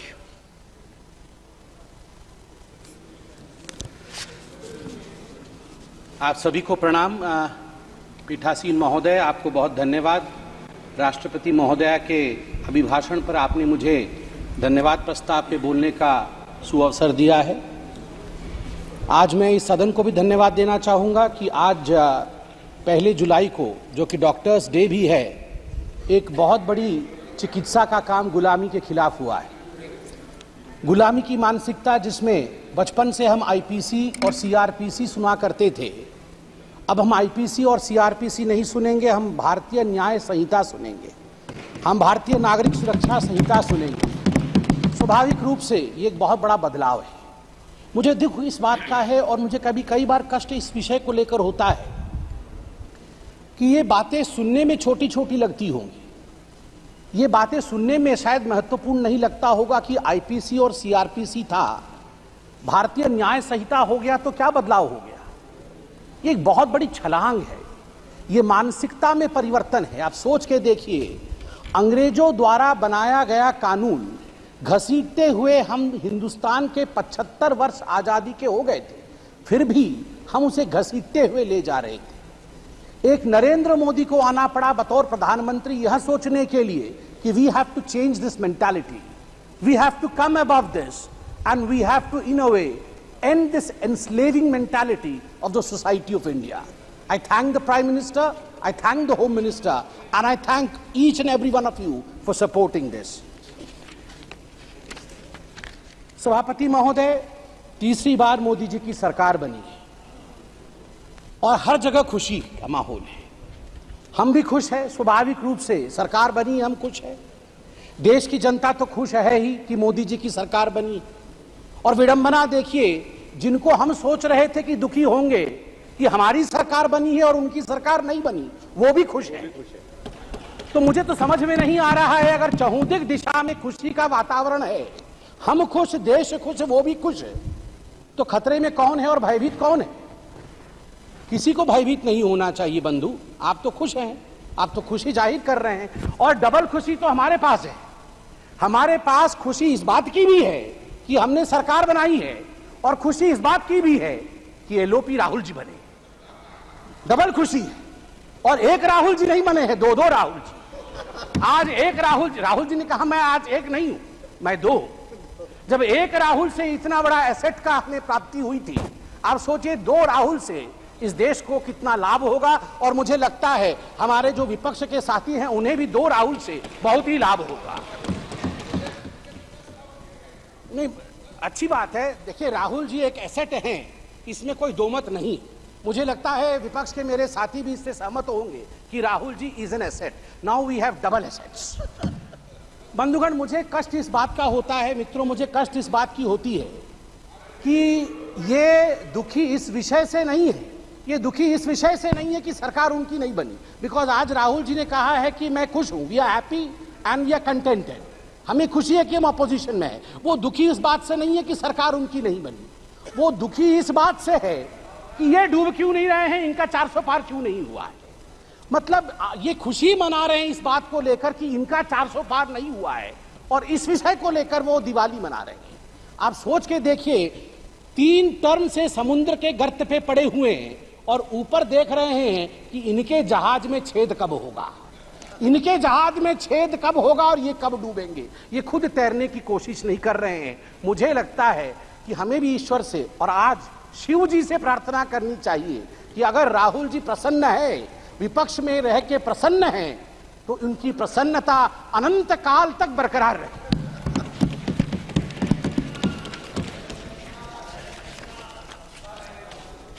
सभापति महोदय, मैं पहली बार सांसद बन के आया हूं। इससे पहले आप लोगों ने कई बार टीवी में देखा होगा।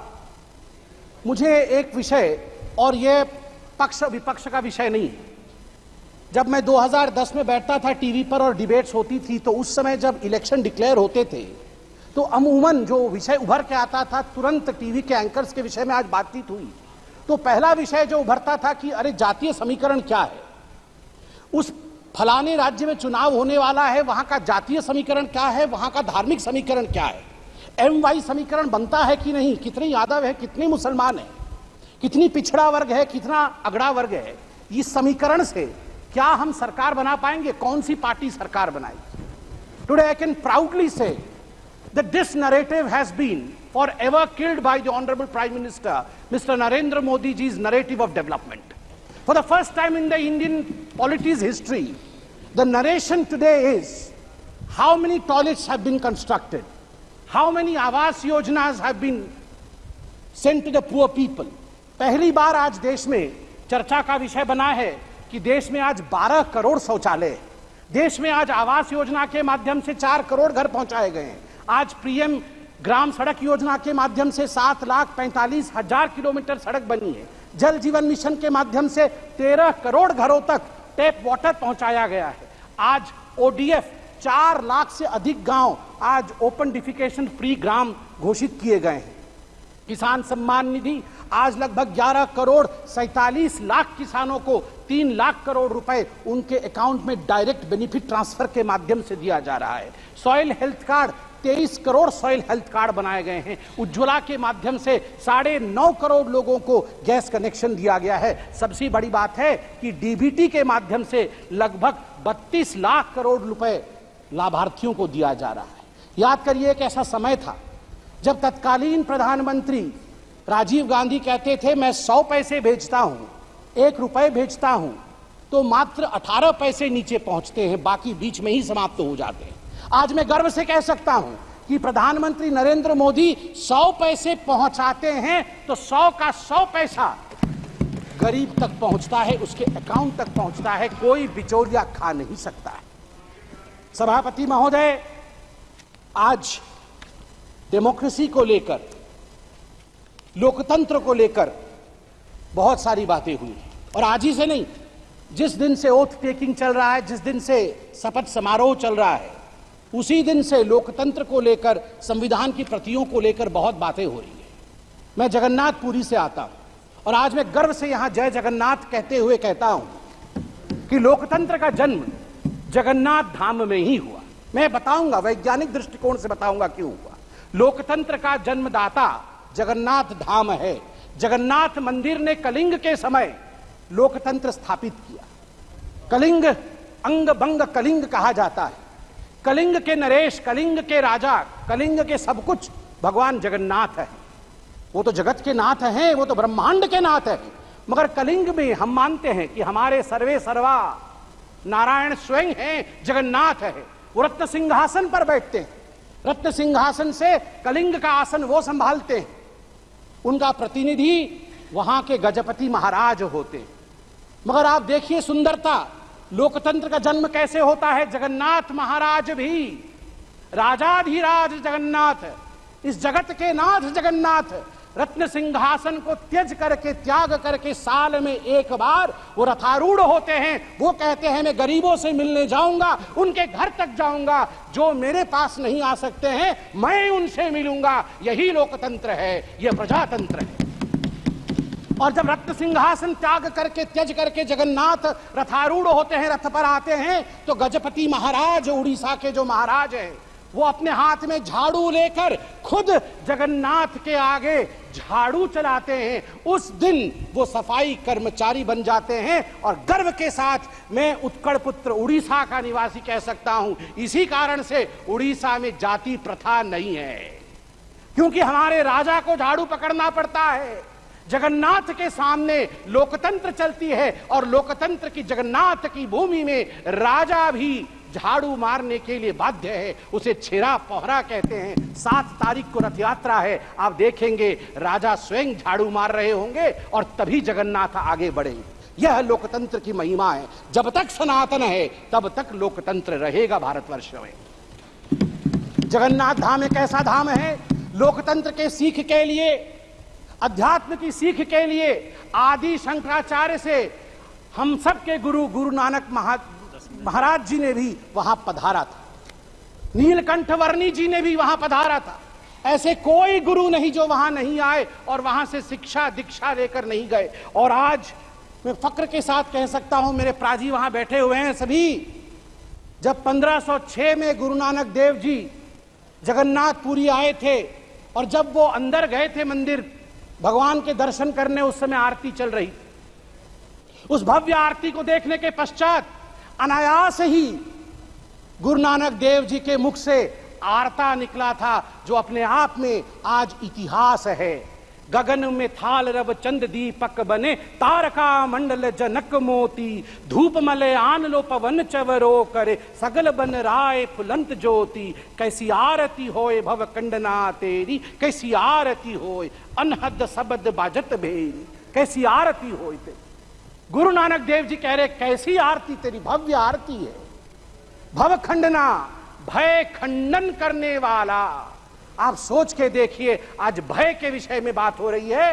अनादि काल से इस भय को खंडन करने का काम महादेव ने किया है। इस भय को खंडन करने का काम उस सनातन ने किया है, जिस सनातन को मिटाने के विषय में आज ये लोग कह रहे थे और अनेकों वर्षों से सनातन के विरोध में कह रहे थे। मैं केवल और कुछ शब्द कह के अपने विषय को शांत करूंगा। सभापति महोदय, आज मुझे बड़ी तकलीफ हुई कि हिंदू धर्म को लेकर आज यहां पर जिस प्रकार से विषय रखा गया है, यह अनुचित है। आज यहां राहुल गांधी जी ने सभी के सामने कहा कि हिंदू धर्म को मानने वाले जो अपने आप को हिंदू कहते हैं वो हिंसक है। मैं गर्व से कहता हूं मैं हिंदू हूं और मैं हिंसक नहीं हूं। मैं गर्व से कहता हूं मैं हिंदू हूं और मैं हिंसक नहीं। आप हिंसा मत करिए। मैं हाथ जोड़ के कहता हूं आप हिंसा मत करिए, प्लीज। शाब्दिक हिंसा मत करिए। सब लोग शांत होकर बैठिए। राहुल जी ने ऑन रिकॉर्ड कहा है जो अपने आप को हिंदू कहते हैं वो हिंसक है। ऑन रिकॉर्ड राहुल जी ने कहा है जो अपने आप को हिंदू कहते हैं वो हिंसक है। मैं ये कह दूं यहां पर, हिंदुओं ने कभी हिंसा नहीं की। सर्वे भवन्तु सुखिनः, सर्वे सन्तु निरामया, सर्वे भद्राणि पश्यन्तु, मां कश्चित् दुःख भाग् भवेत्। हमेशा ब्रह्मांड की कल्याण की चिंता हिंदुओं ने की है। मुझे कष्ट इस बात का भी हुआ कि डीएमके ने आज हिंदुओं पे पुनः यहां आघात किया है।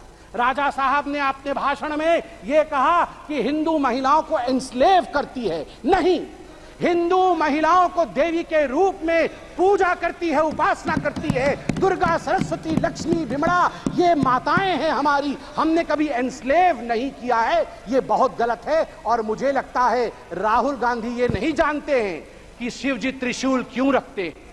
राहुल गांधी जी ने कहा शिव जी का त्रिशूल नॉन वायलेंस का त्रिशूल है। ना राहुल जी, हमारे सभी देवी देवता एक हाथ में शास्त्र रखते हैं और दूसरे हाथ में दंड या शस्त्र भी रखते हैं। यदि शास्त्र का पालन ना हो, धर्म का पालन ना हो, तो फिर शस्त्र उठा करके दंड देने का संवैधानिक प्रयोजन अनादिकाल से हमारे देवी देवताओं के पास था। इसलिए भय बिनु प्रीति नहीं हो सकता है। प्रीति करना होगा, इस देश से करना होगा, इस देश का जिंदाबाद करना होगा। चिल्लाइए मत, पीछे वो बैठे हैं जिन्होंने जय फिलिस्तीन कहा था। ना, बिल्कुल सही कह रहा हूं जी। आपने यहाँ शपथ में जय फिलिस्तीन कह दिया मुझे तो डर इस बात का है कि वह दिन भी दूर नहीं जब आप में से कोई यहाँ जय पाकिस्तान भी कह दे। भरोसा नहीं है। जय फिलिस्तीन कह सकते हैं तो जय पाकिस्तान भी कह सकते हैं आप लोग। आप लोग धिक्कार का विषय है, धिक्कार का विषय है। यदि आप जय फिलिस्तीन कह सकते हैं, यहाँ पर जो संवैधानिक प्रक्रियाएं हैं उसको ताक पे रख करके आपने जय फिलिस्तीन कहा, कल को जय पाकिस्तान कैसे नहीं कह सकते हैं? कह सकते हैं। और आप लोगों ने कहा सेंगोल हटा दीजिए, आप लोगों ने कहा सेंगोल हटा दीजिए। सेंगोल मतलब समझते हैं आप? सेंगोल एक तमिल शब्द है जिसका अर्थ है सिमाई। सिमाई मतलब राइटियसनेस, न्याय का दंड है। ये धर्म का दंड है। धर्म मतलब हिंदू मुस्लिम सिख ईसाई नहीं, धर्म मतलब धारयति इति धर्म, जो धारण करता है न्याय को वो धर्म है। ये दंड न्याय को धारण करता है, ये कभी ना हटेगा, ना हटने की इसके स्वप्न कोई देख सकता है। इतना ही कह के मैं पीठासीन को नमन करके धन्यवाद देता हूँ। श्री अमरिंदर सिंह ब्रार जी।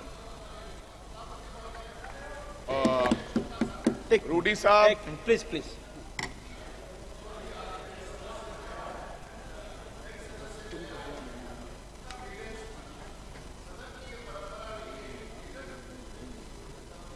यस, गलत बोलोगे तो क्यों नहीं होगा? नहीं गलत क्यों? रूडी साहब, थैंक यू। रूडी साहब आपकी बात मान ली है। Please Amarinder Singh Brar ji please start. सभापति, मैं थोड़ा धन्यवाद करना चाहना कि तुसी अज मैनू इस सदन विच राष्ट्रपति दे भाषण ते बोलन का मौका दिता। भाई अब रूडी साहब, मैं उस धरती तो आना है जिस धरती तो जिहड़ी धरती गुरुआं पीरां पैगंबरां दी धरती है, जवानां दी धरती है ते किसानां दी धरती है। ते मैं अपने भाषण देण तो पहला साहिबे कमाल गुरु गोबिंद सिंह जी महाराज जी का वो जिहड़ा फरमा दिता फरमान, दे अशिवावर मोहे एहे शुभ कर मनते कब हूं ना टरूं हर सो जब जाए लरूं निश्चय कर अपनी जीत करूं। सच्चे पातशाह दा ये फरमान दे नाल मैं अज इस लोक सभा च बोलन लगे। सभापति, मैं आपको बताना चाहता हूं, मैंने कहा कि मैं गुरुओं की धरती और जवानों की धरती और किसानों की धरती से आता हूं। जवानों की बात आज हमारे आदरणीय राहुल गांधी ने की है। हालांकि विपक्ष द्वारा उसको घुमाने का काम किया, लेकिन राहुल गांधी ने एक बात कही कि अग्निवीर को शहीद का दर्जा इस देश में मिलना चाहिए। मैं इसलिए कह रहा हूं सभापति साहब, कभी कभी तो मेरे को लगता है कि पंजाब को यह हिंदुस्तान की सरकार भूल गई है। कभी कभी मेरे को यह भी महसूस होता है कि शायद हम हिंदुस्तान के कहीं किसी नक्शे में हैं या नहीं। जिस प्रकार से हमारे सरकार का हमारे पंजाब के लोगों की तरफ व्यवहार है, ऐसा हमें महसूस होता है। मैं आपको बताना चाहता हूं सभापति साहब, जब हिंदुस्तान के देश के प्रधानमंत्री जब लाल किले पर झंडा लहराते हैं, और मैं गर्व से कह सकता हूं कि उस झंडा लहराने में पंजाब के हजारों नौजवान लोगों ने अपनी शहादत दी है। ये अवसर इसलिए प्राप्त हुआ है सभापति साहब। मैं कहना चाहता हूं सभापति साहब, मैं अपने किसान की बात करना चाहता हूं। पिछले 1.5 साल से सभापति साहब, पंजाब का किसान, देश का किसान, आज बड़ी बड़ी बातें की गई। आदरणीय मंत्री महोदय कहे कि हमने एमएसपी दी है। एमएसपी आपने दी है। 1967 में कांग्रेस की सरकार ने किसान के लिए एमएसपी दिया था।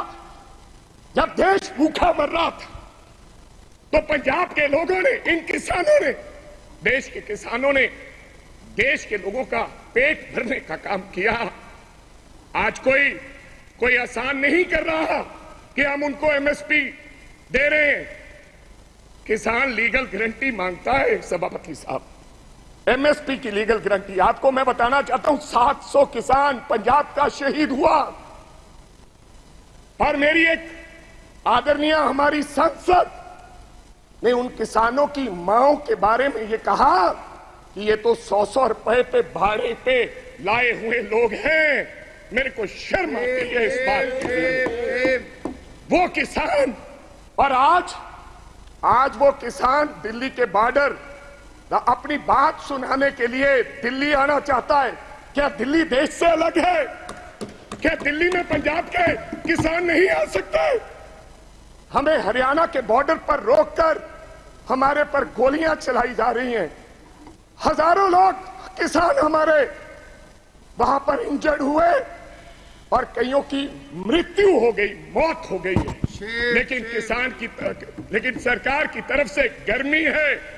45-47 डिग्री में बैठा किसान चीख कर पुकार रहा है कि हमें एमएसपी की लीगल गारंटी दो, हमने दिल्ली जाना है।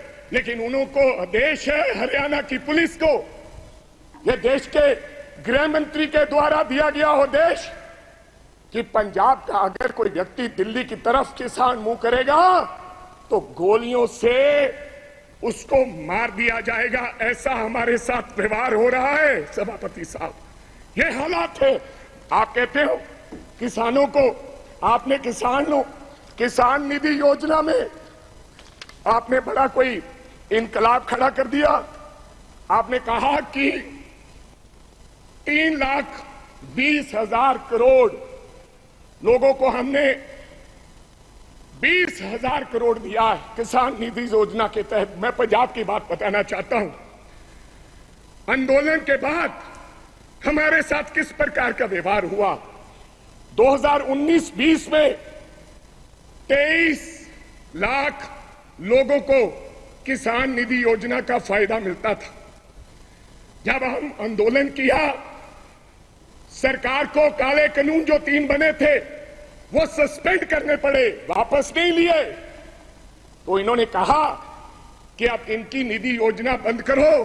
2023 और 24 में ऑन रिकॉर्ड बोल रहा हूं, फ्लोर ऑफ द हाउस, 8,56,000 लोगों के किसान निधि योजना से नाम काट दिए गए। ये छोटी बात नहीं है। और कहा गया कि इनके कागज इनकम्प्लीट थे, इसलिए हमने इनके ये खाते काट दिए गए। तो पहले आपने कैसे दे दिए 23.5 लाख लोगों को? मैं चलो ज्यादा कुछ ना कहते हुए मैं आगे एक बात और करनी चाहता हूं सभापति साहब। ये किसान का हाल है, मैं बताना चाहता हूं। अभी मैं पेज नंबर 19 पे पढ़ रहा था कि ये भारतीय न्याय संहिता यानी कि penal code will come into force in the country from the 1st of July, लोगों को इंसाफ देने के लिए। और देश के गृह मंत्री ने लॉ एंड ऑर्डर की बात कही कि पंजाब में लॉ एंड ऑर्डर की स्थिति ठीक नहीं है। आज से 4-5 महीने पहले मैं आपको ये कहना चाहता हूं, आप लोगों को जस्टिस देने के लिए ये लॉ लेकर आ रहे हैं। आप कभी पाकिस्तान की बात करते हैं, कभी चाइना की बात करते हैं, कभी कुछ और कहते हैं। लेकिन मैं आज इस सदन में एक बात कहनी चाहता हूं सभापति साहब। हमारा एक साथी था, उसका नाम था सिद्धू मूसेवाला, एक कलाकार था। दुनिया में उसका नाम था, चाहे तमिलनाडु हो, चाहे महाराष्ट्र हो, चाहे केरला हो, चाहे न्यूयॉर्क हो, उसके गाने पर दुनिया झूम उठती थी। और मैं ये भी कहना चाहता हूं सभापति साहब, टाइम स्क्वायर न्यूयॉर्क में हर तीसरे दिन सिद्धू मूसेवाला बजता है। बिलबोर्ड, जो बिलबोर्ड दुनिया के 100 गाने, उनमें से सिद्धू मूसेवाला हर रोज पहले, दूसरे, तीसरे नंबर पे वो व्यक्ति रहता है।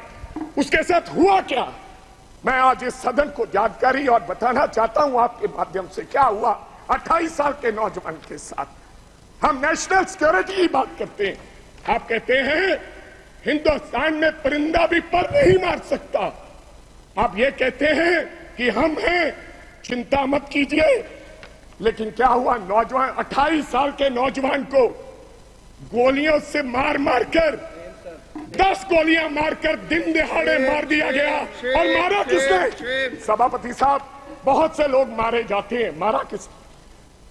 एक तिहाड़ जेल में बैठा एक गैंगस्टर जिसका नाम लॉरेंस बिश्नोई है, उसने मारकर कहा, जेल से इंटरव्यू दिया और कहा मैंने मारा है, मैंने मारा है। अभी तो सिद्धू मूसेवाला मारा है, अभी इसके बाप को भी मरना होगा। जेल से इंटरव्यू दिया।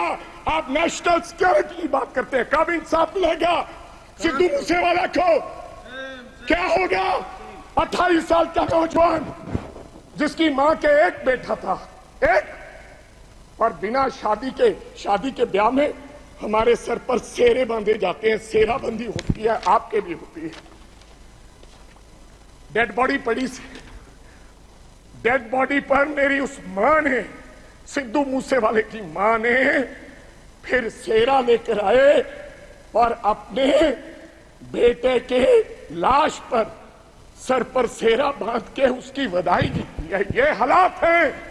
आप देश के गृह मंत्री हैं, इंसाफ दिलाएं और जेलों में बैठे ऐसे गैंगस्टर को आप निकाल के उस परिवार को इंसाफ दें। लास्ट बात सर, 1 मिनट में खत्म करूंगा। आप सभापति साहब, मैं ये इसमें लिखा है पेज नंबर 4, पॉइंट नंबर 5, क्या लिखा है? Now my government is striving to make India the 3rd largest economy in the world. कैसे बनेगा साहब? मैं सब उस शहर से आता हूं, लुधियाना से, जो हिंदुस्तान का कभी कभी ईस्ट मैनचेस्टर कहा जाता है, जिसको आज क्या हालात हो गए इंडस्ट्री के, डाइंग इंडस्ट्री है सर, वहां साइकिल इंडस्ट्री है। लोग छोड़ के कारोबार धंधा बंद करके आप चले जा रहे हैं लुधियाना छोड़ के। ये हालात कर दिए। मैं एक छोटी सी उदाहरण देना चाहता हूं। 10 साल में हमें इस सरकार ने कुछ नहीं दिया। अगर दिया है हिंदुस्तान की सरकार ने लुधियाना को, सबसे बड़ा शहर है पंजाब का, तो कोई खड़ा होकर व्यक्ति बता दे कि हमने ये दिया है। मैं क्या कहना चाहता हूं कि एक साइकिल इंडस्ट्री है साहब, या तो चाइना में साइकिल बनता है, या पंजाब में साइकिल बनता है। चाइना में साइकिल की प्रोडक्शन क्या है, आप हैरान हो जाओगे। आप मेक इन इंडिया की बात करते हो, 28 से 30 करोड़ एक साल की चाइना प्रोडक्शन करता है, एक साल की 28 से 30 करोड़। लेकिन लुधियाना क्या प्रोडक्शन करता है? 2.5 करोड़। क्यों? वजह क्या है? हमारा साइकिल 3500 रुपए का शुरुआत में बिकता है, लेकिन चाइना का साइकिल $300 से शुरू होकर 2 लाख में बिकता है। इसका कारण क्या है? Make in India wrong policies. जब तक ये रॉन्ग पॉलिसीज हैं, तब तक हमारा देश तरक्की नहीं कर सकता। कैसे तरक्की करेंगे? आपकी रॉन्ग पॉलिसीज की वजह से आज हमारी इंडस्ट्री, जो लुधियाना की इंडस्ट्री है, उसके ये हालात हो गए। अंत में एक लाइन में समाप्त करना चाहता हूं। हमारा भाईचारा बहुत कायम है स्पीकर साहब। पंजाब के लोग बेशक चाहे किसी पार्टी को वोट दो, आम आदमी पार्टी को लोगों ने वोट दिया, अकाली दल को दिया, कांग्रेस को दिया, बीजेपी वालों को भी दिया, लेकिन आपस का भाईचारा नहीं कभी टूटा। इस बार पहली बार राम जी के नाम पर, भगवान राम के नाम पर, भगवान हमारे भी हैं इनके, और भगवान ने बता दिया अयोध्या से ये संदेश दिया पूरे देश भर में कि राम भगवान बीजेपी के नहीं है। उन्होंने ये संदेश दिया। लास्ट एक सेकेंड, पहले बोल रहे हैं, बोलो सभापति साहब, मैं एक नारे के साथ अपनी बात खत्म करूंगा। बस एक लाइन में खत्म कीजिए सर। एक सेकंड, हमारा भाईचारा कायम रहे। मैं बीजेपी वालों को हाथ जोड़कर हाथ जोड़कर गुजारिश करना चाहता हूं देश के प्रधानमंत्री जी को, देश के गृह मंत्री जी को कि मंगलसूत्र की बात ना करें। थैंक यू आप कब्रिस्तान की बात मत करें। मैं एक नारे के साथ अपनी बात खत्म करूंगा। मंदिर बांटा, मस्जिद बांटी, मंदिर बांटा, मस्जिद बांटी, बांट दिया भगवान को। ओ शर्म करो बीजेपी वालों, मत बांटो इस देश के बोले वाले इंसान को, मत बांटो इस देश के बोले वाले इंसान। Sir, thank you very much for giving me this opportunity. Sir, I don't find much logic in this thanks motion to the Honorable Rashtrapati's speech. Sir, if we look into the content of the speech, we will realize that it is far away from the truth and Indian realities. Even if somebody praised this government, I would like to see it as like a painting in the ice cube. There is no logic in it. There is no reason on congratulating this government. This government's reactionary kind of activities has put down this country. Now, if you look into the details of the speech, we will realize that what exactly is missing in the Rashtrapati's speech. Sir, it is nothing but introspection.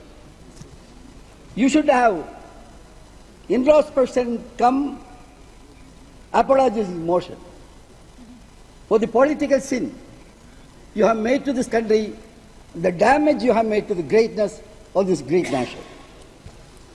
So what exactly we are witnessing in the political horizon after 2024 election? Number one, that is diminishing and downward trends of BJP and the Prime Minister. Second, that is upward trend and the new dawn of vibrant opposition leader headed by Sri Rahul Gandhi and the Congress. We are proud of it, sir. Our heartiest congratulations for the wishes of the people of India. Sir, this BJP had a lot of dreams, daydreams. That was renewing rewriting the constitution. Similarly, bringing the Uniform Civil Code, introduction of CAA, scrapping of minority rights, making India a country of the Hindutva, and convert our motherland as the growth field of RSS ideology. Similarly, sir, and two-third majority in India. What happened, sir?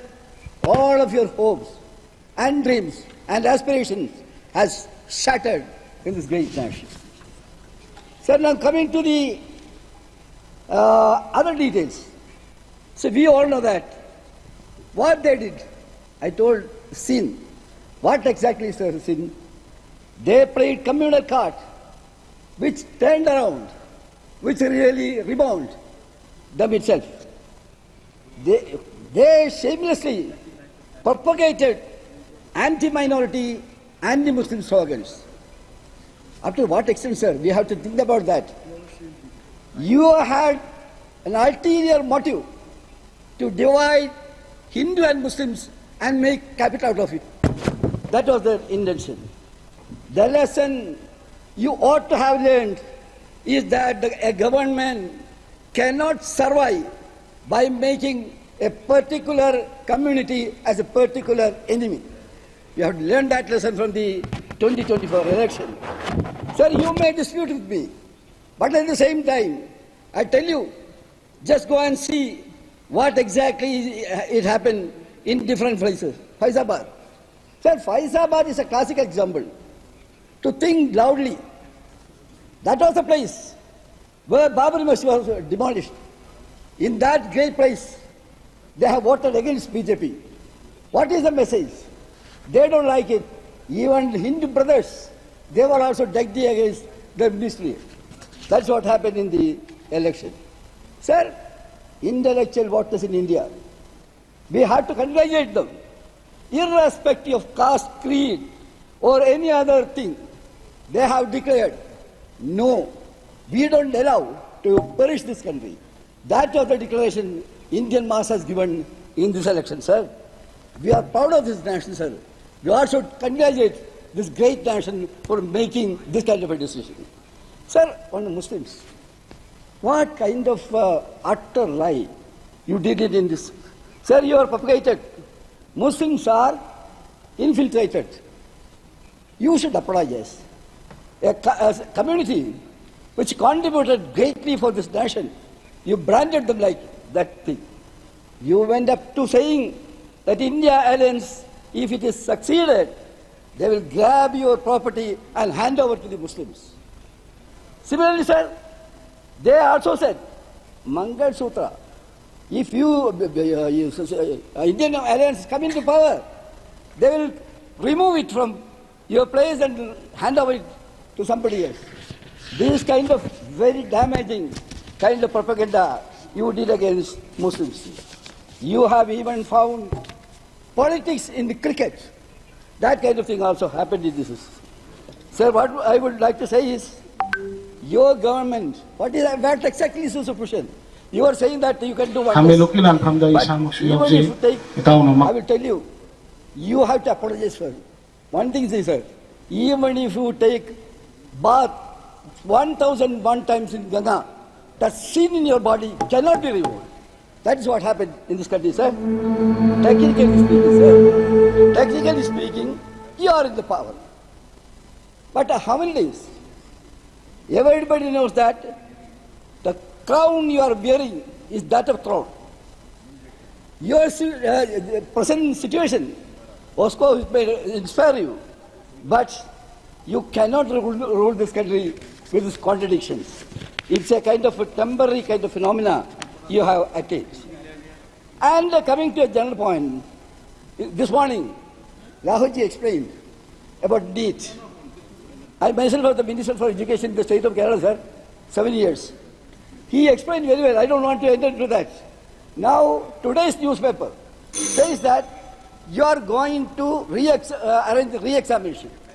One thing I will tell you, sir, complete cancellation of NEET result is not possible. That is not justifiable. State like Kerala, boys and girls, they learned very well and they attained this position.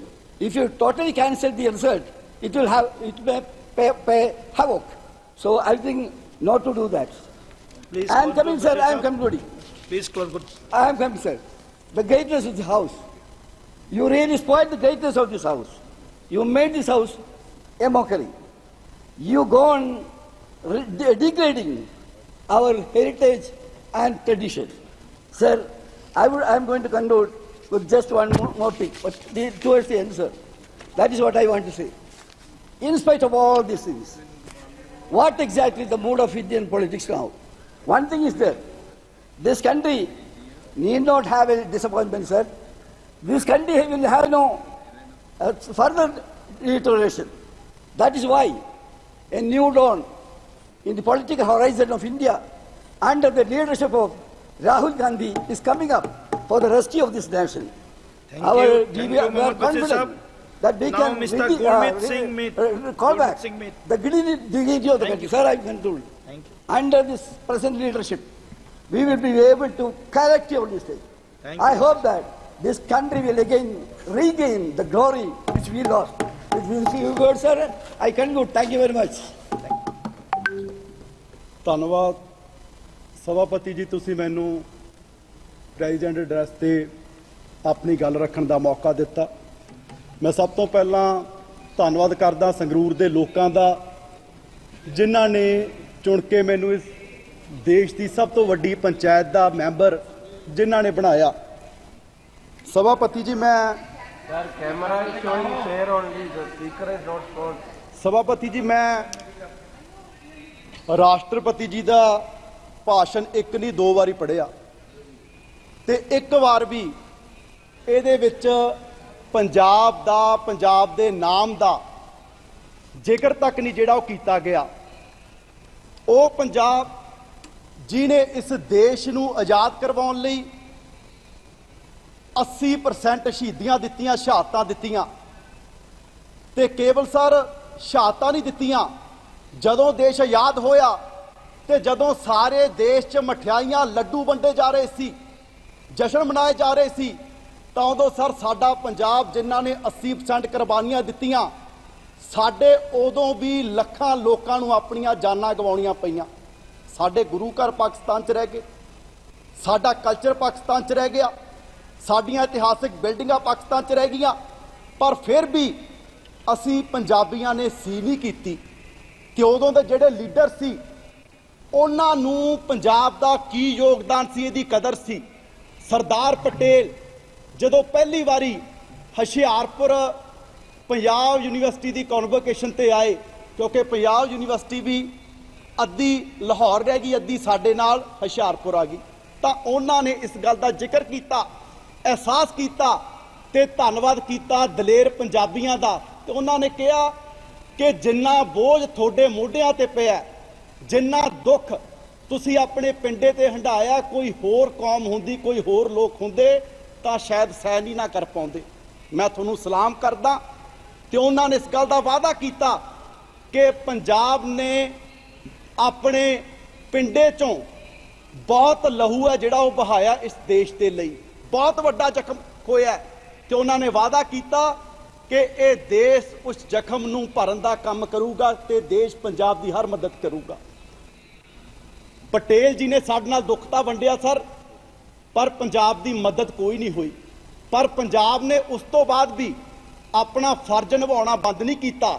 ਕੱਲੀਆਂ ਦੇਸ਼ ਨੂੰ ਆਜ਼ਾਦ ਕਰਵਾਉਣ ਲਈ ਸ਼ਹਾਦਤਾਂ ਨਹੀਂ ਦਿੱਤੀਆਂ, ਉਸ ਤੋਂ ਬਾਅਦ ਵੀ 47 ਤੋਂ ਲੈ ਕੇ ਮੈਨੂੰ ਨਹੀਂ ਲੱਗਦਾ ਸਭਾਪਤੀ ਜੀ ਕਦੇ ਵੀ ਕੋਈ ਦਿਨ ਹੋਣਾ ਜਿੱਦਣ ਪੰਜਾਬ ਦੇ ਪੁੱਤਾਂ ਦੀਆਂ ਲਾਸ਼ਾਂ ਬਾਰਡਰ ਤੋਂ ਰਾਖੀ ਕਰਦਿਆਂ ਦੀਆਂ ਤਿਰੰਗਿਆਂ 'ਚ ਲਪੇਟ ਕੇ ਪੰਜਾਬ ਨਾ ਆਉਂਦੀਆਂ ਹੋਣ। ਆ ਜਿਹੜੀ ਅਗਨੀਵੀਰ ਸਕੀਮ ਤੁਸੀਂ ਸ਼ੁਰੂ ਕੀਤੀ ਹੈ, ਸਰਕਾਰ ਨੇ ਤਾਂ ਨਹੀਂ ਉਹਨਾਂ ਨੂੰ ਸ਼ਹੀਦ ਐਲਾਨਿਆ, ਪਰ ਪੰਜਾਬ ਦਾ ਪਹਿਲਾ ਅਗਨੀਵੀਰ ਸ਼ਹੀਦ ਅੰਮ੍ਰਿਤਪਾਲ ਹੋਇਆ, ਜਿਹਨੂੰ ਸਾਡੀ ਸਰਕਾਰ ਨੇ, ਮੁੱਖ ਮੰਤਰੀ ਭਗਵੰਤ ਸਿੰਘ ਮਾਨ ਨੇ 1 ਕਰੋੜ ਰੁਪਇਆ ਦੇਣ ਦਾ ਜਿਹੜਾ ਕੰਮ ਹੈ ਉਹ ਕੀਤਾ। ਤੇ ਉਸ ਤੋਂ ਬਾਅਦ ਹਰ ਜਗ੍ਹਾ ਪੰਜਾਬੀਆਂ ਦਾ ਸਰ ਜਿਹੜਾ ਕੰਟਰੀਬਿਊਸ਼ਨ ਰਿਹਾ ਉਹਨੂੰ ਨਜ਼ਰਅੰਦਾਜ਼ ਨਹੀਂ ਕੀਤਾ ਜਾ ਸਕਦਾ। ਆ ਭਾਸ਼ਣ ਦੇ ਵਿੱਚ ਜ਼ਿਕਰ ਕੀਤਾ ਕਿ ਜੀ ਭਾਰਤ ਆਤਮ ਨਿਰਭਰ ਹੋ ਗਿਆ, ਆਤਮ ਨਿਰਭਰ ਹੋ ਗਿਆ। ਸਭ ਤੋਂ ਪਹਿਲਾਂ ਜੇ ਭਾਰਤ ਨੂੰ ਆਤਮ ਨਿਰਭਰ ਕਰਨ ਦਾ ਕੰਮ ਕੀਤਾ ਤਾਂ ਸਾਡੇ ਪੰਜਾਬ ਦੇ ਕਿਸਾਨਾਂ ਨੇ ਕੀਤਾ। ਜਦੋਂ ਭਾਰਤ ਨੂੰ ਅਮਰੀਕਾ ਵਰਗੀਆਂ ਤਾਕਤਾਂ ਤੋਂ ਮੰਗਣਾ ਪੈਂਦਾ ਸੀ ਤਾਂ ਅਸੀਂ ਗ੍ਰੀਨ ਰੈਵੋਲੂਸ਼ਨ ਲਿਆ ਕੇ ਪੰਜਾਬ ਨੂੰ, ਦੇਸ਼ ਨੂੰ ਆਤਮ ਨਿਰਭਰ ਕੀਤਾ। ਤੇ ਉਹਦੇ ਲਈ ਸਰ ਸਾਨੂੰ ਮੁੱਲ ਹੈ ਜਿਹੜਾ ਉਹ ਤਾਰਨਾ ਪਿਆ। ਸਾਡੀ ਧਰਤੀ ਜ਼ਹਿਰੀਲੀ ਹੋ ਗਈ, ਸਾਡਾ ਪਾਣੀ ਪੰਜਾਬ ਦਾ 405 ਫੁੱਟ ਤੇ ਚਲਾ ਗਿਆ। ਤੇ ਅੱਜ ਦੁੱਖ ਦੀ ਗੱਲ ਹੈ ਕਿ ਜਿਹੜੇ ਕਿਸਾਨਾਂ ਨੇ ਹਰੀ ਕ੍ਰਾਂਤੀ ਲੈ ਕੇ ਆਂਦੀ ਆ, ਜੋ ਉਹਨਾਂ ਨੂੰ ਦਿੱਲੀ ਆਉਣ ਤੋਂ ਵੀ ਰੋਕਿਆ ਜਾ ਰਿਹਾ, ਉੱਥੇ ਬਾਰਡਰਾਂ ਤੇ ਜਿਹੜੇ ਕਿਸਾਨ ਨੇ ਉਹ ਬਿਠਾਏ ਹੋਏ ਆ। ਤੇ ਇਕੱਲਾ ਸਰ ਇੱਥੇ ਨਹੀਂ, ਅੱਜ ਬੜੇ ਸਾਡੇ ਜਿਹੜੇ ਬੁਲਾਰੇ ਆ ਉਹਨਾਂ ਨੇ ਜ਼ਿਕਰ ਕੀਤਾ ਕਿ ਜੀ ਭਾਰਤ 2036 ਦੇ ਵਿੱਚ 올림픽 ਹੋਸਟ ਕਰੂਗਾ ਤੇ ਹੁਣ ਪੈਰਿਸ 'ਚ ਉੱਥੇ ਸਾਡੇ ਖਿਡਾਰੀ ਜਾ ਰਹੇ ਆ। ਤੇ ਸਰ ਖੇਡਾਂ ਦੇ ਵਿੱਚ ਵੀ ਜੇ 올림픽 'ਚ ਟੀਮ ਤੌਰ ਤੇ ਮੈਡਲ ਵੀ ਸਾਡੇ ਦੇਸ਼ ਦਾ ਆਇਆ ਤਾਂ ਪਹਿਲਾ ਯੋਗਦਾਨ ਟੀਮ ਤੌਰ ਤੇ ਵੀ ਸਾਡੇ ਪੰਜਾਬ ਦੇ ਹਾਕੀ ਦੇ ਖਿਡਾਰੀ ਬਲਵੀਰ ਸਿੰਘ ਸੀਨੀਅਰ ਵਰਗਿਆਂ ਦਾ ਸੀ। ਤੇ ਇੰਡੀਵਿਜੂਅਲ ਤੌਰ ਤੇ ਵੀ ਜੇ ਪਹਿਲਾ ਗੋਲਡ 올림픽 ਦਿਵਾਇਆ ਤਾਂ ਅਭਿਨਵ ਬਿੰਦਰਾ ਨੇ ਦਿਵਾਇਆ ਜਿਹੜਾ ਪੰਜਾਬੀ ਸੀ। ਤੇ ਹੁਣ ਜੇ ਵਰਲਡ ਕੱਪ ਜਿੱਤਿਆ ਉਹਦੇ ਵਿੱਚ ਵੀ ਸਰ ਸਭ ਤੋਂ ਵੱਧ ਵਿਕਟਾਂ ਪੰਜਾਬ ਦੇ ਗੱਭਰੂ ਅਰਸ਼ਦੀਪ ਸਿੰਘ ਨੇ ਲਈਆਂ ਨੇ। ਤੇ ਅੱਜ ਜਿੰਨੀਆਂ ਸਾਡੀਆਂ ਵੱਡੀਆਂ ਟੀਮਾਂ ਨੇ, ਕ੍ਰਿਕਟ ਦੀ ਕੁੜੀਆਂ ਦੀ ਕੈਪਟਨ ਹਰਮਨਦੀਪ ਕੌਰ, ਆ ਟੀਮ ਕ੍ਰਿਕਟ ਦੀ ਮੁੰਡਿਆਂ ਦੀ ਜ਼ਿੰਬਾਬਵੇ ਜਾਰੀ ਹੈ, ਉਹਦਾ ਕੈਪਟਨ ਸ਼ੁਭਮ ਗਿੱਲ, ਮੁੰਡਿਆਂ ਦੀ ਫੁੱਟਬਾਲ ਟੀਮ ਦਾ ਕੈਪਟਨ ਪੰਜਾਬੀ। ਹਰ ਜਗ੍ਹਾ ਸਰ ਯੁੱਧ ਦੇ ਮੈਦਾਨ ਤੋਂ ਲੈ ਕੇ ਖੇਡ ਦੇ ਮੈਦਾਨਾਂ ਤੱਕ ਹਰ ਜਗ੍ਹਾ ਪੰਜਾਬੀਆਂ ਦਾ ਇਸ ਦੇਸ਼ ਦੇ ਲਈ ਬਹੁਤ ਵੱਡਾ ਜਿਹੜਾ ਕੰਟਰੀਬਿਊਸ਼ਨ ਹੈ, ਬਹੁਤ ਵੱਡਾ ਜਿਹੜਾ ਯੋਗਦਾਨ ਹੈ ਹੋ ਰਿਹਾ। ਪਰ ਸਰ ਸਾਨੂੰ ਪੰਜਾਬੀਆਂ ਨੂੰ ਭੀਖ ਨਹੀਂ ਮੰਗਣੀ ਆਉਂਦੀ। ਅਸੀਂ ਜਿੱਥੇ ਜਾਂਦੇ ਹਾਂ ਮਿਹਨਤ ਕਰਕੇ ਆਪਣਾ ਮੁਕਾਮ ਬਣਾਉਣੇ ਆ। ਅਸੀਂ ਕੱਚ ਦੇ ਜਾ ਕੇ ਮਾਰੂਥਲ ਵੀ ਆਬਾਦ ਕੀਤੇ, ਅਸੀਂ ਯੂਪੀ ਦੇ ਜਾ ਕੇ ਜੰਗਲ ਵੀ ਜਿਹੜੇ ਆ ਉਹ ਆਬਾਦ ਕੀਤੇ। ਪਰ ਸਰ ਜੋ ਪੰਜਾਬ ਤੇ ਕਦੇ ਭੀੜ ਪਈ, ਸਾਡਾ ਕਦੇ ਕੇਂਦਰ ਨੇ ਸਾਥ ਨਹੀਂ ਦਿੱਤਾ। ਜਦੋਂ ਪੰਜਾਬ ਤੇ ਕਾਲਾ ਦੌਰ ਆਇਆ ਉਹਦਾ ਬੋਝ ਵੀ ਪੰਜਾਬ ਦੇ ਖਜ਼ਾਨੇ ਤੇ ਜਿਹੜਾ ਉਹ ਪਾਇਆ ਗਿਆ। ਚੱਲ ਅਸੀਂ ਉਹਦੇ ਵਿੱਚੋਂ ਵੀ ਨਿਕਲ ਕੇ ਜਿਹੜਾ ਖੜਿਆ ਹੋ ਜਾਂਦੇ, ਕਿਉਂਕਿ ਉਸ ਦੌਰਾਨ ਪੰਜਾਬ ਦੀ ਜਿਹੜੀ ਸਾਰੀ ਇੰਡਸਟਰੀ ਸੀ ਉਹ ਮਾਈਗ੍ਰੇਟ ਕਰ ਗਈ ਤੇ ਉਸ ਤੋਂ ਬਾਅਦ ਵੀ ਜਦੋਂ ਮਾਹੌਲ ਅਨੁਕੂਲ ਹੋਇਆ, ਇੰਡਸਟਰੀ ਨੇ ਪੰਜਾਬ ਦੇ ਵਿੱਚ ਆਉਣਾ ਸੀ, ਤਾਂ ਉਦੋਂ ਵੀ ਸਰ ਸਾਡੇ ਜਿਹੜੇ ਗਵਾਂਢੀ ਸੂਬੇ ਸੀ ਉਹਨਾਂ ਨੂੰ ਟੈਕਸ ਹੈਵਨ ਸਟੇਟ ਹੈ ਜਿਹੜਾ ਬਣਾ ਦਿੱਤਾ ਗਿਆ, ਜਿਹਦੇ ਕਰਕੇ ਮੈਂ ਸਮਝਦਾ ਕਿ ਇਸ ਤੋਂ ਮਤਰੇਆ ਬਿਹਾਰ ਪੰਜਾਬ ਦੇ ਨਾਲ ਜਿਹੜਾ ਹੋਰ ਕੋਈ ਹੋ ਨਹੀਂ ਸਕਦਾ। ਸੋ ਇਸੇ ਕਰਕੇ ਮੈਂ ਸਭਾਪਤੀ ਜੀ ਸਰਕਾਰ ਨੂੰ ਬੇਨਤੀ ਕਰਦਾ, ਅਸੀਂ ਕੋਈ ਭੀਖ ਨਹੀਂ ਮੰਗਦੇ, ਅਸੀਂ ਆਪ ਦਾ ਹੱਕ ਹੈ ਜਿਹੜਾ ਉਹ ਮੰਗਦੇ ਆ।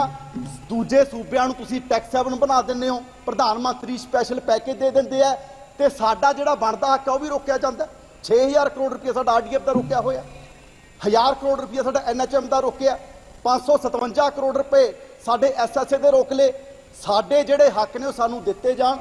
ਤੇ ਸਭਾਪਤੀ ਜੋ ਸਰਦਾਰ ਪਟੇਲ ਜੀ ਨੇ 5 ਮਾਰਚ 1949 ਨੂੰ ਵਾਅਦਾ ਕੀਤਾ ਪੰਜਾਬ ਦੇ ਲੋਕਾਂ ਦੇ ਨਾਲ ਕਿ ਤੁਹਾਡੇ ਜ਼ਖਮ ਭਰਾਂਗੇ, ਪੰਜਾਬ ਦੇ ਜ਼ਖਮ ਅਜੇ ਅੱਲੇ ਹੈ, ਉਹ ਜ਼ਖਮ ਭਰੇ ਜਾਣ। ਜੇ ਦੂਜੇ ਸੂਬਿਆਂ ਨੂੰ ਤੁਸੀਂ ਟੈਕਸ ਹੈਵਨ ਐਲਾਨ ਸਕਦੇ ਹੋ ਤਾਂ ਪੰਜਾਬ ਨੂੰ ਵੀ 10 ਸਾਲਾਂ ਲਈ ਘੱਟੋ ਘੱਟ ਟੈਕਸ ਹੈਵਨ ਐਲਾਨਿਆ ਜਾਵੇ, ਤਾਂ ਕਿ ਪੰਜਾਬ ਆ ਜਿਹੜਾ, ਕਿਉਂਕਿ ਅਸੀਂ ਮਿਹਨਤ ਕਰਨੀ ਜਾਣਦੇ ਹਾਂ, ਅਸੀਂ ਆਪਣੇ ਪੈਰਾਂ ਸਿਰ ਆ ਜਿਹੜਾ ਉਹ ਖੜੇ ਹੋ ਸਕੀਏ। ਤੇ ਦੂਜਾ ਸਰ,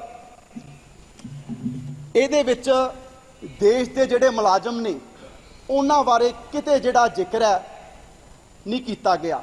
ਅੱਜ ਕੇਂਦਰ ਸੂਬਿਆਂ ਨੂੰ ਲੜਾਉਣ ਦਾ ਜਿਹੜਾ ਕੰਮ ਉਹ ਕਰ ਰਹੀ ਹੈ, ਓਪੀਐਸ ਦੀ ਸਾਡੇ ਮੁਲਾਜ਼ਮ ਜਿਹੜੇ ਆ ਉਹ ਡਿਮਾਂਡ ਕਰ ਰਹੇ ਆ। ਤੁਸੀਂ ਕਾਹਦੇ ਲਈ ਜੀ? ਕਦੇ ਕਿਸੇ ਸਟੇਟ ਤੇ ਕੇਂਦਰ ਆ ਜਿਹੜਾ ਉਹ ਲੜੀ ਜਾਂਦੇ ਆ, ਉਹਦੇ ਤੇ ਸਰ ਸਰਕਾਰ ਨੂੰ ਆਪਣਾ ਸਟੈਂਡ ਆ ਜਿਹੜਾ ਉਹ ਕਲੀਅਰ ਕਰਨਾ ਚਾਹੀਦਾ।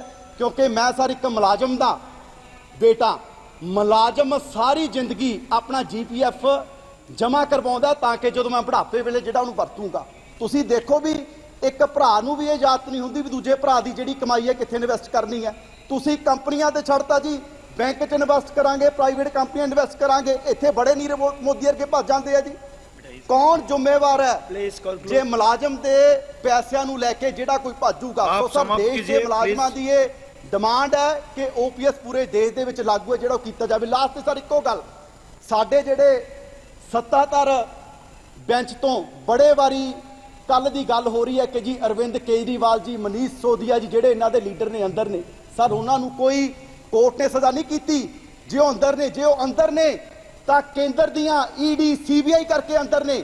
ਕੱਲ ਹਿਮੰਤ ਸਰੇਨ ਨੂੰ ਕੋਰਟ ਨੇ ਜਿਹੜੀ ਜ਼ਮਾਨਤ ਦਿੱਤੀ ਹੈ ਉਹਦੇ ਵਿੱਚ ਕੀ ਕਿਹਾ ਕਿ ਜੀ ਇਦਾਂ ਦਾ ਜਾਂ ਸਿੱਧੇ ਤੌਰ ਤੇ ਕੋਈ ਇਦਾਂ ਦਾ ਸਬੂਤ ਨਹੀਂ ਜਿਹਦੇ ਨਾਲ ਹਿਮੰਤ ਸਰੇਨ ਤੇ ਕੇਸ ਆ ਜਿਹੜਾ ਚਲਾਇਆ ਜਾ ਸਕੇ। ਹੁਣ 5 ਮਹੀਨੇ ਹਿਮੰਤ ਸਰੇਨ ਜੀ ਅੰਦਰ ਰਿਹਾ, ਉਹਦੇ ਲਈ ਜ਼ਿੰਮੇਵਾਰ ਕੌਣ ਹੈ? ਕੀ ਸੱਤਾਧਰ ਮਾਫੀ ਮੰਗੂਗੀ? ਇੱਕੋ ਮਿੰਟ ਸਰ, ਅਰਵਿੰਦ ਕੇਜਰੀਵਾਲ ਜੀ ਤੇ ਮਨੀਸ਼ ਸਿਸੋਦੀਆ ਜੀ ਦੇ ਅਗੇਂਸਟ ਵੀ 1 ਵੀ ਰੁਪਿਆ ਸਾਬਤ ਨਹੀਂ ਹੋਇਆ, 1 ਵੀ ਰੁਪਿਆ ਮਿਲਿਆ ਨਹੀਂ। ਤੇ ਕੱਲ ਨੂੰ ਇਹੀ ਹਾਲਾਤ, ਇਹੀ ਕੋਰਟ ਤੇ ਨਿਆਂਪਾਲਿਕਾ ਸਾਨੂੰ ਭਰੋਸਾ ਹੈ ਉਹਨਾਂ ਨੂੰ ਜ਼ਮਾਨਤ ਮਿਲਦੀ ਹੈ, ਉਹਨਾਂ ਨੇ ਬਾਹਰ ਆਉਣਾ। ਕੀ ਸੱਤਾਧਰ ਮਾਫੀ ਮੰਗੂਗੀ? ਕਿ ਜਿਹੜੇ 2 ਸਾਲ ਹੀ ਤੁਸੀਂ ਮਨੀਸ਼ ਸਿਸੋਦੀਆ ਨੂੰ ਅੰਦਰ ਰੱਖਿਆ, ਦਿੱਲੀ ਦੇ ਮੁੱਖ ਮੰਤਰੀ ਨੂੰ ਅੰਦਰ ਰੱਖਿਆ। ਸੋ ਸਰ ਮੈਂ ਇੱਕੋ ਗੱਲ ਲਾਸਟ ਤੇ ਕਹੂੰਗਾ ਕਿ ਇਹ ਦੇਸ਼ ਨੂੰ, ਇਹ ਦੇਸ਼ ਦੇ ਲੋਕਾਂ ਨੂੰ ਸੀਬੀਆਈ ਤੋਂ, ਈਡੀਆਈ ਤੋਂ ਡਰਾ ਕੇ ਦਬਾਇਆ ਨਹੀਂ ਜਾ ਸਕਦਾ। ਇਹ ਦੇਸ਼ ਨੂੰ ਜੇ ਵੰਡਣ ਦਾ ਧਰਮਾਂ ਦੇ ਨਾਂ ਤੇ ਕੰਮ ਕਰੋਗੇ, ਇਹ ਦੇਸ਼ ਅੱਗੇ ਨਹੀਂ ਵਧੂਗਾ। ਦੇਸ਼ ਅੱਗੇ ਵਧੂਗਾ ਜੇ ਸਾਰੇ ਧਰਮਾਂ ਦੇ ਲੋਕਾਂ ਨੂੰ ਨਾਲ ਲੈ ਕੇ ਚੱਲੋਗੇ। ਤੇ ਜੇ ਲੋਕਾਂ ਨੂੰ ਜਿੰਨਾ ਡਰਾਓਗੇ, ਐਤਕੀ 240 ਤੇ ਰਹੋ ਤੇ ਆਉਣ ਵਾਲੇ ਸਮੇਂ 'ਚ ਇਦੋਂ ਵੀ ਨੀਚੇ ਆਵੋਗੇ। बहुत बहुत धन्यवाद। जवाब माजी जी। धन्यवाद माननीय सभापति महोदय जी। देश के सबसे बड़ी सभा में मेरा यह प्रथम निर्वाचन है।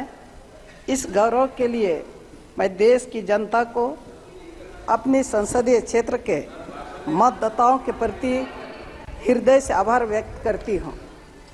मैं न्याय और विकास के लिए सदैव इनके साथ खड़ी रहूंगी। सभापति महोदय, सरकार के द्वारा माननीय राष्ट्रपति के अभिभाषण के माध्यम से अपनी प्रशंसा की है और भविष्य की योजनाओं के सपने दिखाए गए हैं। सभापति महोदय, अभिभाषण में स्थिर और स्पष्ट बहुमत की सरकार की, वर्तमान सरकार की चर्चा की गई है। तकनीकी तौर पर सदन में सरकार को बहुमत तो प्राप्त है, परंतु जनता की नाराजगी स्पष्ट रूप से व्यक्त हुई है। आपके माध्यम से मेरा आग्रह होगा कि सरकार देश के मतदाताओं की भाषा को समझ ले, उनके अनुसार नीतियों अपने व्यवहार में परिवर्तन लाए, देश की बात करें, न्याय की बात करें। 18वीं लोकसभा के चुनावों की भाषा अस्पष्ट है, स्थिर और स्पष्ट बहुमत की सरकार ये नहीं है। दुनिया की सबसे बड़ी, सबसे तेजी से बढ़ने वाली अर्थव्यवस्था की बातें अभिभाषण में की गई है। 2014 में 11वां स्थान से 2024 में 5वें स्थान पर आ चुकी है। लक्ष्य तीसरी स्थान पर लाने का है। मैं झारखंड के कोल्हान क्षेत्र का प्रतिनिधित्व करती हूँ, जो जनजातीय बहुल क्षेत्र है। इन आंकड़ों का मुझे पता नहीं, परंतु अपने क्षेत्र में आय के साधन, गरीबी, बेरोजगारी, बीमारी को देखकर यही लगता है कि अर्थव्यवस्था का समता मूल्य, न्यायपूर्ण बंटवारे पर अभी हमें और बहुत कुछ करने की आवश्यकता है। महोदय, सरकार ने बीते 10 वर्षों में 4 करोड़ पीएम आवास का वितरण किया है। महोदय, मैं आपके माध्यम से सरकार का ध्यान आकृष्ट करना चाहती हूँ। झारखंड जैसे पिछड़े जनजातीय बहुल राज्य में प्रधानमंत्री आवास योजना नहीं दिया गया महोदय 3 वर्षों से। राज्य सरकार के द्वारा अपने सीमित संसाधनों में अब वो आवास की योजना चलाई जा रही है, जो राज्य की आवश्यकता से कमी है, काफ़ी कमी है। महोदय, सरकार के द्वारा मुफ्त राशन गैस सिलेंडर योजना के दावा अभिभाषण में किए गए हैं। मैं पुनः आपके माध्यम से सरकार का ध्यान आकृष्ट करना चाहती हूं कि देश के बहुत बड़े क्षेत्र में, सुदूर क्षेत्रों में, जनजातीय क्षेत्रों में इस योजना का लाभ बहनों को नहीं मिला है। महोदय, इसके लिए सरकार को और प्रयास करने होंगे। अध्यक्ष महोदय, सभापति महोदय, सर्वशक्ति के नाम पर मेरे राज्य झारखंड के श्रमिकों का पलायन, शोषण अनवरत जारी है। गरीब अपने अधिकारियों से अभिज्ञ खान मजदूरों, दूसरों प्रदेशों में जाकर काम करने वाले श्रमिकों को अनकरण, छटनी, बेरोजगारी, बीमारी से जब तक नहीं बचा पाएंगे, उनका सम्मान की बात करना बेमानी होगा। महोदय, इसी तरह से युवाओं के लिए भविष्य के साथ सरकार की विसन्नता खतरे में है। नीट पेपर लीक की जांच जिस प्रकार से की जा रही है, युवा को भरोसा सरकार से लगातार उठता जा रहा है। आपके माध्यम से सरकार को आगाह करना चाहती हूं कि युवा देश के भविष्य है और उनकी ऊर्जा का हमें सही इस्तेमाल करना होगा, तभी देश का विकास होगा। महोदय, मैं ज़्यादा ना कहते हुए कि झारखंड एक ऐसा प्रदेश है जहां पर खनिज संपदा 42% से ज़्यादा है। महोदय, और उस राज्य से कई राज्यों को विकास का कार्य में जोड़ती है, मगर झारखंड राज्य अभी तक हम लोग वहाँ पर ठीक से जनजातियों का विकास नहीं कर पाए हैं। मैं आपके माध्यम से सरकार से आग्रह करना चाहती हूँ कि उस राज्य को झारखंड जैसा आदिवासी बहुल राज्य है, विशेष दर्जा मिले और संपूर्ण विकास वहाँ पर हो, और झारखंडियों का एक पहचान आपके माध्यम से सरकार से मैं मांग करती हूँ कि आदिवासियों का पहचान सरना कोड लागू किया जाए, ताकि एक आदिवासियों को अपना पहचान बना सके। मैं इन्हीं चंद शब्दों से आपको बोलने का अवसर, आपने बोलने का अवसर दिया है, इसके लिए मैं आपको धन्यवाद करती हूँ। अपनी बातों को विराम देती हूँ। जी, श्री हेमंत सवारा जी।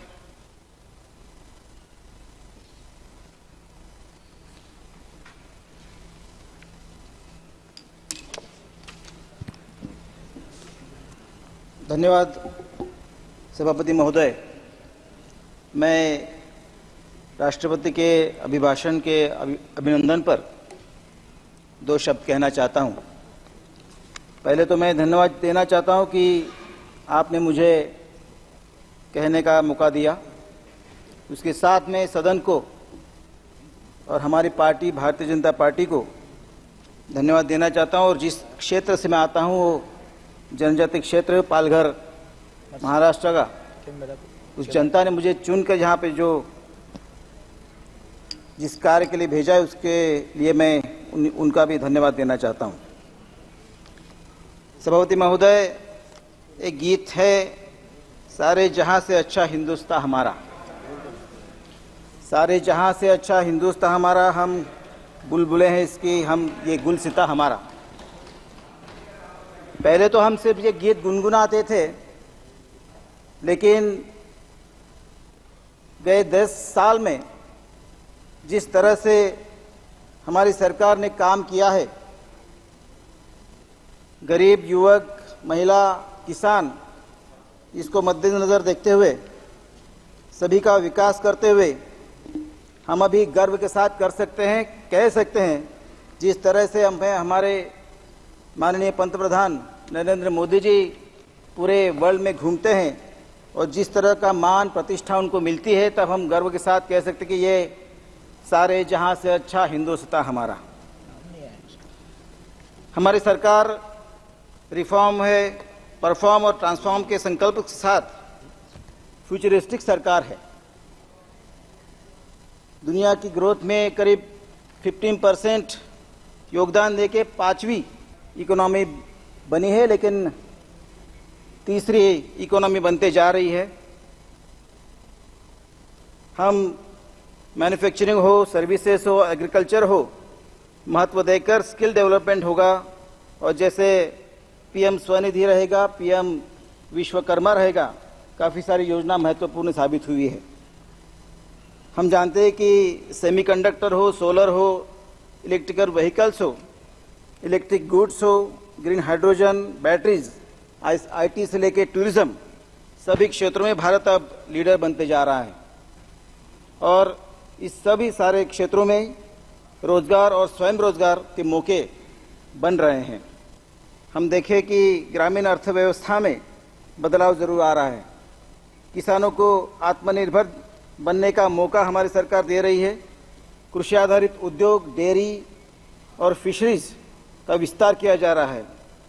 ऑर्गेनिक उत्पादन बढ़ रहे हैं। हम जानते हैं कि ऑर्गेनिक उत्पादन अभी काफ़ी महत्वपूर्ण बन रहा है और ग्रामीण इलाकों में अगर इसको बढ़ावा दिया जाए तो आमदनी के साथ साथ वो हेल्दी भी हो सकता है। गए 10 साल में पीएम ग्रामीण सड़क योजना, इसके तहत 3,80,000 किलोमीटर सड़कें बनाई हैं। हमारे पालघर क्षेत्र में भी अहमदाबाद मुंबई है, उसका काम, हाईवे का काम तेज़ी से हो रहा है। हाई स्पीड रेलवे हो, इकोसिस्टम से की निर्माण हो रहा है। उसके साथ में बुलेट ट्रेन कॉरिडोर भी बन रहा है। ये सब नए रोजगार और स्वयं रोजगार उपलब्ध कर रहे हैं। मेक इन इंडिया की तरह स्किल इंडिया रहेगा, उसके माध्यम से भी रोजगार और स्वयं रोजगार बनते जा रहे हैं। रेल मंत्रालय से मुंबई से विरार, विरार से डहानू और नए रेल के मार्ग बनाए जा रहे हैं। हम पालघर वासियों की तरफ से बहुत बहुत धन्यवाद देना चाहता हूं कि पालघर एक अमृत भारत के तहत विकसित हो रहा है। महिला सशक्तिकरण का नया युग कई देश में 10 साल में बनते जा रहा है। आर्थिक सामर्थ्य महिलाओं का बढ़ते जा रहा है। हम देख रहे हैं कि जैसे 4 करोड़ पीएम आवास योजना बनाई है, लेकिन फिर भी उसकी ज़्यादातर महिला के नाम वो आवास बने हैं। 3 करोड़ और आवास बनने जा रहे हैं। 1 करोड़ जैसे लखपति दीदी बनी है तो 2 करोड़ और लखपति दीदी बनने जा रही है। और मैं धन्यवाद देना चाहता हूँ कि ग्रामीण इलाकों में जैसे बचत गट रहते हैं तो बचत गटों को लखपति बनाने का काम हमारी सरकार कर रही है। उसके साथ में सुकन्या समृद्धि योजना जो बेटियों को बढ़ावा दे रही है उसके लिए मैं सरकार को धन्यवाद देना चाहता हूँ। पीएम सूर्य घर सोलर पैनल बिठाए जा रहे हैं, उसके तहत 78,000 की मदद दी जा रही है। काफ़ी घरों पे लग चुके हैं और काफ़ी घरों के बिजली के बिल 0 होते जा रहे हैं। 10 वर्षों में देख रहे हैं कि करीब 25 करोड़ भारतीय गरीबी से बाहर आ गए। उसमें काफ़ी आदिवासी हैं, अनुसूचित जाति के हैं, पिछड़े वर्गों के और सभी वर्गों के लोग शामिल हैं, लेकिन आदिवासी और जनजाति और जाति के लोगों को उसका ज़्यादा फायदा हुआ है। हम जानते हैं कि जैसे पीएम जनमन योजना है उसमें करीब 24,000 करोड़ का प्रावधान किया गया है और उसका एक अच्छा आदिवासियों को उत्थान का माध्यम बन रही है। जैसे कोरोना का काल था उसमें फ्री राशन शुरू हुआ, करीब 80 करोड़ लोगों को मुफ्त में राशन अभी भी मिल रहा है और अभी 2019 तक मिलते रहने वाला है। और उसके सबसे ज़्यादा फायदेमंद अनुसूचित जनजाति और जाति लोगों को हो रहा है। हम जानते हैं कि आयुष्मान भारत योजना 55 करोड़ लोगों को मिल चुकी है। जन औषधि केंद्र में 25,000 जन औषधि केंद्र बन चुके हैं। ये दोनों को अगर मिला दिया जाए तो काफ़ी खर्चे कम हो रहे हैं और ग्रामीण इलाकों में जो अनुसूचित जनजाति और जाति लोगों के लिए उसके लिए काफ़ी मायने ये सब रख रही है। हम जानते हैं कि हमारी सरकार विकास के साथ साथ विरासत को भी बढ़ावा देती जा रही है और इसलिए भगवान बिरसा मुंडा का जन्म दिवस जनजातीय गौरव दिवस मनाने का जो काम किया है, इसलिए मैं सरकार का धन्यवाद देता हूं। और अगले वर्ष 150वीं जयंती धूमधाम से मनाएगा, ये भी मैं जानता हूं। रानी दुर्गावती इनकी भी 500वीं जयंती इस साल मनाई जा रही है। हम जानते हैं महोदय, मैं एक पालघर संसदीय क्षेत्र से चुनकर आया हूँ। यह एक आदिवासी बहुल क्षेत्र है। हमारे आदरणीय राष्ट्रपति जी आदिवासी समाज से आती हैं। पूरे भारतवर्ष को आदिवासी समाज के लिए एक अत्यंत गौरव का विषय है। पूरा आदिवासी समाज माननीय प्रधानमंत्री श्री नरेंद्र मोदी जी का आभारी है, जिसके कारण हमारे आदिवासी समाज से भारतवर्ष को प्रथम आदिवासी राष्ट्रपति मिला। यह पूरे भारतवर्ष के लिए गर्व की बात है। माननीय राष्ट्रपति महोदया पूरे सदन को और संपूर्ण भारतवर्ष को अपना मार्गदर्शन प्रदान कर रही है। इसके लिए पूरे भारतवर्ष के आदिवासी समाज और भारत के जन जन की ओर से मैं धन्यवाद व्यक्त करता हूं, अभिनंदन व्यक्त करता हूं। माननीय प्रधानमंत्री जी ने कहा कि यही समय है, सही समय है और इसलिए हम सभी माननीय प्रधानमंत्री जी की संकल्पना को लेकर आगे बढ़ रहे हैं ताकि विकसित भारत 2047 तक उस संकल्पना साकार हो सके। माननीय राष्ट्रपति महोदय के मार्गदर्शन के मार्ग पर हम आवश्यक रूप से आगे बढ़ रहे हैं। हमारे आदिवासी भाई बहनों के लिए जो भी प्रयास करने पड़ेगा हम करेंगे। हमारी सरकार सबका साथ, सबका विकास, सबका विश्वास और सबका प्रयास इस सिद्धांत पर काम कर रही है और इसलिए माननीय राष्ट्रपति महोदय की अपने अभिभाषण के माध्यम से हमारा मार्गदर्शन करने के लिए मैं बहुत धन्यवाद देता हूं। और जैसे हमारे महाराष्ट्र की परंपरा रही है कि अभी वारकरी संत जो आळंदी से लेके पंढरपुर तक जाते हैं, जो अभी माऊली की पालकी चल चुकी है और संजीवन समाधि जहां ज्ञानेश्वर माऊली ली थी वो आळंदी, वहां से ज्ञानेश्वर माऊली और संत तुकाराम के भजन गाते दोहराते भजन गाते गाते सब वारकरी बंधु बहन पंढरपुर की तरफ चल चुके हैं और इसलिए मैं सभी वारकरी संतों को बहुत बहुत शुभकामनाएं देता हूं। और संत तुकाराम का एक अभंग दोहराते मैं बात खत्म करूंगा। जैसे विष्णुमय जग वैष्णवांचा धर्म, ताई ऐकताय ना? विष्णुमय जग वैष्णवांचा धर्म, भेदाभेद भ्रम अमंगळ। ऐका जी तुम्ही भक्त भागवत, कराल ते हित सत्य करा। कोणाही जीवाचा न घडावा मत्सर, वर्म सर्वेश्वर पूजनाचे। तुका म्हणे एका देहाचे अवयव, सुख दुःख जीव भोग पावे। मैं जैसे जनता तुकाराम जी ने जो विचार रखा उस विचार पे हमारी सरकार काम कर रही है, विकास के साथ काम कर रही है, और इसलिए मैं अपने पंतप्रधान माननीय नरेंद्र मोदी जी का बहुत बहुत धन्यवाद व्यक्त करता हूं और राष्ट्रपति के अभिभाषण पर अभिनंदन का जो मुझे मौका मिला, इससे मैं आपका भी बहुत बहुत धन्यवाद करता हूं। बहुत बहुत धन्यवाद। जय हिंद, जय महाराष्ट्र। मियां अल्ताफ अहमद।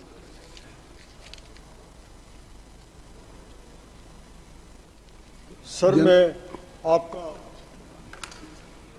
बहुत मशकूर हूँ, आपने मुझे बोलने के लिए टाइम दिया। मैं जम्मू कश्मीर से हूँ और हमारी हिंदुस्तान की सदर ने जब यहाँ पे अपना ये एड्रेस पढ़ा तो उसमें सबसे ज़्यादा और अवलीन जो बताई गई अचीवमेंट वो जम्मू कश्मीर के बारे में बताई गई, लेकिन साथ में ये नहीं बताया कि पिछले 10 साल से जम्मू कश्मीर में कोई इलेक्शन नहीं हुआ। हम एक इलेक्टेड, एक जमहूरी निज़ाम में एक मंतखब हुकूमत होती है। लोकल बॉडीज के इलेक्शन हुए थे 37 सालों बाद। मैं असेंबली के इलेक्शन की बात कर रहा हूँ जनाब, कि असेंबली के इलेक्शन 2014 के बाद नहीं हुए। 2018-17 में वो असेंबली भी डिज़ोल्व कर दी थी। हम असेंबली के बगैर हैं आज तक, उसका जिक्र नहीं किया।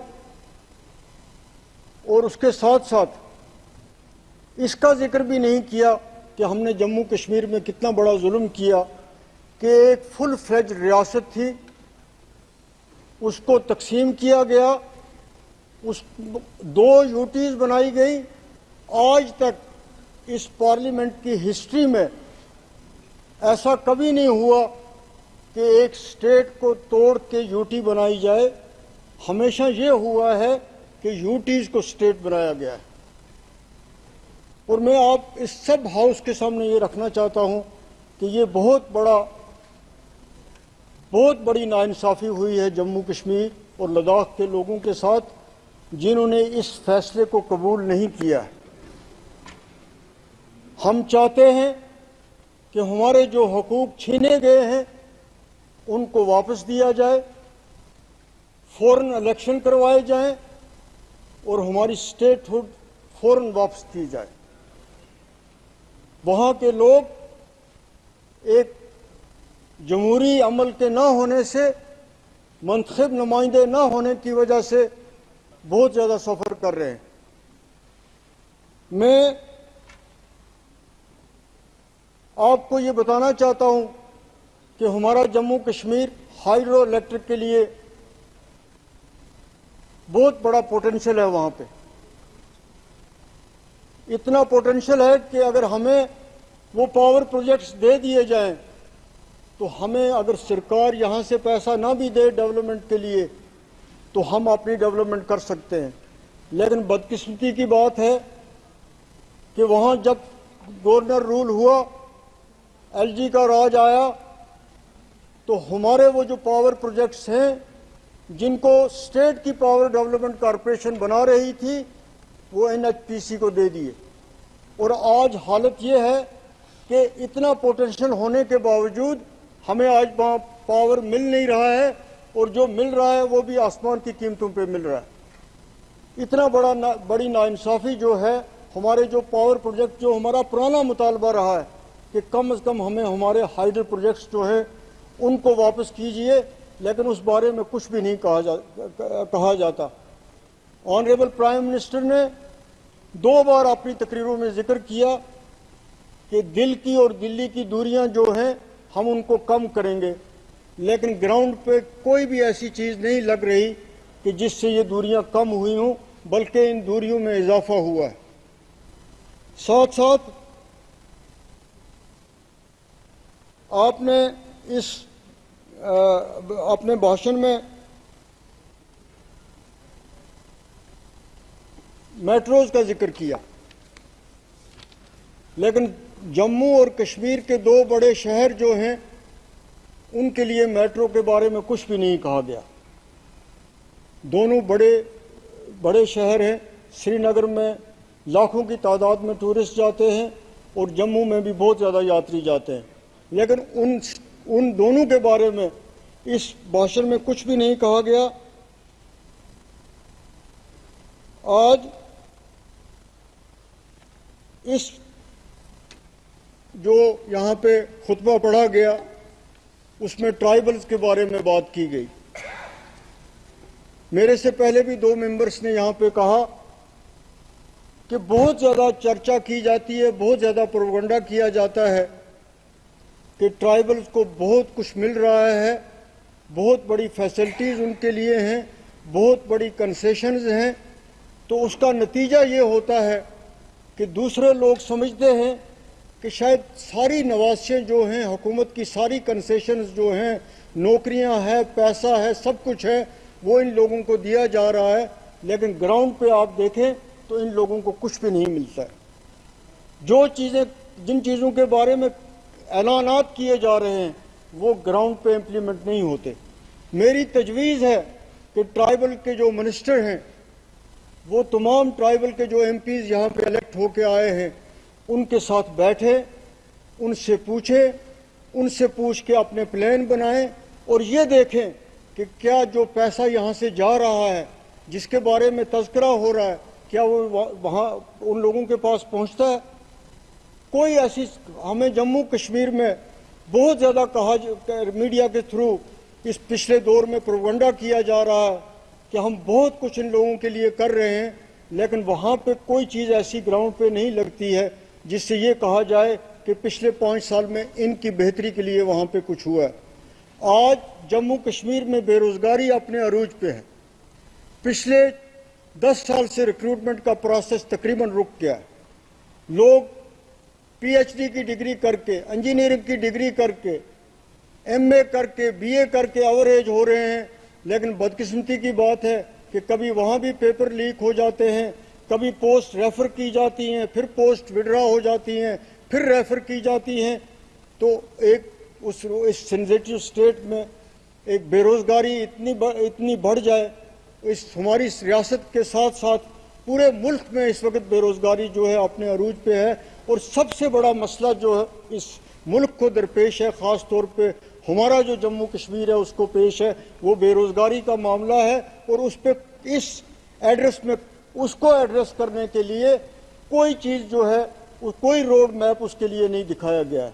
महंगाई आज अपने अरूज पे है, चाहे वो गैस की बात हो, चाहे वो पेट्रोल की बात हो, चाहे वो खाद की बात हो, चाहे वो सब्जी की बात हो, चाहे चीनी की बात हो, हर चीज़ जो है उसका रोज़ बरोज़ वो महंगी होती जा रही है। ऊपर से जीएसटी ने लोगों की कमर तोड़ के रख दी।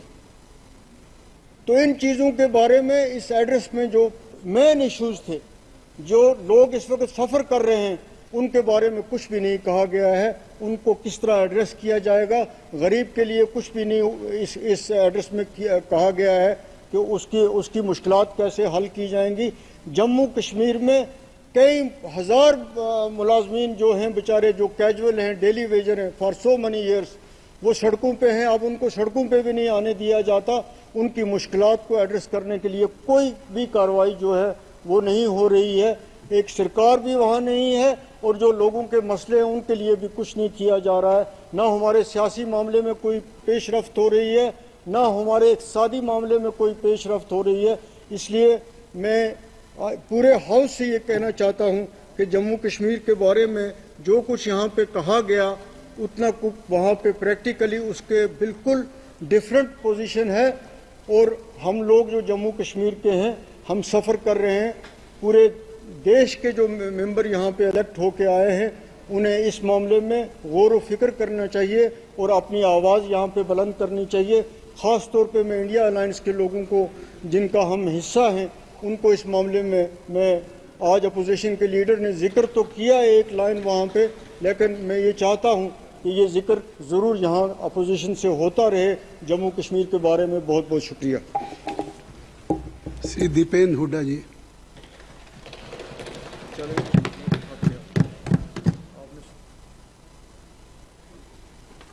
धन्यवाद सभापति महोदय। राष्ट्रपति अभिभाषण कि इस चर्चा में मुझे मौका देने के लिए।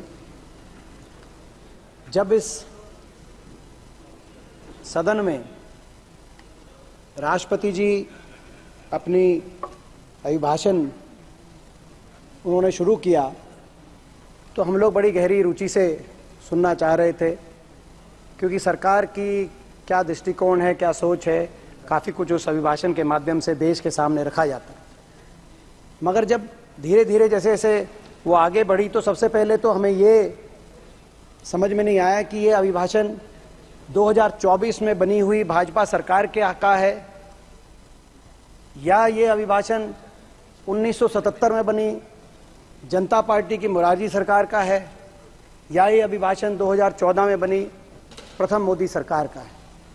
क्योंकि जब इमरजेंसी पे इतना बड़ा उल्लेख इमरजेंसी का किया गया तो उसका क्या संदर्भ है समझने में समय, और उसके बाद इतना लंबा उल्लेख किया गया, ऐसा लगता था कि नहीं इमरजेंसी के बाद इलेक्शन हुआ और जनता पार्टी की सरकार 1977 में बनी, शायद वो अंश वहाँ से लिया गया हो। फिर उसके बाद प्रचंड बहुमत बताया गया, पूर्ण बहुमत बताया गया, और ये बताया गया, बहुत से ऐसे वायदों को दोहराया गया जो 2014 में और 19 में हम सुनते आ रहे हैं। तो हमें लगा शायद 2014 के राष्ट्रपति अभिभाषण के कुछ अंश वहाँ से लिए गए हों। मगर बाद में एहसास हुआ कि शायद मौजूदा सरकार ने किस सन की ये सरकार है, 2024 की है या 1977 की है, 2014 की, 19 की है, इसको समझने में शायद भूल नहीं करी। उन्होंने इस जनादेश को और जनादेश की भावना को समझने में भूल करी जो पिछले 3-4 दिन से हमने सरकार की कार्यशैली देखी। ये जो जनादेश है, इस जनादेश के माध्यम से देश के लोगों ने, ये बात सही है, हम स्वीकार करते हैं कि संख्या बल सत्तारूढ़ दल को देने का काम किया है, लेकिन ये भी सत्य है कि इस जनादेश ने नैतिक बल देश के विपक्ष को देने का काम किया। एक मजबूत विपक्ष को देश के लोगों ने जन्म देने का काम किया। देश के लोगों ने अपनी वोट से देश के संविधान को बचाने का काम किया, देश के प्रजातंत्र को बचाने का काम किया और देश के प्रजातंत्र में एक संतुलन लाने का काम किया है। ये नैतिक बल प्रजातंत्र में बहुत करिश्माई है। नैतिक बल, इस नैतिक बल में इतना करिश्मा है कि आपने देखा होगा कि जब ये जनादेश आया तो उसी रात जो प्रचार तंत्र सरकार के लिए झुका रहता था, रात तक टीवी चैनलों पर बहुत से चैनल के एंकर माफ़ी मांग रहे थे, बहुत से सेफोलॉजिस्ट रो रहे थे, हाथ जोड़ रहे थे। जब एनडीए की बैठकें हुई अगले 2-3 दिन में, तो उन बैठकों में कहीं खुशी दिखाई नहीं दे रही थी किसी के चेहरे पर, और जब इंडिया गठबंधन की बैठकें हो रही थी, सभी एक दूसरे के गले मिल रहे थे, हर के चेहरे पे चमक थी, मिठाइयाँ बांटी जा रही थी। ये नैतिक बल का करिश्मा है। देश के लोगों ने एक मजबूत विपक्ष दिया है और आपके बहुमत को छीनकर आपके अहंकार को भी चोट मारने का काम देश के लोगों ने किया है। जिस तानाशाही और अहंकारी कार्यशैली से आप चल रहे थे, देश के लोगों ने उसको अस्वीकार किया है और बहुमत छीनकर उस अहंकार को तोड़ा। ये वही अहंकार है सर, जिस अहंकार को हमने देखा जब किसान आंदोलन में 3 कृषि कानून देश के इतने बड़े वर्ग के लिए आपने बिना संसद में लाए ऑर्डिनेंस से पास कर दिया और उसके बाद वो वर्ग उठ खड़ा हुआ। दिल्ली के चारों तरफ 1 साल से ज्यादा वो किसान वर्ग बैठा रहा। 750 शव इन धरनों से वापस पंजाब, हरियाणा, उत्तर प्रदेश, राजस्थान अपने गांव में उन किसानों के गए, लेकिन सरकार की तरफ से सहानुभूति के 2 शब्द भी व्यक्त नहीं हुए। ये वो अहंकार का चेहरा था जो देश के लोगों ने देखा, और ये वो चेहरा था कि उस आंदोलन में और उस आंदोलन के दौरान एक जीप के माध्यम से किसान कुचले गए और जिन मंत्री की, कैबिनेट मंत्री की वो जीप थी, उनको दोबारा से आपने टिकट देने का काम किया। और ये उस अहंकार को तोड़ने का स्वरूप था जो जनादेश हरियाणा, राजस्थान, पंजाब, उत्तर प्रदेश और उस लखीमपुर खीरी में भी भाजपा के उस उम्मीदवार को हराकर इंडिया गठबंधन को जिताने का लोगों ने काम किया, जिनको आपने टिकट दी, जिनके गाड़ी के नीचे किसान कुचले गए। ये वो अहंकार का स्वरूप, ये वो अहंकार था सर, जो हमने उस अहंकार का एक उदाहरण हमने देखा जब हमारी बेटियां अपने ने न्याय मांग रही थी। ओलंपिक विजेता खिलाड़ी बेटियां, ओलंपिक विजेता पहलवान बेटियां, हरियाणा की बेटियां अपने ने न्याय मांग रही थी। वो हरियाणा जहां कुरुक्षेत्र हुआ, जहां कुरुक्षेत्र में महाभारत का युद्ध, हमारी देश की महिला की इज्जत के लिए महाभारत जैसा युद्ध हुआ, ये देश के वो संस्कार हैं। वहां की बेटियां अपने ने न्याय मांग रही थी, दिल्ली के जंतर मंतर पे उनको घसीटा जा रहा था।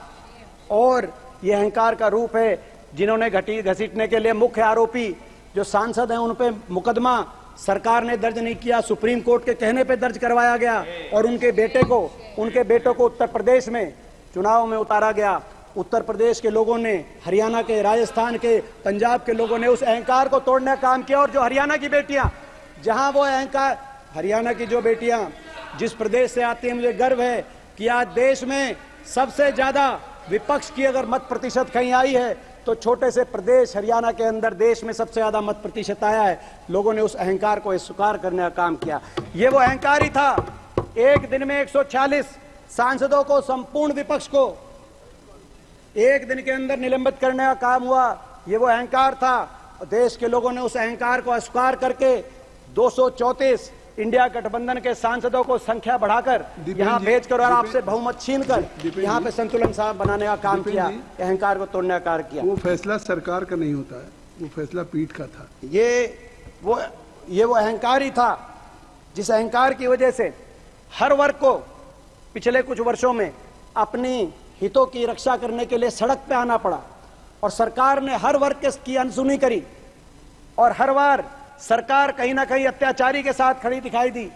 हाथरस की बात हो, लखीमपुर खीरी की बात हो, महिला पहलवानों की बात हो, सरकार पीड़ितों के साथ नहीं, अत्याचारियों के साथ खड़ी दिखाई दी। ये वो अहंकार था। हर वर्ग को सड़क पे आना पड़ा। हरियाणा में हमने देखा लोगों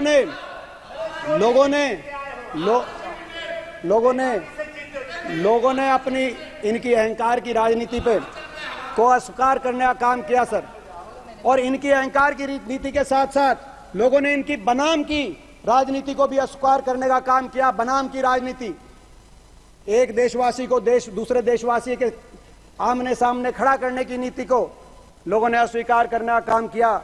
कभी नारे आ रहे थे उत्तर बनाम दक्षिण।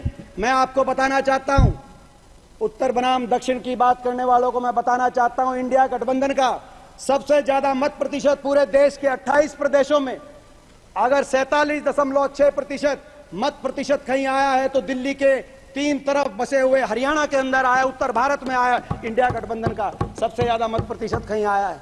उत्तर बनाम दक्षिण, इस बनाम की राजनीति, कहीं धर्म को आधार मान के बनाम, एक धर्म बनाम दूसरा धर्म, कहीं जाति को आधार बना के बनाम। उत्तर प्रदेश में धर्म के आधार पे बनाम की राजनीति को, धर्म के आधार पे ध्रुवीकरण की राजनीति को लोगों ने अस्वीकार किया है। तो हरियाणा में जाति को सहारा बनाकर ध्रुवीकरण करने की राजनीति को अस्वीकार करने का काम लोगों ने किया। हरियाणा एक ऐसा प्रदेश है सर, मैं आपको बताना चाहता हूं कि हमारे 90 विधानसभाएं, 90 के 90 विधानसभाओं में कांग्रेस के मत प्रतिशत में जबरदस्त बढ़ोतरी हुई है और भाजपा के मत प्रतिशत में जबरदस्त गिरावट आई है। चाहे वो विधानसभा क्षेत्र हरियाणा के किसी भौगोलिक क्षेत्र में है या किसी जातीय समीकरण में है। यह दर्शाता है कि बनाम की राजनीति, उत्तर बनाम दक्षिण, एक धर्म बनाम दूसरे धर्म, एक जाति बनाम दूसरी जाति, इस बनाम की राजनीति को लोगों ने अस्वीकार किया है।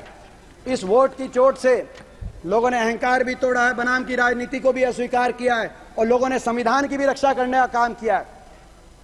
संविधान को बचाने का लोगों ने काम किया है। हमने देखा किस तरीके से इनकी सरकार में संविधान पे लगातार बाबा साहब के संविधान पे प्रहार किए जा रहे, संवैधानिक संस्थाओं पर वार किए जा रहे हैं, संविधान पे प्रहार हो रहे हैं, पार्लियामेंट्री डेमोक्रेसी पर किस तरीके से वार और प्रहार किए जा रहे हैं। आपने देखा, हमने देखा सर किस तरीके से संविधान के अंतर्गत जिन समाजों के, जिन वर्गों के अपने अधिकार संविधान सुरक्षित करता है, उन वर्गों के अधिकारों पर चोट पहुंचाई जा रही है। हमने देखा सर किस तरीके से सरकारी नौकरियां समाप्त की जा रही हैं, चाहे केंद्र सरकार की बात हो या प्रदेश सरकारों की बात हो। हरियाणा के अंदर 2 लाख सरकारी पद समाप्त कर दिए गए। जो लगाए भी जा रहे हैं वो कौशल निगम के माध्यम से कच्चे लगाए जा रहे हैं, बिना रिजर्वेशन, बिना पेंशन। इस तरीके से केंद्र सरकार में भी सरकारी नौकरी समाप्त करके SC समाज के, OBC समाज के जो अधिकार संविधान के अंदर, जो सरकारी नौकरियों के अंदर अधिकार है, उनको बैकडोर से छीनने का काम ये सरकार कर रही थी सर। और संविधान को आगे भी और कुचलने के नारे दिए जा रहे थे, उन नारों को भी लोगों ने अस्वीकार किया। बहुमत आपसे छीनकर आप 400 पार का नारा दे रहे थे, बाबा साहब के संविधान को खंडित करने की बातें कर रहे थे, आपसे बहुमत छीनकर अल्पमत की आपकी सरकार बनवा के संविधान को बचाने का काम किया। इसीलिए जय संविधान, और इसीलिए जब जय संविधान यहां पे बोला गया, और ये मैं भी बताना चाहता हूं मैं क्यों खड़ा हुआ उस समय, क्योंकि इस संविधान से, बाबा साहब के संविधान से मेरा भावनात्मक भी एक संबंध है स्पीकर सर।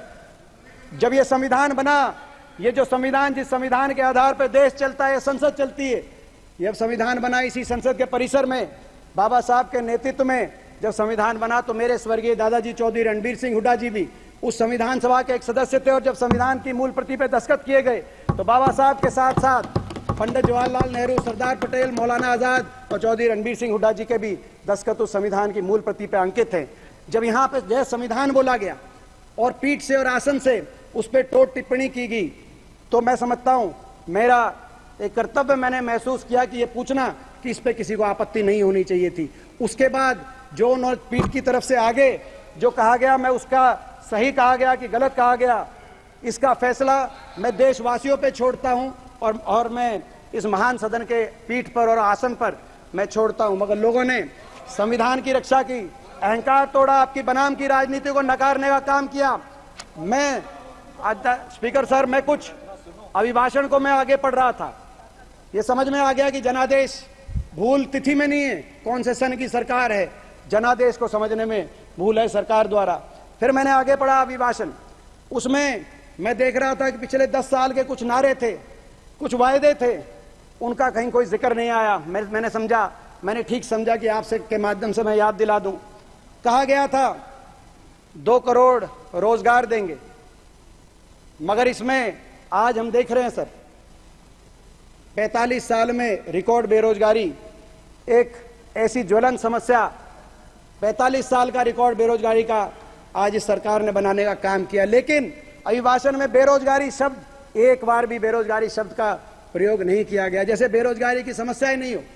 आज आपके सामने, आज देश की हकीकत आपके सामने, देश में जहां एक और सबसे ज्यादा बेरोजगारी 45 साल में, तो देश में सबसे ज्यादा बेरोजगारी आज हरियाणा में, शायद इसीलिए देश में सबसे ज्यादा विपक्ष को मत प्रतिशत आज हरियाणा में इस चुनाव में मिला है। और ये आपकी सरकार ने जवाब दिया पिछले सत्र में, जब मैंने सवाल पूछा था कौन से प्रदेश में कितनी बेरोजगारी, सबसे ज्यादा बेरोजगारी आज हरियाणा प्रदेश में। आज हरियाणा प्रदेश के नौजवान को आपने बेरोजगारी की गर्त में उसका भविष्य अंधकारमय कर दिया। कोई नौजवान आज डिप्रेशन की तरफ, नशे में आज हरियाणा देश में आगे बढ़ गया, देश में सबसे ज्यादा आज नशे की तरफ। अपराध आज अनियंत्रित हो गया हरियाणा के अंदर, आज अंडर एज शूटर गैंग बन गए, और अंडर एज शूटर्स में हरियाणा के नौजवान आज वहां पे दिखाई दे रहे हैं। आज अपराध में हरियाणा बढ़ गया, और पलायन, विदेश की तरफ पलायन, आपने डंकी पिक्चर का आपने सुना होगा। आज हरियाणा का नौजवान, जो नौजवान देश की सीमा पे जाकर देश के दुश्मन से लड़ने की बात करता था, आज वो जान हथेली पे रखकर अपना घर बार छोड़कर पैनमा के जंगलों के रास्ते में होते हुए अमेरिका की सीमा लांघकर जब अमेरिका में प्रवेश करता है मजदूरी करने, तो उसके घर में दिवाली मनती है, पटाखे छूटते हैं। आज आप बात कर रहे हैं अमृतकाल की, ये कैसा अमृतकाल है कि हमारे नौजवानों को अपना देश छोड़कर विदेश में जाना पड़े, और कहीं जा रहा है हमारा नौजवान अमेरिका में, तो जो सीमा पर दुश्मन से लड़ने की बात करता था, आज वो यूक्रेन और रूस के युद्ध में जाकर हरियाणा का नौजवान लड़ने की बात कर रहा है। ये कैसा अमृतकाल है। मैं आपसे पूछना चाहता हूं, आज हरियाणा के नौजवान को आज आपने उनके भविष्य को लेकर इतनी बड़ी चोट, अभी नीट की बात आ रही थी, मैं आपकी जानकारी में ये भी ला दूं, अगर देश में केवल बेरोजगारी का रिकॉर्ड ही हरियाणा में नहीं बना, सबसे ज्यादा बेरोजगारी, सबसे ज्यादा पेपर लीक और सबसे ज्यादा भर्ती घोटाले पिछले 10 वर्षों में कहीं हुए हैं, तो हरियाणा के अंदर ये पेपर लीक घोटाले हुए हैं। तो आज पेपर लीक के माध्यम से करोड़ों नौजवानों के भविष्य को अंधकारमय कर रहे हैं। बेरोजगारी का भी भाषण में एक बार भी जिक्र नहीं हुआ। तो उसके साथ साथ मैं देख रहा था इसी अभिभाषण में एक बार भी भ्रष्टाचार और काले धन का भी अभिभाषण में एक शब्द नहीं कहा गया। ना भ्रष्टाचार, ना भ्रष्टाचार, ना काला धन। काला धन, ये वही नारा था, काला धन लाएंगे, सबके बाटे 15 लाख आएंगे। नहीं, काला धन आया नहीं, काले धन के बारे में कुछ कहा नहीं गया। अब लोग कह रहे हैं असली नारा ये था, काला धन विदेश से नहीं लाएंगे, काले धन वालों को बीजेपी ज्वाइन कराएंगे, रातों रात काला धन उनका सफेद कराएंगे, वॉशिंग मशीन बनाएंगे। अगर भ्रष्टाचार पे इनका रिकॉर्ड ठीक होता तो इन्होंने क्यों नहीं वोट मांगी, क्यों नहीं वोट मांगी और क्यों भी भाषण में भ्रष्टाचार और काले धन का जिक्र नहीं किया। वोट मांगनी चाहिए थी इनको कि हमने कोरोना का टीका लगाने वाली कंपनी से भी चंदा लिया, इस बात पे वोट मांगनी चाहिए थी। भ्रष्टाचार का इनका रिकॉर्ड ठीक होता। मैं याद दिलाना चाहता हूं, एक और इनका नारा था, किसान की आमदनी दुगनी कराएंगे, स्वामीनाथन लागू कराएंगे। तो देख लिया हमने, 750 किसानों का लहू बहाया आपने, हमने देख लिया कैसी आमदनी दुगनी। किसान की आमदनी दुगनी नहीं हुई, लागत दुगनी हो गई, किसान का दुख दर्द दुगना हो गया। और मैं आज सरकार से कहना चाहता हूं, कम से कम एमएसपी पे तो आप सच रखिए देश के सामने, एमएसपी की लीगल गारंटी आप करिए। सरकार को मैं आपकी पार्टी से काफी सदस्य बोलने वाले हैं, मैं कंक्लूजन की 15 तरफ मिनट से ऊपर हो चुका, मैं कंक्लूजन की तरफ बढ़ रहा हूं कि साहब कम से कम एमएसपी पे तो आप लीगल गारंटी करने का काम करिए। सर एक और इनका नारा था, 1 रैंक 1 पेंशन, 1 रैंक 1 पेंशन का नारा था, वो तो भूल गए, नारा बदल दिया। 1 रैंक 1 पेंशन की जगह no rank no pension. Agniveer योजना ले आए सर। अग्निवीर योजना मैं पूछना चाहता हूं, ये योजना कहां से आई? क्योंकि ना तो ये योजना फौज की मांग थी, ना देश के नौजवान की मांग थी, ना भाजपा के घोषणा पत्र में अग्निवीर योजना थी। ये कहां से आई योजना? और आज इस योजना पे कहा जा रहा है, राजनाथ सिंह जी ने आज कहा कि हमने कंसल्ट किया। मैं राजनाथ सिंह जी को याद दिलाना चाहता हूं, जनरल नरवरे आपकी पार्टी से माननीय 13 सदस्यों को बोलना है। सर हम कर लेंगे सर, अभी कंक्लूड कर रहे हैं सर, आप कंक्लूड करें। मैं पूछना चाहता हूं, जनरल नरवरे ने क्या कहा कि इस योजना ने चौंका दिया तीनों सेनाओं को। आज कह रहे हैं आपने कंसल्ट किया था। फौज की इंटरनल एक रिपोर्ट आई सर, हर अखबार में प्रकाशित हुई एक खबर कि इस योजना की वजह से फौज में आपसी प्रतिद्वंदता बन गई, जवानों में आपसी जो मरने मिटने की जज्बा था एक दूसरे के लिए, अब आपसी प्रतिद्वंदता और फौज के मनोबल में रिकॉर्ड गिरावट आई। फौज के पास सबसे बड़ा हथियार उसका मनोबल होता है, हमारी देश की फौज का मनोबल आपने गिरा दिया। ऐसी योजना आप लेके आए, देश की फौज जिसपे सबको गर्व था 75 साल में, सरकार कोई भी रही हो, देश की फौज ने कभी तिरंगे को झुकने नहीं दिया। चाहे वो 1971 में इंदिरा जी की सरकार हो जिसने पाकिस्तान के 2 टुकड़े करके दुनिया के भूगोल को बदलने का काम किया, या 99 में चाहे वो आप ही की सरकार हो जब वाजपेयी जी प्रधानमंत्री थे, करगिल में पाकिस्तान के शीश को झुकाने का काम किया, तो वो इसी फौज ने किया, पक्की भर्ती से नियुक्त इस फौज ने किया। आपने उसके बाद बदल दिया। मैं मांग करना चाहता हूं कि अग्नि सर कंक्लूड कर रहे हैं, प्लीज कंक्लूड। मैं कंक्लूड कर रहे हैं सर। आखिर में मैं ये भी कहना चाहता हूं सर, इन्होंने एक और नारा दिया 5 ट्रिलियन की इकोनॉमी। इकोनॉमी पे मैं जरूर कहना चाहूंगा सर, 5 ट्रिलियन इकोनॉमी। सर ऐसा ना हो सर, ऑक्सफैम की रिपोर्ट बताती है सर कि 1% जो सबसे अमीर हिंदुस्तानी है उनके पास 60% की संपत्ति है। ये 5 ट्रिलियन इकोनॉमी, कहीं इनमें से 3 ट्रिलियन इकोनॉमी अदानी अंबानी के पास ना रह जाए सर। आज ऐसी अर्थव्यवस्था की परिस्थिति बना दी इन्होंने। आज ये नारे तो दे रहे हैं, लेकिन 80 करोड़ देशवासियों को अनाज देना अपनी उपलब्धि बता रहे हैं।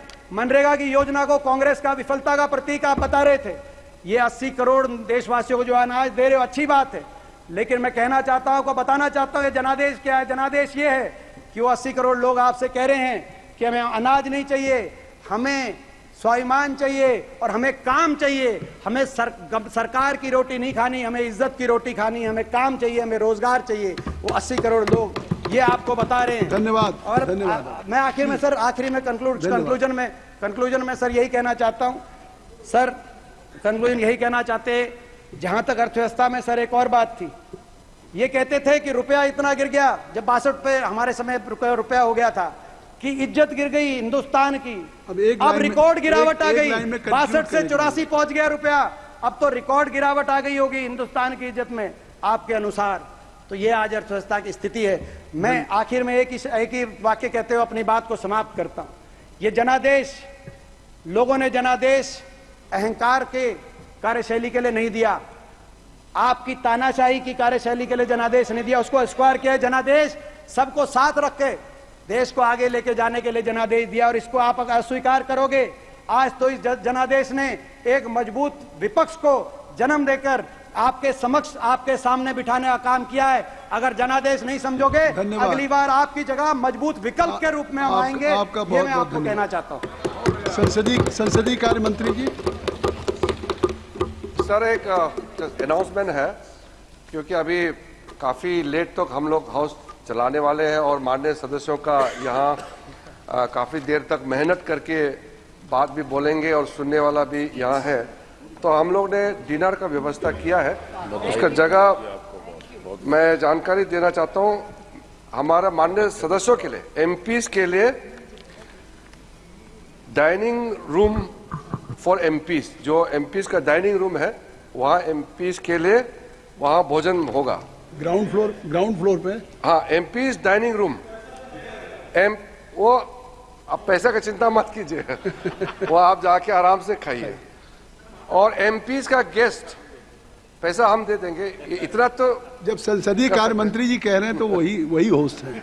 एमपीज का गेस्ट के लिए डाइनिंग रूम फॉर जो मीडिया है, उसमें आपका एमपीज का जो गेस्ट यहाँ आपके साथ में जो बाहर में है उनके लिए, और स्टाफ कैफेटेरिया वो वहाँ फॉर न्यू बिल्डिंग ऑफिशियल्स। ये न्यू बिल्डिंग जो ऑफिशियल्स है, जो हम लोग को सेवा दे रहे हैं, काम कर रहे हैं, सदन चल रहा है, उसके लिए parliament library cafeteria for security personal and other allied agencies. Security personal और एलाइड एजेंसीज के लिए खाना का व्यवस्था है पार्लियामेंट लाइब्रेरी कैफेटेरिया में। तो I hope everybody has got this thing and please avail, और शांति से हम लोग देर रात तक चलाएंगे। Thank you. हाँ जी पहले पूछ लीजिए सर, एक रिक्वेस्ट जब आप हमसे पूछेंगे नहीं, सीधे पूछ लेंगे तो सर आपके माध्यम से, सर आपके माध्यम से सर, ये जो एमपीज का कैफेटेरिया है, जैसे सेंट्रल हॉल में जो टीवी लगे हुए थे सर, उसमें थोड़ा सा ठीक सारी कार्रवाई अच्छे से हम देख लेते हैं। चलिए, उसमें संसदीय कार्य मंत्री जी इसमें टीवी लगवा दीजिए। नहीं, बिल्कुल ठीक सुझाव आपका। श्री एस वेंकटेश जी। அவர்களுக்கு வணக்கம். 18வது நாடாளுமன்ற தேர்தலில் பாசிச அரசியலுக்கு எதிராக வரலாற்று சிறப்பு மிக்க தீர்ப்பை வழங்கிய தமிழ்நாட்டு மக்களுக்கும் மதுரை நாடாளுமன்ற தொகுதி மக்களுக்கும் வாக்காளருக்கும் எனது அன்பான வணக்கத்தையும் நன்றியையும் முதலிலே தெரிவித்துக் கொள்கின்றேன். அவைத்தலைவர் அவர்களே, இந்த நாடாளுமன்ற தேர்தலின் தீர்ப்பை உள்வாங்கிக் கொண்டதாக இந்த அரசினுடைய உரை அமையவில்லை. குறிப்பாக சொல்வதாக இருந்தால், இந்த தீர்ப்பு ஆளுங்கட்சியினுடைய 64 எம்பிக்களினுடைய பதவியை பறித்திருக்கிறது. இன்னும் சொல்ல போனால், உங்களது கார்ப்பரேட் நண்பர்கள் கட்டமைத்த எக்ஸிட் போல் கற்பனைகளை தகர்த்திருக்கிறது. இன்னும் சொல்ல போனால், தெய்வ குழந்தை சொன்ன பல கதைகளை மக்கள் பொய்யென நிரூபித்திருக்கிறார்கள். இவ்வளவு நல்ல ஒரு தீர்ப்பை 18வது நாடாளுமன்றத்தில் மக்கள் வழங்கியிருக்கிறார்கள். அதைவிட முக்கியம், உங்கள் கைகளில் பெரும்பான்மையை கொடுத்தால் எங்கள் கைகளில் வாக்களிக்கும் உரிமை கூட இருக்காது என்ற அச்சத்தை இந்திய மக்கள் வெளிப்படுத்தியிருப்பதுதான் இந்த தேர்தலினுடைய தீர்ப்பு. நண்பர்களே, 17வது நாடாளுமன்றத்தினுடைய கடைசி நாளில் பிரதமர் இந்த அவையிலே பேசிய பேச்சை நான் நினைவுபடுத்த வேண்டும் என்று நினைக்கின்றேன். அவர் பேசினார், பிரதமர் அவர்கள், தேர்தலுக்கு பிறகு இந்த அவையில் எதிர்க்கட்சிகளுக்கு இடமில்லை, பார்வையாளர் மாடத்தில் தான் எதிர்க்கட்சிக்கு இடம் என்று பிரதமர் பேசினார். ஆனால் இன்றைக்கு எதிர்க்கட்சி தலைவரின் உரையை 2 மணி நேரம் உட்கார்ந்து கேட்க வைத்திருக்கிற பெருமையை இந்திய வாக்காளர்கள் நிலைநிறுத்தியிருக்கிறார்கள். அது மட்டுமல்ல, எந்த விவசாயிகளினுடைய டிராக்டர்கள் டெல்லிக்குள் வரக்கூடாது என்று இந்த அரசு உத்தரவு போட்டதோ, இன்றைக்கு அதே விவசாய போராட்டத்தின் தலைவர் எங்கள் அன்பு தோழர் அமராராம் டிராக்டரிலே உள்ளே வந்து பதவி பிரமாணத்தை எடுத்திருக்கிறார் என்பதை இங்கே நான் பதிவு செய்ய கடமைப்பட்டிருக்கிறேன். பிரதமரினுடைய அந்த பேச்சு முழுக்க முழுக்க அயோத்தியை பற்றி இருந்தது. ஆனால் இன்றைக்கு குடியரசுத் தலைவருடைய உரையில் அயோத்தி என்ற சொல்லே இல்லை. உங்களுக்கு வாக்களிக்காவிட்டால் அயோத்தியையும் கைவிடுவீர்கள், ஆண்டவனையும் கைவிடுவீர்கள் என்பதுதான் நீங்கள் இன்றைக்கு குடியரசுத் தலைவர் உரையின் மூலம் இந்த நாட்டு மக்களுக்கு சொல்லியுள்ள தீர்ப்பு. இன்றைக்குத்தான் அயோத்தியை பேச வேண்டும். ஒரு பொது தொகுதியில் பட்டியல் சமூகத்தை சார்ந்த ராம்தேவ் பிரசாத் என்ற நாடாளுமன்ற உறுப்பினரை, அவத்தேவ் பிரசாத் என்ற நாடாளுமன்ற உறுப்பினரை மக்கள் தேர்வு செய்திருக்கிறார்கள். எவ்வளவு அழகான ஒரு ஜனநாயகத்தின் தீர்ப்பு. கோவில்களை வாக்குச்சாவடியின் வாசலாக பாஜக பார்க்கிறது. கோவில்கள் வாக்குச்சாவடியின் வாசல் அல்ல, அது ஆன்மீகத்தின் உறைவிடம் என்பதை உங்களுக்கு அறைந்து சொல்லி இருக்கிறார்கள் அயோத்தி மக்கள். அது மட்டுமல்ல நண்பர்களே, நீங்கள் அயோத்தியினுடைய ராமர் உங்களை கைவிட்டார். வாரணாசியிலே காசி விஸ்வநாதர் முதல் 3 சுற்று உங்களை தவிக்க விட்டு விட்டார். தெய்வத்தின் குழந்தை என்று நீங்கள் சொன்னதை மனிதர்களான எங்களாலேயே தாங்கிக் கொள்ள முடியவில்லை, தெய்வங்களால் எப்படி தாங்கிக் கொள்ள முடியும்? எனவே தான் நீங்கள் ராமரை கைவிட்டு விட்டு விஸ்வநாதரிடம் போனீர்கள். விஸ்வநாதரை கைவிட்டு விட்டு இன்றைக்கு ஜெகநாதரிடம் போயிருக்கிறீர்கள். விரைவில் ஜெகநாதரும் உங்களுக்கு நல்ல அருளை பாவிப்பார். இங்கே அமைச்சர்கள் எல்லாம் பேசினார்கள். மீண்டும் செங்கோலோடு எங்களது பிரதமர் மோடி நாடாளுமன்றத்திற்கு அவைக்குள்ளே வந்திருக்கிறார் என்ற அமைச்சர்கள் பெருமையோடு பேசியிருக்கிறார்கள். செங்கோல், மணிமுடி, சிம்மாசனம் இதையெல்லாம் தகர்த்து எறிந்துவிட்டுத்தான் இந்திய ஜனநாயகம் இந்த அவையிலே காலூன்றியது. மன்னராட்சி எப்பொழுது ஒளிந்ததோ அப்பொழுதே செங்கோலின் மகிமையும் ஒளிந்து விட்டது. செத்துப்போன சிங்கத்தின் தோலை போர்த்திக் கொண்டு காட்டுக்கு ராஜா நான் தான் என்று நீங்கள் கதையடித்துக் கொண்டிருக்கிறீர்கள். உங்களுக்கு தெரியுமா, இந்த செங்கோலை கையிலே வைத்திருந்த ஒவ்வொரு மன்னனும் தனது அந்தப்புறத்தில் எத்தனை 100 பெண்களை அடிமையாக வைத்திருந்தான் என்று. இந்த செங்கோலை கொண்டு வந்து இந்த இடத்திலே வைத்ததன் மூலம் இந்த நாட்டு பெண்களுக்கு நீங்கள் என்ன சொல்ல விரும்புகிறீர்கள்? வேதனையாக இருக்கிறது. இந்த இடத்திலே நாங்கள் மீண்டும் பதிவு செய்ய விரும்புகிறோம். நாடாளுமன்றத்தினுடைய வாசலில், நாடாளுமன்றத்தின் நுழைவாசலில் தேசத்தந்தை காந்தியின் சிலை இருந்தது. நாடாளுமன்றத்தின் முன்புறம் அண்ணல் அம்பேத்கரின் சிலை இருந்தது. இன்றைக்கு அவைகளெல்லாம் காணவில்லை. நாடாளுமன்றத்தின் பின்புற வாசலிலே காந்தியை கொண்டு போய் வைத்திருக்கிறீர்கள், அம்பேத்கரை கொண்டு போய் வைத்திருக்கிறீர்கள். ஆனால் சாணக்கியரையும் சாவர்காரையும் செங்கோலையும் நாடாளுமன்றத்துக்குள்ளே வைத்திருக்கிறீர்கள். ஆளுங்கட்சியை சார்ந்தவர்களுக்கு நாங்கள் சொல்லிக் கொள்வோம், நாங்கள் அரசியல் சாசனத்தை கையிலே ஏந்தியபடி பதவி பிரமாணத்தை செய்தோம். ஏன் தெரியுமா? உங்களால் எது அழிக்கப்பட நினைக்கிறதோ அதை உயர்த்தி பிடிப்பதற்குத்தான் மக்கள் எங்களுக்கு வாக்களித்திருக்கிறார்கள். நீங்கள் எதை அழிக்க நினைக்கிறீர்களோ அதை உயர்த்தி பிடிப்போம். நீங்கள் உயர்த்தி பிடிக்க நினைத்ததை நாங்கள் இந்த அவையிலே இருந்து அகற்றுவோம் என்பதை இன்றைக்கு உங்களிடம் நாங்கள் சொல்லிக் கொள்கிறோம். அதே போல செங்கோலுக்கு 2 பெருமை உண்டு. 2 பெருமைகளின் குறியீடு. ஒன்று மன்னராட்சியினுடைய குறியீடு. Okay sir. சார் அதே போல 2வது குறியீடு உங்களுக்கு தெரியும், அறம் நேர்மையினுடைய குறியீடு. உங்களுக்கும் நேர்மைக்கும் என்ன சம்பந்தம் இருக்கிறது? தமிழ்நாட்டு தேர்தலுக்கு 8 முறை பிரதமர் வந்தார்.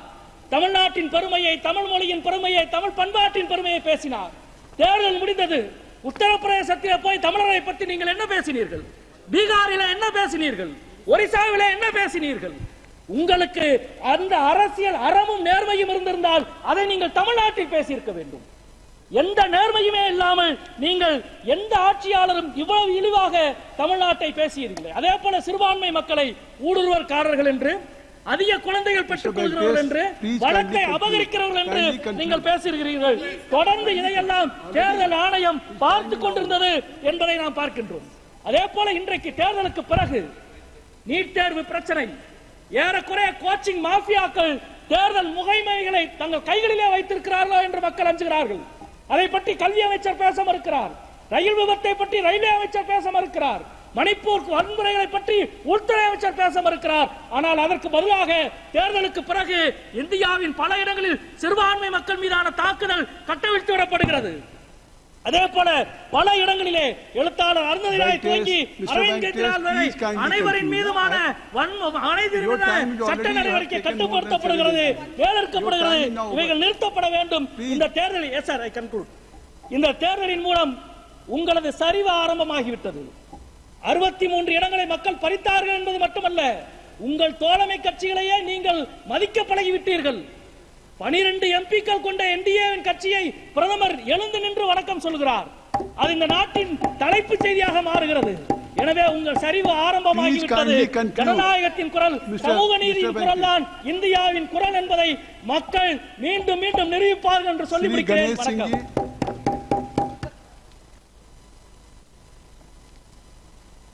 सभापति महोदय, मैं धन्यवाद प्रस्ताव पर उसके समर्थन में अपनी बात रख रहा हूं। सबसे पहले मैं राष्ट्रपति जी का धन्यवाद करना चाहूँगा। उन्होंने विजयी सांसदों से राष्ट्र प्रथम की भावना के साथ अपना दायित्व निभाएंगे और 140 करोड़ देशवासियों की आकांक्षाओं की पूर्ति का माध्यम बनेंगे, ऐसा उन्होंने जो अपेक्षा की है, इसके लिए उनका बहुत बहुत धन्यवाद।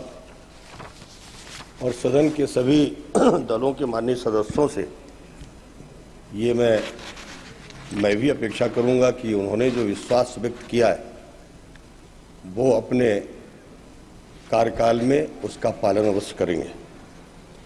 मैं सबसे पहले आपके माध्यम से अपने लोकसभा क्षेत्र सतना के सभी मतदाताओं का, विशेष रूप से मध्य प्रदेश के सभी 29 लोकसभा क्षेत्रों में जिस तरह से भारतीय जनता पार्टी की प्रचंड जीत हुई, वहाँ के मतदाताओं के प्रति मैं बहुत बहुत आभार व्यक्त करता हूँ, उनका धन्यवाद व्यक्त करता हूँ। सतना लोकसभा क्षेत्र के मतदाताओं का विशेष आभारी हूँ। मुझ जैसे छोटे से एक परिवार में जन्म लेने वाले, किसान परिवार में जन्म लेने वाले, पिता के साथ हल चलाने का काम करने वाले बेटे को पिछले 5 बार से लगातार सांसद के रूप में यहाँ भेजने का काम करते रहे, इसलिए मैं उनका विशेष रूप से आभारी हूँ। ये जो 2024 का चुनाव हुआ, इसमें नीति, नियत, निष्ठा और निर्णयों पर विश्वास का सबसे बड़ा ये प्रतिबिंब देखने को मिला है। जनता ने पुनः प्रधानमंत्री नरेंद्र मोदी जी को पिछले कार्यकाल में एक मजबूत और निर्णायक सरकार देने पर जनता ने विश्वास व्यक्त किया है। एनडीए की सरकार ने सुशासन, स्थिरता और निरंतरता पर जो काम किया था उस पर मुहर लगाने का काम किया। इस बार के चुनाव ने मोदी जी की ईमानदारी और कड़ी मेहनत पर भी जनता ने विश्वास व्यक्त किया है। देश की सुरक्षा और समृद्धि पर भी जनता ने विश्वास जताया है। सरकार की गारंटी और डिलीवरी पर विश्वास किया गया है और विकसित भारत का जो संकल्प है उसको पूरा करने के लिए देश की जनता ने जो जनादेश दिया है, निश्चित तौर पर उसका जितना भी आभार व्यक्त किया जाए कम है। एनडीए मोदी जी के नेतृत्व में विकसित भारत का संकल्प लेकर के चुनाव मैदान में उतरी थी, लेकिन विपक्ष कांग्रेस के अगुवाई का जो गठबंधन है वो क्या मुद्दे लिए था? खटाखट फटाफट, ये मुद्दा लेकर के चुनाव मैदान में गए थे। कोई विजन नहीं था और ऐसा दुष्प्रचार किया पूरे देश में कि संविधान बदल दिया जाएगा, आरक्षण खत्म कर दिया जाएगा, देश में फिर कभी चुनाव नहीं होंगे। ऐसा दुष्प्रचार तो आज तक कभी किसी चुनाव में किसी भी दल के तरफ से नहीं हुआ जो इस बार किया गया। मालूम था इनके पास खोने के लिए कुछ है नहीं, तो दुष्प्रचार करके शायद कुछ हासिल कर लेंगे, शायद इसी वजह से लोगों ने ऐसा किया। कोई विजन नहीं। आज नेता प्रतिपक्ष जब अपना भाषण कर रहे थे तो लग रहा था कि शायद अब कुछ नई जिम्मेवारियों के साथ वो देश को कुछ कहेंगे, फिर वही घिसी पिटी बातें। ऐसा लग ही नहीं रहा था कि वो प्रतिपक्ष के नेता की जिम्मेवारी के साथ बोल रहे थे। कह रहे थे हिंदू हिंसात्मक। अरे जिस हिंदू समाज ने सर्वे बूंद सुखने की धारा पर काम किया हो उसको आप हिंसात्मक कह रहे हो। विश्व का कल्याण हो ये कल्पना, ये कामना सिर्फ हिंदू समाज में है। प्राणियों में सद्भावना हो और आप उसको हिंसात्मक कह रहे हो। ये कहीं न कहीं देश के हिंदुओं का अपमान है। मैं इसकी निंदा करता हूं और नेता प्रतिपक्ष से चाहूंगा कि वो माफी मांगे। भगवान शंकर जी की तस्वीर इस तरह दिखा रहे थे, किसी भी भगवान को, किसी भी धर्म के, किसी भी इष्ट के बारे में इस तरह से कभी भी प्रस्तुतिकरण नहीं हुआ जिस तरह से उन्होंने किया। ये कहीं ना कहीं मैं मानता हूं कि ये गलत है और इस पर भी उनको माफी मांगना चाहिए। भारतीय जनता पार्टी दुनिया का सबसे बड़ा राजनीतिक दल है। 11 करोड़ से ज्यादा उसके सदस्य हैं। उस पार्टी के बारे में कहते वो पार्टी हिंसा फैला रही है। सर्वजन हिताय सर्वजन सुखाय का दल, जो पूरब से पश्चिम, उत्तर से दक्षिण सभी गांवों तक पहुंच चुका हो, सबका साथ सबका विकास की बात करने वाला, आज उसको आप हिंसात्मक बोल रहे हो। राहुल जी शायद भूल गए 1975 में जब उनकी दादी जी ने इमरजेंसी लगाया था, उस समय पर लोकतंत्र को पांव तले कुचलने का काम किसने किया था। 1984 में सिखों का सरेआम कत्लेआम हुआ, वो भूल गए आप जेब में संविधान की पुस्तक लेकर के यहां पर शपथ ले रहे हैं।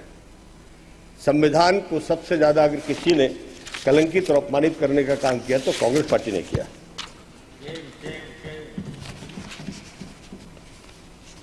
1950 के बाद 29 राज्यों में 134 बार अगर किसी ने अनुच्छेद 356 का उपयोग किया तो कांग्रेस ने किया।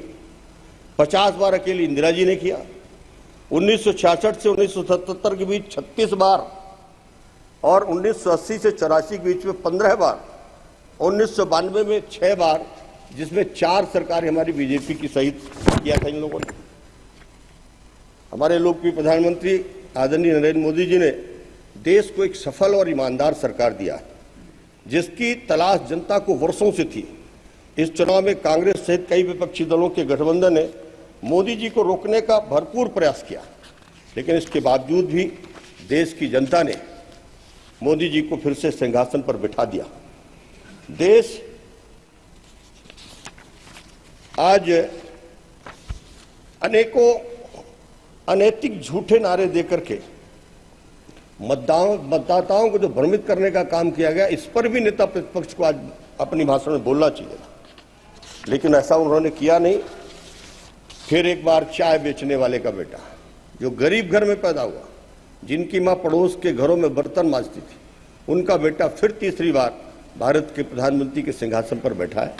और देश की जनता का जो उनका कमिटमेंट है, 24 घंटे में 20 घंटे काम करने वाला, भारत के अंदर आज तक कोई ऐसा प्रधानमंत्री नहीं हुआ जो उन्होंने स्थापित किया।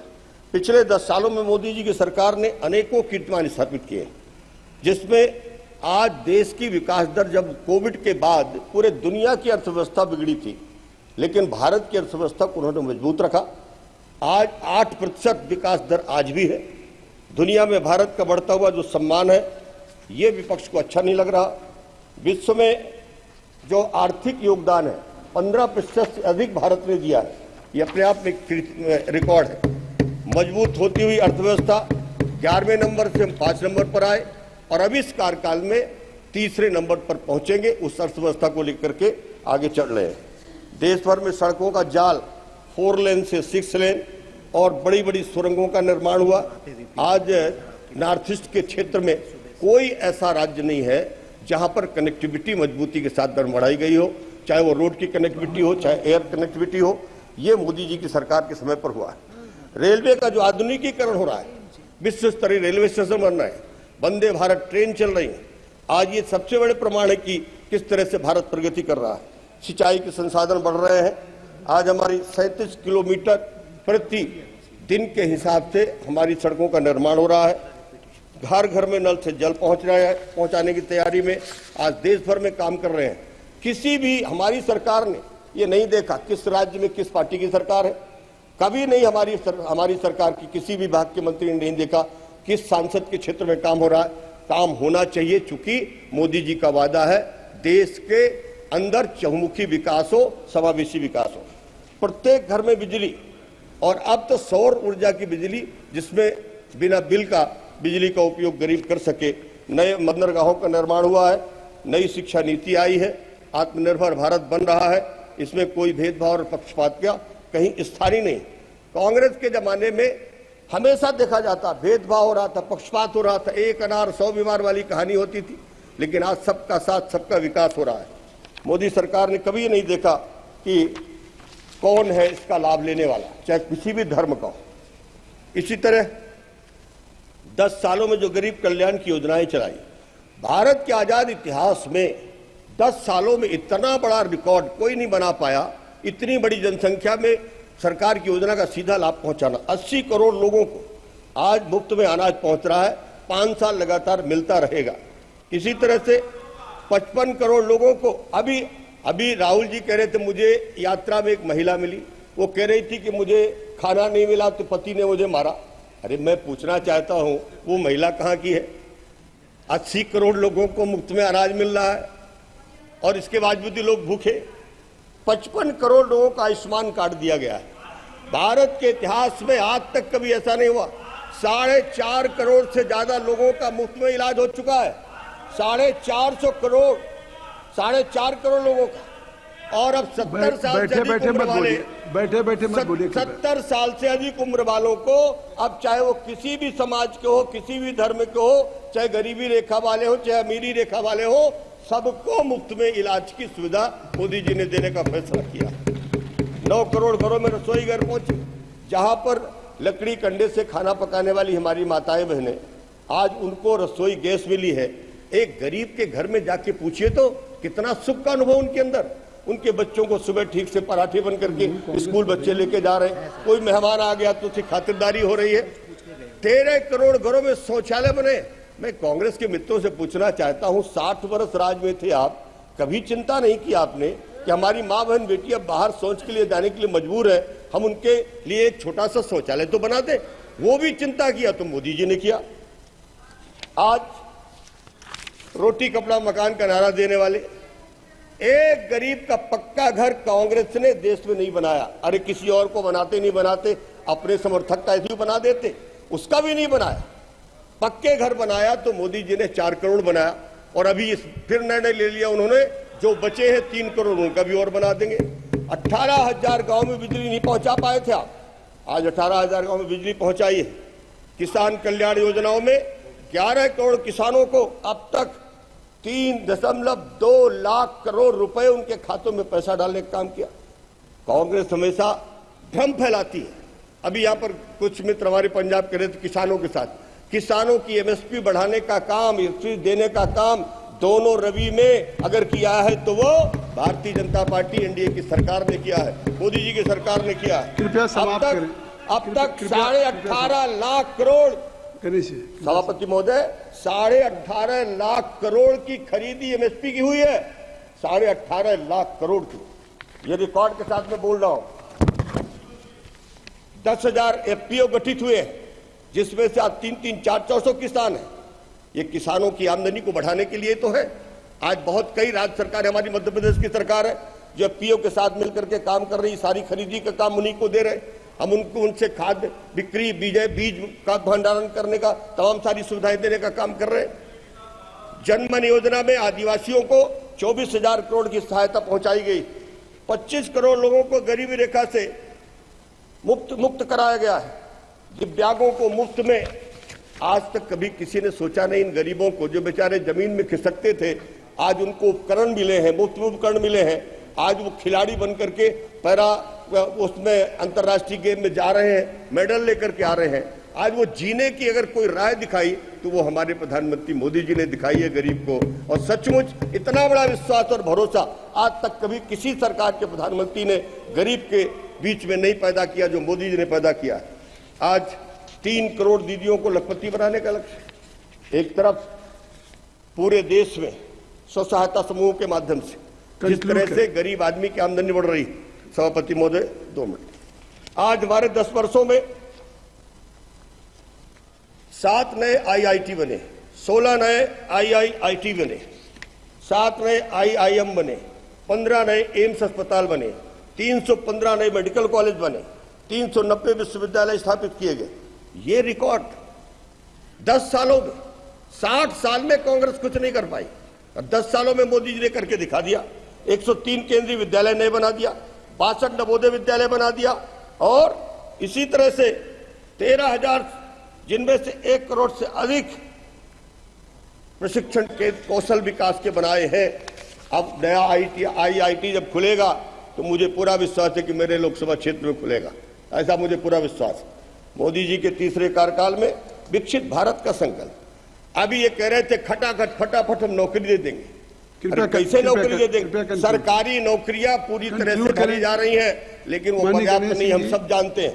विकसित भारत संकल्प के योजना के चलते देश के 140 करोड़ लोगों में 4 महत्वपूर्ण ऐसे वर्ग के लोग रहते हैं, जिसमें सबसे पहला गरीब है, दूसरा पढ़ा लिखा नौजवान है, तीसरा हमारे देश का किसान है, चौथी हमारे नारी शक्ति है। इन चारों स्तंभों को मजबूत करने का जो प्लान मोदी जी ने किया है, 2014 से उस नींव को मजबूत करने का काम शुरू किया और आज उसके परिणाम भी देखने को मिले हैं। 2047 आते आते इस देश की इन चारों स्तंभों को मजबूत करके विकसित भारत समाप्त करें, पूरा किया जाएगा। मुझे पूरा विश्वास है कांग्रेस बुरी तरह से एक्सपोज हो चुकी है। आज कांग्रेस का विश्वास देश की जनता ने पूरी तरह से समाप्त कर दिया है। और इसी तरह से मैं विपक्ष के साथियों से कहता हूं, अगर आप कांग्रेस के साथ चले तो आपका भी वही हाल होने वाला है जो इनका हो रहा है। बहुत बहुत धन्यवाद। श्रीमती प्रतिमा मंडल जी।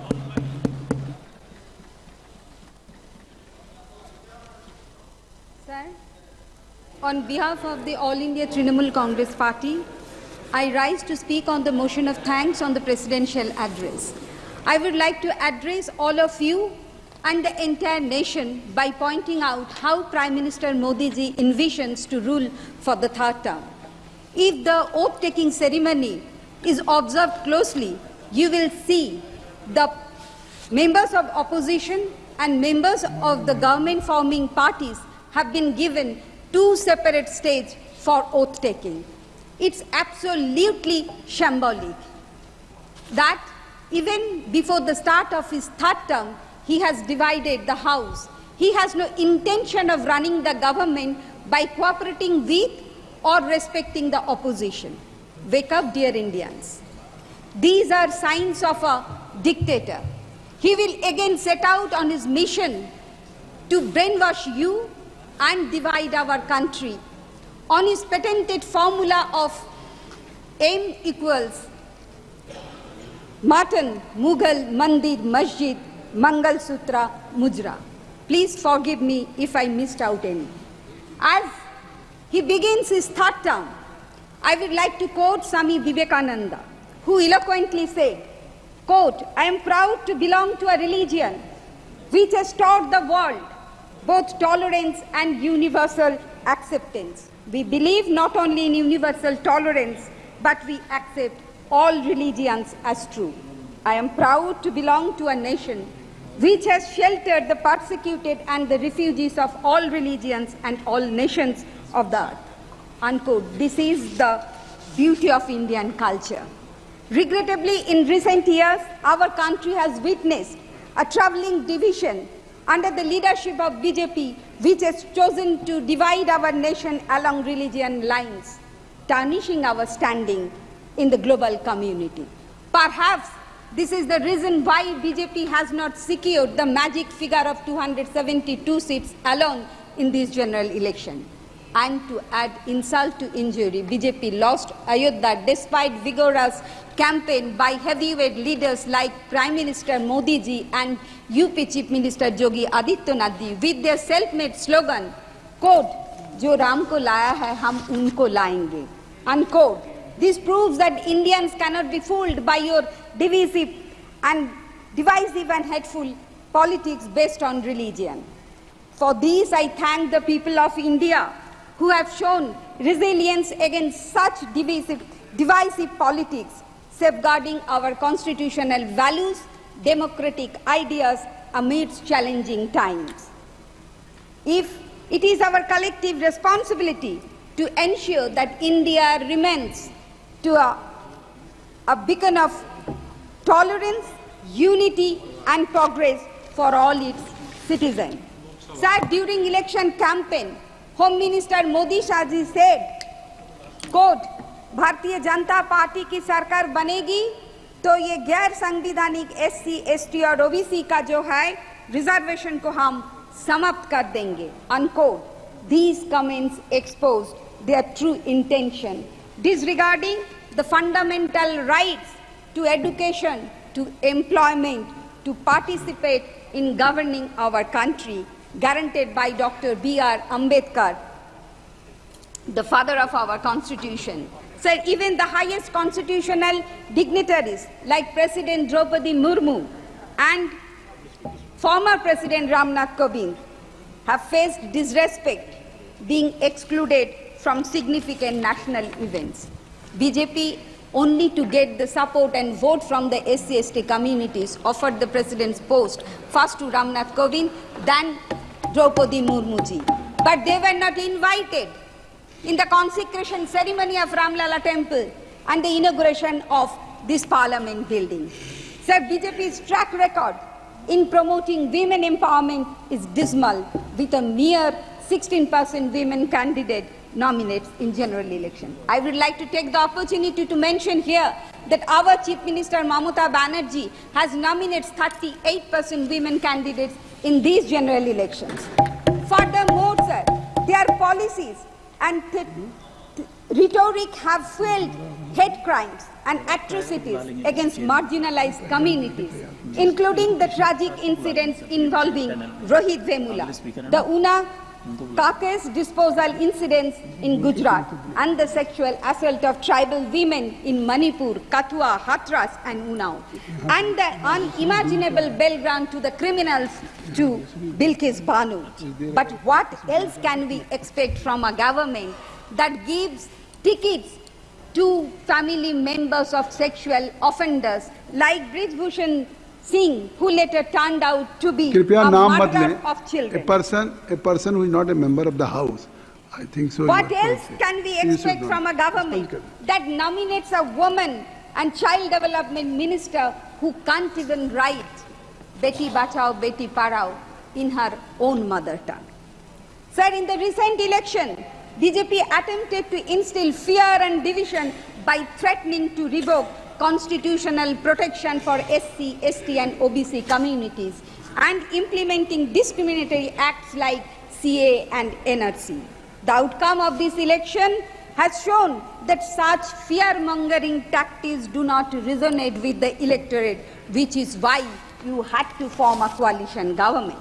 Sir, I wish to draw attention to a poignant analogy, a newspaper headline on 16th May 2021 once quoted Indira Gandhi asking astronaut Rakesh Sharma how India looked from space, to which he replied, quote, "Sare jahan se acha," unquote. But today, if someone asks, quote, "How does India look from your perch, Modi ji?"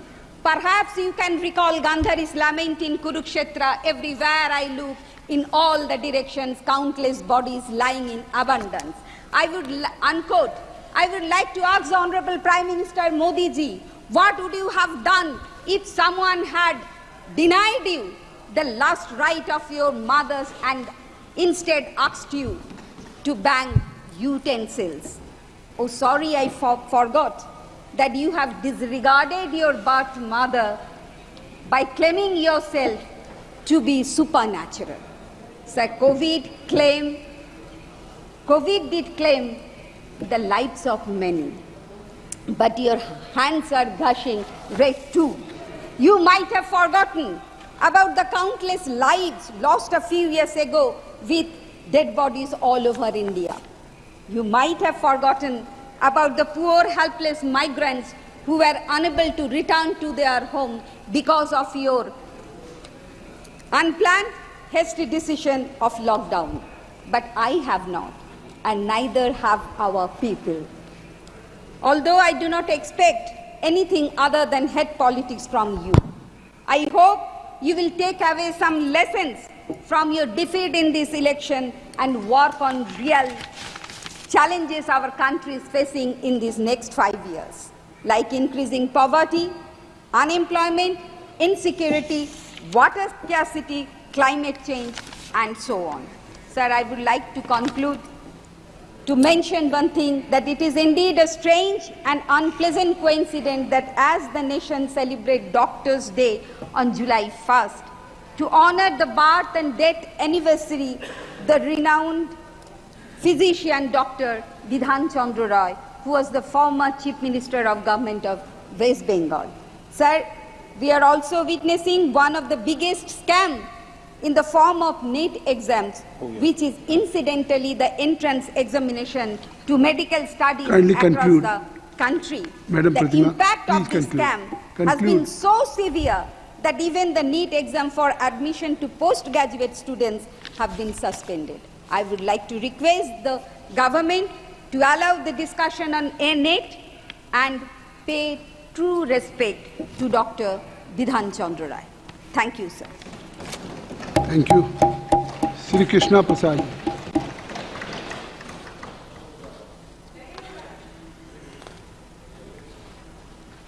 आदरणीय महोदय, सभापति जी, मुझे पहली बार संसद में खड़े रहकर बोलने का काबिल समझा। सभापति जी को, मेरे पार्टी नेता चंद्रबाबू नायडू जी को मैं आभारी हूँ, शुक्रगुजार हूँ, शुक्रिया अदा करता हूँ। Honorable Speaker, sir, I rise today with a deep sense of gratitude to support the motion of thanks to the Honorable President's address, which has eloquently encapsulated hopes and dreams of 1.4 billion Indians. Sir, as I deliver my maiden speech in this august House, I am compelled to reflect on India's remarkable journey from the challenging times of 1947 to the vibrant present of 2024. In the early days of our independence, our nation faced immense challenges: economic instability, poverty, illiteracy, and social inequality, to name a few. It was the predecessor to this House, the Constituent Assembly, and its visionary members who laid the foundation of our democracy by drafting the Constitution of India. This Constitution has served as a beacon of hope for over 1 billion citizens, giving us towards a brighter and more prosperous future. I stand here today as the voice of Bapatla Parliament constituency of Andhra Pradesh, Telugus world over, and I owe this honor to the enduring legacy of our Constitution and the visionary leadership of Dr. Bhimrao Ambedkar. Honorable Speaker, sir, amid the ebb and flow of political tides in the past 6 months, the electorate of this nation has bestowed their unwavering trust in electing the NDA government for a third consecutive term. This mandate is a testament to the vision and commitment of the government, and I am fortunate to have personally witnessed some of the reforms of this government in many years as a public servant, as an IPS officer. Just before the NDA government took over in 2014, India's GDP growth was below 5% for 2 consecutive years. We witnessed decreased employment generation, sluggish revenue growth, and deep drop of foreign direct investment in our economy. Fast forward to 2024, our growth rate has reached 8.4% in the third quarter of the fiscal year 2024.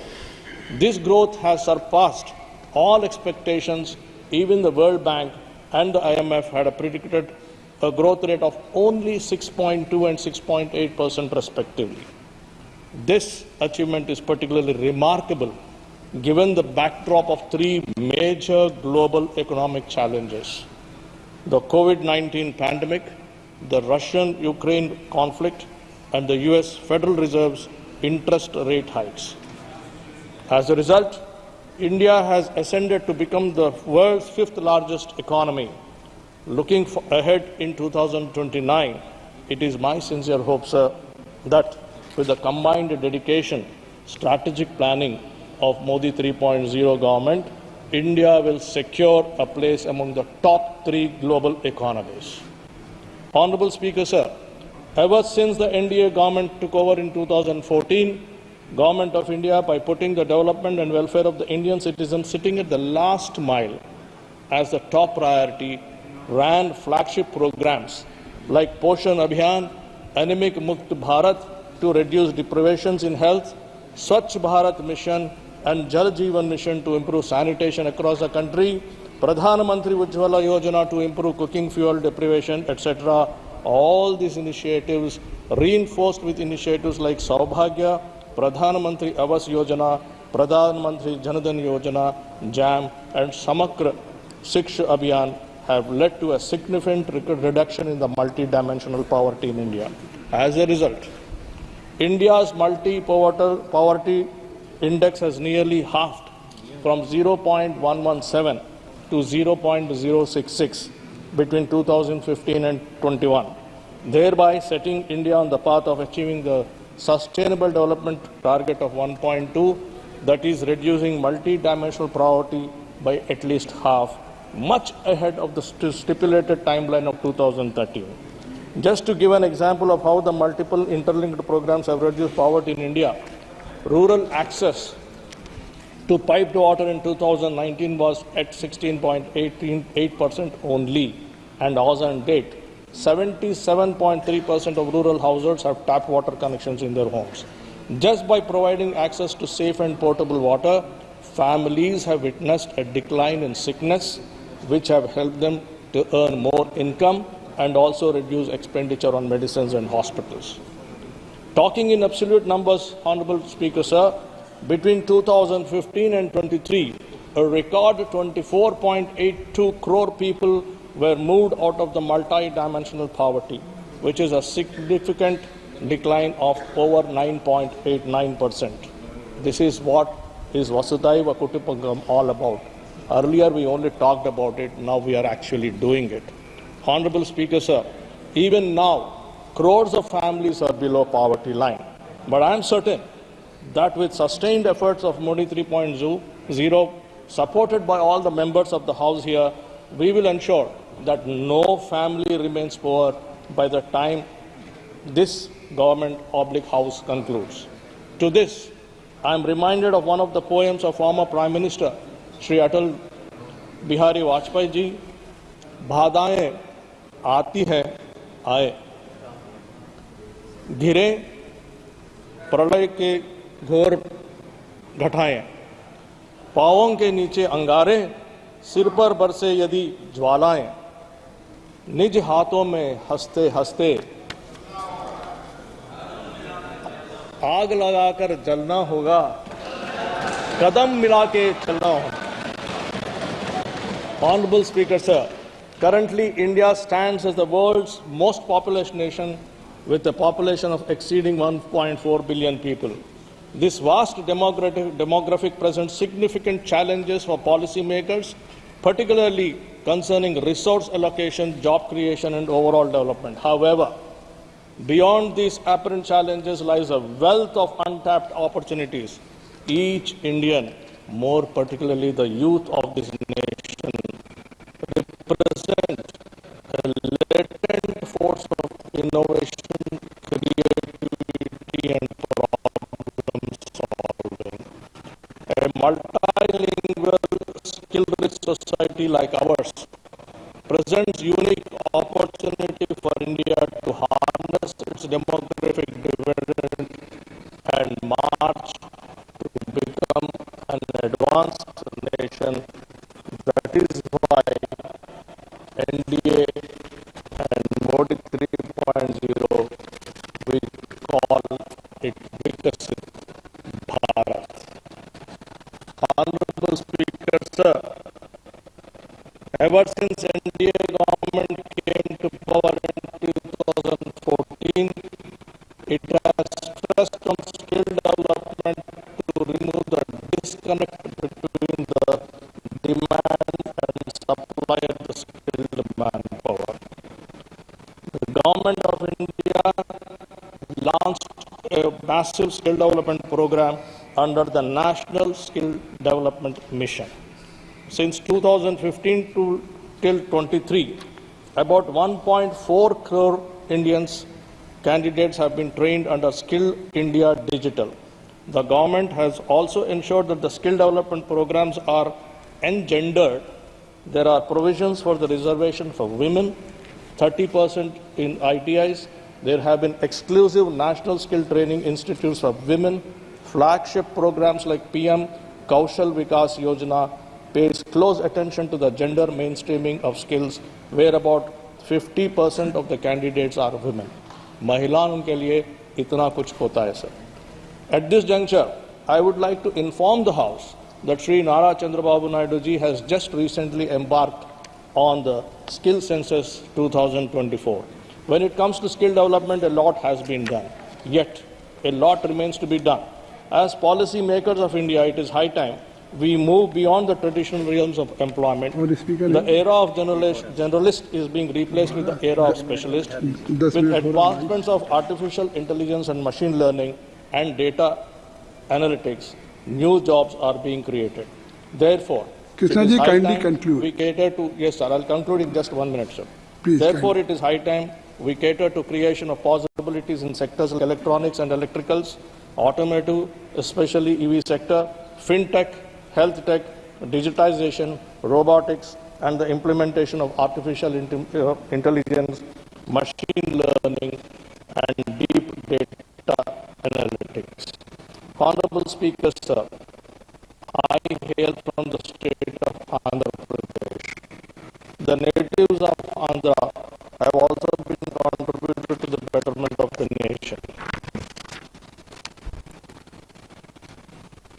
Even in the short existence of 10 years since the bifurcation, Andhra Pradesh has emerged as a leader in India's fishing and aquaculture, accounting for almost 41% of the India's share.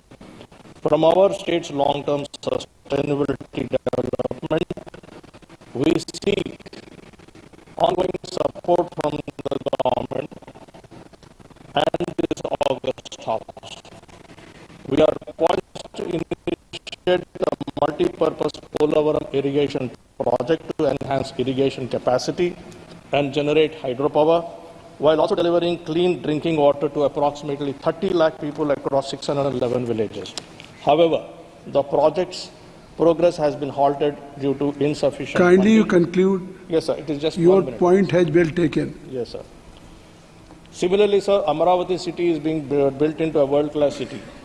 Speaker, sir, in the end, by quoting the shloka from Rig Veda, I wish to urge all members to join me in thanking Honorable President Madam for her address. Samano mantraha samitaha samani samanam manaha yah chittaposhanam samanam mantra bhami mantrayeva samaneva haviva jehuvaham. Meaning, if your thoughts, intentions and actions are all synchronized, reaching objective is Thank not you. difficult. Thank you. Thank you very much, sir, for giving me this great opportunity. Thank you, Sri Krishna Thank Prasad you, ji. sir. Thank you very much. Srimati Barsa Gaikwad.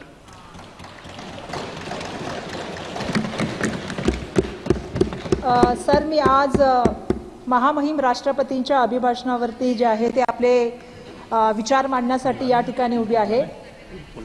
दिल्लीचे तख्त राखतो महाराष्ट्र माझा. छत्रपती शिवाजी महाराज, राजर्षी शाहू महाराज, क्रांतिज्योती सूर्य महात्मा फुले, क्रांतिज्योती सूर्य Savitribai Phule, Bharat Ratna doctor Babasaheb Ambedkar यांच्या पावन विचाराने चालणारा महाराष्ट्र आणि महाराष्ट्राच्या जनतेने दाखवून दिलं की सरकारी तिजोरीचा वापर हा स्वतःच्या फंडासाठी वापरला, सरकारी यंत्रणांचा वापर केला, सत्याची अंमलबजावणी केली, तरी सुद्धा गद्दारांना महाराष्ट्रामध्ये थारा मिळणार नाही आणि त्या ठिकाणी जो 400 पारचा नारा दिला होता ते स्वप्नभंग करण्याचं काम महाराष्ट्राने केलं. त्याबद्दल महाराष्ट्राच्या जनतेचं मी या ठिकाणी सन्माननीय अध्यक्ष महोदय खूप धन्यवाद व्यक्त करते. अध्यक्ष महोदय, महामहिम राष्ट्रपति के अभिभाषण में मैं अपेक्षा कर रही थी कि क्योंकि हम पहली बार सांसद बन के चुन के आए हैं, तो मैं अपेक्षा कर रही थी कि उसमें नीति की बात होगी, दिशा की बात होगी, दशा की बात होगी और आने वाला 1 साल का जो है वो क्या कार्यकाल रहने वाला है उसको हमें पूर्व कल्पना उससे मिल जाएगी. मैं अपेक्षा कर रही थी अध्यक्ष महोदय कि महंगाई हो, बेरोजगारी हो, पेपर लिंक हो, सामाजिक तनाव हो, महिला सुरक्षा की बात हो, इन सारे मुद्दों के ऊपर सम्माननीय अध्यक्ष महोदय इस बार बात होगी. सन्मान्य अध्यक्ष महोदय, महामहिम राष्ट्रपति ने निवडणूक आयोग के बारे में, चुनाव आयोग के बारे में जो तारीफ की है, उसके मामले में थोड़ा सा सन्मान्य अध्यक्ष महोदय मैं अपना एक्सपीरियंस बताना चाहती हूँ। हम सब संसद के लोगों ने चंडीगढ़ का तो इलेक्शन सन्मान्य अध्यक्ष महोदय देखा ही था कि जिस तरह से वो रिटर्निंग ऑफिसर काम कर रहा था, लेकिन महाराष्ट्र की जनता ने तो सन्मान्य अध्यक्ष महोदय चुनाव आयोग का काम भोगा भी है। मैं इसलिए भोगा शब्द सन्मान्य अध्यक्ष महोदय कहना चाहती हूँ कि जिस तरह से हमारे यहाँ पे दो पक्ष तोड़े गए, जिस तरह से दोनों पक्ष के चिन्ह बदले गए और उसके बाद जो इलेक्शन आया, सन्मान्य अध्यक्ष महोदय हमारी अपेक्षा थी कि चुनाव आयोग पारदर्शिता से और निष्पक्ष होकर इलेक्शन लड़ेगा। लेकिन दुर्भाग्यवश सन्मान्य अध्यक्ष महोदय मुझे कहना पड़ेगा कि मशीन पे एक जैसे चिन्ह होने नहीं चाहिए, ये क्राइटेरिया है। लेकिन हमने महाराष्ट्र में देखा कि जहाँ पे तुतारी थी वहाँ पे पिपानी थी, जहाँ पे मशाल थी वहाँ पे आग फेंकने वाली वो क्या कहते हैं चिमनी थी। तो इस तरह के काम जो है मशीन पे किए गए।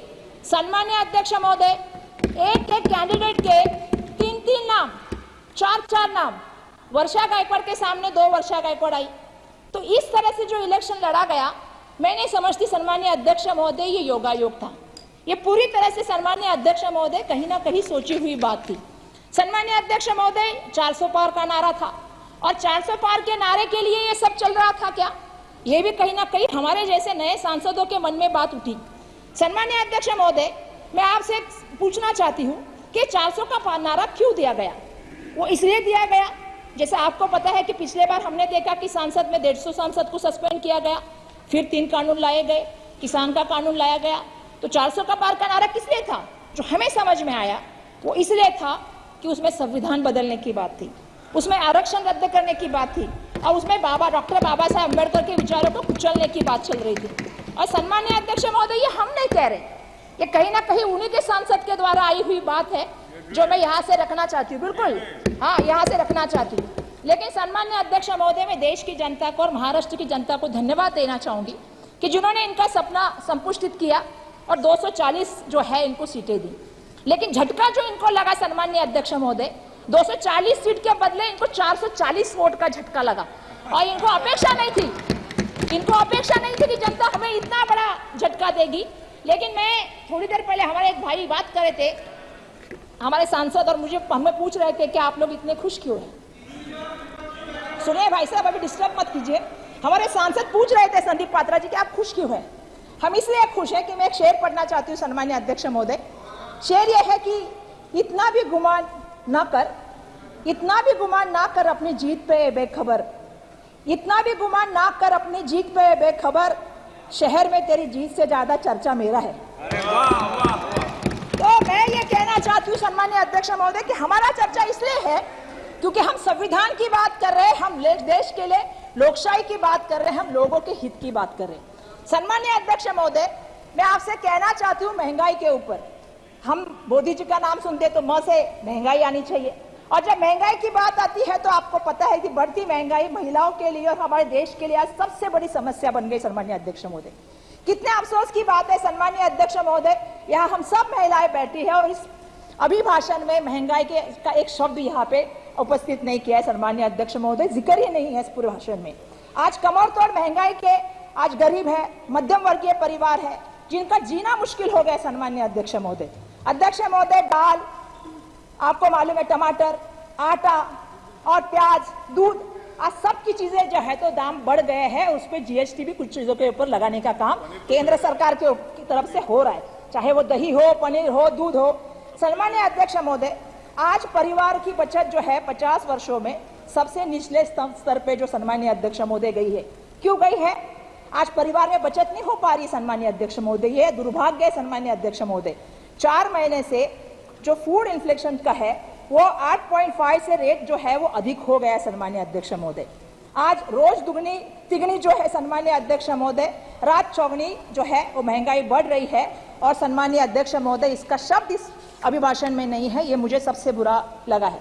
सन्मान्य अध्यक्ष महोदय, जब हम लोग महाराष्ट्र की असेंबली में काम कर रहे थे या संसद में भी काम कर रहे हैं, जब मणिपुर की बात आती है तो हम महिलाएं हैं, हमें बहुत दुख होता है सन्मान्य अध्यक्ष महोदय। महिलाओं की नग्न ढिंड निकालना ये किसी भी देश के लिए, किसी भी संस्कृति के लिए और किसी भी स्टेट के लिए सन्मान्य अध्यक्ष महोदय बिल्कुल सही नहीं है। अध्यक्ष अध्यक्ष महोदय, लेकिन दुर्भाग्यवश इस संसद में उसका उल्लेख नहीं हुआ। सम्मान्य अध्यक्ष महोदय, देश के प्राइम मिनिस्टर वहां गए नहीं। पिछले 13 महीनों में सम्मान्य अध्यक्ष महोदय 221 लोगों की इसमें जान गई। सम्मान्य अध्यक्ष महोदय 50,000 से ज्यादा लोग बेघर हो गए। और इसके बावजूद सम्मान्य अध्यक्ष महोदय, मैं कहना चाहती हूँ कि इसके लिए कोई भी जो है इस पूरे भाषण में एक शब्द नहीं है। जो भाषण में शब्द है वो सिर्फ है जो आपको पता है उत्तर पूर्व राज्यों की सुरक्षा की बात की गई है। मेरा यह अपेक्षा था कि इसमें मणिपुर की महिलाओं के लिए, मणिपुर की जनता के लिए यहाँ से एक प्रबोधन जाएगा और उनको विश्वास दिलाया जाएगा कि उनकी सुरक्षा के लिए आने वाले सालों में काम किया जाएगा। सम्मानीय अध्यक्ष महोदय, हम म से महिला सुरक्षा की बात करते हैं। आज महिला सुरक्षा की बात हुई। आज सुबह ही मुझे बहुत अच्छा लगा जब हमारे सम्मानीय अध्यक्ष महोदय ने इंडिया की टीम जीती, उसके लिए एक प्रस्ताव रखा गया। हम महिलाएं हैं, हम अपेक्षा करते हैं हमारी खिलाड़ियां महिलाएं कैसे आती है आप जानते हो। जब सामाजिक जीवन में, राजनीति में, आर्थिक नीति में, सांस्कृतिक नीति में या खेल में जब हम आते हैं ना अध्यक्ष महोदय, बहुत संघर्ष करके वहां तक पहुंचते हैं महिलाएं।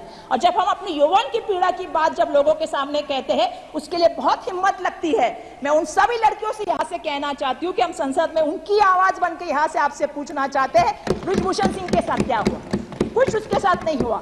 मैं ये इसलिए भी कहना चाहती हूँ अध्यक्ष महोदय, क्योंकि संसद को पूरा देश देख रहा है और इस देश को हमसे अपेक्षा है, आपसे अपेक्षा है, आपकी चेयर से अपेक्षा है। सम्मानीय अध्यक्ष महोदय, अध्यक्ष महोदय, जब मैं संसद भवन में आई मुझे बहुत अच्छा लगा ये सब देख के, लेकिन मुझे और अच्छा लगता कि संसद भवन का उद्घाटन और भूमि पूजन दोनों महामहिम राष्ट्रपति के हाथों से होता। तो मुझे बहुत अच्छा लगता कि एक महिला, एक आदिवासी महिला को उसका मान मिल जाता, एक दलित जो हमारे सम्मानीय राम कोविंद जी थे महामहिम राष्ट्रपति, उनको ये सम्मान मिल जाता। श्री राम जी का मंदिर हुआ लेकिन महामहिम राष्ट्रपति जी को बुलाया नहीं गया। मैं इसके लिए भी खेद व्यक्त करना चाहती हूँ सम्मानीय अध्यक्ष महोदय, इन चीजों के ऊपर ध्यान रखना चाहिए। महामहिम राष्ट्रपति जी का पद ये देश का सर्वोच्च पद है, उनको उनकी गरिमा और उनका सम्मान मिलना चाहिए। सम्मानीय अध्यक्ष महोदय, अध्यक्ष महोदय, मैं म से मुंबई की रेलवे के बारे में, जो हमारी रेल व्यवस्था है उसके बारे में और उसके सुरक्षा के बारे में थोड़ा बात करना चाहती हूँ, जो आजकल राम भरोसे चल रही है। सम्मानीय अध्यक्ष महोदय, मैं कहना चाहती हूँ एनसीआरबी के मुताबिक 2017 से 2021 तक ट्रेन जो हादसे हुए सम्मानीय अध्यक्ष महोदय, इसमें जो लगभग 1 लाख लोगों से ज्यादा लोगों की मौत हुई है। सम्मानीय अध्यक्ष महोदय, ये मैं नहीं कह रही हूँ, ये एनसीआरबी का रिपोर्ट कह रहा है। सम्मानीय अध्यक्ष महोदय, आज आपको पता है अध्यक्ष महोदय, मुंबई ये देश की आर्थिक राजधानी है और मुंबई की जो सबसे बड़ी लाइफलाइन है वो रेलवे है। सम्मानीय अध्यक्ष महोदय, आज ऐसी अवस्था है कि अगर रेलवे लड़खड़ा जाती है तो मुंबई शहर सम्मानीय अध्यक्ष महोदय लड़खड़ा जाता है। आज अध्यक्ष महोदय, मुंबई का आप देखेंगे तो हर दिन 7 लोगों की जान ये ट्रेन दुर्घटना में जाती है। इसके ऊपर आपको ध्यान देना पड़ेगा। दूसरा ऐसा है सम्मानीय अध्यक्ष महोदय, 2023 मैं अध्यक्ष महोदय मेरे को पहली बार बोल रही हूँ, थोड़ा 4-5 ही पॉइंट है सर। बोलो। सर 2023 में आप देखेंगे सेंसेक्स तो 2590 लोग जो है उनकी ट्रेन की दुर्घटना में जो है सम्मानीय अध्यक्ष महोदय मौत हुई है। और इसके बावजूद भी सम्मानीय अध्यक्ष महोदय आप देखेंगे तो 441 लोगों को जो है वो चोट आने का काम हुआ है।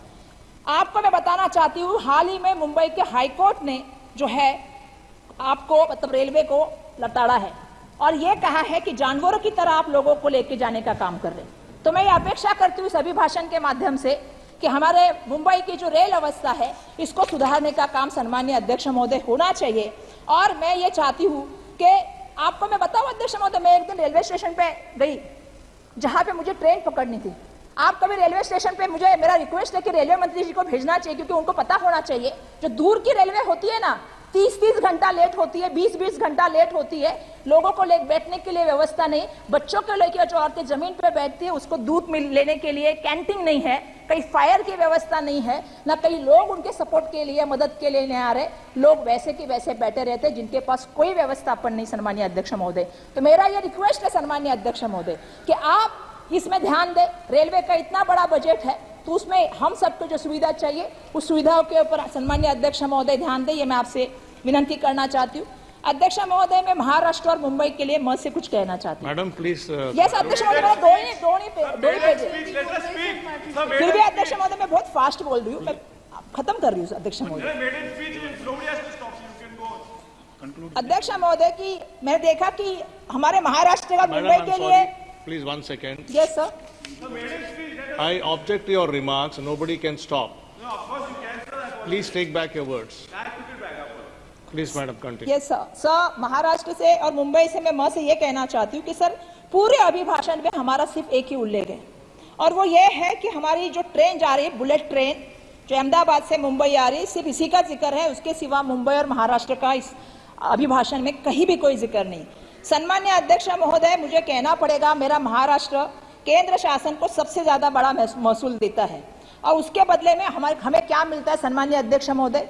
अगर हम बात करें टैक्स कलेक्शन की अध्यक्ष महोदय, तो महाराष्ट्र से अगर 1 रुपया जाता है तो केंद्र से हमें वापस सिर्फ 7 पैसा आता है सम्मान्य अध्यक्ष महोदय। अध्यक्ष महोदय, ये हमारे ऊपर अन्याय है, ये हमें यहाँ से कहना है। अध्यक्ष महोदय, मेरी एक मांग है कि टैक्स डिक्लेरेशन के बाद महाराष्ट्र का जो हिस्सा बढ़ाया जाएगा, मैं ये मांग करती हूँ कि टैक्स जो दिया जाएगा उसमें से महाराष्ट्र से जो टैक्स आएगा उसका 50% टैक्स जो है वो हमें मिलना चाहिए। महाराष्ट्र की वो हमारे विकास के लिए जरूरी चीज है, वो हमें मिलना चाहिए। ये मेरा सम्मान्य अध्यक्ष महोदय कहना है। अध्यक्ष महोदय, महाराष्ट्र का किसान आज जो है वो हम कहते हैं कि बहुत बड़े संकट में है, क्योंकि आसमानी संकट उसके ऊपर, उसके साथ तो जूझ रहा है, लेकिन उसको केंद्र की मदद क्या मिल रही सम्मान्य अध्यक्ष महोदय? कुछ भी मदद नहीं मिल रही। अध्यक्ष महोदय, महाराष्ट्र के किसान की बात करें तो प्याज के किसान की बात करते हैं। सम्मान्य अध्यक्ष महोदय, आज ऐसी नीतियां बनाई गई कि आज दुर्भाग्यवश मुझे कहना पड़ेगा, इन्होंने एक्सपोर्ट बैन कर दिया, जिसके कारण लोगों की जो आमदनी थी वो कम हो गई और किसान आज इतना परेशान है। मेरा आपसे विनती है कि जिस तरह से तेलंगाना सरकार ने या महाराष्ट्र में जब महाविकास आघाड़ी की सरकार थी, हमने कर्जा माफ करने का काम किया था, उसी तरह किसानों का कर्जा माफ हो। सम्मानित अध्यक्ष महोदय, मैं यहाँ से आपको ये विनती करना चाहती हूँ। अध्यक्ष महोदय, मैं से महापुरुषों के बारे में बात करना चाहती हूँ और उनके स्मारकों के बारे में बात करना चाहती हूँ। हमारे सम्मानीय एक खासदार साहब ने यहाँ पे बात की कि हमारे महाराष्ट्र के आद्य जो देवत हम लोग जिसको करते हैं, या महाराष्ट्र की अस्मिता जिसको कहते हैं। सर, मैं खत्म करूँ, 2 ही पेपर है मेरे पास। श्री के विश्वेश्वर सर, एक मिनट सर, एक मिनट श्री के विश्वेश्वर रेड्डी जी, आप बात कीजिए प्लीज। ओके सर, मैं लास्ट पॉइंट कर रही हूँ सर, लास्ट पॉइंट कि महाराष्ट्र के जो हमारे आराध्य देवत है या हमारे जो अस्मिता है छत्रपति शिवाजी महाराज, इनके अरबी समुद्र की स्मारक की बात हुई थी और देश के प्राइम मिनिस्टर ने 24/12/2016 को इसका जल पूजन किया था। सम्मानीय अध्यक्ष महोदय, अभी तक काम शुरू नहीं किया शिव स्मारक का। सम्मानीय अध्यक्ष महोदय, भारत रत्न डॉक्टर बाबा साहब अम्बेडकर जी के स्मारक का जो है वो इंदू मिल का भूमि पूजन 2015 को किया गया था, 11/10/2015 को। अभी तक उसका सिर्फ 30% काम हुआ है। सम्मानीय अध्यक्ष महोदय, ये हमारे सबसे बड़े आराध्य देवत है, हमारी अस्मिता है, तो ये काम जल्द से जल्द होना चाहिए। ये मेरा यहाँ पे सम्मानीय अध्यक्ष महोदय है। बस मैं यही कहूंगी कि आपका बहुत बहुत धन्यवाद। श्री के Vishweshwar Reddy. Respected Chairman, thank you, sir, for the opportunity. I rise to support the motion of thanks to our President, Draupadi Murmu ji. It's customary, sir, for the President to address both the houses to outline the remarkable achievements of our nation under our government. We should all be proud of this. And it is this tradition that the Parliament upholds. And yes, there are shortcomings, there are scope for improvements, but that can always wait for debate and discussion later. Let us keep this rich tradition alive, sir. Let us use this opportunity in a dignified way, and let our Parliament be known for its discussions, not its disruptions. Sir, under the leadership of our Prime Minister Narendra Modi ji, India emerged as the fastest growing major economy. From 10th place, we moved on to 5th and well on our way to 3rd. But sir, these are numbers for elite economists and maybe us politicians. How does these numbers make a difference to our poor, our rural folks, our farmers, our industry, our small businessmen, our healthcare and our education, sir? I thank the President for eloquently elaborating these. Sir, I would like to start with the small things our government did, sir. Sir, the 12,000 rupees, 10,000 rupees bathroom, sir. The Swachh Bharat. Leaders come and go. Prime ministers, chief ministers, ministers, governments come and go. And they boast themselves, they did this project, they built that dam. But it's this small thing, sir. Sir, people build infrastructure, but great people change societies and how societies behave. 10 years ago, India meant open defecation. Foreigners come, we have to look down in shame. So, ఈరోజు మనము ఒక సమాజంలో మార్పు తెచ్చినైన ఒక గొప్ప వ్యక్తి అంటే మన ప్రధానమంత్రి మోడీ గారు. ఎన్నో ఇన్ఫ్రాస్ట్రక్చర్ ప్రాజెక్ట్ చేస్తారు, కానీ ఈయన గౌరవం పెంచిండు, ఆత్మగౌరవం పెంచిండు. నిజంగానే మన తెలుగు భాషను కూడా మార్చిండు. ఇంతకుముందు ఎవరన్నా ఆయన ఎక్కడ పోయిండా అంటే బయటికి పోయిండా అంటాము, కానీ ఇప్పుడు ఆయన ఎక్కడ పోయిండా అంటే బాత్రూమ్ అంటాడు. Sir, the word bathroom has now become a Telugu word, sir. They proudly say, nenu bathroom poina ani. Sir, he increased the self-worth, the self-dignity and of the poor children, not because they don't know, because they did not have access to bathrooms, sir. And this I'm very proud of, sir, that our government achieved this, where last 60 years we had to bow down our heads in shame that such an advanced country, we still had open defecation. Almost, in our state, sir, it's almost 90% open defecation free. Regarding our farmers, sir, just in my state, Telangana, 29 lakh farmers get 6,000 rupees under Kisan Samman Nidhi, sir. MNREG scheme, sir. Of course, it is started by the previous UPA government, and we are happy. They did some good things too, but we continued it, sir. What was happening under MNREG scheme?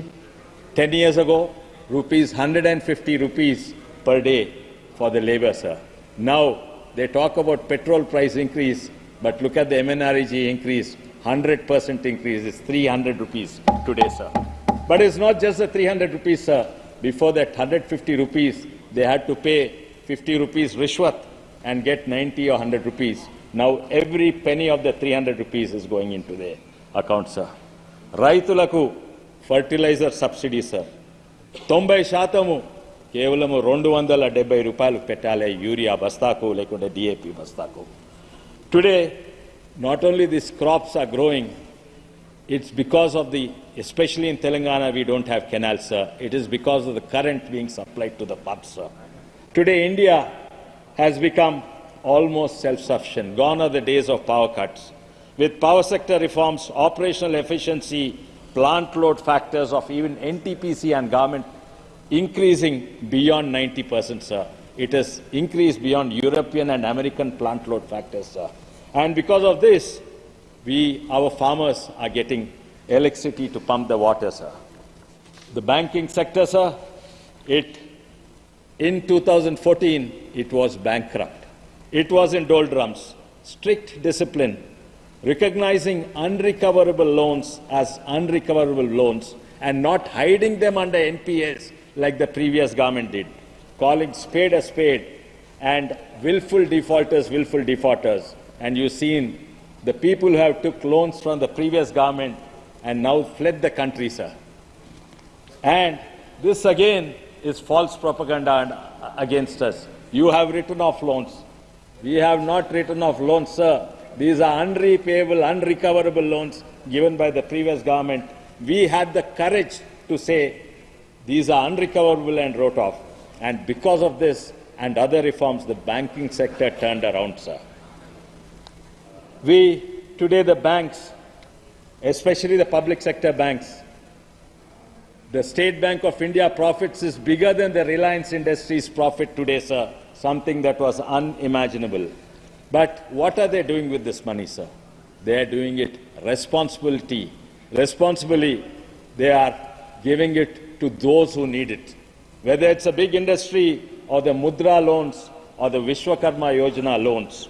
And these, somebody today said, sir, the gentleman is not here from the opposition. He was telling Vishwakarma Yojana, he was associating with Hindu religion and caste. Raja. He was associating Vishwakarma Yojana to Hindu religion and caste. Sir, I think the honorable member is not aware or not well read on this. Even a Muslim, even a Christian can become a carpenter. And tomorrow his son can become a goldsmith or anybody who works with his hands, sir. And that is the greatness of this Vishwakarma Yojana, sir. Sir, it's not just the PSU bank, sir.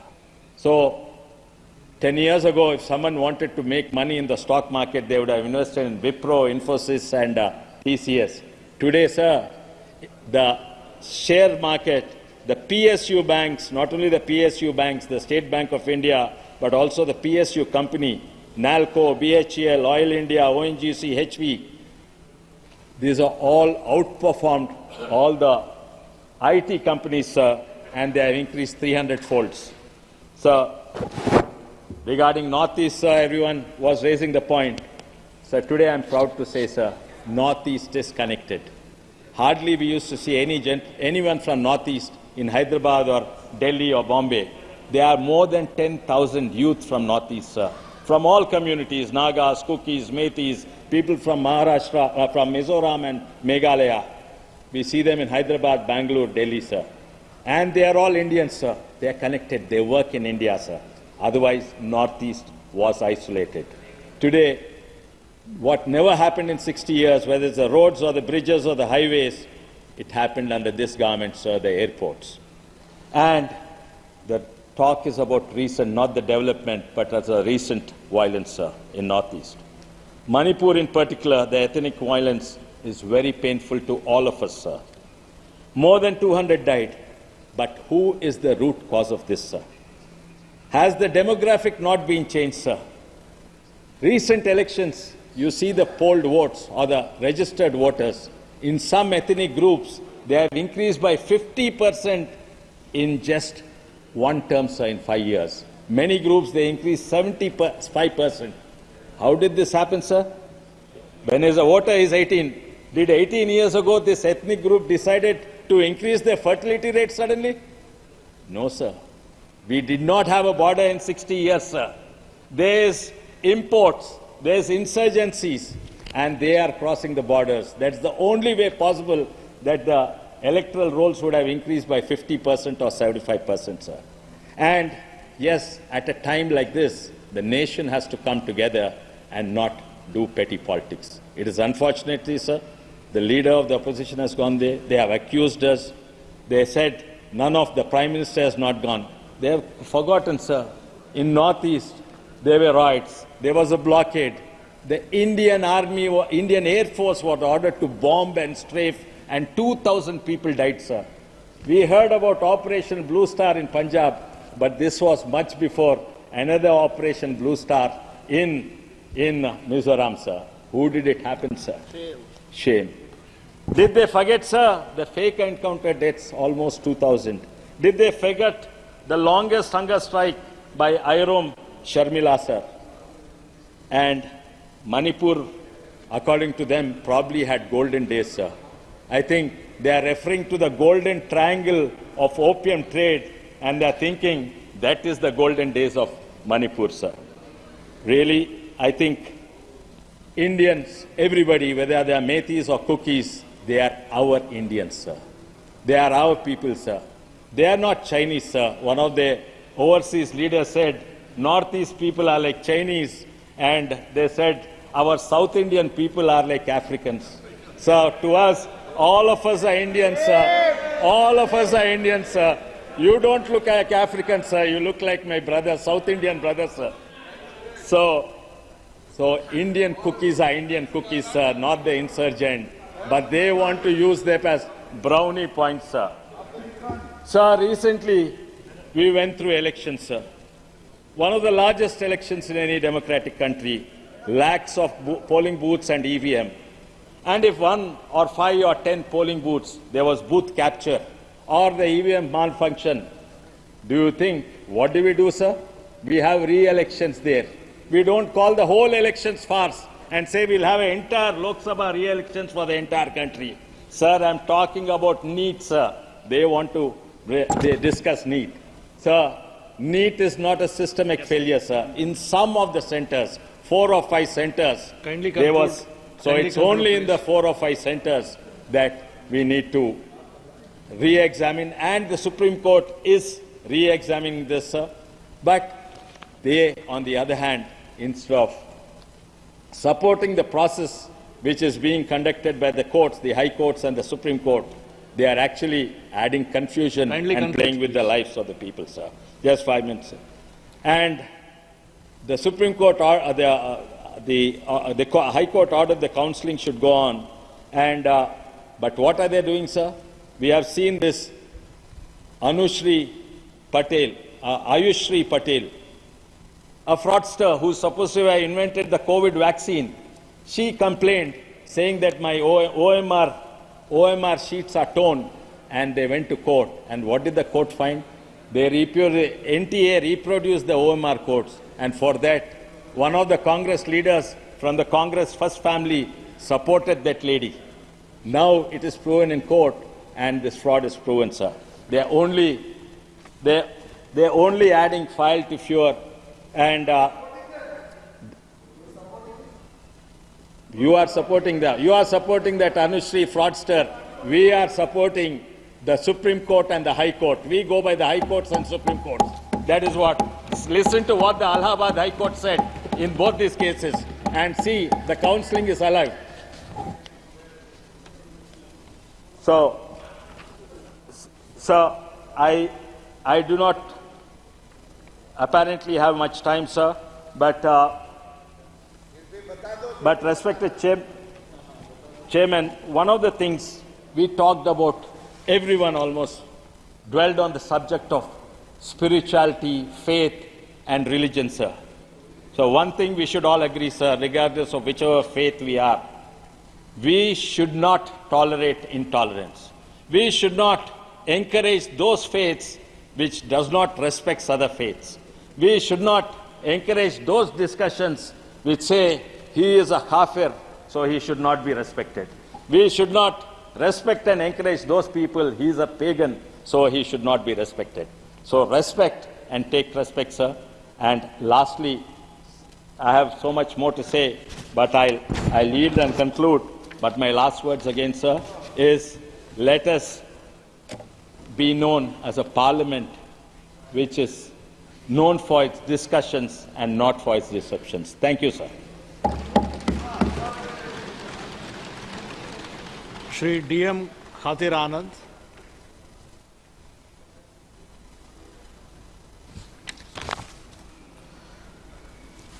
Thank you, Speaker Sir, for giving me an opportunity to speak in the reply motion to the Madam President's address in this August House. Sir, I am deeply grateful to our Thalapathy, Sri M.K. Stalin, Sir, Chief Minister of Tamil Nadu, for granting me to serve as a Member of Parliament for the second consecutive term in this August House.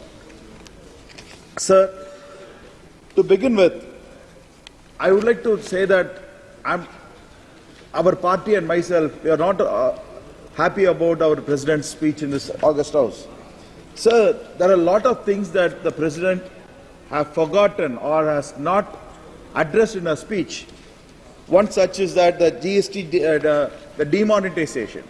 The demonetization happened long back by this government, but the effects of the demonetization is so bad that it has made the country, affected the economy so bad that this has caused a cash shortage and an economic decline, sir. There is no indication that the government is taking any concrete measures to review the center-state relations in accordance with the demands of the state government and to maintain cooperative federalism. This is an accusation, and also the President has not addressed this issue. So there is no mention in the President's address of the Union government's unequal distribution of the taxes to the state government, particularly for the non-BJP ruled states such as Tamil Nadu, which provides the Union government with the highest tax revenue. But the Union government is not heeding to the request of the Tamil Nadu government, where the Tamil Nadu government has requested nearly 40,000 crores as a disaster relief, but the government only provided 276 crores, sir. Like this, the Union government has never heard to the Tamil Nadu's plea. So the Honorable President address does not address the farmer suicide issues. over the past decades, and the voice of farmers was not heard and the promises were left unfilled.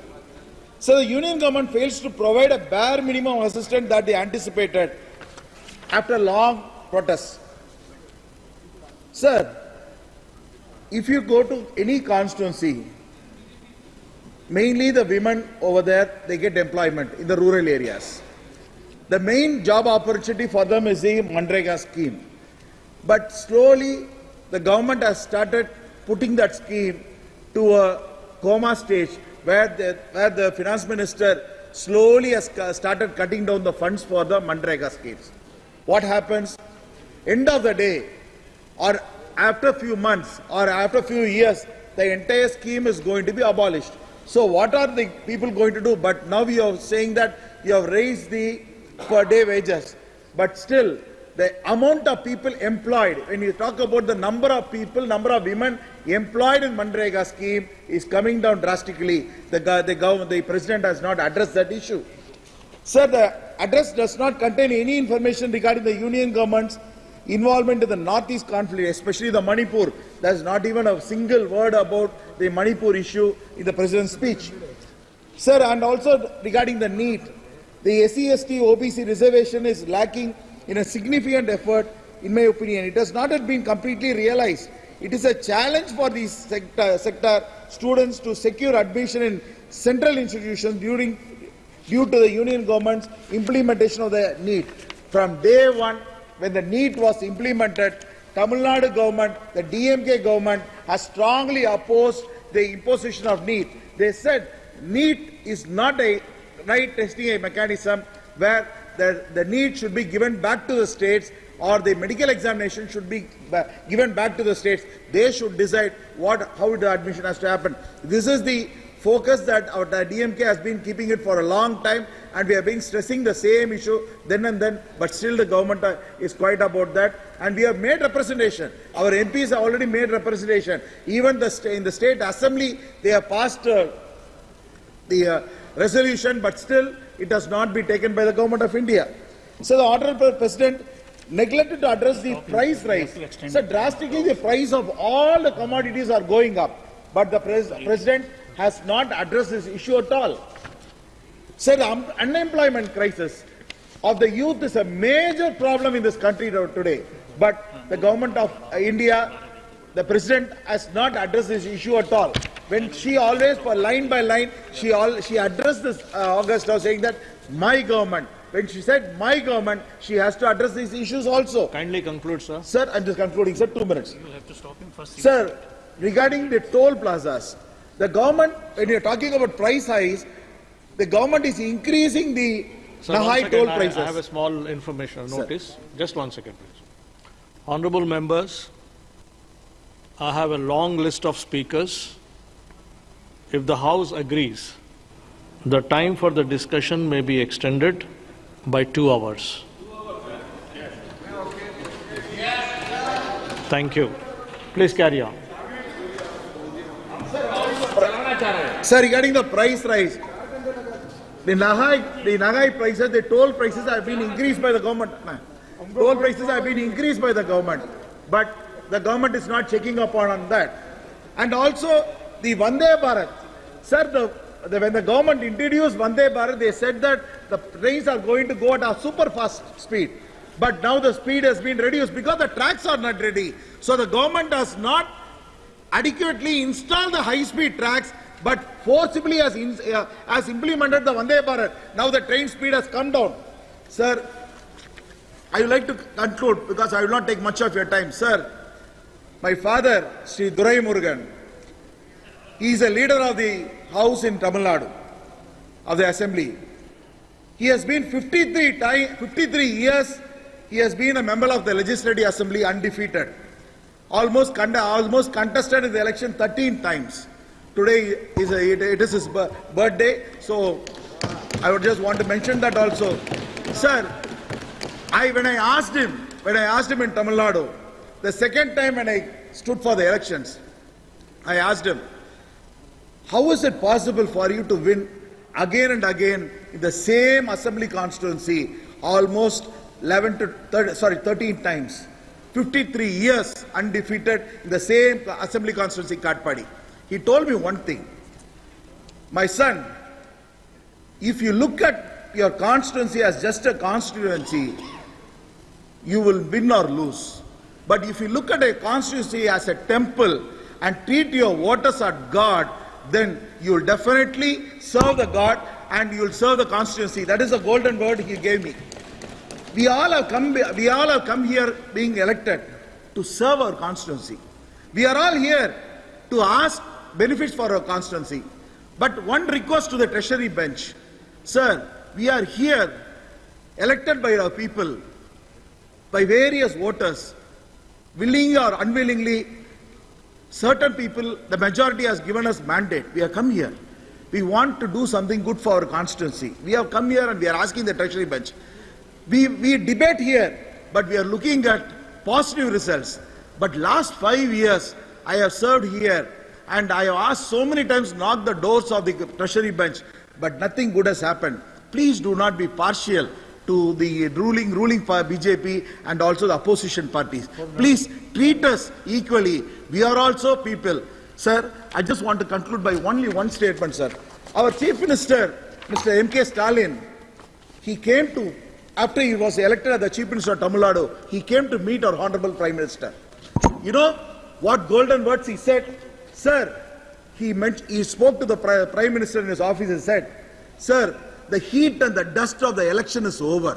Now, unconditionally, we are offering our hands in development of this nation. This is the words uttered by our Chief Minister.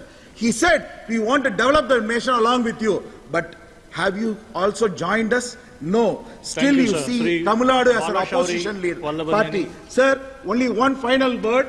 I'm concluding, sir. Final last line. Sir, we all know about water. Say in water, when someone gets drowned in a water, we all know by nature it gives you 3 chances to come up. 3 chances it will push you up, you can swim and you catch any lifeboat and you can cross. Now you are on the 3rd chance. Treasury bench, you are on the 3rd chance. Better you serve the nation or you will be evacuated. So only last point, Makkal Sevaiye, Magelsan Sevai. If you serve the people, you will serve the God. Thank you very much, sir. Thank you, sir. Sir, first I congratulating the Honorable Prime Minister, Sri Modi ji, for creating a history by becoming a PM 3rd time in a row. Sir, he is the only one after Pandit Jawaharlal Nehru ji, 3rd time Prime Minister. Sir, I think Honorable President of India for her address to both the houses of Parliament, and I am standing here to support the motion of thanks moved by Sri Anurag Thakur.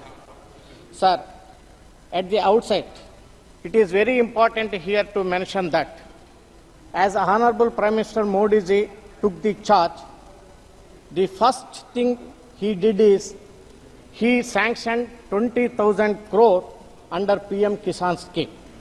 Our Prime Minister has kept our farmers at the top priority. Sir, I wish to bring 2 to 3 most important issues that I believe be taken up for consideration by government. Sir, as everyone knows, our government has various schemes to benefit the farmers. Our central government is giving a financial support, rupees 6,000 annually to farmers every year as Kisan Samman Nidhi. Sir, I am proud to mention here that apart from this, my state government under the leadership of Sri Chandrababu Naidu Garu and the Deputy Chief Minister Sri Pawan Kalyan Garu has recently announced a financial support of 20,000 rupees annually to its farmers. Sir, this will definitely support the farmers financially in their cultivation. Sir, but I want to speak here about the tenant farmers. I begin by saying that tenant farmers in the country need your utmost attention. They should also get the loans at less rate of interest rates. Otherwise, they will borrow the higher rate of interest and ultimately they will not going to benefit it. So that's why I am requesting you, see, tenant farmers also, we have to provide a loans, how farmers are getting low interest of the rates. Sir, regarding green energy, sir, Honorable President has rightly mentioned about the net zero initiative of government. Our visionary Honorable PM has made a daring statement at COP26 and pledged to achieve net zero carbon emission by 2070. As a first step towards green energy, last year Honorable PM inaugurated a 2G ethanol plant at Panipat. Similarly, he has promoted green energy projects across various sectors, whether it is solar, ethanol, green hydrogen, wind, any other green energy by giving a subsidy and required approval support. Sir, as we know, rise in pollution across the city is very concerning, and green energy will play important role to curb the pollution. Sir, green energy projects requires a huge investments. Therefore, I request the government to more funds and extend the financial support to lesser rate of interest to set up the more green energy project across the country and support small enterprises working in this field, sir. Sir, regarding my home state, Andhra Pradesh, I would like to mention two very important issues. One is construction of AP capital Amaravati. Second one is Polavaram. Today my colleagues, Mr. Krishna Devarayalu and Krishna Prasad Garu also mentioned about these important issues today in House. Sir, Andhra Pradesh is the only state which does not have capital city. I agree that Modi ji has given a 1,500 crores for Amaravati, but it is not at all sufficient. So I request the Honorable PM to help the state as per the provisions of the AP Reorganizations Act. Sir, second one issue is very important regarding Polavaram project. Sir, I would be failing in my duty if I don't mention Polavaram project here. Sir, Polavaram is the lifeline of Andhra Pradesh. 2004 to 2019, around 72% Polavaram project is completed. After that, it is totally neglected, sir. Now Chandrababu Naidu has become a chief minister. With the help of Modi ji, definitely the Polavaram project is going to complete it within the 2-3 years, sir. Sir, the Polavaram is completed. Only the additional irrigation facilities, drinking water for people and water for industries can be given. So sufficient money should be given to the state government and money should be released to regular intervals to complete this project, sir. Sir, I come from Krishna Delta region. There is no assured supply water from Krishna river, but Godavari water is assured water, and Polavaram is being constructed on Godavari river. Sir, every year, more than 2,000 TMC water from Godavari is going to sea. If Polavaram is completed, this wastage of water can be utilized in different purposes. It can be taken to Krishna Delta, drinking water can be provided to people, and water can be also provided for the irrigation and industries purposes. Sir, and another issue, Jal Jeevan Mission. See, I know that government of India given a money for the providing a drinking water for under Jal Jeevan Mission. But since earlier government, Andhra Pradesh government, did not give the matching grants, all projects got stuck. My parliamentary constituency also, same thing it was happened, sir. Now, I request the Honorable PM and the Minister of Jal Jeevan Shakti to ensure the piped drinking water to provide the people of Machilipatnam and whole of Krishna district, sir. Sir, lastly and very importantly, setting up of a oil refinery at Machilipatnam. Sir, my parliamentary constituency Machilipatnam is almost ready. PFC has financed this project. I thank Honorable Prime Minister for your support in this project. Sir, strategically, Machilipatnam port is the very nearer to the Hyderabad, sir. And in this connection, I have two requests for kind consideration. First one, many oil companies like BPCL, IOCL, so they are showing the interest for setting up of the oil refinery at Andhra Pradesh. But since this Machilipatnam port is ready, I am requesting these PSU companies to why can't you consider the Machilipatnam one refinery, sir? So it is a definitely viable project, and I appeal to the Honorable PM to set up the one oil refinery at Machilipatnam. Sir, even AP Reorganizations Act directs the government to set up the crude oil refinery also, sir. And the second thing is, there is a long pending demand of Machilipatnam-Repalla railway lane. Once this railway lane is constructed, Machilipatnam to Chennai, the distance will be shortcut by around 60 kilometers, and it will be helpful for the people, sir. So I requesting the Honorable PM to consider this project also, sir. Sir, finally, my state Andhra Pradesh is going through financial crisis. With required support from PM Modi ji under the leadership of a visionary and fourth-time Chief Minister of Andhra Pradesh, Sri Chandrababu Naidu Garu, and my party leader and the Deputy Chief Minister of Andhra Pradesh, Sri Pawan Kalyan Garu, I am confident that Andhra Pradesh will regain its lost glory and emerge as a fastest developing state in country. With these words, I once again support the motion. Shri Thank Raj you, Kumar sir. Sangwan. Shri Raj Kumar Sangwan. Shri Raj Kumar Sangwan. आगे sir आगे।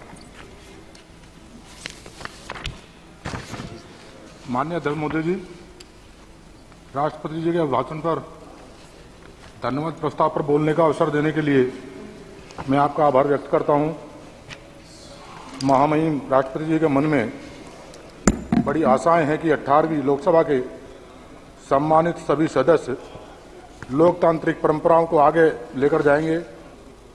मैं महामहिम राष्ट्रपति जी को पूर्ण विश्वास दिलाता हूं कि एनडीए की स्थिर सरकार अपनी जिम्मेदारी मजबूती से निभाएगी।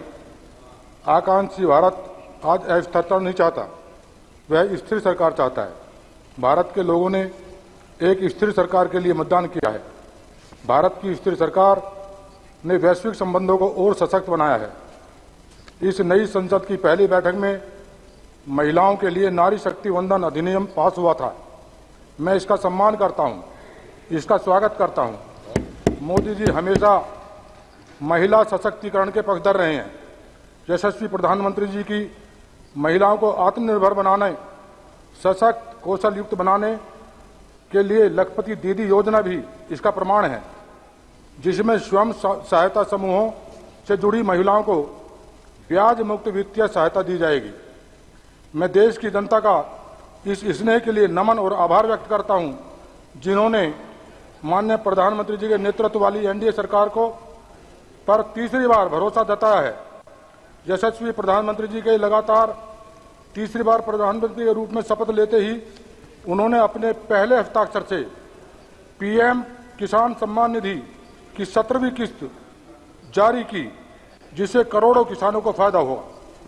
माननीय अध्यक्ष जी, मैं खुद पश्चिम उत्तर प्रदेश से आता हूं, जहां के लोगों के जीवन निर्वाह का मुख्य जरिया किसानी ही है, और हमारे यशस्वी प्रधानमंत्री जी फसल बीमा, किसान क्रेडिट कार्ड जैसी योजनाएं लाकर किसानों की आय दुगना करने के लिए प्रतिबद्ध हैं।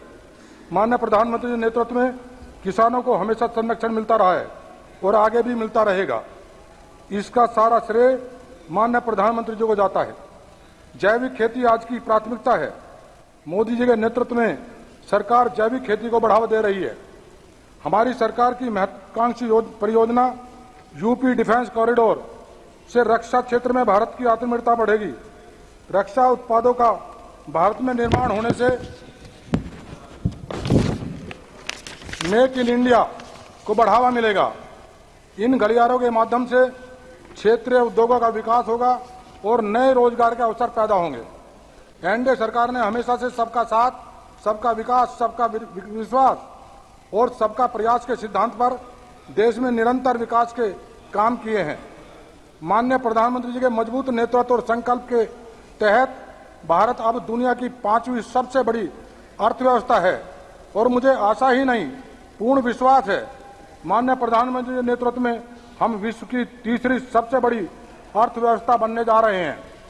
भारतीय रेलवे दुनिया का सबसे बड़ा इलेक्ट्रॉनिक नेटवर्क बनने की दिशा में आगे बढ़ रहा है। सड़क एवं परिवहन मंत्री श्री नितिन गडकरी जी ने देश में सड़कों का जो जाल बिछाया है वो सराहनीय है। मेरे लोकसभा क्षेत्र से भी एक राष्ट्रीय राजमार्ग दिल्ली अक्षरधाम से शुरू होकर देहरादून जा रहा है। आज देश स्वर्णिम दिशा में आगे बढ़ रहा है। देश में मेडिकल कॉलेजों की भी संख्या बढ़ी है, जिससे गांव किसान के बच्चों को भी मेडिकल की पढ़ाई करने का अवसर मिला है। माननीय प्रधानमंत्री जी ने आयुष्मान भारत योजना के तहत करोड़ों लोगों का फायदा हुआ और गंभीर बीमारियों से लड़ने के लिए 5 लाख रुपए का हेल्थ कवर दिया है। आयुष्मान कार्ड के द्वारा देश में करोड़ों लोग लाभान्वित हुए हैं। 400 साल से हिंदू आस्था के केंद्र भगवान श्री राम के मंदिर का निर्माण कार्य रुका हुआ था, जो कि माननीय प्रधानमंत्री जी की दृढ़ इच्छा शक्ति के कारण ही संभव हुआ है। महोदय, इसमें कोई संदेह नहीं कि हमारी एनडीए सरकार समान, समावेशी और सतत विकास के लिए प्रतिबद्ध है और यह बोलने में मुझे कतई हर्ज नहीं है कि मोदी जी का 10 साल का कार्यकाल इस शताब्दी का स्वर्ण युग है। 2024 का यह जनादेश इस बात को मजबूती दे रहा है कि देश की जनता को सिर्फ और सिर्फ एनडीए पर भरोसा है। मैं भारतीय प्रधानमंत्री जी के ऐतिहासिक लगातार 3री बार शपथ लेने पर बधाई देता हूं। मैं माननीय राष्ट्रपति जी के संबोधन के प्रति अपनी हार्दिक कृतज्ञता व्यक्त करता हूं। धन्यवाद महोदय। श्री इमरान मसूद। माननीय सभापति महोदय, महामहिम राष्ट्रपति महोदय के अभिभाषण पर आपने मुझे बोलने की अनुमति दी, मैं आपका आभारी हूं। महामहिम ने अपने संबोधन में स्वास्थ्य जैसे महत्वपूर्ण विषय पर मात्र 10 सेकंड 15 सेकंड के अंदर अपनी बात समाप्त कर दी। मान्यवर, 55 करोड़ भारतीयों को आयुष्मान योजना में पात्रता दी। 25,000 जन औषधि केंद्र खोले जा रहे हैं और 10 वर्ष से ऊपर के नागरिकों को भी प्रधानमंत्री आरोग्य योजना में पात्र बनाने का निर्णय लिया गया। लेकिन मान्यवर, इसके साथ ही एक और बात जो बार बार कही जा रही है कि जिस परिवार के अंदर 6 यूनिट होंगी केवल उनका ही आयुष्मान कार्ड बनेगा। एक तरफ जनसंख्या नियंत्रण की बात होगी और दूसरी तरफ जिनके ज्यादा बच्चे होंगे केवल उनका ही आयुष्मान कार्ड बनने का काम होगा। आयुष्मान योजना के अंदर जब आप प्रगति का जश्न मनाते हुए इस चुनौती को भी स्वीकार करिए कि इस योजना में लगभग 34 करोड़ कार्ड जारी किए गए, जिनमें से 6.5 करोड़ 80 लाख लाभार्थियों को उपचार मिला। 55 करोड़ में से अभी भी 20-21 करोड़ के लोगों को कार्ड इस योजना के शुरू होने के 6 वर्ष 6 माह के बाद भी देश के अंदर नहीं मिल पाए। मान्यवर, एक ही टेलीफोन नंबर के ऊपर जिस प्रकार से लाखों कार्ड, एक टेलीफोन नंबर के ऊपर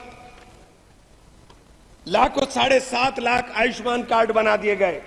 ये मान्यवर सरकार ने ही पकड़ा है, ये मैंने नहीं, सरकार ने ही पकड़ा है, ये सरकार ने ही बताया है। एक ही नंबर के ऊपर ये योजना लोगों के भलाई के लिए, लोगों के अच्छाई के लिए ये योजना थी।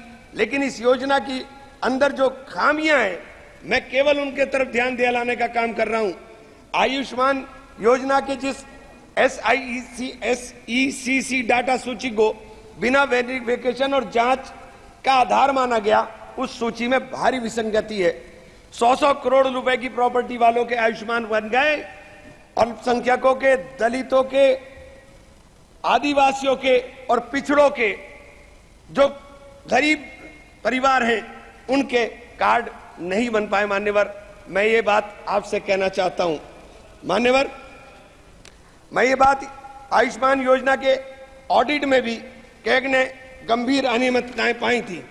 माननीय अध्यक्ष जी, हेल्थ सर्विसेज हमारे देश के लिए, चूंकि जिस देश का नौजवान स्वस्थ होगा, जिस देश का नौजवान स्वस्थ होकर के काम करेगा, वही देश तरक्की करेगा। स्वास्थ्य के ऊपर जब आप बात करते हैं कि हमने 315 मेडिकल कॉलेज नए बना दिए, लेकिन उन मेडिकल कॉलेज के अंदर क्या मानकों के अनुरूप आपने जो उपकरण है उनको उपलब्ध कराने का काम किया, या उन मानकों के अनुरूप आपने डॉक्टर उपलब्ध कराने का काम किया? मान्यवर, मेरे यहाँ शेखुल मेडिकल कॉलेज बनाया गया, 10 साल हो गए उस मेडिकल कॉलेज को, लेकिन आज तक उस मेडिकल कॉलेज के भवन हस्तांतरित नहीं हुआ, और जब भवन हस्तांतरित नहीं हुआ तो अनुरक्षण का पैसा नहीं मिला। मान्यवर, 10 साल तक जिसके ऊपर मेंटेनेंस ना हो, उस भवन को बताइए उसकी स्थिति क्या हो गई हो। मेडिकल कॉलेज बना दिया है, लेकिन मेडिकल कॉलेज के अंदर डॉक्टर नहीं है, एक भी सुपर स्पेशलिटी विभाग नहीं है। आप कह रहे हैं मेडिकल कॉलेज है, कोई सुपर स्पेशलिटी नहीं है, और जब सुपर स्पेशलिटी नहीं है तो फिर मरीजों को बाहर जाना पड़ेगा।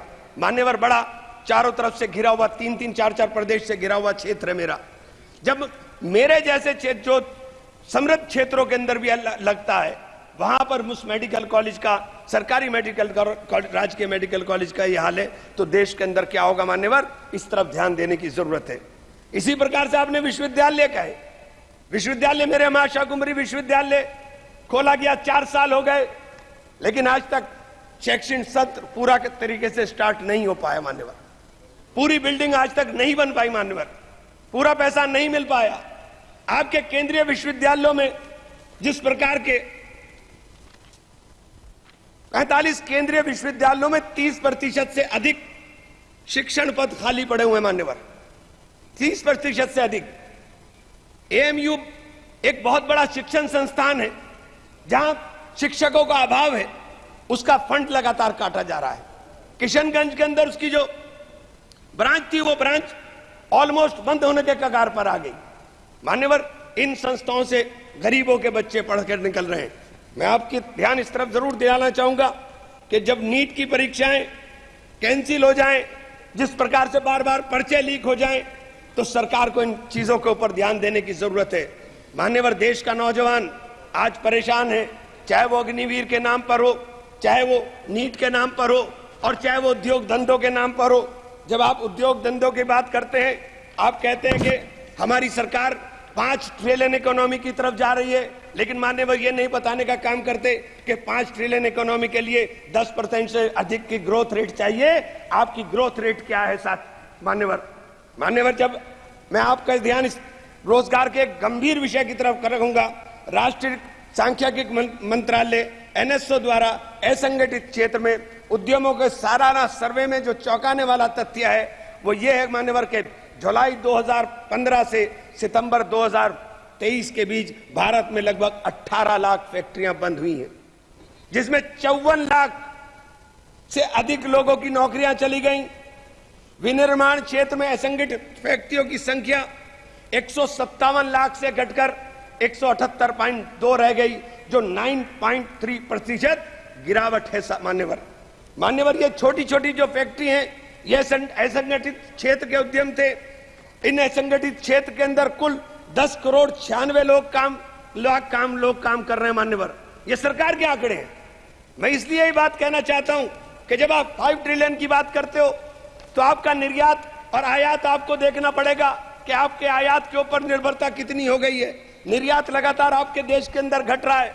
मान्यवर, मेरे यहाँ काष्ठ कला उद्योग है, पूरे विश्व के अंदर सहारनपुर का फर्नीचर जाना जाता है। हमारे यहाँ 1500 करोड़ का कारोबार होता था, लेकिन 1500 करोड़ का कारोबार घट करके 800 करोड़ पर आ गया। मान्यवर, जब 800 करोड़ पर मेरे अकेले एक डिस्ट्रिक्ट के अंदर कारोबार आ रहा है, मान्यवर 650 जिले हैं इस देश के अंदर, 650 से जिलों से अंदर क्या स्थिति होगी। मेरे यहाँ दूसरा काम हौजरी का चल रहा था। हौजरी का भी पूरा का पूरा देश के अंदर हमारी यहाँ से सप्लाई होती है, लेकिन हौजरी के उद्योग के लिए हमारे यहाँ किसी प्रकार का कोई नहीं। अगर टेक्सटाइल पार्क, मान्यवर मेरी मेडन स्पीच है और आपसे अनुरोध है कि मुझे कम से कम 5 मिनट दे दे, कम से कम। मान्यवर, टेक्सटाइल और गारमेंट पार्क हमारे यहाँ अगर बनाए जाएंगे तो इनमें 2.5 लाख लोग रोजगार के अंदर लगे हैं। इन लोगों को रोजगार मिलने का काम होगा, अगर इनको रोजगार मिलेगा मान्यवर, तो मैं ये कहना चाहता हूं, आप जो 5 ट्रिलियन का लक्ष्य लेकर चले हैं, जब तक नौजवान को रोजगार नहीं मिलेगा, जब तक आप उस लक्ष्य को प्राप्त नहीं कर सकते। आप बार बार मान्यवर लगातार चल रहा है कि कानून देश में कड़े बनाए जा रहे हैं, लेकिन भीड़ अनियंत्रित होकर के जिस तरह से लोगों को मारने का काम कर रही है, जिसे मॉब लिंचिंग कहते हैं। मेरे जनपद में, मेरे मंडल में 3 लोगों को छत्तीसगढ़ के अंदर मारा गया मान्यवर। उत्तर प्रदेश के अंदर, अलीगढ़ के अंदर इस प्रकार के भीड़ तंत्र ने एक व्यक्ति की हत्या की मान्यवर। आगरा के अंदर 2 लोगों ने आत्महत्या की केवल पुलिस के उत्पीड़न से तंग आकर के मान्यवर। फिरोजाबाद के अंदर एक कैदी मारा गया, जो पुलिस सही सलामत उठा करके ले गई। जो ये हालात देश के अंदर बन रहे हैं, आप कानून सख्त करने की बात कर रहे हैं मान्यवर। ये कानून सख्त करने से केवल काम नहीं चलेगा, उसके ऊपर अमल करने से काम चलेगा मान्यवर। अमल होना चाहिए। Please conclude please. 2 मिनट मान्यवर, बस 2 मिनट में कर दूं। अगर आप, मैं आपसे मान्यवर जरूर एक बात जरूर कहना चाहूंगा। मेरे क्षेत्र में मां शाकुंभरी बहुत बड़ी सिद्धपीठ है। बाहर 10 साल से मान्यवर, पिछले 10 साल से दिल्ली यमुनोत्री नेशनल हाईवे अधूरी स्थिति के अंदर पड़ा हुआ है। बार बार बड़ा शोर मचाया जाता है कि सब पूरा हो रहा है, लेकिन आज तक नहीं हुआ। उस सिद्धपीठ के जाने का रास्ता मान्यवर उस हाईवे से जाता है। अगर मान्यवर इसी योजना के अंदर उसको शामिल कर लिया जाए कि हमारी सिद्धपीठ के ऊपर जाने वाले श्रद्धालुओं को रास्ता सही मिल जाए, तो मान्यवर लाखों लोग उधर जाने का काम करते हैं। मेरे शहर के अंदर, सहारनपुर शहर के अंदर मान्यवर एक एलिवेटेड हाईवे की आवश्यकता सबसे ज्यादा थी। मैंने आपके माध्यम से अनुरोध करना चाहता हूं कि हम लोग जीत कर आए हैं, लोगों ने बड़ी उम्मीदों के साथ जीता है। और मुझे तो कहा था रघुकुल रीत सदा चली आई, प्राण जाए पर वचन न जाए। जिन लोगों ने मुझसे वचन लेकर के जीत का वादा किया था मान्यवर, मेरी भी जिम्मेदारी है। मैं आपसे हाथ जोड़कर विनती करता हूं मान्यवर, सरकार को कहें कि हमारे जगदम्बिका पाल। धन्यवाद मान्यवर, आप लोग धन्यवाद। सर जी, श्री जगदम्बिका पाल।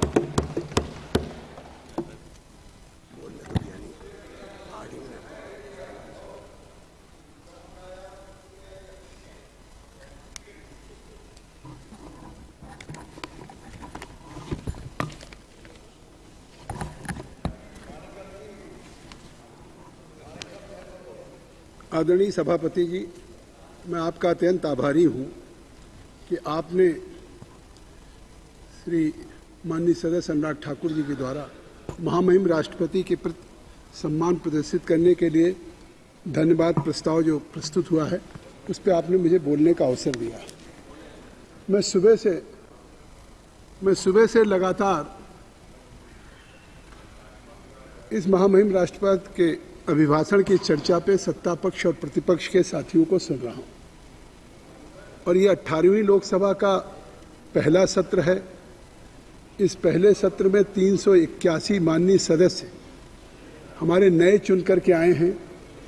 मैं इस सदन के माध्यम से उनको बधाई देता हूं, और इस 18वीं लोकसभा में जो मानदंड स्थापित करने की बात है, तो इस बात की अपेक्षा रहेगी कि इस सदन में आज सन 2024 में अगर ये वर्ष भारत की लोकसभा के चुनाव का वर्ष रहा है, तो अगर इस परिप्रेक्ष्य में देखें तो 2024 में दुनिया के 40 डेमोक्रेटिक देशों में चुनाव हो रहा है, जिसमें 21 देशों में चुनाव हो चुका है। अभी पिछले फ्राइडे को ईरान में भी राष्ट्रपति का चुनाव था, और वहाँ पे सबसे बड़ी शूरा काउंसिल है आयतुल्लाह खुमैनी की क़यादत में, और उनका समर्थन हो जाए तो एक तरफा वोट पड़ता है। लेकिन उनको भी 50% उनके उम्मीदवार को, जो कट्टरपंथी थे जलीली, उनको नहीं मिला। अब दोबारा 5 तारीख को इलेक्शन होगा, आगे फ्रांस में होना है। तो जहां दुनिया के 40 डेमोक्रेटिक देशों में हो रहा है, तमाम कंट्रीज में जो सरकारें थीं, वो सरकारें आज वहां पे चेंज हुई हैं। और आप इस भारत में, जहां दुनिया के इस 40 देशों में चुनाव हो रहा है, ये भारत की महान जनता ने पूरी दुनिया में एक रिकॉर्ड है कि नरेंद्र मोदी जी तीसरी बार जनादेश प्राप्त करके भारत में सरकार बनाने का काम किया। इसलिए नहीं माना।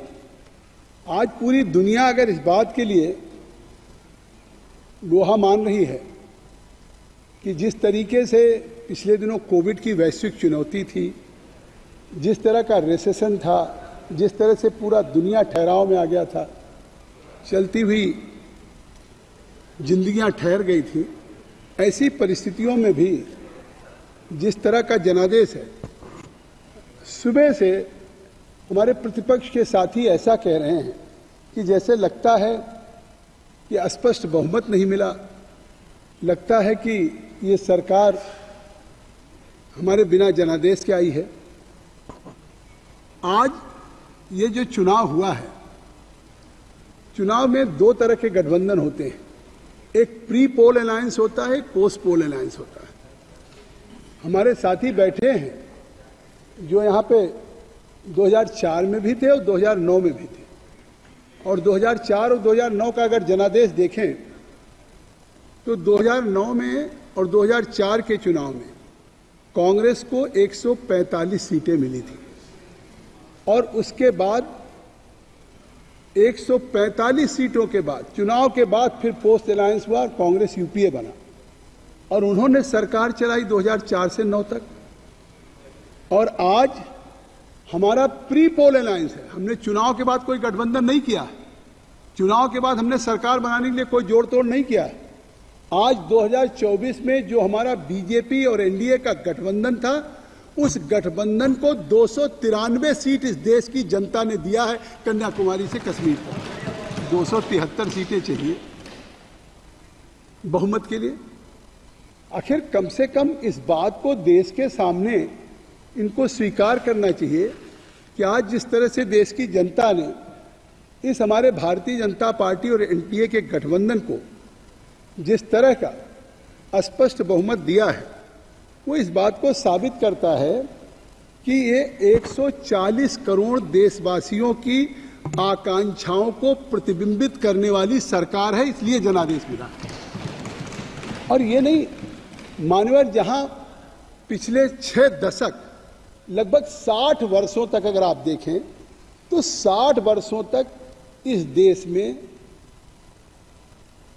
ऐसी कोई सरकारें नहीं आई, गठबंधन की सरकारें चली। कभी जो सरकार आई, दूसरी बार एंटी इनकम्बेंसी में सरकार बदल गई।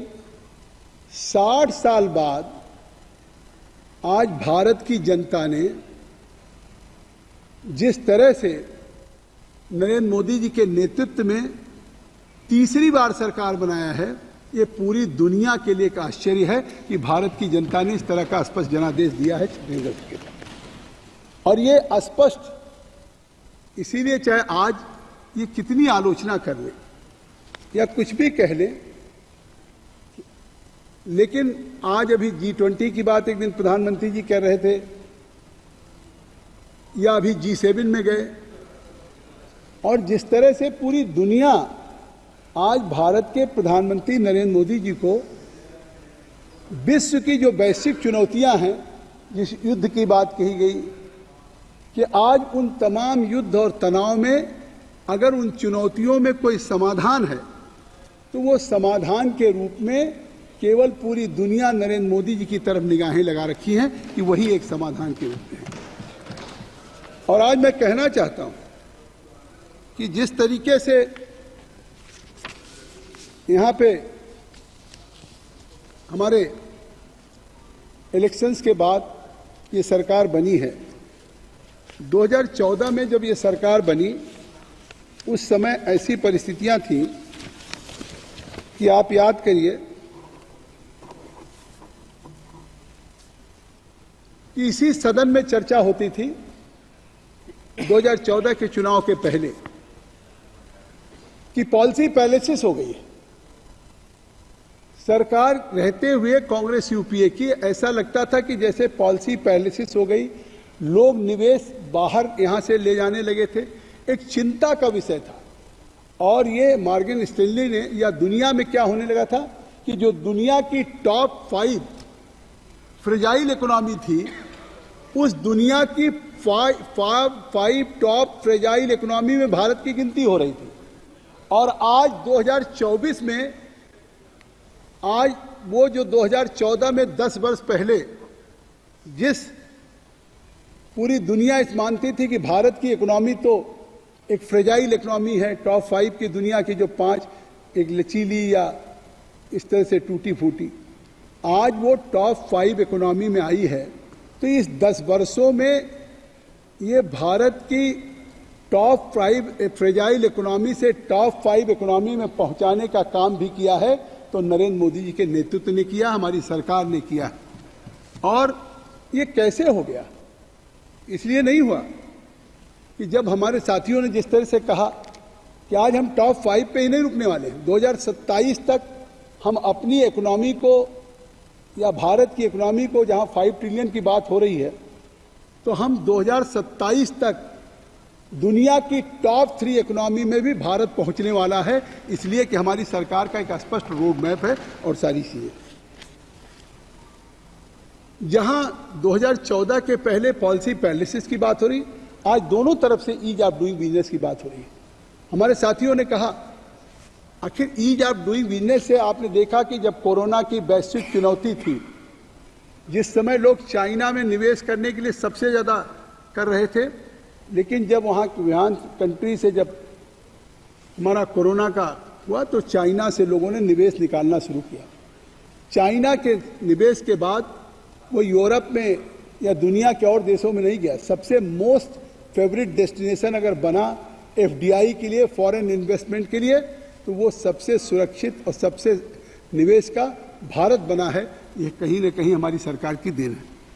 और वो इसीलिए कि जिस तरीके से ईज ऑफ डूइंग बिजनेस हमने किया और उसमें हमने एक रैंकिंग है कि जो 143 रैंक पे हम 2019 पे थे, 14 में, वो हम 63 रैंक पे 19 में आ गए थे। 19 के बाद रैंकिंग बंद हो गई ना, हम उससे भी ऊपर हैं। तो आज ये कोविड के बाद भी भारत, जहां पहले अगर कोई कठिनाई आ जाती थी, कोई इस तरह पेंडेमिक जैसे कोरोना का आया, तो हम कभी भी जापानी इंसेफ्लाइटिस हो, एक्यूट इंसेफ्लाइटिस सिंड्रोम हो, इस तरह की चीज़ों के लिए आप देखते थे कि हम दुनिया के दूसरे देशों से वैक्सीन के लिए हम मांगते थे। लेकिन ये पहली बार हुआ कि जब दुनिया में कोरोना का कहीं वैक्सीन नहीं था, एक कोरोना ने पूरी दुनिया को अपने आगोश में ले लिया और उस समय कोई एक दूसरे की मदद नहीं कर पा रहा था। और ऐसा लगा कि भारत की जनसंख्या 140 करोड़ है, सबसे विषम परिस्थितियों से भारत गुजरेगा। लेकिन ये नेतृत्व था, ये प्रधानमंत्री की, हमारी सरकार की इच्छा शक्ति थी। उन्होंने वैज्ञानिकों से बात किया, वैज्ञानिक के प्रयोगशालाओं में गए और उनको प्रोत्साहित किया।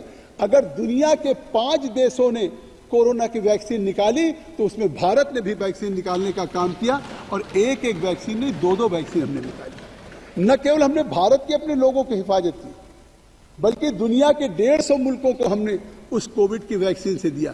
तो आज भारत जहां दूसरों से इस तरह की परिस्थितियों में मांगता था, आज वो भारत दुनिया की मदद करने की स्थिति में है। ये माननीय हमारी सरकार की देन। तो आज उसी की देन है कि जब लोगों को लगा कि इतनी बड़ी पॉपुलेशन, इतनी बड़ी जनसंख्या, और उस जनसंख्या के बाद जो परिस्थितियां बनी और उसके कारण ही जो भारत में एफडीआई आया वो 2 गुना अधिक आया। उस वैश्विक चुनौती के बाद $82 बिलियन जो अपने आप में पूरे दुनिया के लिए रिकॉर्ड है। और दुनिया का कोई भी उद्योगपति हो, कोई देश हो, अपनी पूंजी को कोई इन्वेस्ट इसलिए नहीं करेगा। पूंजी तभी इन्वेस्ट करेगा जब उसको लगेगा कि हमारी इस पूंजी से, हमारी पूंजी सुरक्षित है, उससे हम लाभ अर्जित करेंगे। अगर आज आप ग्रोथ देखें, हमारे तमाम साथियों ने कहा कि जो हमारा एवरेज ग्रोथ 21 से 24 तक था वो लगभग 8% था। और उस ग्रोथ में एक भारत की जो ग्रोथ है, अगर उसको आप इंटरनेशनल ग्रोथ के साथ कंपैरिजन करें, चाइना जो सबसे आगे पहले किसी वक्त पे 9 वैश्विक चुनौती के पहले उसकी ग्रोथ रेट जीडीपी 9% थी, आज वो चाइना की ग्रोथ रेट 4.6%, यूके की ग्रोथ रेट, यूके में किस तरह से इकोनॉमिक इंस्टेबिलिटी है जिसके कारण 3 प्रधानमंत्री बदल गए, आज 0.6% है। यूनाइटेड स्टेट्स में 1.4% है, जापान में 2% है, ऑस्ट्रेलिया में 4.3% है, कनाडा में 3.4% है। तो ऐसी परिस्थितियों में जबकि पूरे ग्लोबल एवरेज में 2.7% है, तो आज दुनिया में India is becoming one of the fastest growing economy. यह भी दुनिया में भारत की, हमारी सरकार की देन है, नरेंद्र मोदी जी के नेतृत्व की देन है कि आज हमारी इकोनॉमी इस तरह से है। आज 2000 से जब हमने कहा कि जिस तरीके से ये ऐसे नहीं हुआ, एक क्लियर कट रोड मैप है। आपने देखा, जिक्र हो रहा, चुनाव चल रहा था, चुनाव के परिणाम की चिंता नहीं थी, लेकिन प्रधानमंत्री जी अपनी कैबिनेट के साथ, अपने सभी विभाग के मंत्रालयों और सचिवों के साथ सरकार के चुनाव के परिणाम आने के बाद अगले 100 दिन का क्या रोड मैप होगा, उस रोड मैप की तैयारी हो रही है। नहीं, मैं पूछना चाहता हूं कि आज ये जो हमारी ग्रोथ रेट बढ़ रही है, उसके पीछे क्या है? हमारी जो एक एक्टिव पॉलिसी मेकिंग है, उसका कारण है, और शायद पीएलआई का जिक्र हम लोगों ने बहुत बार किया।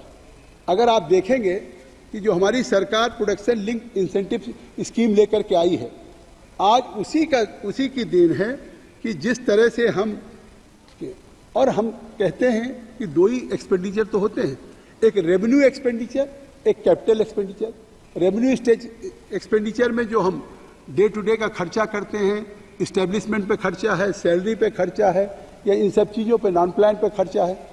लेकिन अगर कैपिटल एक्सपेंडिचर बढ़ता है तो उससे इंफ्रास्ट्रक्चर भी बढ़ता है, उससे अस्थायी परिसंपत्तियां अर्जित होती हैं, उससे रोजगार भी बढ़ता है। और ये मैं नहीं कह रहा हूं, ये तो आज जिस तरह से 2014 में कैपिटल एक्सपेंडिचर पे, मतलब रोड्स पे, रेलवे पे, एयरलाइंस पे, हाईवेज पे, वाटर एंड वेज पे 2014 में कांग्रेस यूपीए की सरकार में 2.48 लाख करोड़ ये हम कैपिटल एक्सपेंडिचर पे 2014 में कांग्रेस यूपीए की सरकार ने खर्च किया था। और आज 2024 में वो 2.48 लाख करोड़ से आज 2024 में 11.11 लाख करोड़ हमें कैपिटल एक्सपेंडिचर पे खर्च कर रहे हैं। तो स्वाभाविक है कि आज जो हमारे साथियों ने कहा तमाम चीज़ें, कि जिस तरीके से हम देश में हम एयरलाइंस की रूट बढ़ा रहे हैं, मेट्रोज बढ़ा रहे हैं, वंदे भारत बढ़ा रहे हैं, ये आज उसी की देन है। जिस तरह से हम एक्सपोर्ट कर रहे हैं, आज भारत किस लेवल पे एक्सपोर्ट कर रहा है? 2014 में हम एक्सपोर्ट कर रहे थे $314 बिलियन का, और आज 2024 में हम करीब 2.5 गुना $854.80 बिलियन का एक्सपोर्ट कर रहे हैं। ये हमको फॉरेन एक्सचेंज मिल रहा, रेवेन्यू मिल रहा। तो इस तरीके से इसी का कारण है कि आज जो भारत का कंट्रीब्यूशन है पूरी दुनिया की ग्रोथ में, उस पूरे विश्व के ग्रोथ में, आज दुनिया की ग्रोथ में भारत का अकेले 15% ग्रोथ है। ये केवल सत्ता पक्ष के लिए संतोष का विषय नहीं है, ये प्रतिपक्ष के लिए भी खुशी का विषय होना चाहिए, पूरे देश के लिए सम्मान होना चाहिए कि आज पूरी दुनिया में भारत 15% का हम विस्फोट कर रहे हैं। आज जिस तरीके की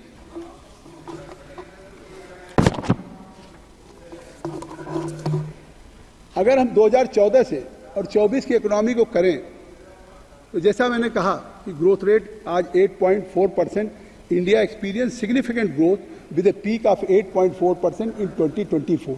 ये एक्सपेक्टेशन 8.4 है। आज जो हमारी 5 ट्रिलियन की बात हो रही है, 2014 में जहां $2.04 ट्रिलियन की इकोनॉमी थी, आज वो $3.7 ट्रिलियन की इकोनॉमी हो चुकी है। तो that's why India is now the 5th largest economy bye nominal GDP. और ये निश्चित तौर से हम ये $5 ट्रिलियन जो हमारी सरकार का संकल्प है, हम उसे पूरा करेंगे और विकसित भारत को ही लेकर के एजेंडे का चुनाव लड़े हैं और उस पर देश ने जनादेश दिया है। हम दुनिया की 2047 तक सबसे सुपर पावर बनेंगे। मैं इस सदन में बात कह रहा हूं, चाहे हम लोग सदन में रहें न रहे, लेकिन भारत इस बात का गवाह रहेगा, भारत इस बात का साक्षी। पर कैपिटा इनकम कितना बढ़ा? आज 2014 में per capita income $1,555 per annum था और आज 2,612। तो reflects A rise in per capita income over the decade. तो किस तरीके से हमने पर कैपिटा इनकम को भी जस्ट डबल बढ़ाया। इन्फ्लेशन की बात हो रही है। इन्फ्लेशन इसी सदन में सुषमा स्वराज जी थी और लोग थे, पूरे 2004 से और जिस तरीके से 14 तक इन्फ्लेशन की बात थी, डबल डिजिट में गाने बनते थे, काइंडली कंक्लूड, महंगाई डाइन खाई जाती। तो इस तरीके से आज जहां डबल डिजिट में रहता था, आज इन्फ्लेशन को जिस तरह से कर्व किया है, आज वो सिंगल डिजिट में 4.67% हुआ। इसी तरीके से हमने पॉवर्टी रेट में भी जहां 29.17% था। Shri Rajesh Ranjan ji, sir kindly conclude sir. Shri Rajesh Ranjan ji, please kindly allow me. I think so there are 7 hours for my party, please kindly be here. तो पॉवर्टी रेट में भी 29.17%। मैं और इस तरीके से आज वो पॉवर्टी रेट घट के 11.28% हुआ। इसी तरीके से मैं कहना चाहता हूं कि बहुत बात महिलाओं की कही गई, वीमेन की कही गई, वीमेन की कि वीमेन्स के लिए क्या किया गया, महिलाओं के लिए क्या गया। अरे इन महिलाओं को जिस दिन से प्रधानमंत्री जी मोदी बने, उन्होंने विमेन एम्पावरमेंट की बात की और विमेन एम्पावरमेंट की बात नहीं की, उसको वास्तविकता के धरातल पर उतारने का काम किया। इन्फेंट्री में लड़कियां, महिलाएं, इन्फेंट्री आर्मी में ऑफिसर्स नहीं बनती थी, इन्फेंट्री आर्मी में ऑफिसर्स का दरवाजा खोला। यहाँ तक कि फाइटर पायलट नहीं बनती थी, फाइटर पायलट बनाने का काम भी उसके लिए भी दिया, तो हमारी सरकार ने दिया। और ये करेंगे, आज वहीं नहीं रुके हैं। आज नारी बंधन अधिनियम आने वाले दिनों में 2029 में जब ये सदन बैठेगा तो यह इतिहास पूरी दुनिया में, अभी पूरी दुनिया में जो हमारी एवरेज है 28% महिलाओं का रिप्रेजेंटेशन पार्लियामेंट असेंबली में है, लेकिन यहाँ 33% होगा। तो इस तरीके से जिस तरीके से नारी के लिए किया, आज सेल्फ हेल्प ग्रुप में 10 करोड़ महिलाओं को 10 वर्षों में जोड़ा। Sir kindly conclude sir. मैं बहुत जल्दी कंक्लूड कर दूंगा। मैं एक बात कहना चाहता हूं कि आज प्रधानमंत्री की बात करते हैं। आज प्रधानमंत्री को पूरी दुनिया स्वीकार कर रही। पेरिस का एग्रीमेंट भूल रहे हैं? 2015 में जब COP21 हो रहा था, तो COP21 में जब पूरे दुनिया के सामने क्लाइमेट चेंजेस, ग्लोबल वार्मिंग की बात हो रही थी, तो डोनाल्ड ट्रंप, ये विकसित देशों का काम है, सस्टेनेबल डेवलपमेंट गोल में जीरो नेट कार्बन इमिशन में पूरी दुनिया की जिम्मेदारी विकासशील देशों की। और उस समय डोनाल्ड ट्रंप ने कहा हम क्यों खर्च करें। मैं कंक्लूड कर रहा हूं। तो इस समय जब डोनाल्ड ट्रंप उससे विड्रॉ कर गए उस COP21 के बाद से 20वें पेरिस एग्रीमेंट पे, तो उस समय पूरी दुनिया में उस क्लाइमेट चेंजेस, ग्लोबल वार्मिंग के लिए किसी ने बढ़ के लीड लिया, तो भारत के यशस्वी प्रधानमंत्री नरेंद्र मोदी जी ने लिया।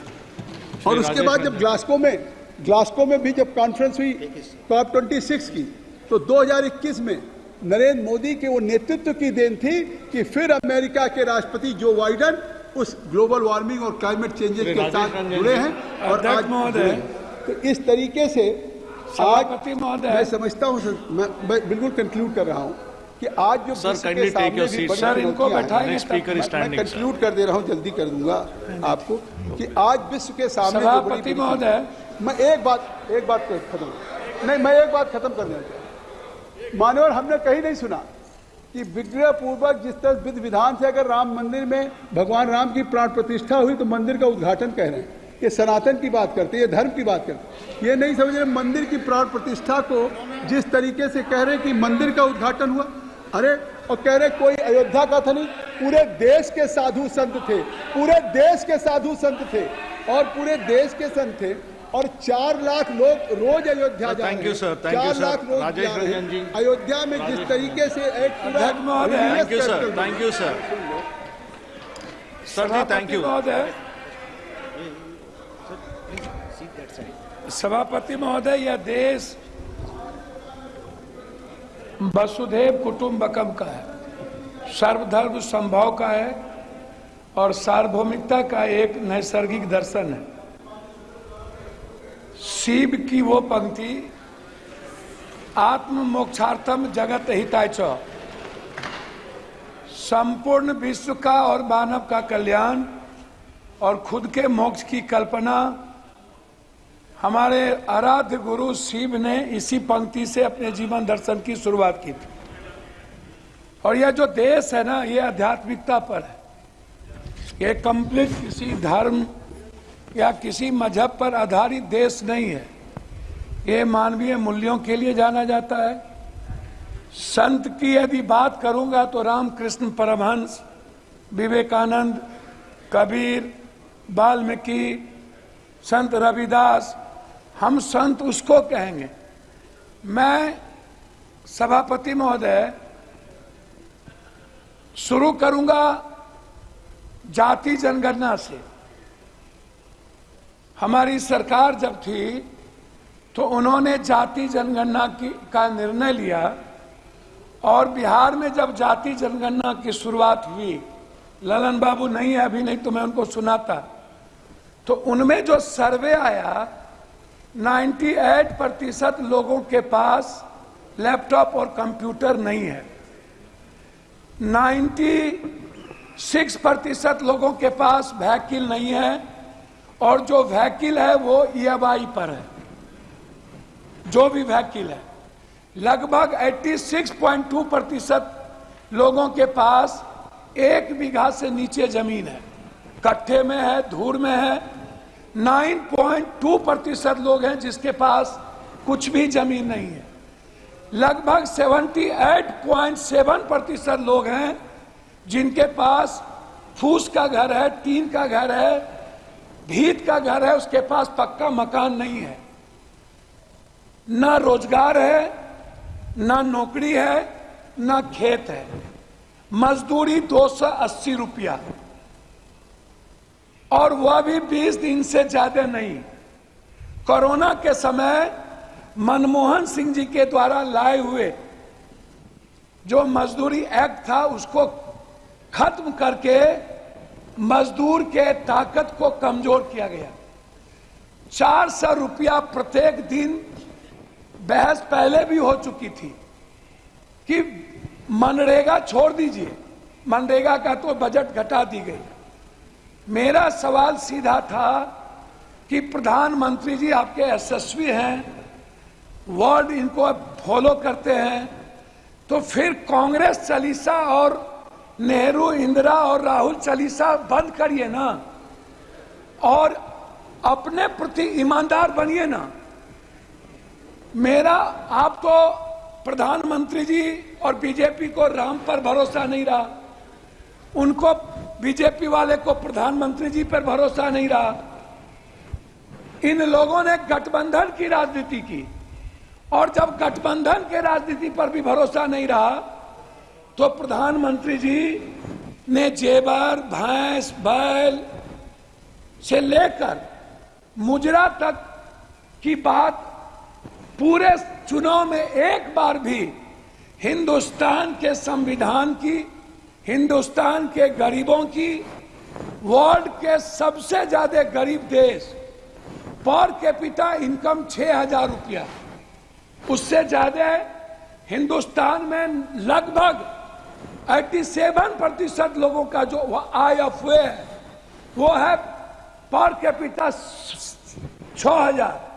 और लगभग जो महंगाई का कारण है उसमें दलित, आदिवासी, अत्यंत पिछड़ा, जो समाज के सबसे कमजोर तबके के लोग हैं, उसमें मैं आपको बता दूं कि उनके थाली में 160 रुपया वाला दाल नहीं है, 120 रुपया वाली सब्जी नहीं है। प्रधानमंत्री जी यदि इतने सशक्त हैं तो मैं यह जरूर जानना चाहूंगा कि 84 करोड़ लोगों को 5 किलो अरवा चावल आज भी टैक्स के पैसे से क्यों देना पड़ता है? सर मैं जो बोलने अब 7-8 मिनट 6 बार के मेरा रिक्वेस्ट है, मैं उस पर कहना चाहूंगा। मेरा रिक्वेस्ट है, जाति जनगणना पूरे देश में डबल इंजन की सरकार है। यदि आप ओबीसी से नफरत मत करिए, दलितों से आप दूर मत होइए। मेरा रिक्वेस्ट है, बिहार का विशेष राज्य किसी भी परिस्थिति में जो आपने पहली बार गांधी मैदान में कही थी और आरा की सभा में कही थी कि हम बिहार को अपना बनाएंगे, अब मेरा है, और बिहार को हर परिस्थिति में विशेष राज्य का दर्जा देंगे और विशेष पैकेज देंगे मिथिला, कोसी, सीमांचल और मगध को हाई डैम के लिए, वहां के मक्का और मखान पर आधारित किसान के लिए, उस इलाके से बाढ़ की मुक्ति के लिए, उस इलाके के इंफ्रास्ट्रक्चर के लिए। लेकिन अभी तक उस पर कोई चर्चा नहीं हुई। आंगनबाड़ी की बहनों की स्थिति आप देखिए, आप ममता की स्थिति देखिए। सर मैं वही पॉइंट पर तो बोल रहा हूं, हमको 3 मिनट दीजिए सर। ममता, आशा, मैं वही कह रहा हूं सर। रसोईया, सर पॉइंट वाइज बात कर रहा हूं सर। मेरा